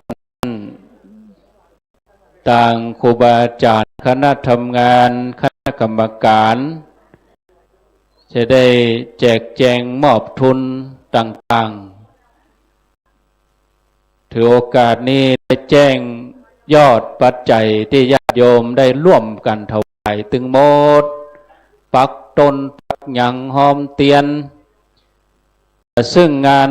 ใหญ่ที่จะมีต่อไปต่างหน้าก็คืองานยอดฉัตรถ้าเป็นนักกีฬาวันนี้ก็เป็นวันซักซ้อมวันซ้อมแต่วันจริงนี่ก็เมื่อใดก็รอเจ้าภาพใหญ่เปิ้นซึ่งตอนนี้เจ้าภาพเปิ้นก็ฟังรายการวิทยุอยู่ที่บ้านเปิ้นแหละเปิ้นก็พอทอดวัดฝ่ายหินไปได้หันทุกกิจกรรมที่เราทำกิจกรรมวันนี้ก็โดยความเมตตาของหลวงพ่อสุดจิตานุรักษ์หลวงพ่อเจ้าคณะอำเภอหลวงพ่อคำแนะนำเป็นที่ปรึกษาทำให้งานนี้เรียบร้อยลุล่วงและราบรื่นไปด้วยดีทุกประการคณะทำงานครูบาอาจารย์ก็แบ่งหน้าที่กันทำแต่ละส่วนแต่ละตนก็รับผิดชอบกันไปนำเรียนครูบาอาจารย์และเจริญพรแจ้งโยมทั้งหลายยอดปัจจัยทั้งหมดที่เราร่วมบุญกันวันนี้ได้จำนวน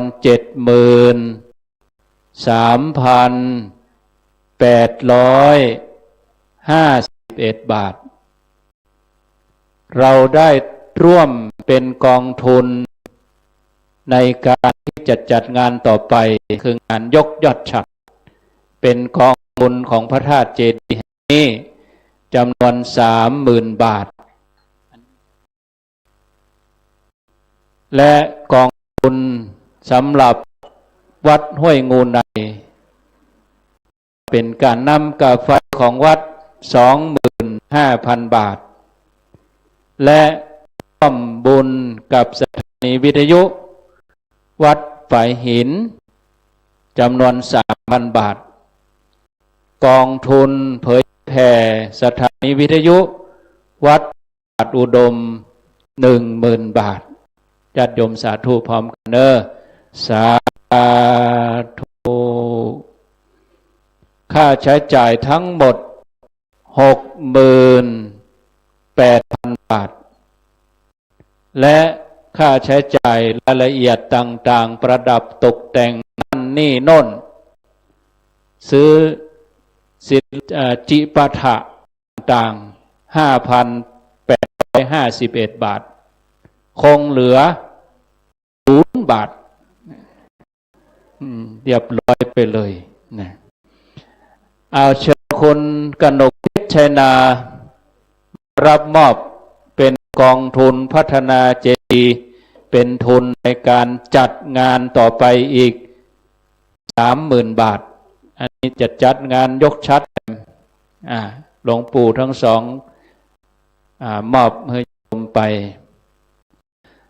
ต่อไปเป็นกองทุน กองบุญของวัดโสรามห้วยงูในเป็นค่าน้ำค่าไฟของวัด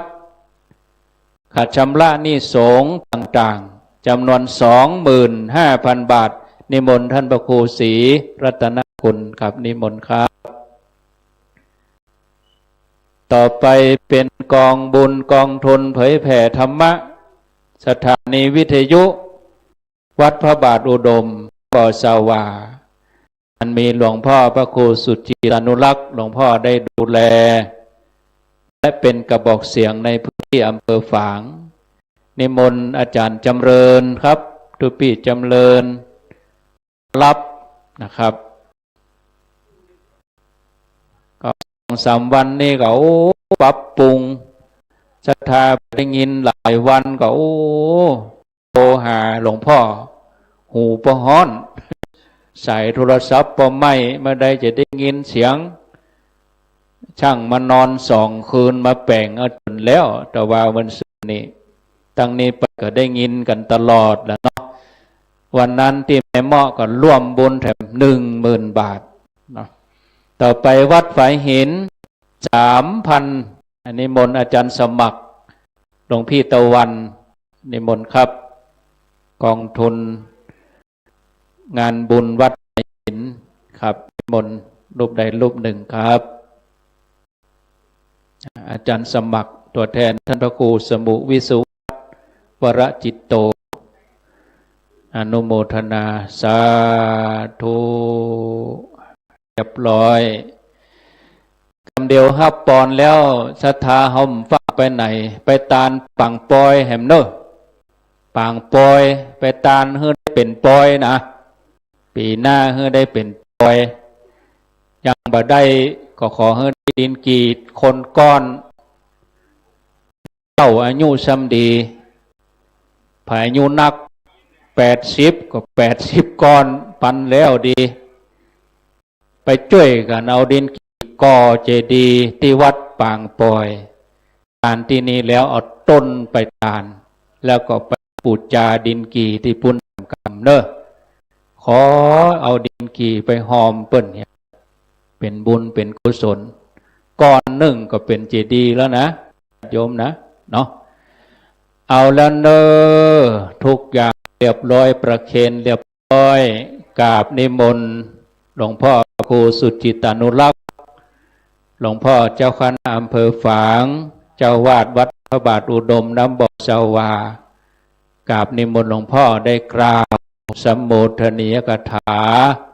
อนุโมทนาต่องานบุญในวันนี้กราบนิมนต์ครับ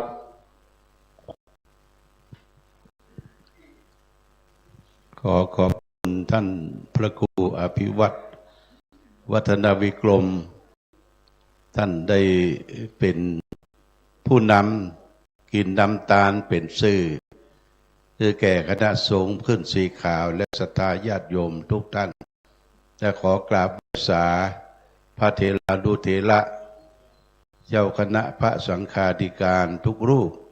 เจริญพรมายังท่านนายกเทศมนตรีเทศบาลตำบลสันทรายท่านสมาชิกเทศบาลตลอดถึงศรัทธาญาติโยมแก่วัดอาจารย์กรรมการทุกท่านวันนี้เราได้ทำบุญคำว่าบุญนั้นเป็นชื่อของความสุข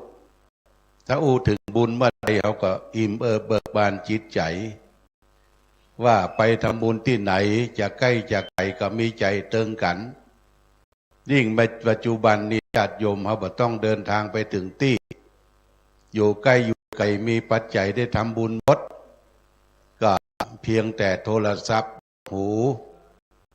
จะทำบุญที่นั่นที่นี่ก็มีสื่อที่นำไปและก็อนุโมทนาใหม่ทางเมืองฝางนี่ก็มีแม่จงมีเชื้อกันทาเป็นสื่อรับบุญจากทุกสารทิศเพื่อนได้โทรมาบอกบุญก็ได้จัดฝากแล้วก็ออกมาถวายทำบุญสุนทานร่วมกันบุญนี่จะเกิดขึ้นจู่ๆจะเกิดขึ้นไปเราต้องแสวงบุญและก็ทำบุญบุญจะนำมาให้เกิด เฮาตลาดได้อยู่ร่มเย็นเป็นสุขบ้านเฮาเมืองเฮานี่ก็เป็นบ้านที่อุดมสมบูรณ์พืชพันธุ์ธัญญาหารเข้ากาไร่นาสมบูรณ์พูนสุขในน้ำมีป่าในนามีข้าวปืนหัวเฮาก็มีส้มมีอย่างหลายอย่าง วันนี้ได้ฉันอาหารล้วนแต่เป็นอาหารท้องถิ่นอาหารท้องถิ่นนั่นก็แกงผักกุ่มแกงผักกุ่มผักกุ่มนี่เมืองเชียงตุงเปิ้นถือนะถือว่าปีเดือนไหนได้กินสักครั้งหรือหนหนึ่งจะกุมปีกุมเดือนกุมวันกุมยามแล้วนอกจากนั้นก็มีแกงบอนมีน้ำพริกหลายๆอย่างกับหน่อต้มกับผักขี้เล็กลวกอันนี้เป็นอาหารท้องถิ่นก็ได้ฉันได้อิ่มรานกันไปก็ต้องขอบคุณอนุโมทนากับครูบาอาจารย์พระนักจัดรายการทุกรูปได้มีภาพคือมาเป็นที่ระลึกจำหน่ายจ่ายแจกไปองค์นั้นองค์นี้อยู่ที่ห้านที่นี่ก็อยู่เท่าฮือหันกันนะญาติโยมบ่เมินบ่นานสัก100 ปีเขาก็บ่อยู่แล้วเนาะอยู่สัก100 ปีนี่ก็ไปกันหมดละ ไปกันหมดละปิดบ้านเก่าบ้านเดิมทิ้งความอะไรฝากไว้คือแก่โลกคือแก่ศาสนาพุทธของเราลูกหลานได้สืบสานต่อไปวันนี้มีบุญ2 ท่านหนึ่งเรียกว่าเขาได้ตาลเทียนพรรษาตาจตุปัจจัยเทียนพรรษาเทียนพรรษานี้ถึงแม้ว่าเขาจะมีไฟฟ้าสว่างสวัยเวลาทำวัดบนแต่เขาก็บรรละฮีดเก่าหอยเดิมตุเจ้าของทุกวัดเนี่ยจะต้องนำเทียนกู้1เอาไปตั้งไว้ในวิหารในโบสถ์และจุดเป็นประจำทุกค่ำกลางพรรษาเนี่ย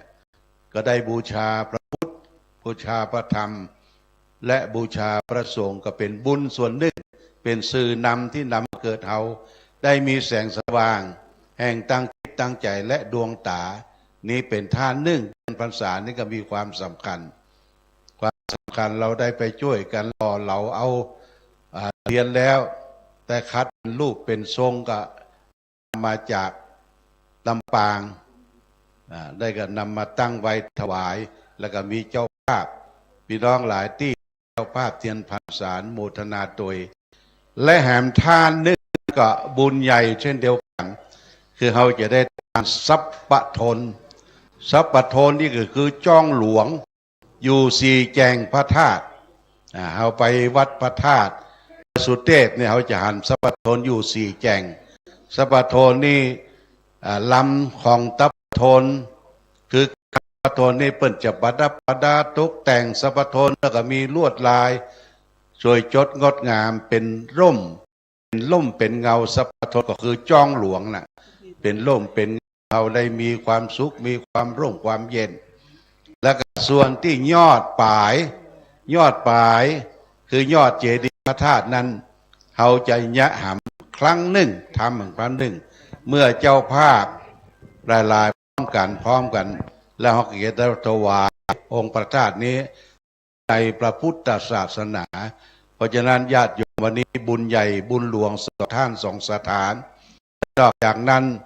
ท่านอาจารย์พระครูอภิวัตบอกว่าเดียวตังจังหายตังเวียงป่าเป้าตังจังหายกายไปที่วัดปางปอยวัดปางปอยนี่เป็นวัดของพี่น้องชาวไทยใหญ่ส่วนมากเป็นพี่น้องชาวไทยใหญ่เปิ้นจะแปลงเจดีย์ใหญ่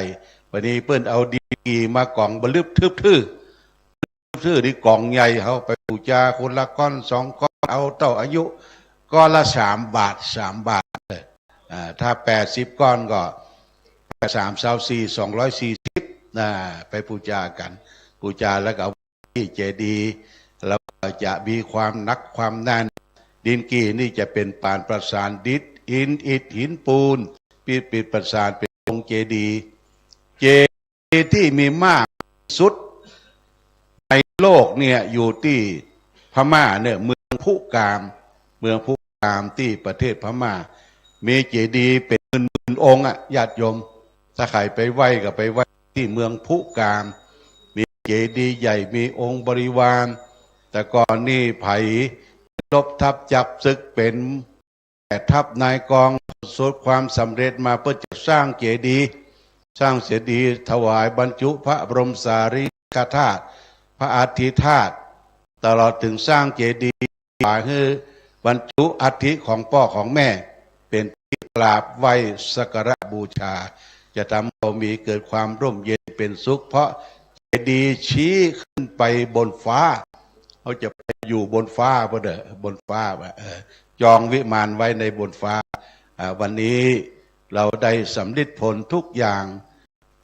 ต้องก็ได้บุญก็ได้ไส้ก็เต็มอิ่มนำสำราญทุกอย่างต่อไปจะเป็นยอดบุญตรวจน้ำหมายตาและอย่าไปยกสัพพโทนพร้อมกันเป็นระดับไปสุดท้ายก็ขออ้างเอาคุณพระศรีรัตนตรัยมีคุณพระพุทธคุณพระธรรมบุญบารมีของพระสงฆ์มีครูบาเจ้าศรีวิจัยนักบุญแห่งล้านนาไทยตลอดถึงบุญบารมีของพระพรหมมงคลหลวงปู่ทองวัดพระธาตุศรีจอมทองท่านอาจารย์บุญมาอดีตเจ้าวาดวัดโสภณารามห้วยงูในเทพเทวาอาราชทั้งหลายที่รักษาวัดวาอารามยงดลบันดาลให้คณะสงฆ์ขึ้นสีขาวศรัทธาญาติโยมสาธุชนผู้ใจบุญทุกท่านเพื่อได้มีความสุขมีความเจริญมีความรุ่งเรืองความวัฒนาถาวรสมดังปอนสี่ประการมีอายุวันนะสุขภาระมีปานธนสารสมบัติธรรมสารสมบัติทุกทิปาราติการเหมือนกันทุกรูปทุกท่านทุกคนด้วยเถิดตรวจน้ำนะยะถาวาริวังหาปุราปาริปุเรนติสาครังเอวะเมวะอิโตทินังเปตานังอุปกปปติอิชิตังปฏิตังตุมหังคิปะเมวะสมิชตุสัพเพปุเรนตุสังฆปายันโตปนะระโสยถามะนิโชติระโสยถาติโยอวิวัชชันตุสัพพะโรโกวินาสันตุมาเตภวันตุอันตรายโยสุขิยติโยโกภวสัพพิยติโยอวิวัชชันตุสัพพะโรโกวินาสันตุมาเตภวันตุอันตรายโยสุขิยติโยโกภวสัพพิยติโยวัจจันตุสัพพะโรโกวินาสันตุมาเตภวันตรายโยสุขิยติอายุโกภวะอภิวาทานาสิสนิจจังพุทธาปัจจายโนจัตตารโอธรรมวาทันติอายุวันโนสุขังอรังรัตนาตยานุภาเวนรัตนาตยาเตสัสสะตุโรกะพยาเวราโสกาตุจุปัตถวาอเนกาอันตรายาปิวินาสันตุจเตสาชัยสิทธิธานังราโสทิงภะขยังสุขังพรังสิริอายุจวันจะโภกังโวทิยจยสวาตวาสาจะอายุวจะชีสิทธิภวันตุเตภวันตุสัพ มังคารังราคันตุลาเทวตาสัพพพุทธานุภาเวนัสสัทธาโสทิงภวันตุเตภวันตุสัพพมังคารังราคันตุสัพพเทวตาสัพพธรรมานุภาเวนัสสัทธาโสทิภวันตุเตภวันตุสัพพมังคารังคันสัพพเทวตาปัสสังฆานุภาเวนัสสัทธาโสทิภวันตุเตสาธุก่อนที่เฮาจะได้หยาดน้ำแผ่เมตตาลาพระกลับบ้านเฮาได้บุญ3 ประการบุญทานบุญศีลและภาวนา กราบนิมนต์พระเถรานุเถระเจริญพรญาติโยมพุทธศาสนิกชนทุกท่าน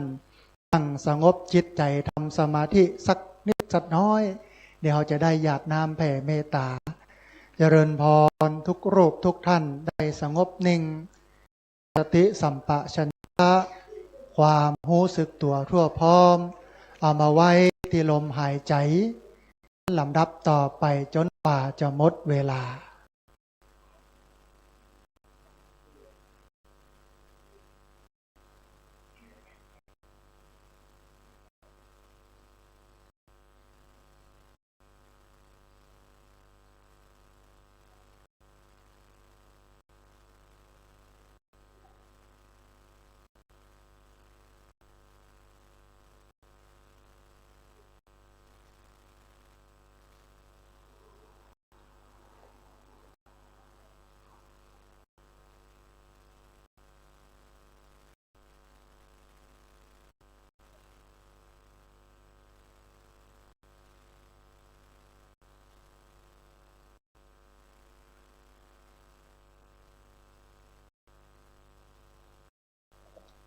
พอสมควรแก่เวลาลำดับต่อไปหยาดน้ำแผ่เมตตาพร้อมกันเนออิตังตานะกัมมังนิพพานะใจโยโหนตุโนนิจจังอิตังพระกัมมังนิพพานะใจโยโหนตุโนนิจจังอิตังปาวานากรรมังปานาปัตโยโหนตุโนนิจจังยังกินจิสารังกัตตพังกัมมังสัพกะหิกะตังปุญญังโตอาโมทันโตนันโตปนโตเยเตวาอัสสะฐาเนอาจิกะตาทีขาสัทธาหนโตสัพพะสัตตาสุขีอัตตานังหารันโตมาตาปิตาสุขิตาหนโตมนจันโตสัพเพติกาสุขิตาหนโตปามนจันโตสัพเพขิตาหนโตตุกขาปามนจันโตสัพเพยักขาสัพเพเปตาสุขิหนโตตุกขาปามนจันโตสัพนักขัตตาสุขิตาหนโตตุกปามนจันโตสัพสุขิตาหนโตตุกขาปามนจันโตสัพจาริโยปัจฉายาสุขิหนโตตุก ขาปามนจันโตสัพปะสัมปาสามิชันตุโวลำดับต่อไปเจริญพรในพระพร้อมเนออะระหังสัมมาสัมพุทโธภควาพุทธังภควันตังอภิวาเทมิสวาคาโตภควตาธัมโมธัมมังนัมมัสสามิโสปฏิปันโนภควโตสาวกสังโฆสังฆังนะมามิวันตาน้อยหลวงพ่อกำนอวันตามิพันเตสัพพังอาปาราทังคามาทาเมพันเตปุญญังมินานุโมมินากาตังปุญญังไมหังทาตัพพังสาธุสาธุอนุโมทามิกายกรรมังวจีกรรมังมโนกรรมังสันติจะอาสันติจะปมาโตสังฆมันตุจัตตารโอธรรมาวทันติอายุวันโนสุขังภราสาธุอัญยมแต่ละวัดมาตยตาเนอบางวัดก็มีสังบางวัดก็บ่มีสังเนอซ่อหาตู้เจ้าไผ่ตู้เจ้ามันก่อนเถอะ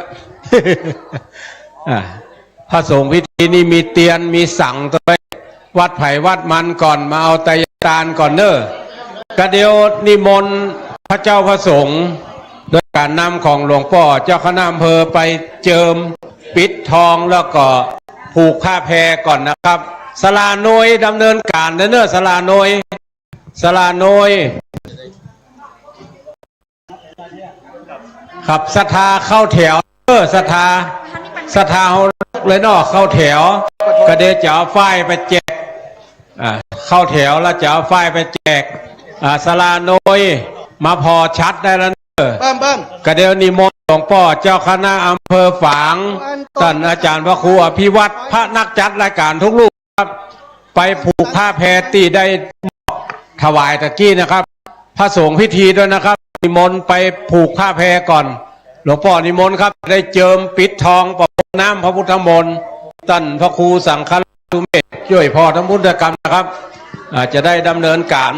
ในส่วนที่เกี่ยวข้องต่อไปแถมนะครับบาตรน้ำมนต์ครับนั่นมีปุ้นมดครับวัดขับรถวัด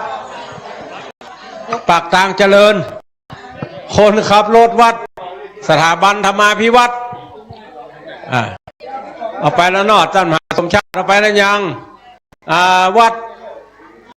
พุทธศรีคิรีของมหาสมชาติยังไม่ได้จัดในของผมไหนผมเคยได้เงาะมันได้ยมเบิ่มเมาซาเพเดอร์ยมเมาซากันศรัทธาญาติโยมเด้อท่านไปพูดเลยครับอยู่ที่หลวงพ่อไปอยู่ที่หลวงพ่อเจิมปิดทองพูดเลยท่านพระครูสังฆราชบอกกันนะครับจะเจิมจะปิดทองประพรมน้ำพระพุทธมนต์ก่อนศรัทธาเข้าแถวเนอะจะเอาได้ไปแจกศรัทธาไปเข้าแถวเดี๋ยวจะเอาได้ไปแจกยามลูนเนาะตอนนี้ขอไปเข้าแถวกันก่อนเข้าแถวก่อนเดี๋ยวจะเอาได้ไปแจกศรัทธาเขาก็เจิญเนอะวัดต่างๆที่เป็นสงฆ์พิธีมาเอาเครื่องกินขวดตาลเด้อกำเนอะเอาเครื่องกินขวดตาลเอาไปวัดไผ่วัดมันตู้เจ้าไผ่ตู้เจ้ามันเนอะช่วยพ่อช่วยก้อยกันกำเพราะแต่ละตนแต่ละองค์แต่ละลูกมาจากหลายที่ เข้าใจเนอะมิดมอดมาแล้วนะ สบายมาก เรื่องฟ้าเลย ไฟเอาไฟตะกี้มากำเดี๋ยวศรัทธาได้กำเนอะอยู่ที่อันแต่นพระเนอะ มีเนี่ยครับ โอ้งามเป็นภาพจริงงดงามเนอะตุ้มาเพ่ ไปทางไหน ตุ้ลงแดงมาเพ่ผู้บัญชาการคุณบหารหน้าคนทางเพ่งามอยู่ทางเพ่เนี่ย เดี๋ยว เอาไผเป็นคนงามยกมือขึ้นบังงามสักคนยกมือเนี่ยยอมขยันอ้อมพระธาตุเลยที่อันพระธาตุเนอะเอ้าใครถูกรางวัลที่ 1ตัวคนอาจารย์มาเข้าใจรอบพระธาตุเลยตั้งพูดตะวันออกจะถูกหวยก่อนศรัทธามันให้อยู่ตะวันออกจะถูกหวยก่อนเปิ้ลมันจะก่อนศรัทธาอ้อมรอบเลยเนอะรอบเลยอ้อมเพ่ศรัทธารอบตั้งลุ่มเดี๋ยวครูบาอาจารย์จะรอบตั้งบนอยู่รอบเลยแม่เดี๋ยวจะหาที่เส้นมาเพ่ขยายมาแจกไฟตั้งทิศตะวันออกจะถูกหวยก่อนเนอะมาขยายมาตรงเพชรเนอะแม่มาเลย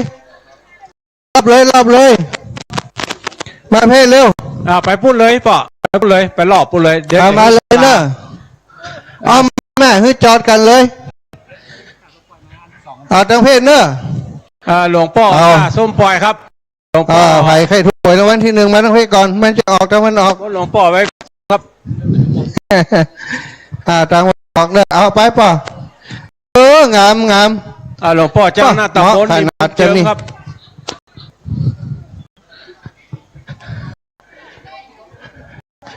สถานเนอะตอนนี้แปลงห้อมด้านนี้จิ้มเนอะเดี๋ยวโอเคเดี๋ยวจะได้เข้าเนาะปิดน้องลำปางมาตั้งนานจะล็อกจะแรกแล้วเนี่ยเจ้าภาพเด้งเจ้าภาพเด้งมาหาเพกำเนอเจ้าภาพเด้งทุกแก่นพี่น้องศรัทธาห้วยงูในเฮามีแม่แก้วศรีวิจัยเป็นต้นเป็นประธานเดี๋ยวเอาเด้งแปนกำนอกเข้ามาท่านมหาเอาศรัทธาเข้าแวดก่อนก็ได้แวดก่อนตอนนี้แวดละ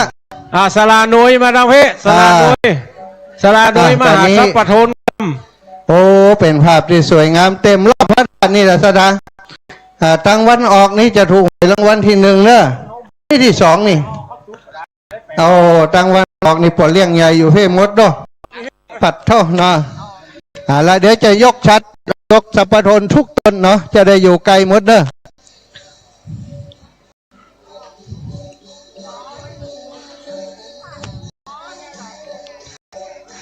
ราชธาเอาสลาหน่วยมาประจำการเนอะเดี๋ยวสลาเพื่อนจะเอาขึ้นไปสถานติดตั้ง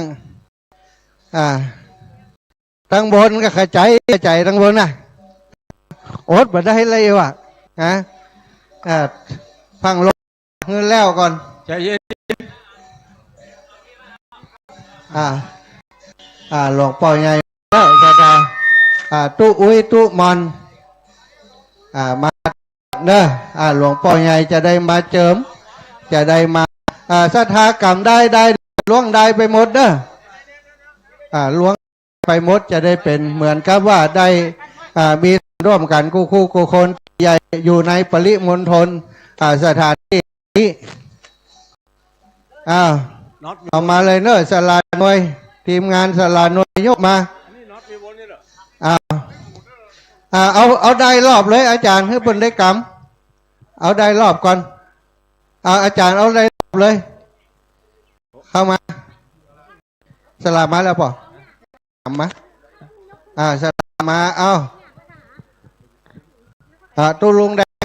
เราอยู่อย่างพูดมาเพ่เดี๋ยวก่อนตั้งเพียไปหันไผ่ทั้งพูดนะตั้งหน้าสลอนแสลนมาเพ่ตู้ลุงนี่มนเดี๋ยวครับสลาอันนี่เขาไปได้ล็อกน็อตให้คำเตือนนะแม่นสลาหน่วยเดี๋ยวสลาแปลงเลยก่อนพ่อเดี๋ยววางบนเนอะพอทางบนเนี่ยไอ้อย่างก็เจาะมันอ่ะชัดทางบนมาเนี่ยสลา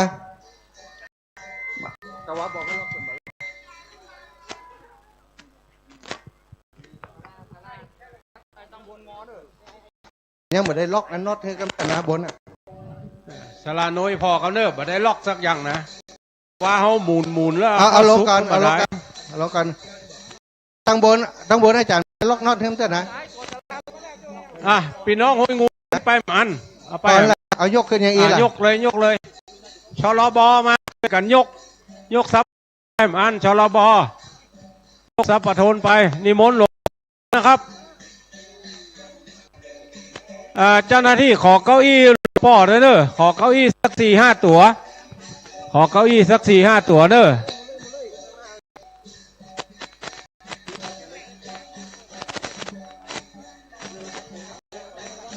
ขอหนตางให้หลวงปู่ครับ หมอกมันบัดโต๊ะปอก่อน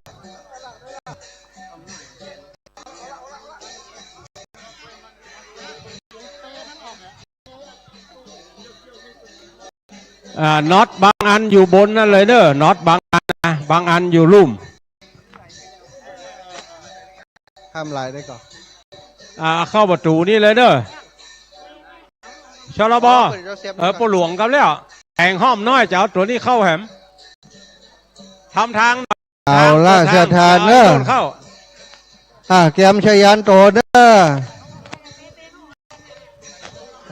จะยันโตโพธิยาโมเลสกายานันทิวัฒโนเอวังตวังโหหิจายันทุจยามังคาเลอาปาลาชิตาปาลังสีเสปาทังโภคาเลอาพิเศเกสัพพะพุทธานังอาคัมโตปโมนาติสุนักตังสังสุบันลังมาตังสุโหติตังสุขโนโตโตจะสุยิทังพัมมาจาริสุปาทักขินังกายกัมมังวาจามังปาทักขินังปาทักขินังโนกัมมังปานิทิเตปาทักขินังกินานิกาปาลาลาพันตเอปาทักขิเอามาแหมจวงเนอะซับปะโทนเอาซับปะโทนมาแถม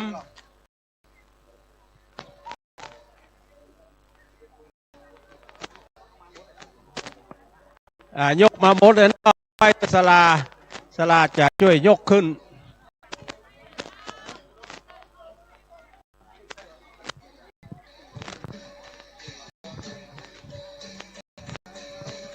ย้ายไปตังวันออกแจงใต้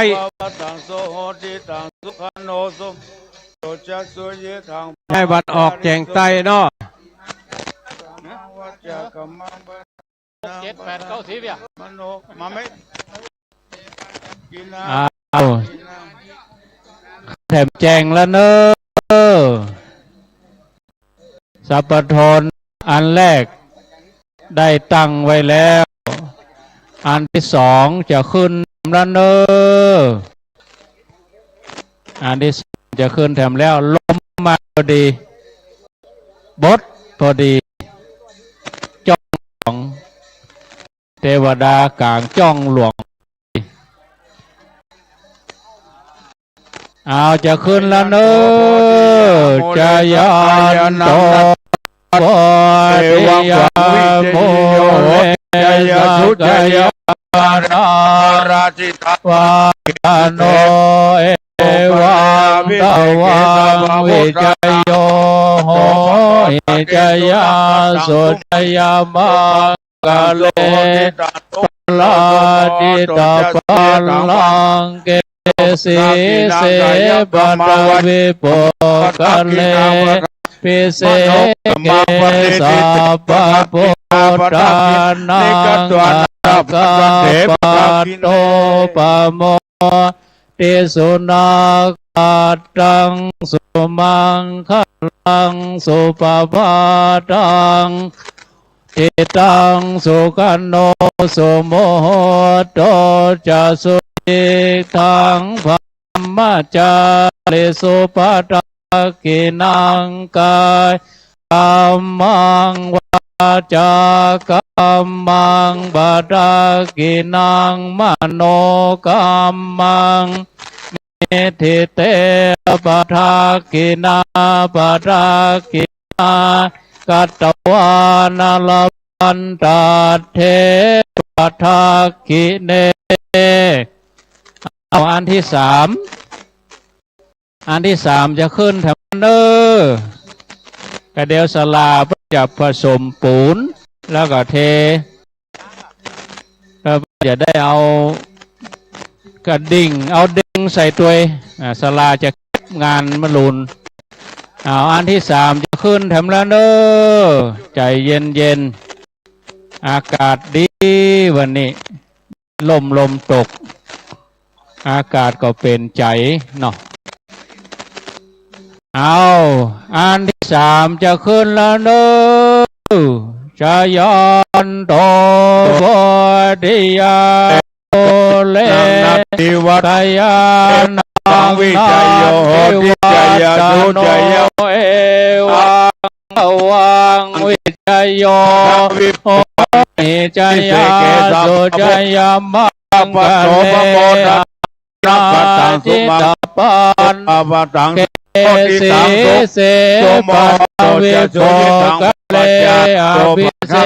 กสัพพะโพธานังปะโตปะโมรันติสุนักา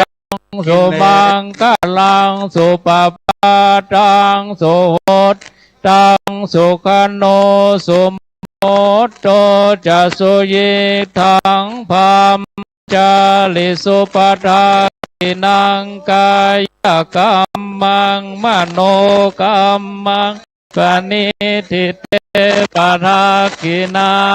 ทักขินานิกัตวานลพันตัดเทปทักขิเนเอาสุดท้ายมุมสี่ธาตุดินน้ำลมไฟธาตุสี่อันสุดท้ายจะขึ้นทำละเนออันสุดท้ายจะขึ้นแล้วพร้อมแล้วอ้าวพร้อมแล้วจะได้ขึ้นปฏิสถานสัพพโทนแจ้งสุดท้ายอันนี้แจ้งอย่าง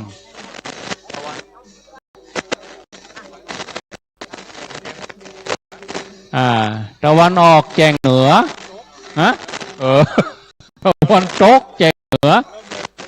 จันโตโพธิยาโมเลสักยานังเทวตาโนเอวังวิจโยโหวิจยาสุจอัปราชิตปัลลังเอสิเสปทวิภกอภิเสกเกสัพพะโพธานังอาคาปัตโตโมทติสุนังกัตตังสุมังตังสุโหตังสุขโนสุโมโหจะสุยิทังพามจาลิสุปทากินังกายกรรมวาจากรรมังปทากินังปทากินังมโนกรรมังปณิปทากินาปทากินานิตวารพันตาเทปทาคิเนหลวงพ่อนั่งลงเด้อวันตาหลวงวันตามีปุตตังสัพพังเมโตสังฆามาทาเมพันเตวันตามีมังสัพพเมโตสังฆามาทาเมพันเตวันตามีสังฆังสัพพเมโตวันตาเมกโรโอปชายาจาริเยสัพพังเมโตสังฆามาทาเมมีกาฐานังสัพพเมโตสังฆามาทาเมพันเทวันตาเมอาราเมวาทาสีมายังสัพพังเมโตสังฆา สามีวันเทวันตาเอติยังสัพพังสัพพะทาเอสุปฏิเตตาสะเรระดาตุมหาโพธิโพธาโลปังสกาลังสัตตาโลเกวะโลเกภัมมะโลกิจัมโพธิเปลังกาธิเปสะเรระดาตุโย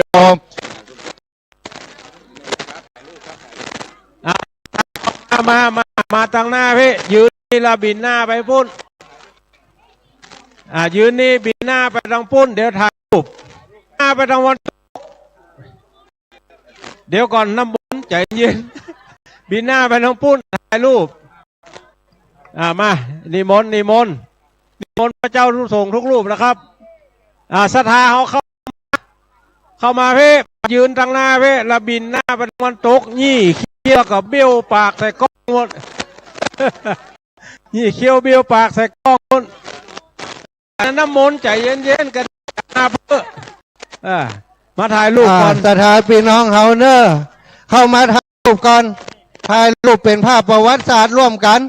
เข้ามาเลยญาติกันเข้ามาบาหันหน้าก็เป็นอย่างหันตัวก็พอถ้าถามว่าเขาอยู่ไหนฮันนี่เอาช่างภาพได้เก่าดูมาเท่าเอาเข้ามาเนอแม่เข้ามาเอาช่างภาพเตรียมตัวเลยเอานับเนอเอาเข้ามาขยายเอานับหนึ่งพอทั้งปุ่นเนอนับหนึ่งนับสองเสียงหายไปเห็นละทดสอบนับสองนับสามนับสี่นับห้าถึง10เนอบัดดังเห็นละเรียบร้อยพอแล้วว่าฝนจะตก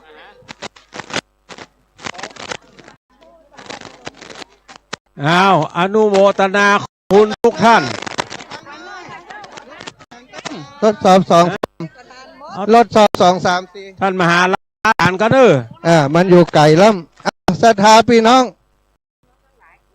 พี่น้องเขาทั้งหลายมาฮับรางวัลมาฮับรางวัลไม่บักกินตังค์เสียเลยเอาไม้สายมาสายไม่ไหนไม่สายไม่ไหนทดสอบจุตนจุองค์ถวายได้ละใจไว้สาในป่ารมีธรรมแกเลยไม่สายแหนมแกเดี๋ยวจะไปห้ยงูไปปางปอยแล้วกันไปตาปางปอยฮับรางวัลกันไปตามผ้าป่าเดี๋ยวไม่กล้าหวยจะมาเลยจะได้เจมีก่อนไหมปอหลวงไปไหนปอหลวง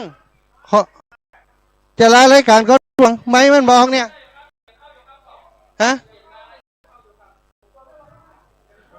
เอาใจประชาสัมพันธ์ทำอย่างนี้เดี๋ยวเสียงได้ทดสอบ2 3ทดสอบ3 4 5 6 7 8 9 0ทดสอบ2 3 4 5 7 8จะประกาศทั้งพุ่นศรัทธาญาติโยมพ่อแม่ตั้งหลายพี่น้องลำปางเชียงรายที่จะเดินทางไปทางแม่สวยที่จะออกไปทางแม่สวยเนอะไม่สายพี่ก็ป่ะ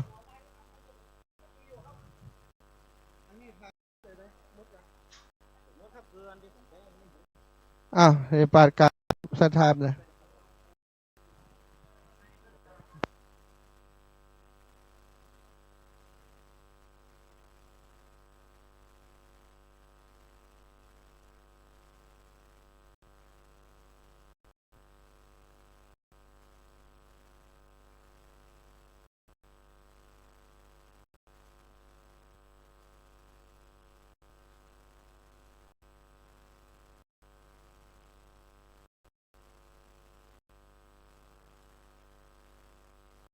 ทดสอบ2 3 4 5 6 7 8 9 0ทดสอบ2 3 4 5 6 7 8 9 0ทดสอบ2 3 4 5 6 7 8 9 0ทดสอบ2 3 4ทดสอบ2 3 4 5 6 7 8 9 0อ้าวศรัทธาเฮ้ยจบการเสียงเข้าแล้วเนาะเสียงเข้าสำหรับศรัทธาสาธุชนที่ติดตามรับการอยู่ตั้งบ้านตั้งจองเด้อพิธีกรรมในการฉลองสมโภชสัพพทนและก็ยกสัพพทนและตาลเตียนพระษาประจำปี 2569 ของเครือข่ายรื่นสีขาวเพื่อชาวประชาของเราสำเร็จสิ้นลงเป็นบริมวลก็ต้องขอบคุณทุกสถานีที่ถ่ายทอด